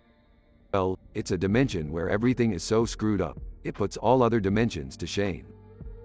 Great, we're looking for the worst place imaginable? How delightful. Exactly. We're going to play a little game to find it. Each one of you will name the most messed up dimension you've ever encountered. Alright, I'll go first. Dimension Zeta 7, inhabited by giant flying spiders, 0 pizza delivery, and no Wi-Fi connection. -20 out of 10. Dimension Omega 13.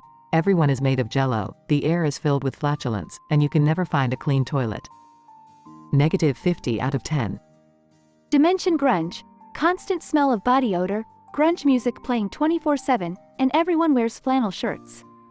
-1,000,000 out of 10. Oh, Dimension Tickle Monster. Non-stop tickling, no escape, and the laughter never ends. -infinity out of 10. Ha. Those are pretty bad, but I've got one that takes the cake.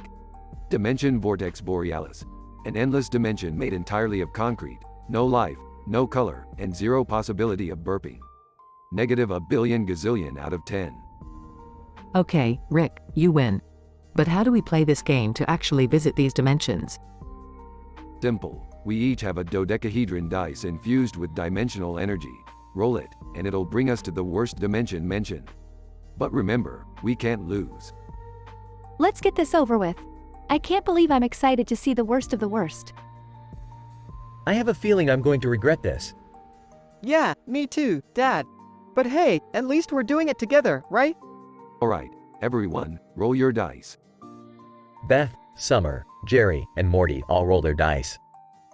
Dimension Vortex Borealis it is. Strap in, losers. It's gonna be a bumpy ride. They activate the portal and disappear into the next dimension.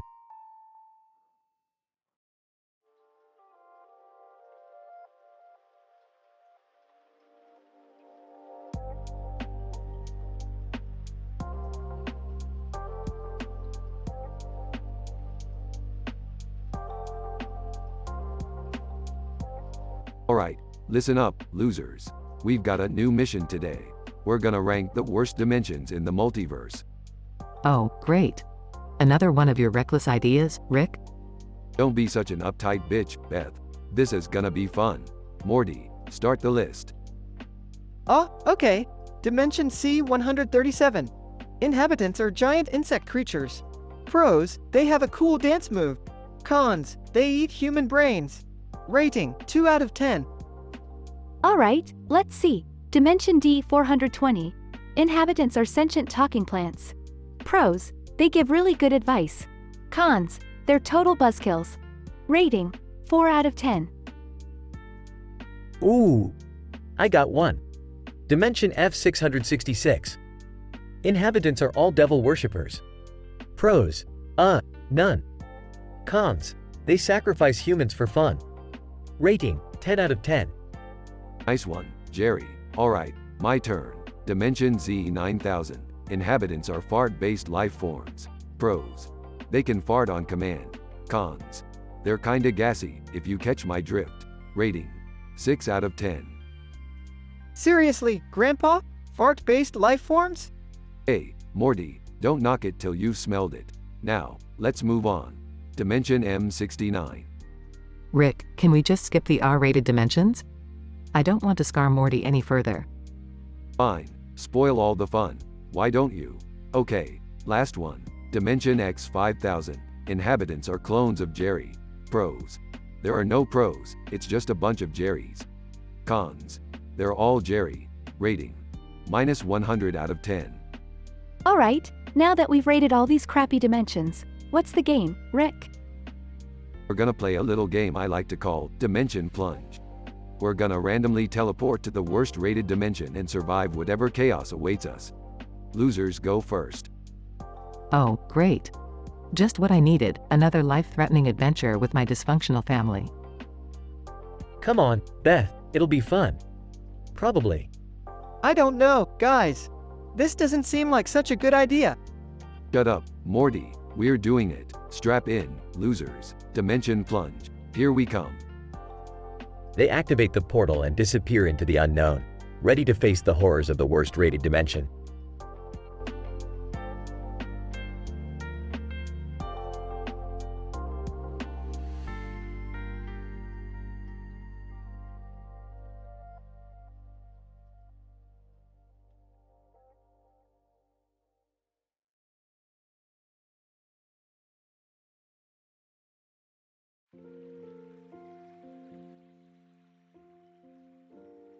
Alright, listen up, you dummies. We're standing in a field next to a car and a bus in a video game scene. We've got ourselves a mission today. We're gonna list the worst dimensions ever known to existence. Oh geez, Rick, do we really have to do this? Morty, just stick with the program, alright? It's for science. Yeah, Morty, stop being such a wuss. Let's get this over with.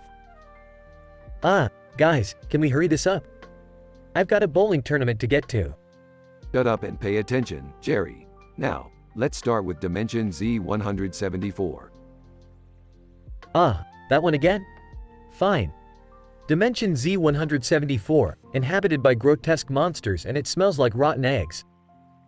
The only good thing about it is they have free cable. I give it a 2 out of 5. Alright, let's move on to Dimension Y342. It's filled with snobby intellectuals who never shut up about their IQ scores. The good point is they have a fantastic library. I'd rate it a 3 out of 5. Okay, Dimension X516. Don't even bother going there. It's overrun by flesh-eating zombies.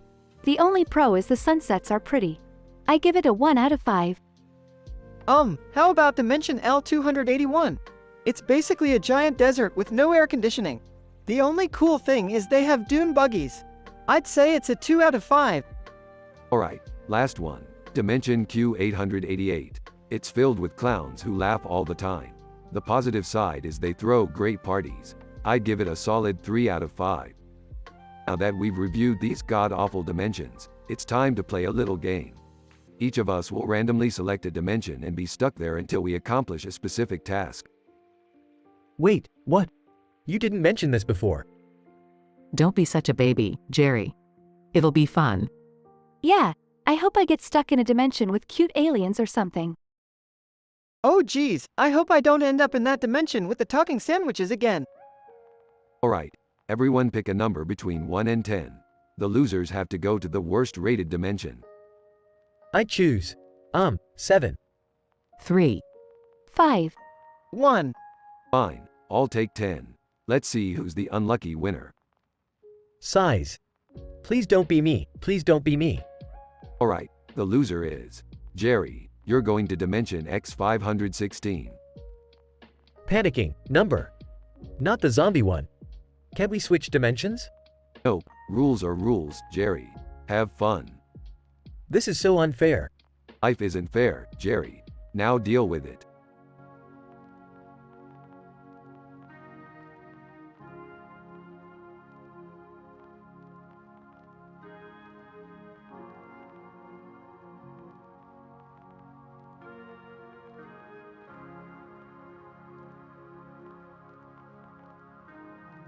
Alright, listen up, losers. We've got a new adventure on our hands. Gather round. Oh geez, Rick, what is it this time? We've stumbled upon a wall covered in dimensions. And in the middle, 2 black buttons. This is gonna be fun. Are we seriously gonna mess with dimensions again? Remember the last time? Yeah, Rick. I can't handle another interdimensional screw-up. Stop being such a pansy, Jerry. We're just gonna rate these dimensions and have a little game. What's the worst that could happen? I'm in. Let's see what kind of messed up dimensions are out there. Exactly, Summer. Everyone pick a few dimensions and we'll start the review process. Mr. Poopy Butthole, Ovi. I love me some dimension hopping. Let's see what we've got here. Third person. Interesting. This dimension, designation, Zeta 7, is inhabited by giant sentient squirrels. They're adorable but have a taste for human flesh. I'd give it a 3 out of 10. Nice one, bird person. How about this dimension? Designation, Epsilon 12.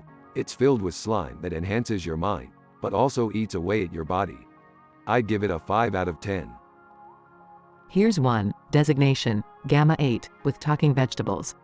They're smart and witty, but also cannibals. I'd give it a 4 out of 10. Morty. Rick, this dimension, designation, Omega 5, is just a giant bathroom. I'd give it a 2 out of 10. It's kinda gross. Excellent observations, Morty. Now, let's play our unique game. We'll throw a dart at the wall, and whoever lands on the worst rated dimension has to go there. Are you serious? We're playing a life or death game. Relax, Jerry. It'll be hilarious. Alright, let's do this. They play the game, and the dart lands on Morty's dimension. Oh man, seriously? I have to go to my own dimension? Looks like the universe has a twisted sense of humor, Morty. Have fun. This is gonna be a disaster. Don't worry, Morty. We'll figure out a way to get you out of there. Just stay safe. Yeah, Morty. We won't let anything happen to you. Good luck, buddy. Thanks, guys. I'm gonna need it. As Morty enters his own dimension, chaos ensues, and the rest of the family starts devising a plan to rescue him. Alright, everyone, let's get our shit together and save Morty.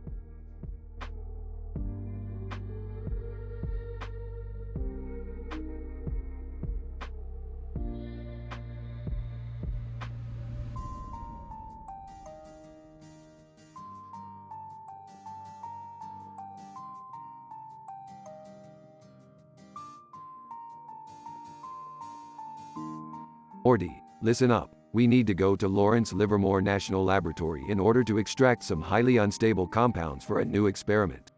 Prepare yourself for a mind-bending adventure. Oh, geez, Rick, do we really have to go to a dangerous lab again? Can't we just have a normal day for once? Normal is overrated, Morty. Besides, where's the fun in that? Now grab your portal gun and let's get going. What are you two up to now? I hope it's not another one of your crazy schemes. Jerry, just let them do their thing. We can't stop them anyway. Hey guys, I heard there's a new smoothie bar opening up near Alpha Centauri. Can we stop by on the way back? Smoothie bar? Oh, I've got a better idea. How about we create a multi-dimensional smoothie that defies all laws of physics? That'll teach those puny humans a lesson. I don't know, Rick. That sounds a bit risky. Risky, Morty. We're talking about transcending reality here. Nothing worth doing is ever easy. Are you sure this won't, destroy the universe or something? Jerry, for the last time, I am the smartest being in the entire universe. Do you really think I would jeopardize our existence over a damn smoothie? Rick, please be careful. We don't need another incident like the last time. Oh, don't worry, Beth. I've got it all under control. Now let's go and show those smoothie amateurs how it's done. I hope this won't end with us running for our lives again. Morty, life is all about taking risks and embracing the unknown. Now let's go and create the smoothie that will change the course of history. I can't wait to taste a smoothie from another dimension. This is going to be epic. And remember, kids, always blend responsibly. Safety goggles on.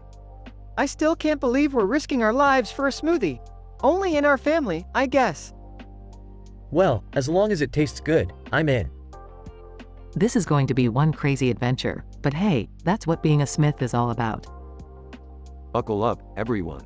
It's gonna get bumpy. And remember, if things go south, just blame Morty. Wait, what? Why do I always get blamed for everything? Because, Morty, you're my sidekick. It's in the contract. Ah, fine. But if anything goes wrong, I'm blaming you, Rick. Yeah, save it for the smoothie bar. Let's go.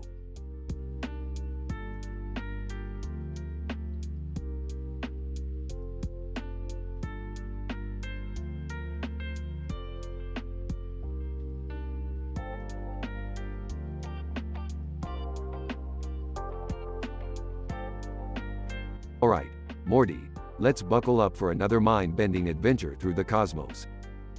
Oh geez, Rick, I hope we don't get into any trouble this time. Trouble? That's what we live for, Morty. Now, let's start with Dimension X392, where everyone is made of cheese. Cheese people? That sounds strangely delicious. What's unique about it? Well, they have an unlimited supply of nacho cheese, Morty. But the downside is, they're constantly being chased by sentient cheese graters. I give it a 7 out of 10. How about Dimension Y895, where everything is in black and white? Ah, classic noir-style dimension.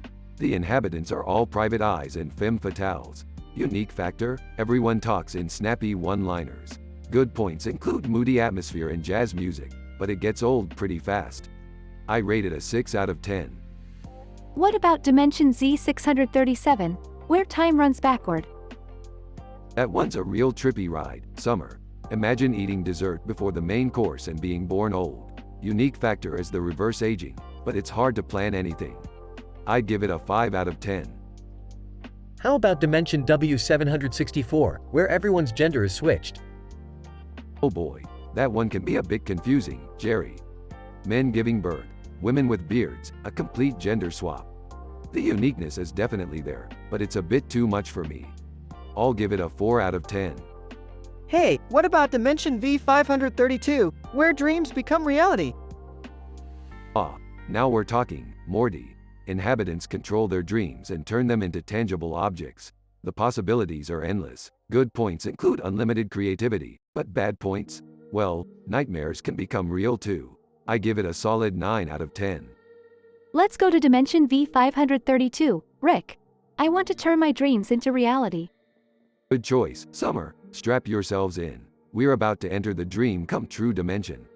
And remember, no nightmares allowed.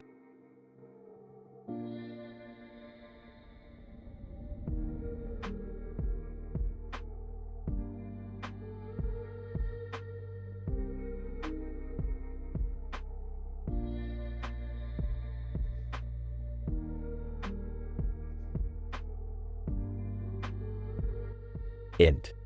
Castle Courtyard, Day. The scene opens with a group of people standing around each other in front of a grand castle. The castle has a giant crown on top, symbolizing the presence of the queen.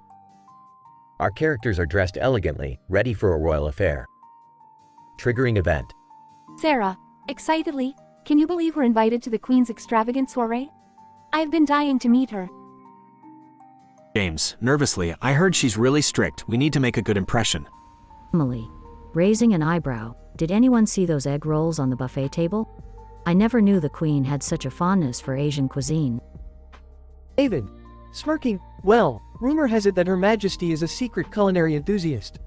I heard she even has her own secret stash of exotic ingredients, like tellurium-infused spices. Denise, intrigued, tellurium? That's a rare element. I can only imagine how unique her meals must be. James, whispering, wait guys, do you see that? It's the Queen herself. She's descending from her throne.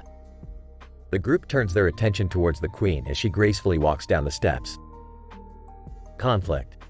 Queen Victoria, authoritatively welcome, esteemed guests. Tonight, we shall partake in a friendly game of Catan to determine who shall be crowned champion of the realm. Sarah, whispering to James, did she just say Catan? But that game can get dangerously competitive. James, nervously, we better bring our A game or we might end up in the royal dungeon. Resolution. Throughout the intense game, our characters strategize and compete against the Queen, each making bold moves. Emily, triumphant, I've secured the longest road. David, grinning, and I've built the largest army.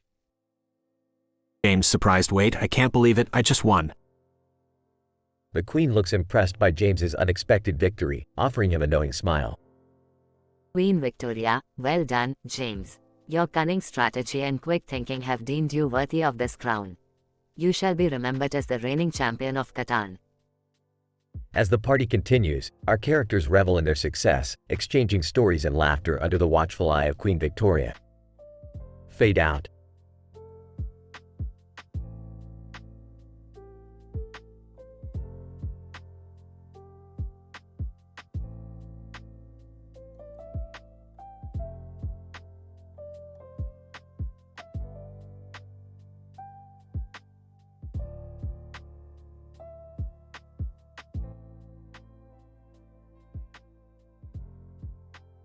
Int. Robot Talent Show, Stage, Night. A robot named B1000 stands nervously on stage. His TV head displaying a staticky image and his boxy arms twitching with excitement. The crowd waits in anticipation. B1000, beeping, ladies and gentlemen, prepare to witness my extraordinary talent. The audience gasps as B1000's TV head suddenly transforms into a holographic screen displaying multiple travel destinations. B1000, behold, the Vampire Travel Agency, a portal to a world of immortal creatures and dark adventures. The crowd erupts in applause, thoroughly impressed by B1000's talent. Int. Vampire Travel Agency, Day. B1000, now equipped with a vampire cloak, arrives at the agency. He approaches the reception desk where a vampire named Victor awaits. Victor, welcome, esteemed traveler. How may I assist you in your quest for the supernatural? B1000, I seek the ultimate vampire experience. Take me to the most blood-pumping, fang-bearing destination. Victor smirks and hands B1000 a brochure. Victor, Transylvania, home to the legendary Count Dracula himself. Prepare to be mesmerized. Int. Transylvanian Castle, Night. B1000 finds himself in a dimly lit castle, surrounded by fog and eerie silence. Suddenly, a hand taps his shoulder. B1000, Morty, is that you? Morty, a vampire socialite, grins mischievously. Ah, B1000, my dear automaton friend. I see you've stumbled into my turf. Ready to witness my multiverse fame? Int. Morty's Vampire Crypt, Night. Morty leads B1000 to a secret underground chamber, filled with treasure and vampire relics. B1000, mesmerized. This is beyond anything I've ever seen. Morty, you truly were destined for greatness. Suddenly, an alarm blares, and red lights flash throughout the crypt. Int. Robot Talent Show, Stage, Night. B1000 wakes up from his daydream, realizing he had been transported back to the talent show. The crowd gazes at him expectantly. B1000, embarrassed. My apologies, folks. Seems like my imagination ran wild there for a second. The crowd chuckles, entertained by B1000's quirky mishap. B1000, but fear not, for my talent is real. Watch closely as I conjure a vortex of intergalactic dance moves. B1000's boxy arms start breakdancing, creating a mesmerizing sight. Int. Robot Talent Show, Backstage, Night. B1000 finishes his performance and heads backstage, still buzzing from the adrenaline. B1000, excitedly, did you see that, Victor? My moves were out of this world. Victor throws a thumbs up, impressed by B1000's performance. Victor, no doubt, B1000. You've proven that robots can shine just as brightly as any other talent. B1000, thank you, Victor. I'm grateful for this opportunity to showcase my abilities. Who knows where my next adventure will take me? B1000 walks off into the night, ready to explore new frontiers and conquer the talent show circuit. Fade out.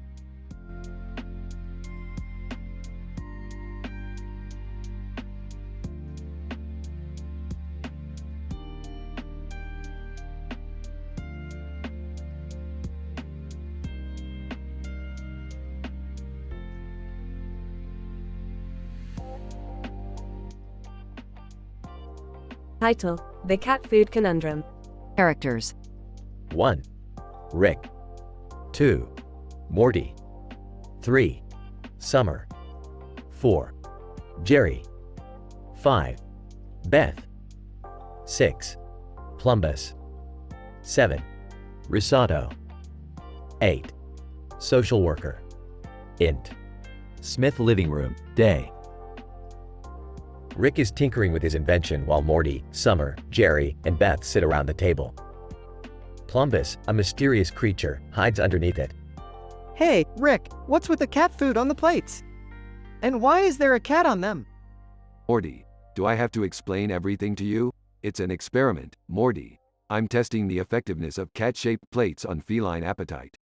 So that's why Plumbus is hiding under the table. Plumbus, whispering, don't mind me, I'm just appreciating the aroma. Looking skeptical, I don't see the point in all this. Can't we just feed the cats normally? Jerry, let Rick do his thing. He's the genius here. Int. Rick's lab, continuous. Rick leads Plumbus and the family to his laboratory. Among the chaos of machinery and strange contraptions, a sentient risotto is cooking on the stove. Excitedly, look, Morty. I've developed a machine that turns cat food into high-quality cuisine to keep the peace in the multiverse. Rick, I don't think that's a good idea.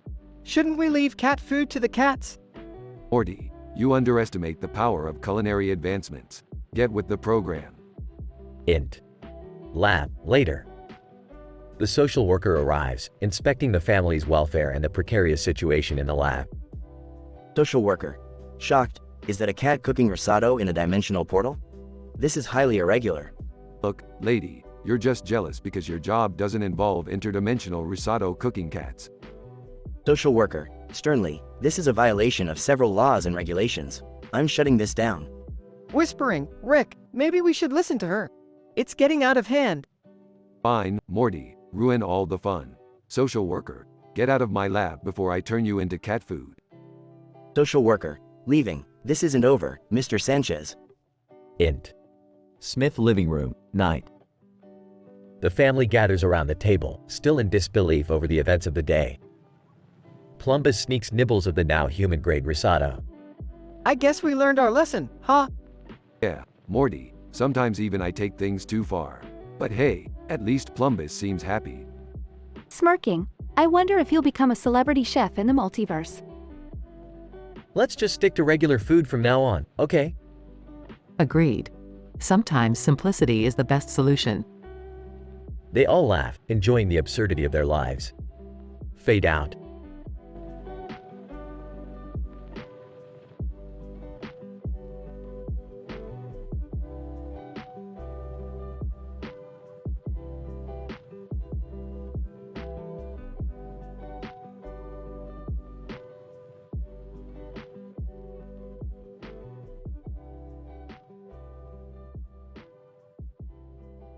Morty, grab your portal gun. We're off to the Tonkinese multiverse beauty pageant. What? Beauty pageants, Rick? Isn't that a little shallow? Oh, Morty, it's not just any beauty pageant. It's a multiverse extravaganza. And guess what? Ducks are judging this one. Ducks?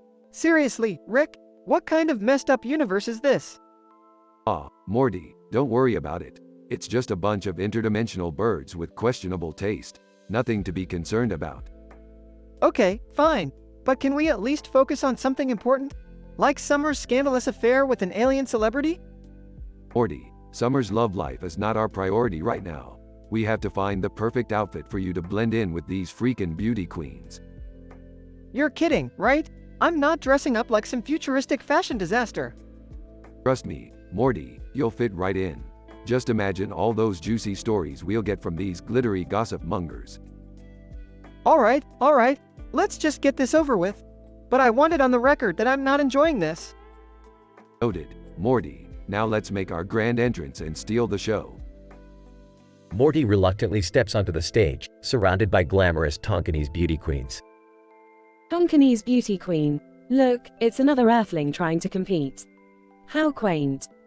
Quaint, Morty's here to shake things up, ladies. Get ready to witness the brilliance of the Smith family. As the talent portion begins, Morty stumbles upon a microphone. Aw, hey there, Multiverse! Did you hear the latest funny celebrity tweets? Turns out, they're not that funny.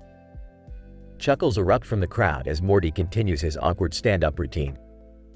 Tonkinese beauty queen. This Earthling has quite the audacity. I must say, it's rather intriguing. That's my Morty, always pushing boundaries and making things uncomfortable for everyone involved. You know what's uncomfortable, Rick? Wearing this ridiculous outfit and being judged by ducks. Just embrace it, Morty. We're here to have a good time and collect scandalous stories for future adventures. Fine, but once this is over, I'm never doing anything like this again. Rick and Morty's performance concludes, leaving the audience in awe and laughter. Tonkinese beauty queen. Well, Earthlings, you've certainly brought an unexpected twist to our pageant. You may not have won, but you've captivated us all. That's all we strive for, my dear beauty queens. Now, let's portal back home and bask in the glory of our outrageous antics. Can't wait to put this nightmare behind us. But hey, Rick, promise me we'll never speak of this again? Deal, Morty, it's our little secret. Now, let's find another wild adventure to indulge in. Multiverse, here we come. The duo activates their portal gun, disappearing into another bizarre dimension.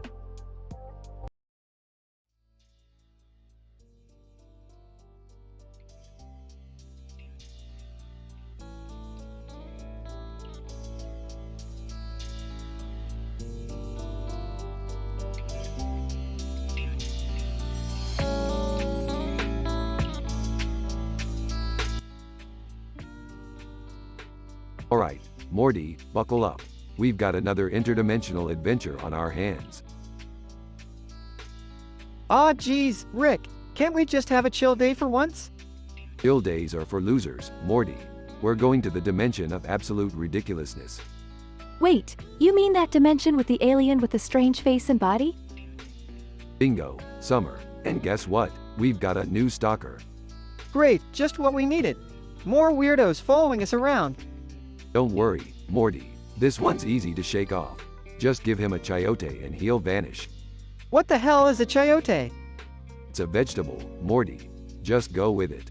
Stalker, incomprehensible alien noises. Rick, I think he wants to eat us or something. Nah, he's just after our juicy stories, Morty. Let's lead him to the rumormonger pub.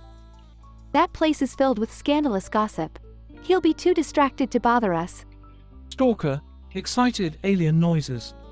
Alright, we've arrived. Time to blend in and enjoy the show. Rick, this place is crazier than anything we've ever seen. That's the spirit, Morty. Embrace the absurdity. Now, let's share some juicy stories ourselves. I heard Rick once accidentally turned himself into a pickle just to avoid therapy. Hey, watch it, Summer. No need to expose all my secrets. Stalker, inquisitive alien noises. And here's a revealing story. Morty has a secret crush on Jessica, his classmate. Rick, I can't believe you just blurted that out. Relax, Morty. We're in a dimension where nothing matters. Let's have some fun. Rick, you once had a steamy affair with a sentient toaster, didn't you? Damn it, Summer. I thought we agreed not to talk about that. Stalker, excited alien noises. Alright, buddy. We've given you all the scandal you can handle. Time to let us go now. Stalker, disappointed alien noises. Rick, I think he's really upset. Maybe we shouldn't have played with his emotions like that. Oh, please. This is nothing compared to the interdimensional chaos we've caused. He'll get over it. I don't know, Rick. Maybe we should try to make it right. Fine, fine. Morty, give him the damn chayote already. Here you go, weirdo. Now leave us alone. Stalker, grateful alien noises. Alright, time to get out of here. We've had enough scandal and weirdness for one day. Can we please have a chill day next time, Rick? Maybe, Morty, but where's the fun in that? Let's go home.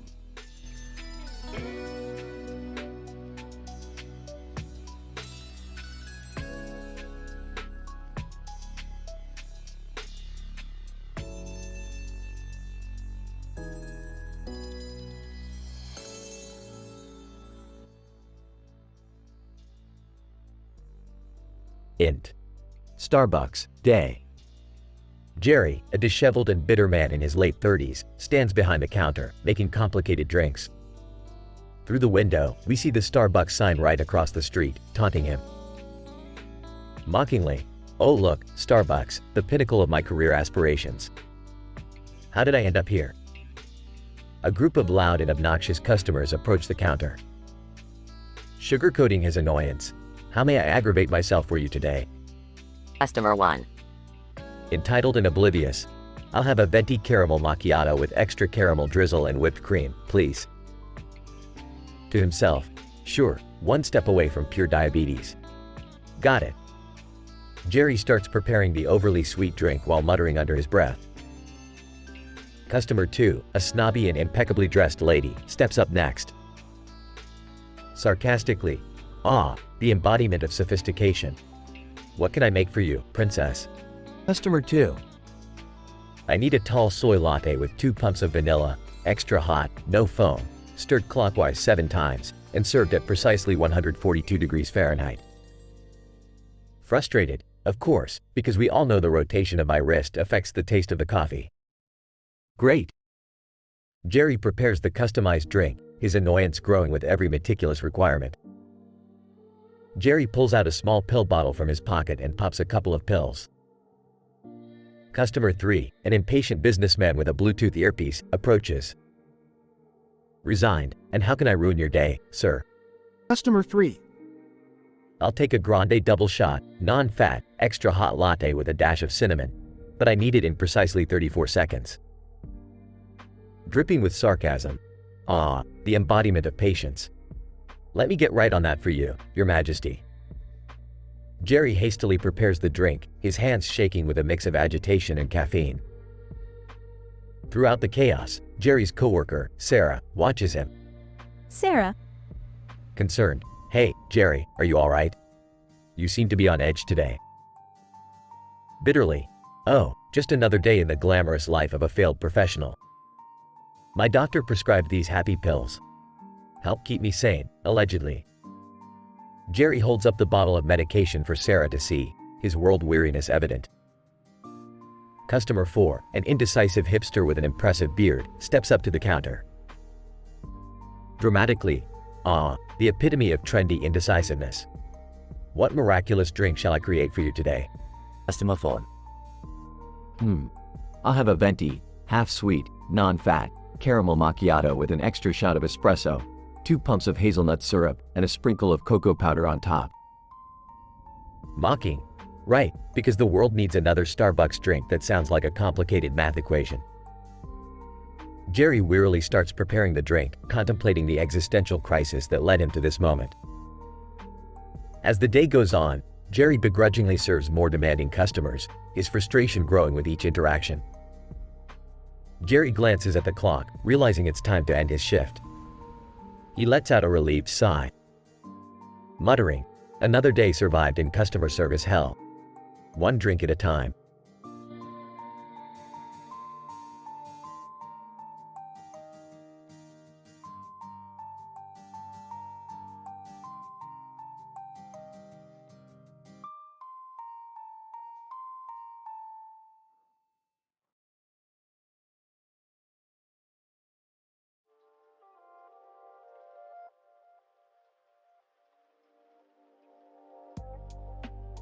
Int.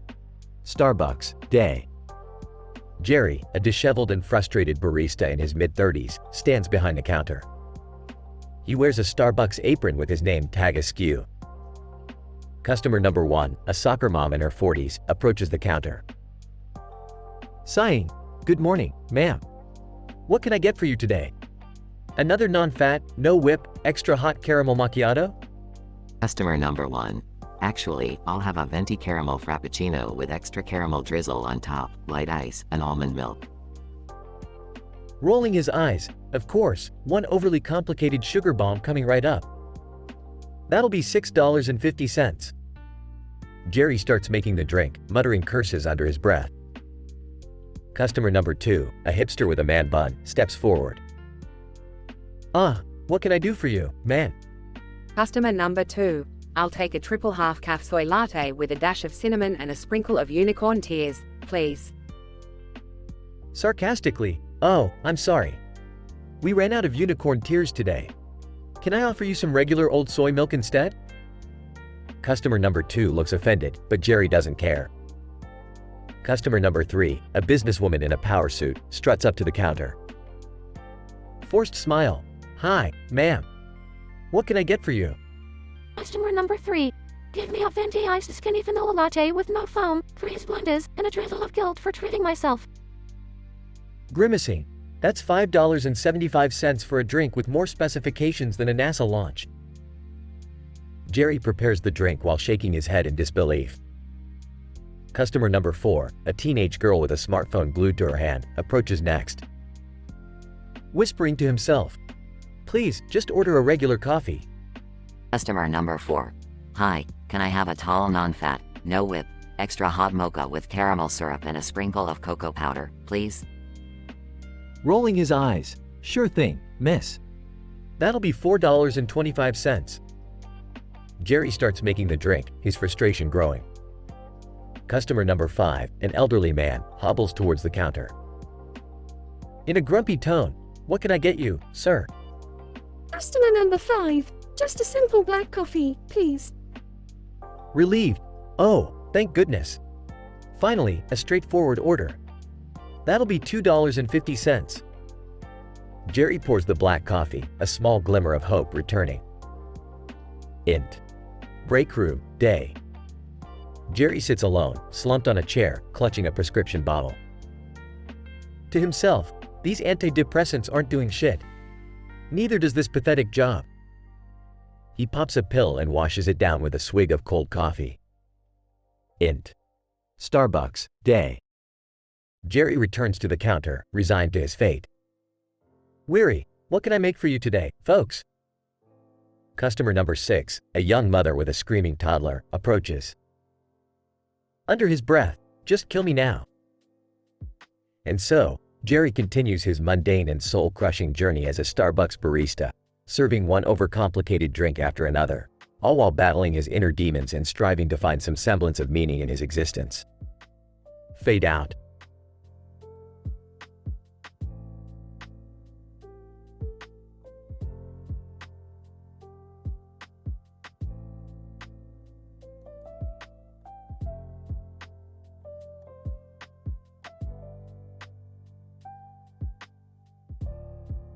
Int. Starbucks, day. A Starbucks cup sits on a table, with a spoon delicately placed inside. The cup has a picture of a woman on it. Jerry, late 30s, disheveled hair, defeated look, stands behind the counter, dressed in a Starbucks apron. Muttering to himself, great, just what I needed. A spoon in my morning cup. Could this day get any worse? Triggering event. Enter Karen, 40s, entitled and demanding, a regular customer known for her complicated orders. Karen, smirking, good morning, Jerry. I need a grande soy latte, extra hot, no foam, with exactly 3.5 pumps of vanilla syrup. Oh, and don't forget the cinnamon sprinkles on top. Rolling his eyes, right. Coming right up, Your Highness. Jerry starts pouring the milk, heating it with a mixture of annoyance and resignation. To himself, precise measurements and specific instructions. Just what I signed up for when I got fired and ended up as a barista. Karen, impatiently, is it ready yet? Sarcastically, oh yes, Karen. Your drink is my top priority right now. You know, because everyone else in this place doesn't matter. Aaron, excuse me, I demand respect. Respect? You want respect? Try working as a barista and dealing with people like you every day. Woman. Jerry starts making another customer's order, a young hipster named Travis, 20s, unkempt beard, trendy glasses. Whispering to himself, I'm stuck in a Starbucks purgatory, surrounded by obnoxious customers, and making drinks that would make a chemist's head spin. Travis shrugs. Can I get our venti iced caramel macchiato with almond milk, 2 shots of espresso, light on the caramel drizzle, extra whipped cream, and a rainbow sprinkle on top? Holding back frustration, sure thing, Travis. Coming right up. Woman. Jerry reaches for a small pill bottle from his pocket and discreetly takes his medication. Whispering to himself, just another day in coffee hell. Maybe these pills will keep me from losing my mind or snapping at these caffeine addicts. Jerry continues to fulfill orders, maintaining a forced smile while battling his own existential crisis. Fade out.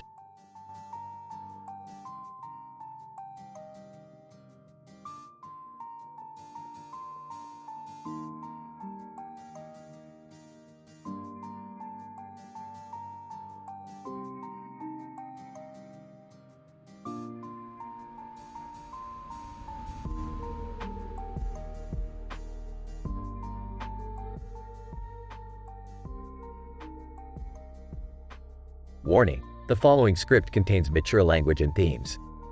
Reader discretion is advised. Int. Starbucks, day. Jerry, a bearded man in his mid-30s, stands behind the counter in a Starbucks. There are multiple customers waiting in line, all looking impatient. Customer 1, a young woman with a messy bun, approaches the counter. Size, what can I get for you? Customer 1. I'll have a venti soy latte with 3 pumps of caramel, extra whipped cream, and a sprinkle of cinnamon. Rolls eyes. Great, just what I needed today. That'll be $7.50, please. Customer 1 hands over her card, and Jerry rings up the order, muttering to himself. Customer 2, a middle-aged man in a suit, steps forward. Sarcastically, and what can I torture myself with for you today, sir? Customer 2. Give me a grande macchiato with almond milk, extra hot, but not too hot, and a drizzle of chocolate on top. Under his breath. Sure, let me just perform a miracle real quick. That'll be $5.90. Jerry takes a deep breath, then moves to prepare the drinks. He grabs a bottle of medication from under the counter. Whispering, Escitalopram, my trusty companion, help me survive these assholes. Jerry quickly pours the specified ingredients into each drink, all while muttering insults and complaints. Customer 3, a teenage girl wearing oversized sunglasses, skips to the counter. Mimicking, like, what can I totally getcha? Customer 3. I'll have a tall caramel frappuccino with extra caramel drizzle, whipped cream, and add chocolate chips, please. Fake enthusiasm. Oh, of course. That'll only set you back $6.20. Jerry retrieves another pill bottle from his pocket and pops a pill. Whispering, lorazepam, my sweet relief. Just a little help getting through this never-ending shift. The line of customers continues, each more demanding than the last. Jerry grows increasingly frustrated, barely containing his anger. Customer 4, an elderly man with a walker, approaches the counter. Sarcastically, finally, a beacon of hope. What can I do for you, Sir Walker? Customer 4, I'll just take a plain black coffee, please. Simple and easy. Stunned. Wait, really? No extra nonsense? Customer 4, nope, just a good old black coffee. Jerry takes a moment to process this rare encounter, then pours a regular coffee for the customer. Softly, thank you for restoring my faith in humanity, Sir Walker. As the shift comes to an end, Jerry finishes the last drink, a decaf hazelnut latte for a particularly irritating customer. Smiling sarcastically, here you go, Decaf Darcy. Enjoy your abomination of a drink. Decaf Darcy, rudely, it better be perfect or I'll have your job. Jerry hands over the drink, his eyes filled with exhaustion and resentment. whispering, Zolpidem, my sweet dream. Please let me sleep away all the agony. Dash dash dash. And scene. The episode captures Jerry's journey through the chaotic world of customer service, highlighting his frustrations, existential crisis, and coping mechanisms.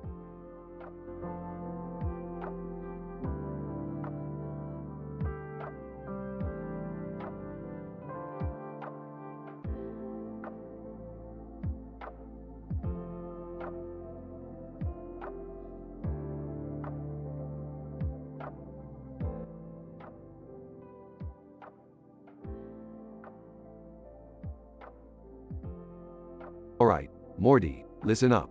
I've developed a new technology that allows us to explore unique interdimensional realities. Get ready to have your mind blown. Oh geez, Rick, are you sure this is safe? Last time we went on an interdimensional adventure, I almost got eaten by a giant alien slug. Don't worry, Morty. I've programmed the portal to take us to the most interesting and unique dimensions. First up, we have Dimension Zeta 7. Ah, do we really have to do this, Rick? Can't we just stay home and watch TV like a normal family? Jerry, stop being such a buzzkill. This could be an amazing opportunity for us to experience something truly extraordinary. Yeah, Dad, stop being such a dork. Let's see what weird and wild dimensions Rick has lined up for us. Alright, let's start with Dimension Zeta 7. This dimension is inhabited by sentient marshmallows who have developed advanced technology. The unique thing about them is that they communicate through dance. It's quite the sight to see. Whoa, sentient marshmallows? That's insane, Rick. So what's the good and bad points? The good points are that they have the tastiest marshmallow treats you'll ever have, but the bad points are they have a strict, no humans allowed policy. As for the review score, I'd give it a solid 7 out of 10. That sounds fascinating, Rick. What's the next dimension? Next up, we have Dimension Alpha 12. In this dimension, the entire world is made up of candy. The inhabitants are candy creatures, and everything is edible. Now that's more like it. I'd love to take a bite out of that dimension. Dad, you're such a child. But yeah, candy dimension sounds awesome. Do tell us the good and bad parts. The good points are obviously the unlimited supply of candy, but the bad points are that it's a bit too sweet for some people. I'd give it a tasty 8 out of 10 on the review score. Whoa, Rick, this is amazing. Can we go to all 5 dimensions? Don't worry, Morty, we have time for a few more. Let's move on to Dimension Omega 5. In this dimension, the inhabitants are evolved dinosaurs who have built a thriving civilization. They have flying cities and even a dinosaur opera house. Dinosaurs? But aren't they supposed to be extinct? Well, in this dimension, they're not. The good points are the breathtaking sights of dinosaurs living in harmony, but the bad points are they have a strict, no mammals allowed rule. I give it a roaring 9 out of 10 on the review score. This is like a dream come true, Rick. I can't wait to hear about the next dimension. Alright, next up we have Dimension Epsilon 3. In this dimension, the world is upside down. The inhabitants have evolved to live in this topsy-turvy environment. Upside down? That sounds trippy. What's the good and bad points, Rick? The good points are the mind-bending visual experience and the unique challenges it presents. The bad points are that it can really mess with your sense of orientation. I'd give it a dizzying 8 out of 10 on the review score. Rick, this is incredible. I can't believe these dimensions exist. What's the last one? Last but not least, we have Dimension Gamma 9. In this dimension, everything is made up of living plants. The inhabitants are sentient trees and flowers, and the air is filled with the sweetest scent you can imagine. Finally, something peaceful. No danger of getting eaten or attacked by aliens, right? Well, the good points are the tranquil beauty and the calming atmosphere, but the bad points are that pollen allergies can be a real problem here. I'd give it a bloomin' 9 out of 10 on the review score. Rick, these dimensions sound absolutely incredible. Can we visit all of them? Of course, Beth, we can choose one to have our vacation in. Which one do you all prefer? I'm voting for the candy dimension. I have a major sweet tooth. Count me in for the peaceful plant dimension. I don't want any more near-death experiences. I think the upside-down dimension sounds pretty cool. I want to experience something totally mind-bending. As much as I love candy and tranquility, I think the dinosaur dimension has my vote. It's like stepping into a whole new world. Well, the votes are in. Looks like we're heading to the dinosaur dimension. Get ready for a vacation like no other, folks. And make sure to pack your sunscreen, because things are about to get prehistoric.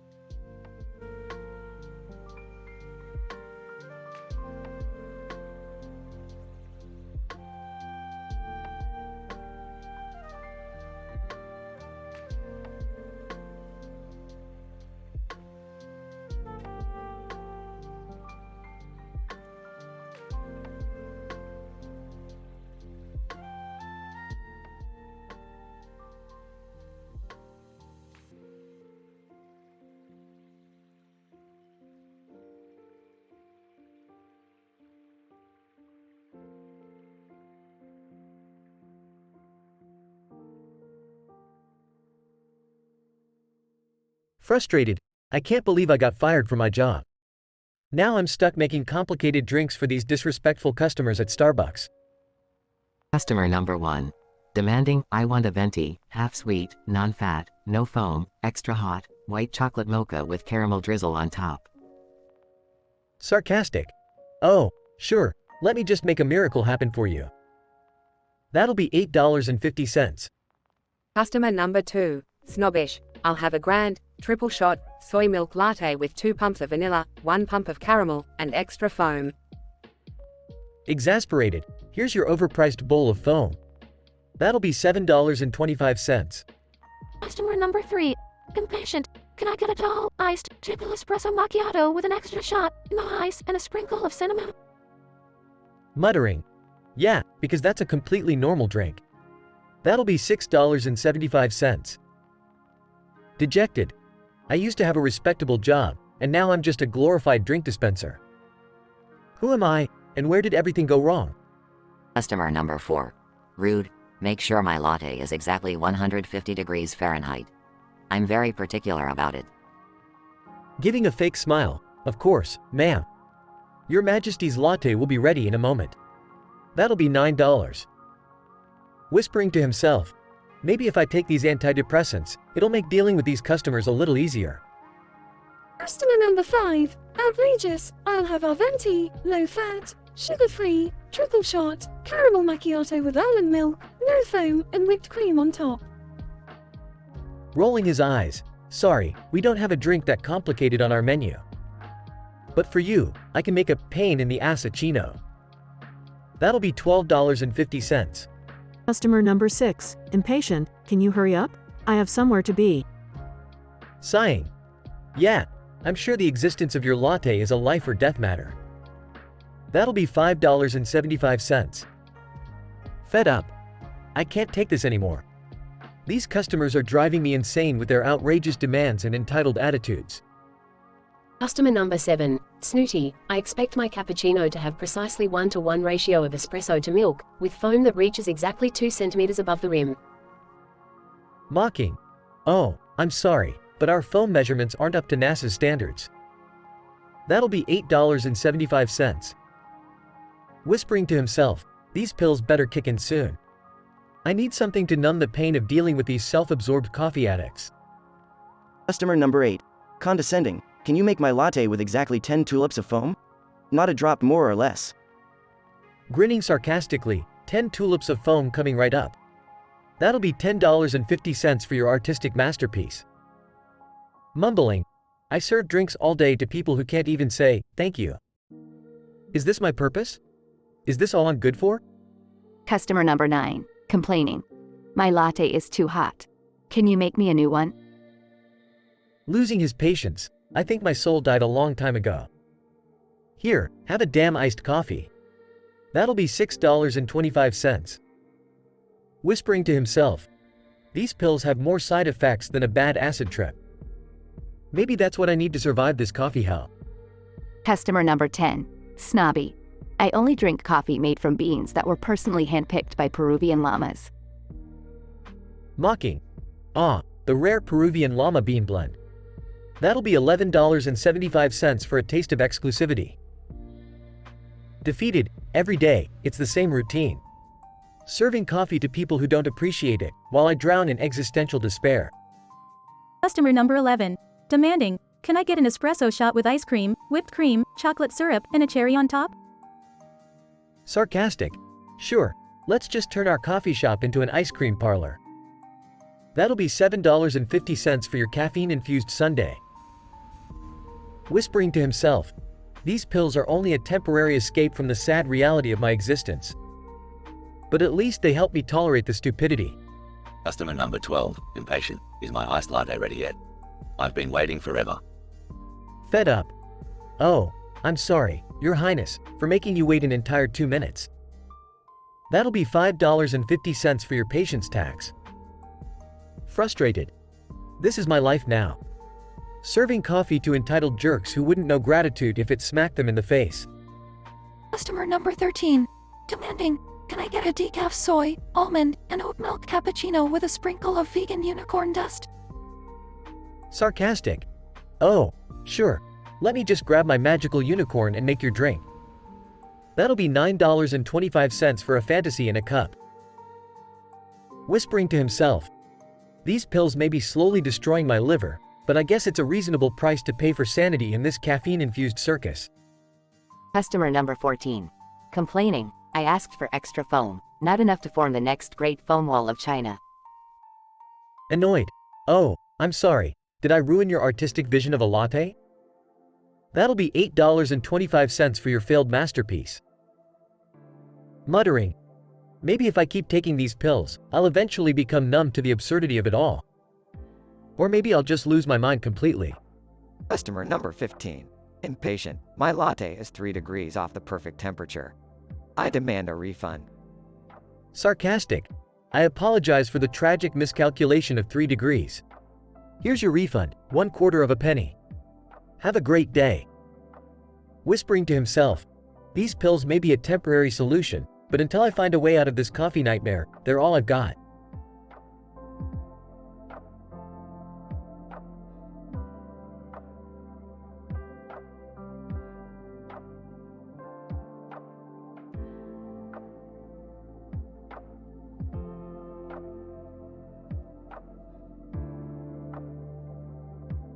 Morty, grab your patriotic gear.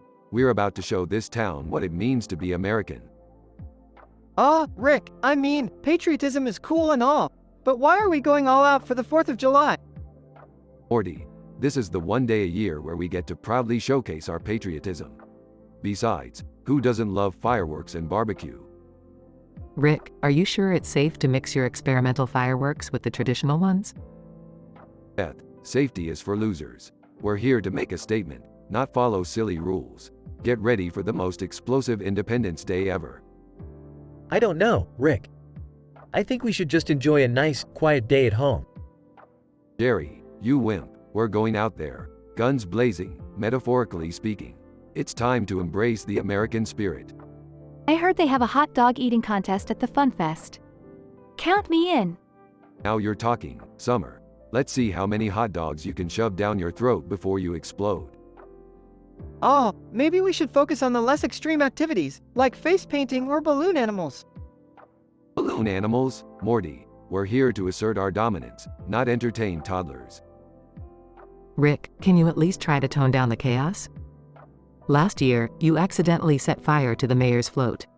Beth, accidents happen. Plus, it made for a memorable parade, didn't it? This whole patriotism thing is starting to feel a bit excessive, don't you think? Excessive? This is the land of excess, Jerry. If you can't handle the heat, go back to Canada. Look, they're starting the parade. Let's find a good spot to watch. Excellent idea, Summer. We need the best view for when I unveil my giant, flaming bald eagle float. Rick, I'm not sure the world is ready for that level of patriotism. Morty, the world is never ready for what I have to offer. Now let's go claim our front row seats. At the parade. Rick, is that a rocket launcher in your pocket? Beth, I am the rocket launcher. Get ready to witness the most epic fireworks display ever seen. I'm starting to regret coming out here. The crowds are overwhelming, and the noise is giving me a headache. Quit your whining, Jerry. This is what freedom sounds like. Embrace it. Check it out, guys. They have a roller coaster right here in the middle of the street. I don't know if I can handle the loops, Summer. My stomach is still recovering from the hot dogs. Morty, fear is for weaklings. Get on that coaster and scream your patriotism out. After the parade. Well, that was certainly an eventful 4th of July. Eventful, Beth. That was a masterpiece. A symphony of chaos and patriotism. I can't believe we survived the day without any major incidents. Survival is just the beginning, Jerry. Now, let's go find the biggest fireworks store and blow it up in the name of freedom. Can we please have one normal day next year? Normal is overrated, Summer. We're a family of patriots, and we were born to cause mayhem.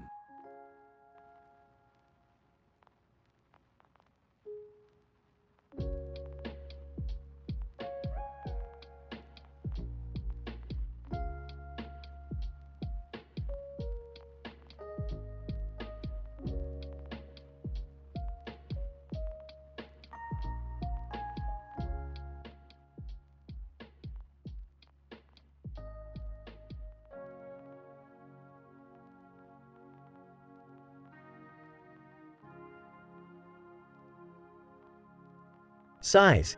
Another day at Starbucks, where dreams come to die. Customer 1. Excuse me, barista, I'd like a venti caramel macchiato with 3 pumps of vanilla, non-fat milk, extra whip, and drizzled caramel on top. Rolls eyes. Sure, let me just go ahead and ruin a perfectly good coffee with your ridiculous demands. That'll be $7.99. Customer 2. Hi there, I'll have a grande double shot soy latte with exactly 154.2 milliliters of foam. Temperature precisely at 138 degrees Fahrenheit. Sarcastically, oh, of course, because your coffee needs precise scientific measurements to taste good. $8.99, please. Customer 3. Excuse me, barista. I want a tall decaf soy latte with extra cinnamon, but make sure you sprinkle it from exactly 6 inches above the cup. Snaps. You know what? Why don't I just sprinkle some fairy dust and a unicorn tear on it too? It's gonna cost you $9.99, you demanding pain in the ass. Muttering to himself, I can't believe this is my life now. From corporate job to glorified coffee servant. I need a Xanax. Customer 4. Hey, barista.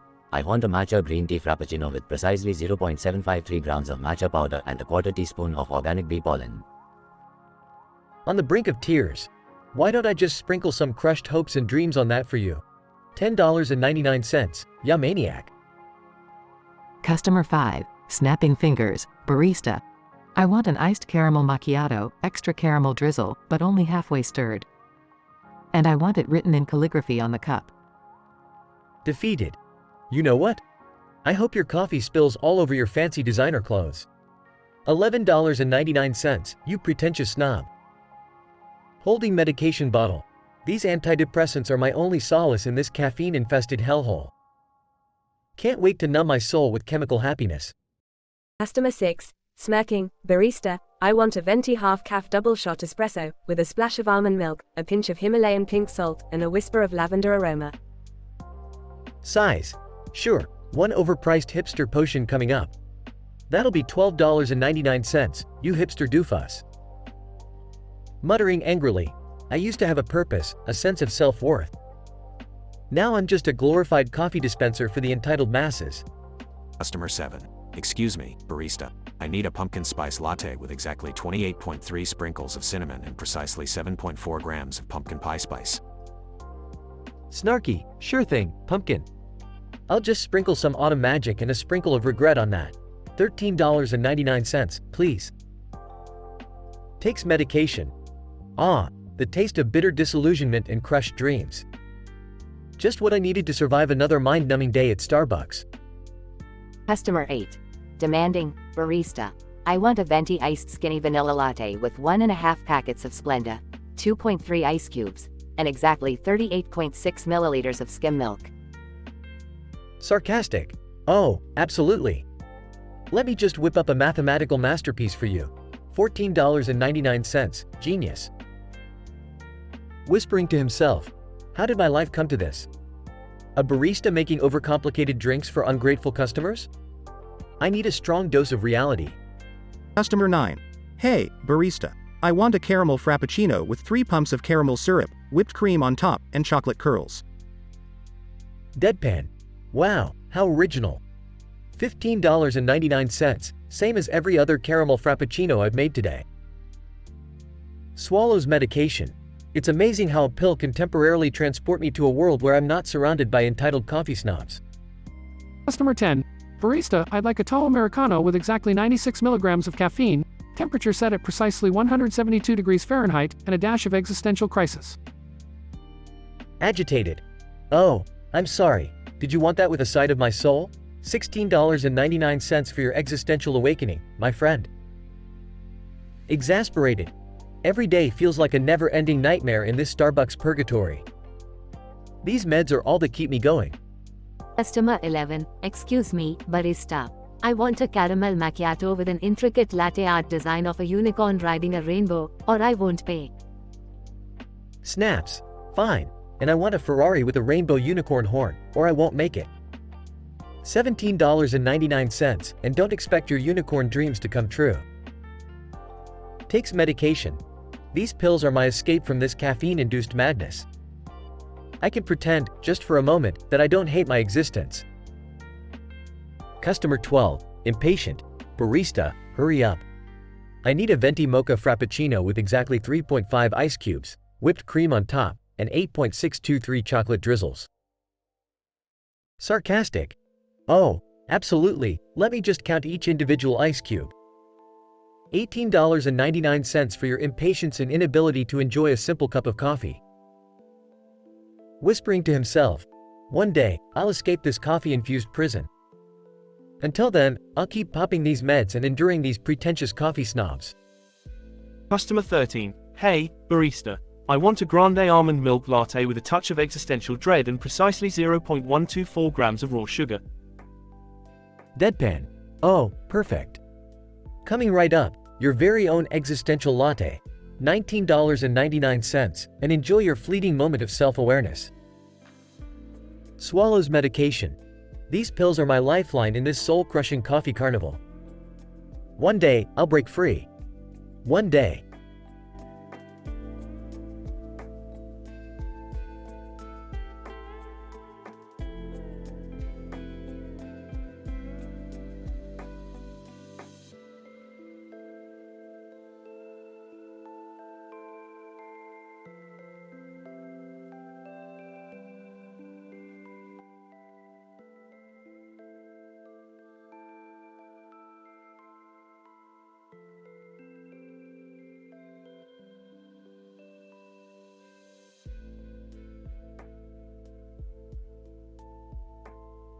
Sigh.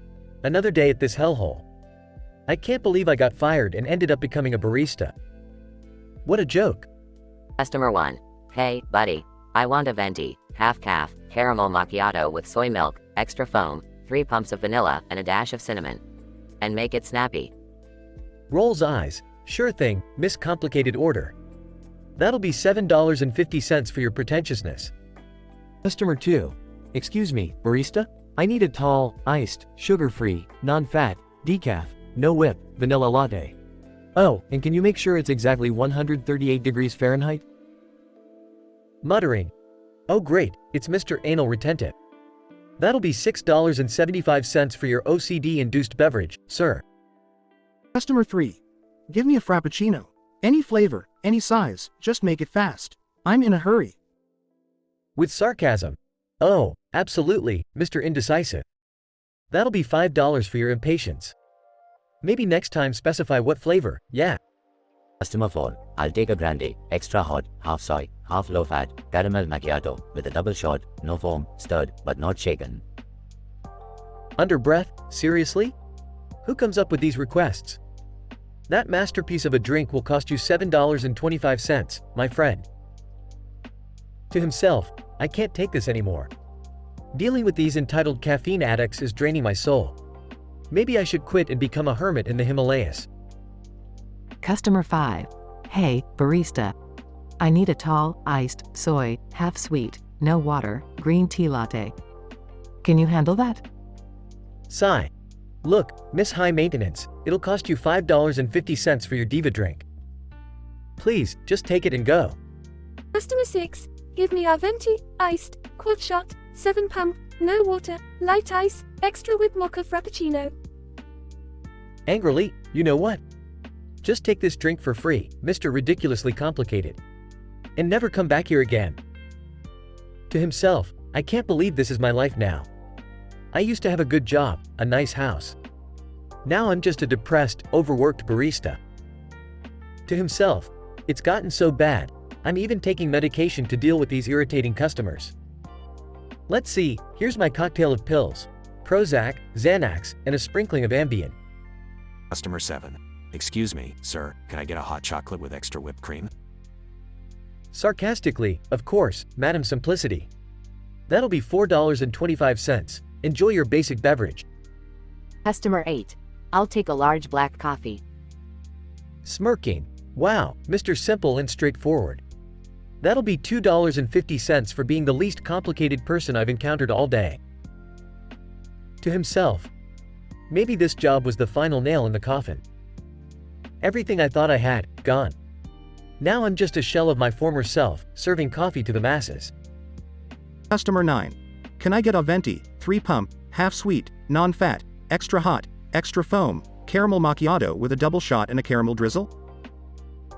Defeated, certainly, Miss Over the Top. Your excessively complicated drink will cost you $7.75. Have a great day ruining our lives. Customer 10, give me a tall, iced, no whip, soy caramel macchiato. Monotone, here you go, Mr. Boring. That'll be $4.75 for your generic drink. To himself. This never-ending parade of unbearable customers makes me question the meaning of life. Is there anything more soul-sucking than being a barista?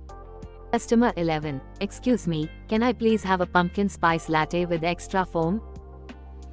Forcefully cheerful, absolutely, Miss Basic. Your seasonal monstrosity will cost you $6. Enjoy your temporary taste buds. Customer 12. I'd like a venti, iced, half CAF, sugar-free, vanilla latte with almond milk. Oh, and make sure it's stirred for precisely 7 seconds, no more, no less. Passive-aggressively. Oh, how delightfully specific, Mr. Numerology. That concoction will be $6.25 for your unnecessarily complex desires. To himself. As I stare into the void of this espresso machine, I can't help but wonder if this is where I truly belong. Is this my destiny? Customer 13, can I have a grande, half sweet, vanilla latte with a shot of hazelnut and a drizzle of caramel? Whispering to himself, another day, another absurd concoction. That masterpiece of a cup will be $6.50, madam. Customer 14, give me a grande, no foam, extra hot, triple shot, skinny caramel macchiato. Rolling eyes. You got it, Mr. High Maintenance. That'll cost you $6.75 for your diva drink. To himself. This never-ending cycle of caffeinated madness is slowly driving me insane. I need an escape, an exit from this nightmare. Customer 15. Can I get a venti, 2 pump, no water, extra hot, chai tea latte with soy milk, extra foam, and a sprinkle of cinnamon? With a fake smile.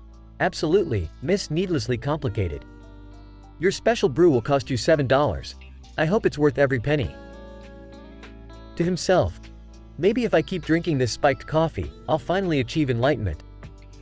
Or at least temporary relief from this existential nightmare. Customer 16, hey, barista, I need a tall, iced, sugar-free, non-fat, decaf, no whip, caramel macchiato. Oh, and can you make sure it's exactly 124 degrees Fahrenheit? Angrily, of course, Mr. Perfectionist. That'll be $6.75 for your highly sensitive taste buds. Let me just go on a hunt for an accurate thermometer now. To himself.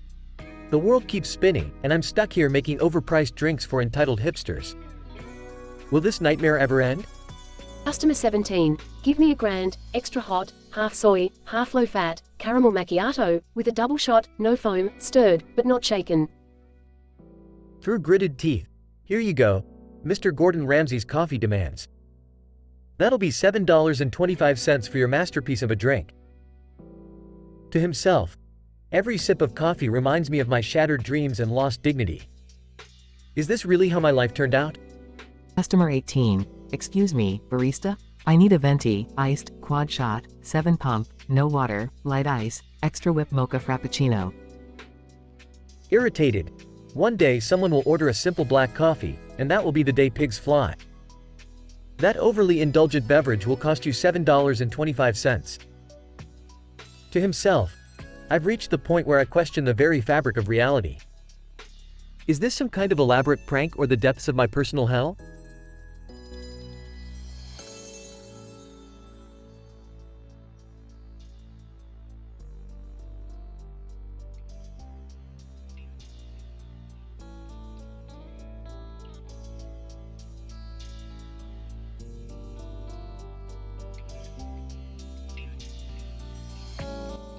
Sighs. Another day at Starbucks law office. I can't believe I got fired from my old job just to become a barrister here. Smirks. Well, Jerry, life is a bitch sometimes. Rolls his eyes. Yeah, and apparently, so are my clients. Just had a guy come in with an outrageous lawsuit. His name is Paul, looks like a walking blob, weighs at least 400 pounds, and claims he slipped on a banana peel in the grocery store. Laughs? Seriously? A banana peel? Frustrated. Yeah, Morty. And he wants $1 million for his pain and suffering. Sarcastically, oh, how generous of him to not sue for $2 million. Grumbles. It's ridiculous. And don't get me started on the ridiculous costs involved. This case alone could bankrupt me. Burps. Welcome to the glamorous world of law, Jerry. Muttering to himself, I can't take this anymore. I'm constantly insulted in court, the jury is a bunch of idiots, and I'm beginning to question my very existence. Sympathetic. Maybe you should try taking some medication, Jerry. It might help. Defeated. Fine. I have a bottle of existence pills, here. Take one every morning with a healthy dose of self-loathing. Chuckles. Existence pills. Only you, Jerry. Snaps. Don't mock me, Rick. I'm depressed, okay? Existential crisis and all. Whispering to Rick, is it just me or does he sound even more pathetic than usual? Whispering back. Definitely more pathetic, Morty. It's almost impressive. Overhearing them. Oh, great. Just add insult to injury, why don't you? Trying to lighten the mood. Come on, Jerry. Let's head to court and give it our best shot. Who knows? Maybe you'll win this one and prove everyone wrong. Half-heartedly. Yeah, sure. Might as well add a miracle to my existential crisis. Smirking. Look on the bright side, Jerry. At least you're providing the entertainment around here. Annoyed. Thanks, Rick. That means the world to me.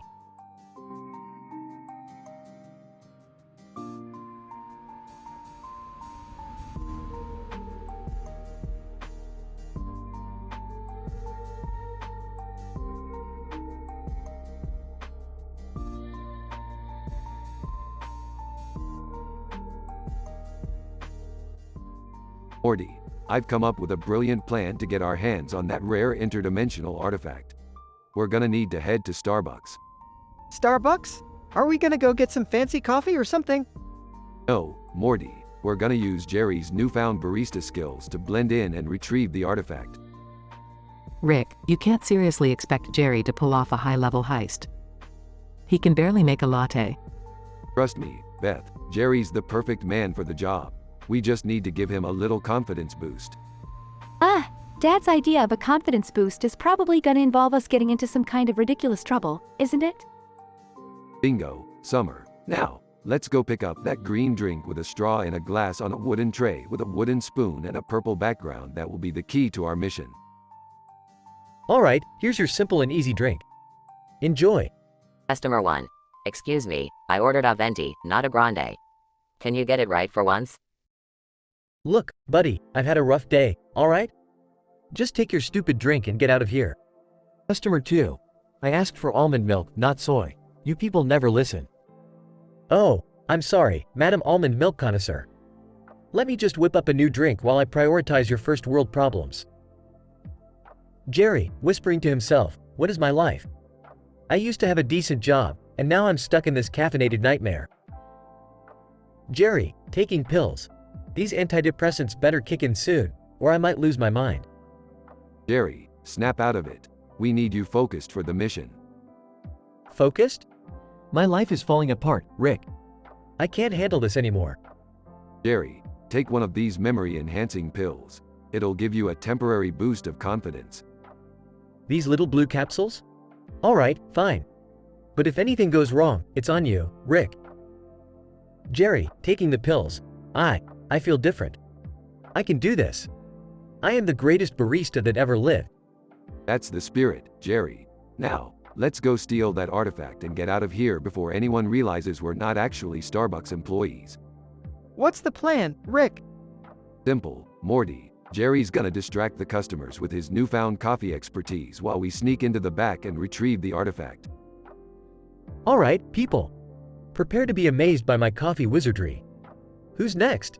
Customer 3. I'll take a plain black coffee, please. A plain black coffee? Seriously? That's the best you could come up with? Do you even have taste buds? Customer 4. Can I get a caramel macchiato with extra whipped cream? Sure thing, sir. Let me just sprinkle a little diabetes on top for you. Remember, Jerry, confidence. You've got this. Right. Confidence. I'm the damn Picasso of coffee, baby. As the chaos ensues at the Starbucks, Jerry's newfound confidence helps distract the customers, allowing Rick and Morty to successfully retrieve the artifact. And despite Jerry's previous existential crisis, he discovers a hidden talent for making people laugh with his snarky remarks. Who knew being a barista could lead to such unexpected adventures?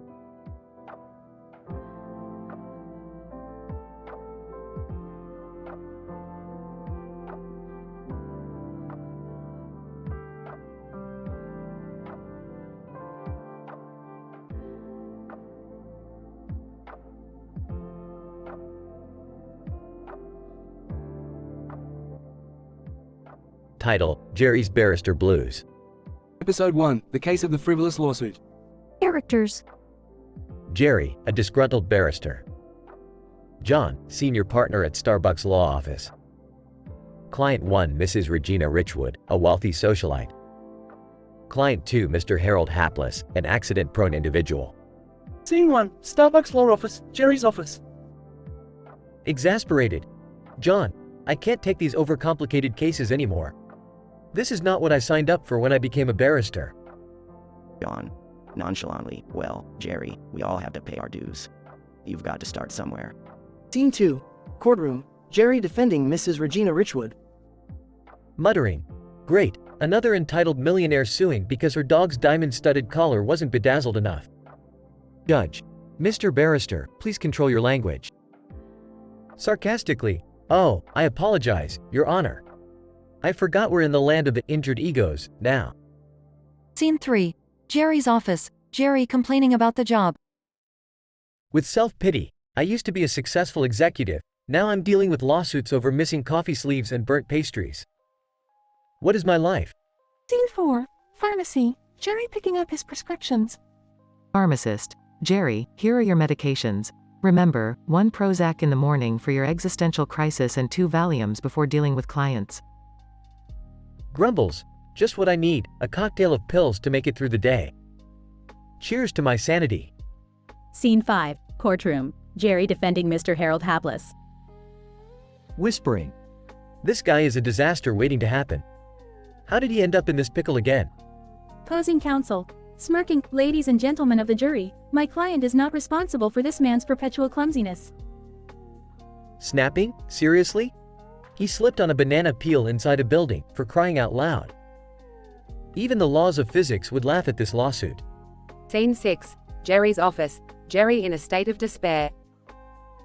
Despondently, every day, I have to deal with clients who just want to make a quick buck. Has the legal profession really come to this? Scene 7. Starbucks law office. Jerry's meeting with John. John, sternly, Jerry, you need to get your act together. You're letting your emotions cloud your judgment. Remember, we're here to serve our clients, regardless of how absurd their cases may seem. Deflated, I know, John. It's just hard to stay motivated when all I see are disrespectful clients and frivolous lawsuits. Scene 8. Courtroom, Jerry delivering his closing argument. Passionately, Your Honor, members of the jury, this lawsuit is a mockery of our legal system. It's time we prioritize real issues over petty grievances. Let's restore justice to the court. Scene 9. Courtroom, verdict announcement. Judge. In the case of Mr. Harold Hapless versus the universe, the jury finds in favor of the universe. Under his breath. Well, that wasn't entirely unexpected. Scene 10. Jerry's office, Jerry reflecting on the day. Introspectively, maybe being a barrister isn't just about the big cases or the glamorous clients. Maybe it's about finding meaning in the small victories, even in the most mundane of cases. End of episode 1.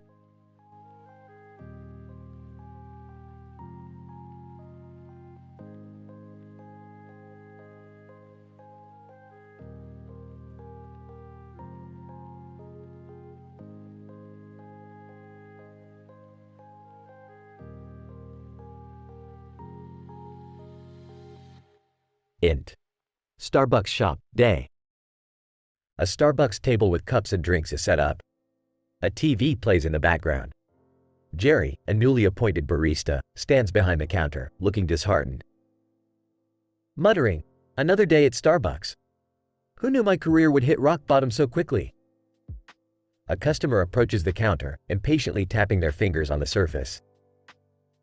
Rolls eyes. What can I get for you today, Karen? Don't worry, it's not like there are a million other people waiting. Karen, puffs, just a regular black coffee, please. Sarcastically, ah, the pinnacle of complexity. That'll be $2.50, Karen. Jerry starts making the simple drink, his movements seemingly mechanical. Whispering to himself, 1 teaspoon of despair, a dash of regret, and voila, Karen's monotonous life essence in a cup. Another customer, Linda, steps forward, her appearance exuding entitlement. Linda, I want a caramel macchiato with extra caramel drizzle and whipped cream. Make it perfect, okay? Loudly, well, Linda, I hope you're ready to pay a small fortune for your overly complicated concoction. That'll be $5.75. Jerry glares at Linda, his eyes brimming with resentment. Whispering, I'm sure this drink will fill the void in your soul, Linda. Or maybe it'll just add another calorie to your never-ending pursuit of validation. Jerry grabs a bottle of pills from his pocket and takes a quick sip of water. He glances around to ensure no one noticed. Whispering, maybe these pills will make this whole existence thing a little more bearable.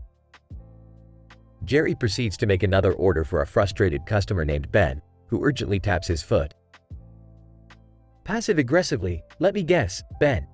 You want a regular latte? I know, it's the hardest decision you'll make today. Ben, snaps, just make it already. Smirking, sure thing, Ben. That'll be $4.25.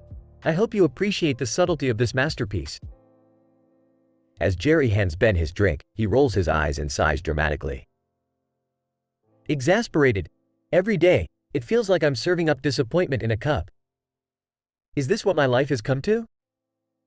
The shop manager, Sarah, walks by, observing the scene with a disapproving expression. Sarah, Jerry, is there a problem? Sarcastically, problem? No problem at all. Just living the dream of serving caffeine-driven dramas to ungrateful customers. Sarah shoots Jerry a warning glance before moving on. Whispering, maybe it's time to find meaning somewhere else. Anywhere but here. But for now, let's keep brewing despair, 1 cup at a time. Jerry takes a deep breath, straightens himself, and continues serving customers, maintaining a facade of indifference.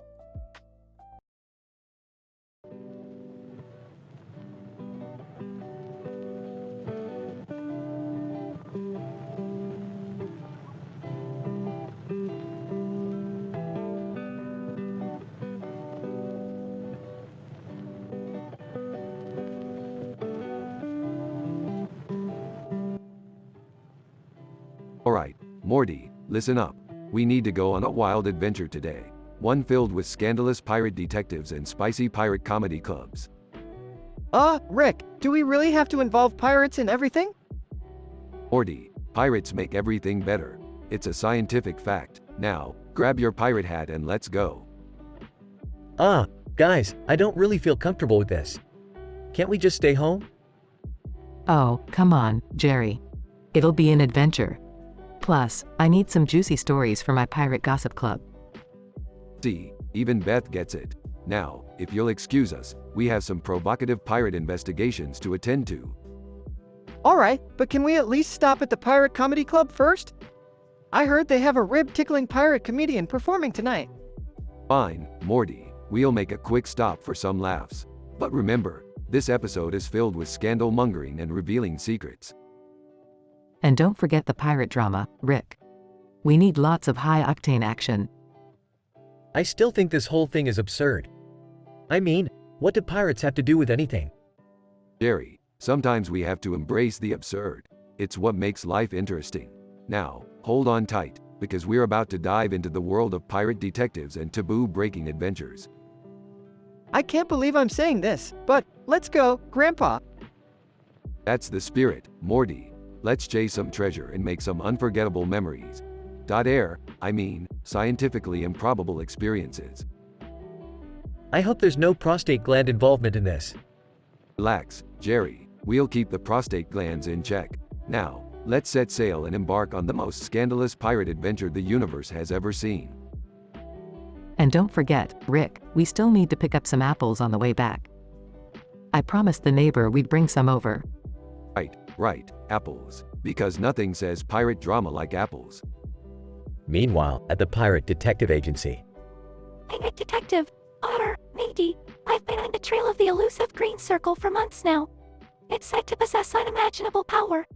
Well, I heard it's currently hiding out at the Menstruation Tavern. Care to join us on this scandalous quest? Pirate Detective, I'm always up for a good adventure. Let's uncover the secrets of the green circle together. And so, our fearless pirate crew sets sail to the Menstruation Tavern, ready to face intrigue, scandal, and lots of pirate tomfoolery.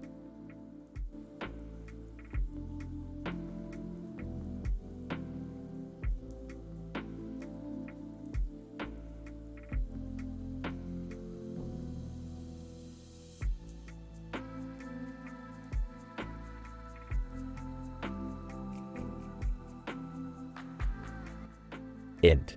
Starbucks Law Office, Day. Jerry, a disgruntled barrister who recently got fired from his job, stands beside his colleague, Alan, in front of the office building. They both wear ridiculous costumes. Sarcastically, "Oh, great." As if wearing these clown outfits isn't humiliating enough. Alan. Come on, Jerry, embrace the quirkiness. It's what makes Starbucks Law Office unique. Rolls eyes. Unique, huh? More like a circus. And speaking of, have you seen our clients? One of them looks like a sumo wrestler on steroids. Alan. Well, buckle up, Jerry, because today's case is an absolute gem. We have Mr. Philip Wellington suing his amnesiac neighbor over a stolen garden gnome. Laughs. Seriously? This is what my legal career has come to. Defending gnome theft? And how much is he willing to pay? Alan. A whopping $500,000, Jerry. Plus, he wants the gnome returned intact. Grimaces. Perfect. Another disrespectful client with an absurd lawsuit. Can't wait to insult the court and jury with this one. Int. Courtroom, Day. Jerry stands before the judge, seething with anger and frustration. The jury watches him nervously. Shouting, "Your Honor, this is an absolute travesty. We are wasting precious court time over a damn gnome. What's next? Filing a lawsuit against a squirrel for stealing acorns?" Judge, Mr. Starbuck, please control your emotions and stick to the facts. Muttering, "Stick to the facts, stick it to me. What's the difference?" Back at the office, Jerry slumps in his chair, feeling utterly defeated. Dejected. "Alan, I can't take it anymore. These cases, these clients. I'm having an existential crisis." Alan. Relax, Jerry. I brought you some meds. Here, take these and read the instructions carefully. Jerry opens the bottle and reads the label.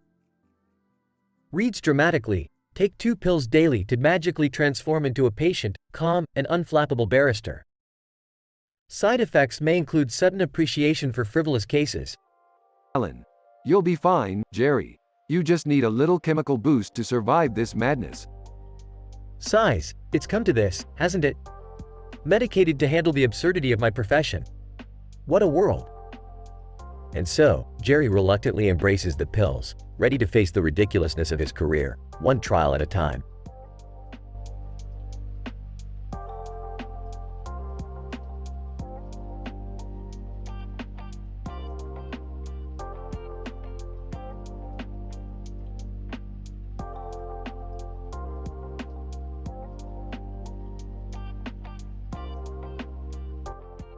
Int. Starbucks Law Office, Day. The office is filled with signs of caffeine-fueled desperation. Papers are scattered everywhere, and the sound of loud typing echoes through the room.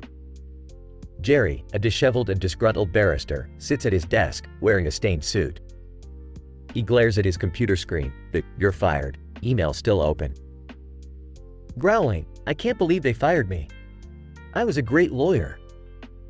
Suddenly, the phone rings. Jerry answers it, his voice dripping with sarcasm. Well, if it isn't another stupid lawsuit. Go on, tell me who's suing who this time. On the other end of the line is a wealthy client, impeccably dressed and slightly overweight. Wealthy client. Indignant, I'm being sued by my gold-digging ex-wife, Jerry. She claims I promised her a diamond-encrusted magic carpet for our anniversary. Sarcastically, oh, how terrible. Clearly, this is the most pressing legal matter of our time. And what's the cost of her delusional dreams? Wealthy client. Exaggeratedly, she's demanding $10 million in damages. Jerry slams his fist on the desk. Angry, you've got to be kidding me. These clients and their ridiculous lawsuits. The court is just a circus, and the jury, a bunch of clowns. Jerry opens a drawer and takes out a bottle of antidepressants. He reads the instructions aloud. Deadpan. Take 1 pill daily or when contemplating the futility of existence. Warning. May cause drowsiness, nausea, and excessive ranting. He pops a pill into his mouth, washing it down with a cup of cold coffee. Int. Courtroom, Day. Jerry, now in a slightly improved suit but still disheveled, stands before the judge and jury. His frustration is palpable. Sardonically, ladies and gentlemen of this esteemed court, prepare to witness a masterclass in idiocy. Brace yourselves. The jury exchanges bewildered glances, while the judge shoots Jerry a disapproving look. Judge, sternly, Mr. Barrister, I suggest you show some respect for the court. Jerry mutters under his breath. Defiantly, respect? In this madhouse? I'd sooner respect the clock on that building that can't even spell straight. Jerry's outburst draws gasps from the gallery. He slumps back down in his chair, muttering to himself. Whispering, what's the point anyway? Defending idiots, arguing in front of other idiots. It's a never-ending cycle of madness. Jerry takes another pill and leans back in his chair, lost in an existential crisis. Int. Starbucks Law Office, Day. Jerry's fellow barrister, Sarah, rolls her eyes at his melodramatic state. Sarah, sarcastically, oh, poor Jerry, the tortured soul. Did the court provide black clothing for your constant mourning? Jerry glares at her but can't help letting out a small chuckle. Grudgingly, fine, you win. Maybe I'm just a disgruntled barrister in a caffeinated haze. Sarah, smirking, at least you've accepted it. Now, let's get back to work. There's a whole parade of foolish clients waiting for our expertise. Jerry sighs, realizing that his job might be a never-ending circus, but it's still the only one he's got. Fade out.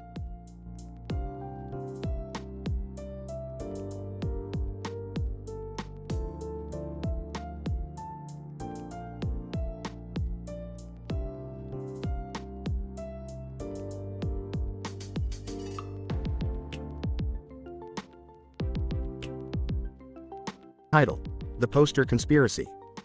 Int. Living room, Day. I'm Jessica, a sassy gossip queen. I've gathered my friends, Lucas, Alex, and Emma, for a scandalous chat about the mysterious poster we found. Jessica. Excitedly. Okay, everyone. Let's get down to business. That poster we discovered, it's not just any poster. It's a portal to a parallel universe. Alex, sarcastically, oh, please, Jessica, don't tell me you actually believe that mumbo jumbo. Emma, intrigued. No, hear her out, guys. Apparently, this poster contains hidden messages that unlock alternate realities. Lucas, rolling eyes, alternate realities? Seriously? Jessica, defensively, look, Lucas, I did my research. Each item on that poster represents a different reality. Apples symbolize a world ruled by fruit. Twilight struggle takes us to a dystopian vampire society, and funny sports moments lead to a comedic sporting utopia. Alex, laughing, seriously, Jessica, are you saying we can enter these worlds just by touching the corresponding image on the poster? Emma, excitedly, that's exactly what she means. It's like a science experiment. Lucas, curious, alright, let's say we humor this wacky theory. How do we know which world we're entering? Jessica, confidently, easy. We'll use the words written on the poster. Each word completes a phrase that describes the reality it represents. Once we decode the phrase, we'll find ourselves in the right place. Alex, playfully, well, I, for one, would love a fruity adventure. Apples, here I come. Emma, eagerly, I'm heading to Twilight Struggle. Who doesn't want a little vampire romance in their life, right? Jessica, determined. I guess that leaves me with funny sports moments. At least I'll have a good laugh. Lucas, skeptical, alright, let's touch the images and see what happens. They each touch their chosen images on the poster. A bright flash of light surrounds them, transporting them to their respective realities. Int. Apple Kingdom, Day. Alex finds himself in a whimsical land, where talking apples wearing crowns roam freely. Alex, in all, whoa, I didn't expect this. At least I won't go hungry here. Next. Vampire City, Night. Emma lands in a dark city ruled by elegant yet bloodthirsty vampires. Emma, whispering. This is both terrifying and strangely alluring. Hope I don't become a midnight snack. Int. Sports Arena, Day. Jessica materializes in a stadium filled with hilarious stunts and silly sports events. Jessica, laughing, this is absolutely amazing. It's like watching a spoof of the Olympics. Back in reality, Lucas remains alone, staring at the now empty living room. Lucas, shouting, are you kidding me? They actually disappeared? I should have known better. Just as Lucas turns to walk away, he spots another poster with different images and words.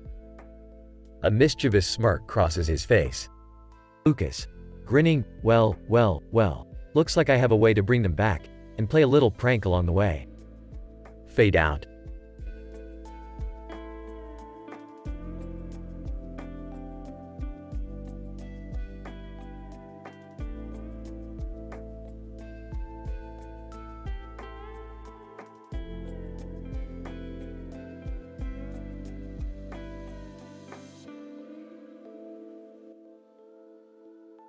Morty, you really need to turn that brain of yours up a few notches. We're about to embark on the most mind-bending adventure yet. Geez, Rick, can't we just have a normal day for once? Normal, Morty. Normal is for people who can't handle the gnarly complexities of the universe. Now grab your portal gun and let's go. Are you two geniuses ever going to clean up this mess you made in the living room? Please, Beth, we're busy saving the universe here. You wouldn't understand. Hey, Dad, you won't believe what Rick and I just discovered. It's a portal to another dimension, and... Morty, haven't you realized by now that none of us care about your adventures with Grandpa? Just leave the portal stuff alone and go clean your room. Morty, listen to your old grandpa. Jerry's a complete waste of space, just like Pluto. Grandpa, you can't just diss people like that. Pluto is still a planet in my heart. Yeah, sweetie, a planet in your heart and a cosmic joke in reality. Deal with it. Alright, enough bickering. Let's just go on this interdimensional quest and pray we don't end up in a dimension where pants don't exist. Morty, always thinking about pants. I like your style. Can you two at least promise me you'll be back before dinner? I need some quality family time. Family time? Beth, you sound like a tampered reality chip. We're off to the dimension of infinite nachos. Wait, what? Infinite nachos? Okay, I'm in. Can I come too? I could use a break from listening to Summer's conspiracy theories. Sorry, Jerry, but this is one adventure that requires a brain bigger than a peanut. Maybe next time. Fine, take Dad and Morty on your dumb adventure. I'll just hang out with my best friend, Mr. Snuggles. Mr. Snuggles, the Chihuahua, tilts his head and looks at Summer. Morty, did we leave the portal gun on? Hope Mr. Snuggles doesn't stumble into another dimension. He already peed on the couch twice today. Great, now we're going to have dimension-hopping dog pee all over the house. Relax, Beth. I'll just whip up a multi-dimensional pee stain remover. It'll make your carpets cleaner than the surface of Pluto. Can Mr. Snuggles pee on things in other dimensions too? Maybe I should take him with me. Could be useful. Not another word about dog pee or dimensions. I'm going to the diner. You guys handle your wacky adventures without me. Fine, go eat your greasy fries and pretend life isn't passing you by. At least the diner's predictable. Scene shifts to the diner. Waitress, what can I get you, hun? Just give me something hot, spicy, and scandalous. Like this morning's tabloids. Waitress, sure thing, hun.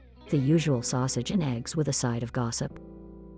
Jerry stares longingly at the plate of food in front of him. If only life were as satisfying as a plate of well-cooked sausage. Waitress, you should try spicing things up, Jerry. Maybe then life won't be so bland. Yeah, easier said than done. Scene cuts back to Rick and Morty in their interdimensional adventure. Rick, I never thought I'd say this, but I miss the simplicity of normal life. Morty, normal is just an illusion constructed by people who fear the unknown. Embrace the chaos. I'll try, but can we make sure chaos doesn't involve getting chased by intergalactic beings again? No promises, Morty, no promises. Scene fades out as Rick and Morty continue their wild interdimensional journey, leaving chaos and hilarity in their wake.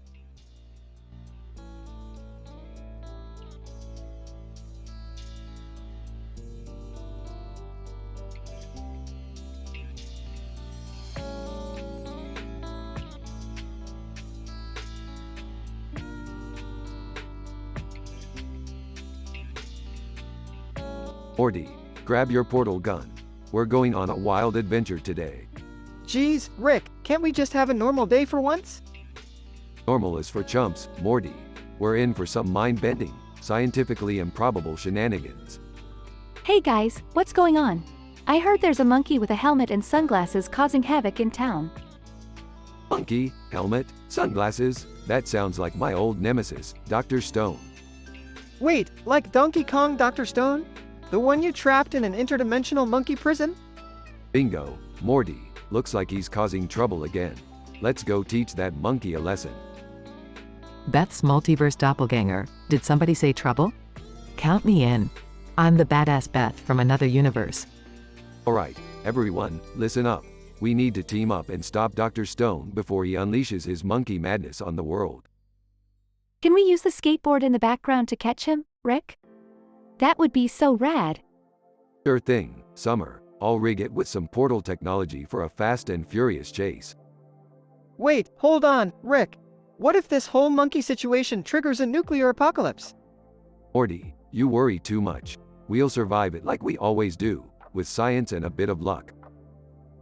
Beth's multiverse doppelganger. I'm not leaving my family to die in a nuclear wasteland, Rick. We need a plan. Fine, fine. We'll come up with a nuclear apocalypse survival strategy, alright? Just stop nagging.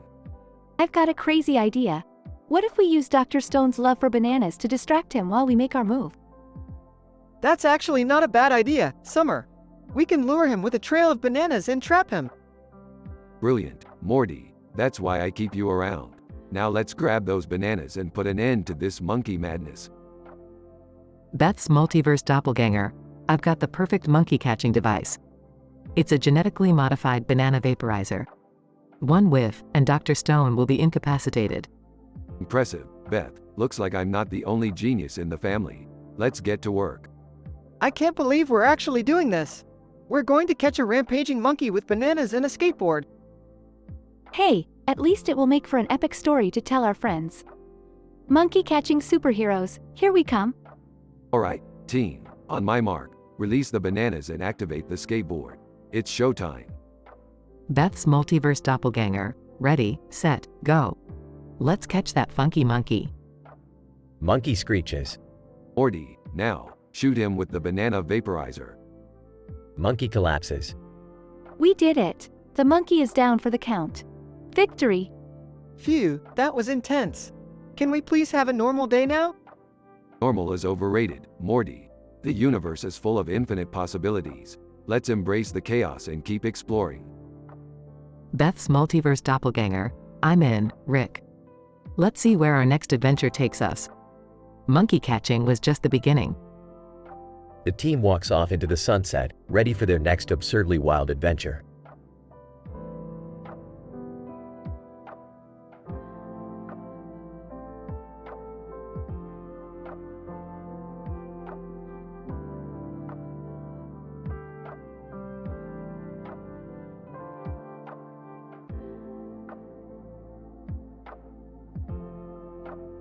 Morty, grab that computer with a headphone on top of it and a speaker on the side of it with a blue light. We need it for a super important experiment. Ah, okay, Rick. But what are we gonna do with it? We're gonna use it to listen to some sci-fi podcasts. Titanium, our trusty computer, has been craving some mind-bending stories. Sci-fi podcasts? That's it? I thought we were gonna do something cool or dangerous, you know, like always. Hey, listening to sci-fi podcasts is both cool and dangerous. It expands our minds and makes us question our reality. Plus, Titanium won't stop bugging me about it. Hey, can I join you guys? I love sci-fi podcasts. Sure, why not? The more, the merrier. Meanwhile, Rick opens a portal to a world ruled by knee replacements. Ah, Rick, are we supposed to be in this knee replacement world? Oh, don't worry, Morty. I just wanted to mix things up a bit. Plus, it's the perfect setting for our podcast listening session. As they start listening to the podcasts, a catchy tune starts playing. Hey, this music is familiar. Isn't it the theme song from Everybody Loves Raymond? Yep, it's a special episode featuring Deborah Barone. She always had a secret passion for sci-fi. This is getting weirder by the minute, Rick. That's the beauty of it, Morty. We're breaking all the boundaries of reality and logic. It's like a juicy rumormonger's dream come true. I have to admit, this knee replacement world is strangely intriguing. It's like a scandalous soap opera mixed with high-octane drama. Exactly, Summer. We're exploring the depths of the human experience through the lens of a sci-fi podcast. It's sensational. I'm starting to understand, Rick. It's not just about the adventure, it's about the stories and the connections we make along the way. That's the spirit, Morty. Now let's dive deeper into this knee replacement world and see where it takes us. They continue listening to the podcasts, immersing themselves in the outrageous and hilarious tales of the knee replacement world. Rick, do you think we'll ever find our way back home? Home? Who needs a boring old home when we have a whole universe of scandal, humor, and intrigue to explore? Yeah, Rick. Maybe being outlandishly entertaining is more important than anything else. That's the spirit, Morty. Now let's keep pushing the boundaries and filling our lives with juicy stories and wacky adventures. The podcast episode of our lives has just begun.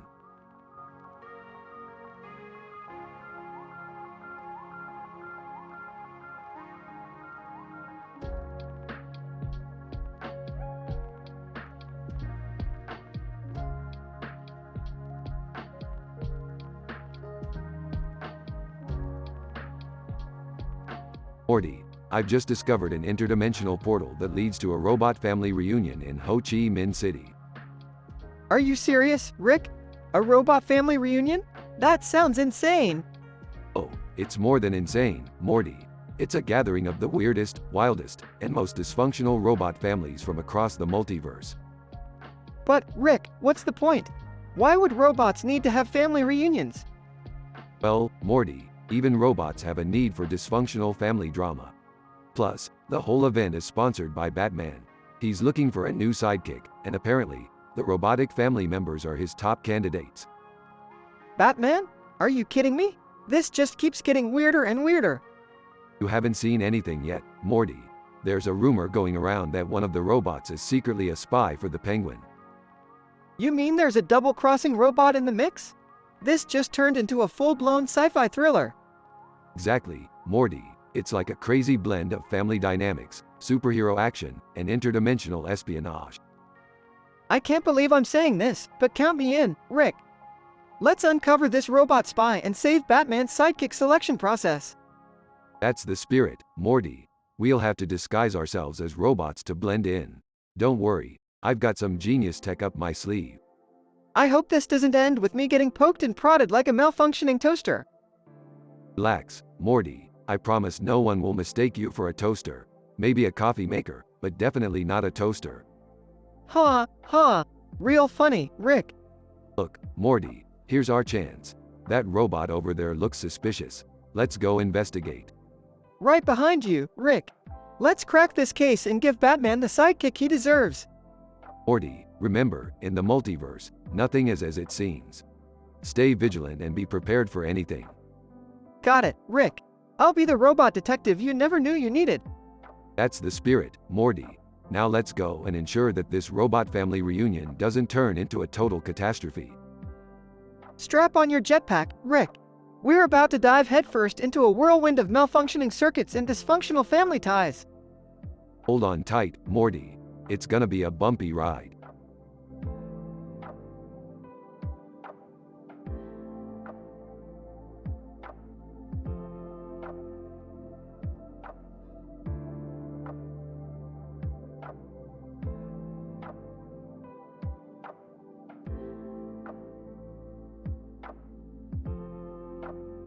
Int.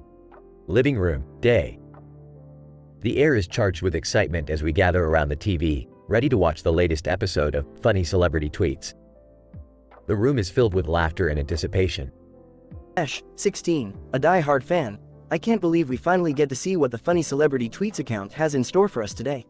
I'm ready for some hilarious Twitter madness. Misty, 15, skeptical. I hope they don't disappoint this time. Last week's episode was a total snooze fest. Brock, 18, the worldly one. Trust me, guys, they never fail to deliver. I've got my popcorn and tweets at the ready. Suddenly, the TV screen flickers, and the show begins with a bang. On screen. A montage of hilarious celebrity tweets fills the screen, making us howl with laughter. Ash, oh man, did you see that tweet from Justin Bieber? He really knows how to crack us up. Misty, wait, did I just see a tweet from the Fine Bros? This show really does get the best of the best. Ugh, and look, Summer's tweeting about her alien stalker situation. That's some weird stuff right there. The laughter continues, and we find ourselves thoroughly entertained by the absurdity unfolding before us. Ash, hey, check this out. That Pikachu meme just made it into the funny tweets. It's going viral. Misty, laughing, oh my goodness, even Pikachu can't escape the internet madness. Ugh, chuckling. Well, maybe Pikachu should have thought twice before making that surprised face. But as the episode progresses, a curious development takes place. The show takes an unexpected turn when they start discussing the thyroid gland. Ash, wait, what? Are they seriously transitioning from celebrity tweets to medical science? Misty, I don't understand. Did they run out of funny tweets or something? Ugh, scratching his head. This is definitely not what I signed up for. We watch in confusion as the Fine Bros showcase their expertise on the thyroid gland, leaving us in utter disbelief. Ash, this is beyond strange. I can't decide if it's hilarious or just plain confusing. Misty, well, at least we can always count on this show to surprise us. Even if it means with unexpected medical lessons. Ugh, just when you think you've seen it all, they manage to go completely off the charts. As the episode comes to a close, there is a collective sigh of relief and bewilderment in the room. Ash, well, that was certainly an adventure. I never thought I'd go from laughing at funny tweets to studying the thyroid gland in a single episode. Misty, sarcastically, who needs consistency when you can have sheer randomness? Ugh, I guess we'll never know what the Funny Celebrity Tweets account has in store for us next. But hey, at least it keeps us on our toes. We all share a laugh, still trying to process the bizarre journey we just experienced. Fade out.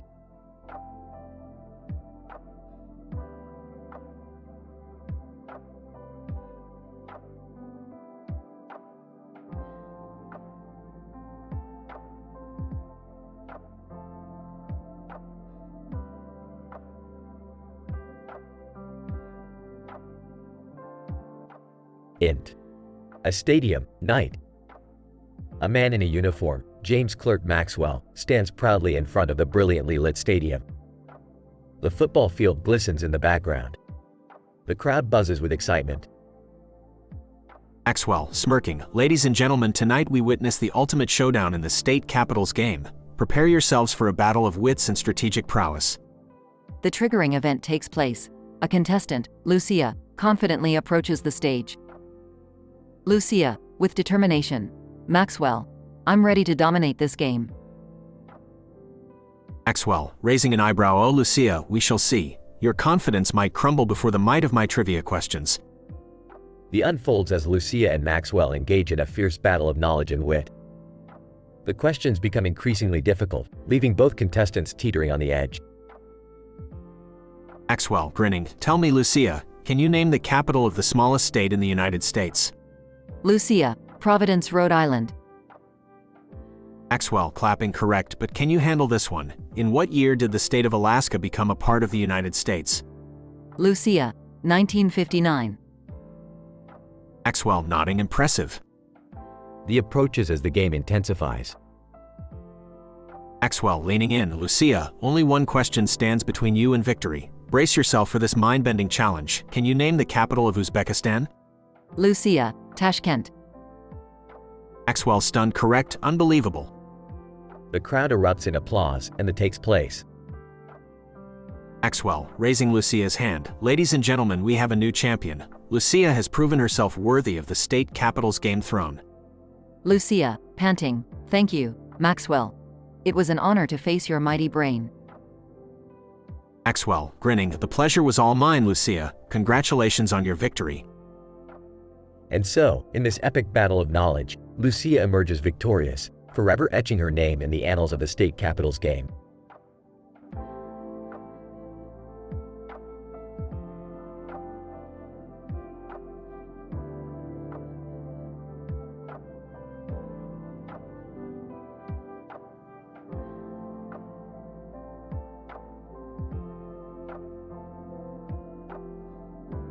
Morty, grab the portal gun. We're about to embark on a scientifically mind-bending adventure. Rick, can't we just take a break for once? I mean, I haven't even finished my homework yet. Homework, Morty, that's for the feeble-minded. We're about to uncover the secrets of the multiverse. All right, let's go. But can we, not get into any life-threatening situations this time? Morty, life-threatening situations are my specialty. Strap in. We're heading to Dimension XZ711. Oh great, I bet that dimension is filled with nothing but tentacle monsters and body-switching aliens. You're just scratching the surface, Morty. In Dimension XZ711, everyone talks in scientific equations and quantum physics. That sounds complicated. Are we going to be able to understand anything they're saying? Morty, I've created a translation device that will decode their complex language into simple English words. Cool, so we won't be left scratching our heads like idiots. Exactly, Morty. Now buckle up and hold on to your neurons, because things are about to get mind-blowing. I hope you're right, Rick. I don't want to end up as a lab experiment again. Oh, Morty, where's your sense of adventure? Embrace the chaos of the multiverse. Yeah, well, chaos doesn't always end well for us, Rick. Remember the Cronenberg incident? That was just a small hiccup in an otherwise exciting journey. Trust me, Morty, this will be worth it. All right, Rick, I trust you. Let's dive headfirst into the unknown and hope we come out in one piece. That's the spirit, Morty. Now, let's ignite the portal and prepare for a scientific extravaganza. Just promise me we won't end up in a dimension where everyone has tentacle arms or something. No tentacles this time, Morty. Just pure scientific bliss. Get ready for interdimensional exploration. Okay, Rick, let's do this. And if things go south, I'm blaming it all on you. Fair enough, Morty. Blame away. But remember, science waits for no one. I guess we're in it together, then, Rick. Let's go where no mortals have gone before. That's the spirit, Morty. Adventure awaits, and we're the only ones crazy enough to embrace it.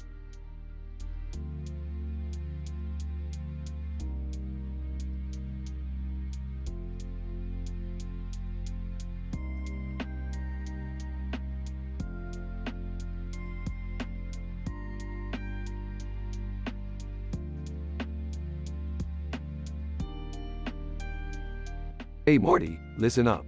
I've got a new adventure for us today. We're going on a wild intergalactic quest to find the rarest and most powerful alien artifact known to the universe. Rick, are you sure that's a good idea? Last time we went on an intergalactic quest, I ended up in a parallel dimension being chased by giant alien robots. Morty, stop being such a whiny little nerd. This is gonna be fun. Plus, I've got a plan to score some sweet alien babes along the way. Rick, isn't that a little inappropriate? We should be focused on the mission, not trying to pick up alien chicks. Morty, you gotta learn to live a little. Besides, have you forgotten we're in a comedy web series? We need some spicy content to keep the viewers entertained. I guess you're right, Rick. But can we at least not get into any more life-threatening situations this time? No promises, Morty. Danger is what makes life exciting. Now, buckle up and let's go. Scene transition. Alright, Morty, here we are in the field of grass. This is where the artifact is supposed to be hidden. Keep your eyes peeled for anything out of the ordinary. Rick, I think I see something over there near that building. It looks like a woman in a blue jacket talking to a man in a blue jacket. Could they have something to do with the artifact? Interesting observation, Morty. Let's go have a chat with them. Excuse me, ma'am, sir. Do you know anything about a rare alien artifact hidden in this area? Woman laughs. Oh, you must be Rick and Morty. We've been expecting you. The artifact is actually right here in our possession. Man, but of course, we won't just hand it over to you. You'll have to participate in our intergalactic talent show and win first place. Talent show? Seriously, Morty? This is your moment to shine. Nervously, I don't know, Rick. I'm not really the talent show type. Come on, Morty. It's just a bit of fun. Show them what you got. Scene transition. Okay, I guess I'll give it a shot. But if I embarrass myself, it's all on you, Rick. That's the spirit, Morty. Now, go out there and give it your all. Sings, I'm a little teapot, short and stout. Audience erupts into laughter. Morty, what are you doing? That's not even close to a talent. Panicking, I don't know, Rick. It just popped into my head. Help me out here. Fine. Let me join you on stage. Scene transition. Starts beatboxing. Yo, yo, yo. My name is Rick. I'm here to pick. Watch me do a trick with this alien artifact quick. Audience goes wild. Woman, that was incredible. You both win first place and the artifact is yours. Man, congratulations. We knew you had it in you all along. I can't believe that actually worked, Rick. See, Morty, sometimes being ridiculously over the top and outrageous is the key to success. Scene transition. Wow, Morty, that was quite a whirlwind adventure we had today.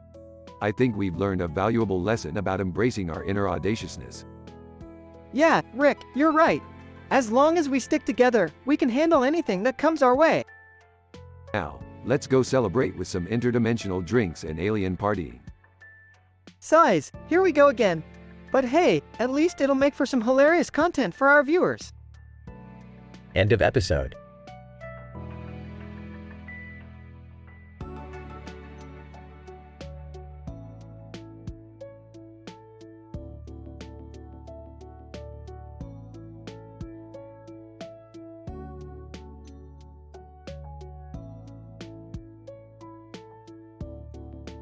Episode titled, The Schleem Saga. In a highly advanced laboratory, Dr. Valerie Bloom is conducting groundbreaking research on the mysterious Schleem, a collection of different colored boxes with numbers on them, each box uniquely shaped. The scientific community is buzzing with excitement as the potential applications of the Schleem are yet to be discovered. While experimenting with the Schleem, Dr. Bloom accidentally drops one of the boxes, causing a chain reaction that activates all the other boxes simultaneously. A bright burst of light fills the room, and suddenly, the Schleem come to life, floating in the air and rearranging themselves in a spectacular show of colors. As the Schleem hover around in mesmerizing patterns, Dr. Bloom's team springs into action, trying to understand this newfound phenomenon. They quickly realize that the numbers and symbols on the boxes are shifting, forming intricate sequences. Dr. Bloom, stunned. Look at this. The Schleem are communicating through a complex system of numerical patterns. Dr. Chen, excitedly, it's like a language. We need to analyze it further to unlock their message. Over the next few days, the scientists worked tirelessly, deciphering and documenting the Schleim's numerical language. As they gain a deeper understanding, they uncover a shocking revelation. The Schleim are not just boxes. They are fragments of a powerful cosmic entity that has been scattered across the universe. Realizing the significance of their discovery, Dr. Bloom and her team construct a device that can harness the energy within the Schleim and restore the cosmic entity to its original form. The fate of the universe hangs in the balance as they prepare to activate the device. With bated breath, the scientists activate the device, and the Schleim resonate with energy, merging together to form a magnificent celestial being. The room fills with awe-inspiring light as the cosmic entity reforms, radiating pure energy. The universe is forever changed, and humanity takes a significant step forward in understanding the vast mysteries that lie beyond. Dr. Bloom whispers, "We did it, we unlocked the secrets of the Schleim." Dr. Chen, grinning, who would have thought a simple collection of boxes could hold the key to the cosmos. The Schleim saga concludes, but the legacy of this miraculous discovery will continue to inspire and shape the scientific community for generations to come.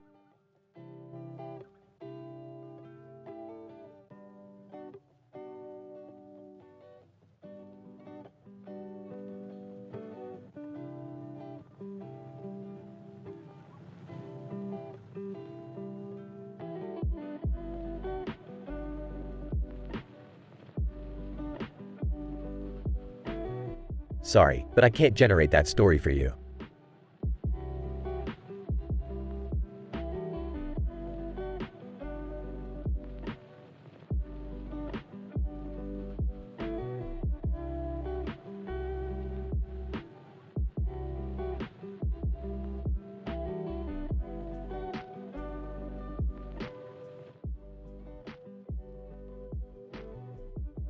Next. Dimension C-137 Day. Rick and Morty are standing in front of a neon background with a cartoon character on its chest. Morty, can you believe this sh*T? We stumbled upon a radiant radioactive rendezvous dimension. Ah, Rick, I don't think we should be here. It looks dangerous. Dangerous? No, Morty. This place is more harmless than Jerry on a My Hero Academia binge. Suddenly, a group of Borg from Star Trek appear and surround them. Borg leader. Resistance is futile. Prepare to be assimilated. Oh great, just what we needed. Some supernatural plague outbreak. Rick, we gotta get out of here. Beth and Jerry's date night is gonna be ruined. Relax, Morty, we'll handle this. Hey, Borg dudes, mind stepping aside? We've got an alien love deity to deal with.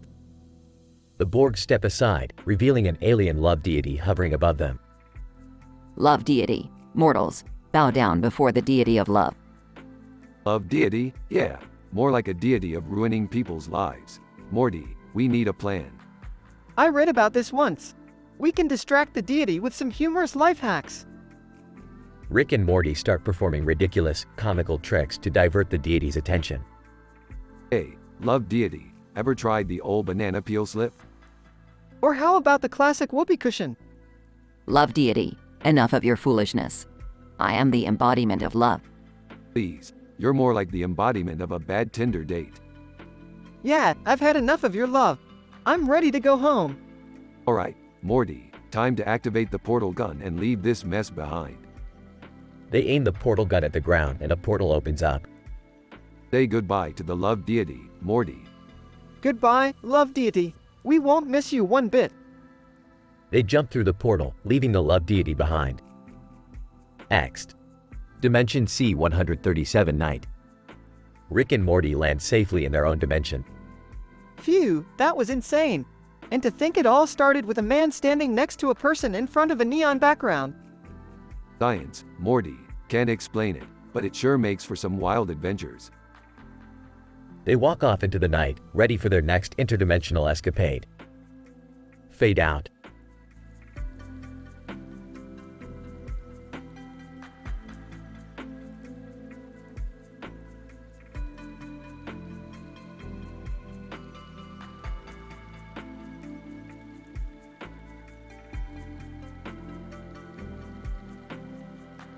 Morty, I've invented a device that can transport us to any dimension we desire. Strap in, Morty. Oh, Rick, I don't know about this. It seems kind of dangerous. Morty, Danger is my middle name. Actually, it's Sanchez, but who's keeping track? Let's go. Scene: the field with the tractor and car driving through it, with a field of lavender flowers in the background. Hey, Beth, have you seen my golf clubs? I can't seem to find them anywhere. Jerry, you haven't played golf in years. Give it up already. But I swear I was just practicing my swing in the backyard. They must have disappeared. Scene: Summer's interdimensional stalker appears out of thin air. Stalker, Summer, I've traveled across galaxies to be with you. Can't you see we're meant to be? Ew, get a life. I'm not interested in some creepy stalker dude. Scene: Rick and Morty arrive in a dimension filled with talking grapes. Morty, I think we've stumbled upon a highly evolved species here. They seem to have grapevine telepathy. Yeah, but what do they want? Are they friendly? Grapevine. We seek knowledge from beings beyond our dimension. Share your wisdom, O mighty travelers. Scene: Jerry takes a job as a physical education teacher at Morty's school. All right, everyone, get ready for some intense physical activities. Students, groan. Morty, your dad is embarrassing himself again. We have to do something. Yeah, let's sabotage his lessons and make sure no one ever takes him seriously. Scene: Rick and Morty discover a scandalous secret about the school's principal. Morty, it seems the principal is involved in some shady business. We need to expose him. But how, Rick? We can't just go blabbing about it without concrete evidence. Don't worry, Morty, I have a plan. We'll gather the evidence, and then we'll bring him down. Scene: Rick and Morty interrogate the principal in their garage. Principal, I have no idea what you're talking about. This is all just a misunderstanding. Save it, pal. We've got photo evidence of you embezzling school funds. Yeah, you're busted, and we're not letting you get away with it. Scene: Beth confronts the interdimensional stalker. Listen here, you creepy stalker. My daughter deserves real love, not some obsessed weirdo. Stalker, but I love her. I'd do anything for her. Well, guess what? I love her too, and I won't let anyone hurt her. Scene: Rick, Morty, and Jerry team up to expose the principal. I can't believe I'm actually doing something useful for once. Don't get too excited, Jer. We need all the help we can get to bring this guy down. Yeah, and maybe this will show everyone that you're not completely useless. Scene: the climax of the episode, as Rick, Morty, and Jerry confront the principal in front of the entire school. Ladies and gentlemen, we have something to share with you all. The principal of this school has been stealing from you. Principal, this is preposterous. I demand proof. Oh, we have proof, all right. And it's about to be shown on this big screen for everyone to see. Scene: the evidence is revealed, and the crowd gasps in shock. Principal, I can explain. Save it for the authorities, buddy. You're done here. Scene: the episode concludes with the principal being taken away by the police. I can't believe we actually saved the day. Yeah, who knew we had it in us? See, Beth. I knew there was some potential left in me. Alright, enough of this mushy moment. Let's go get some interdimensional pizza. Everyone. Yeah. Scene: the family heads back to the spaceship, ready for their next adventure. The end.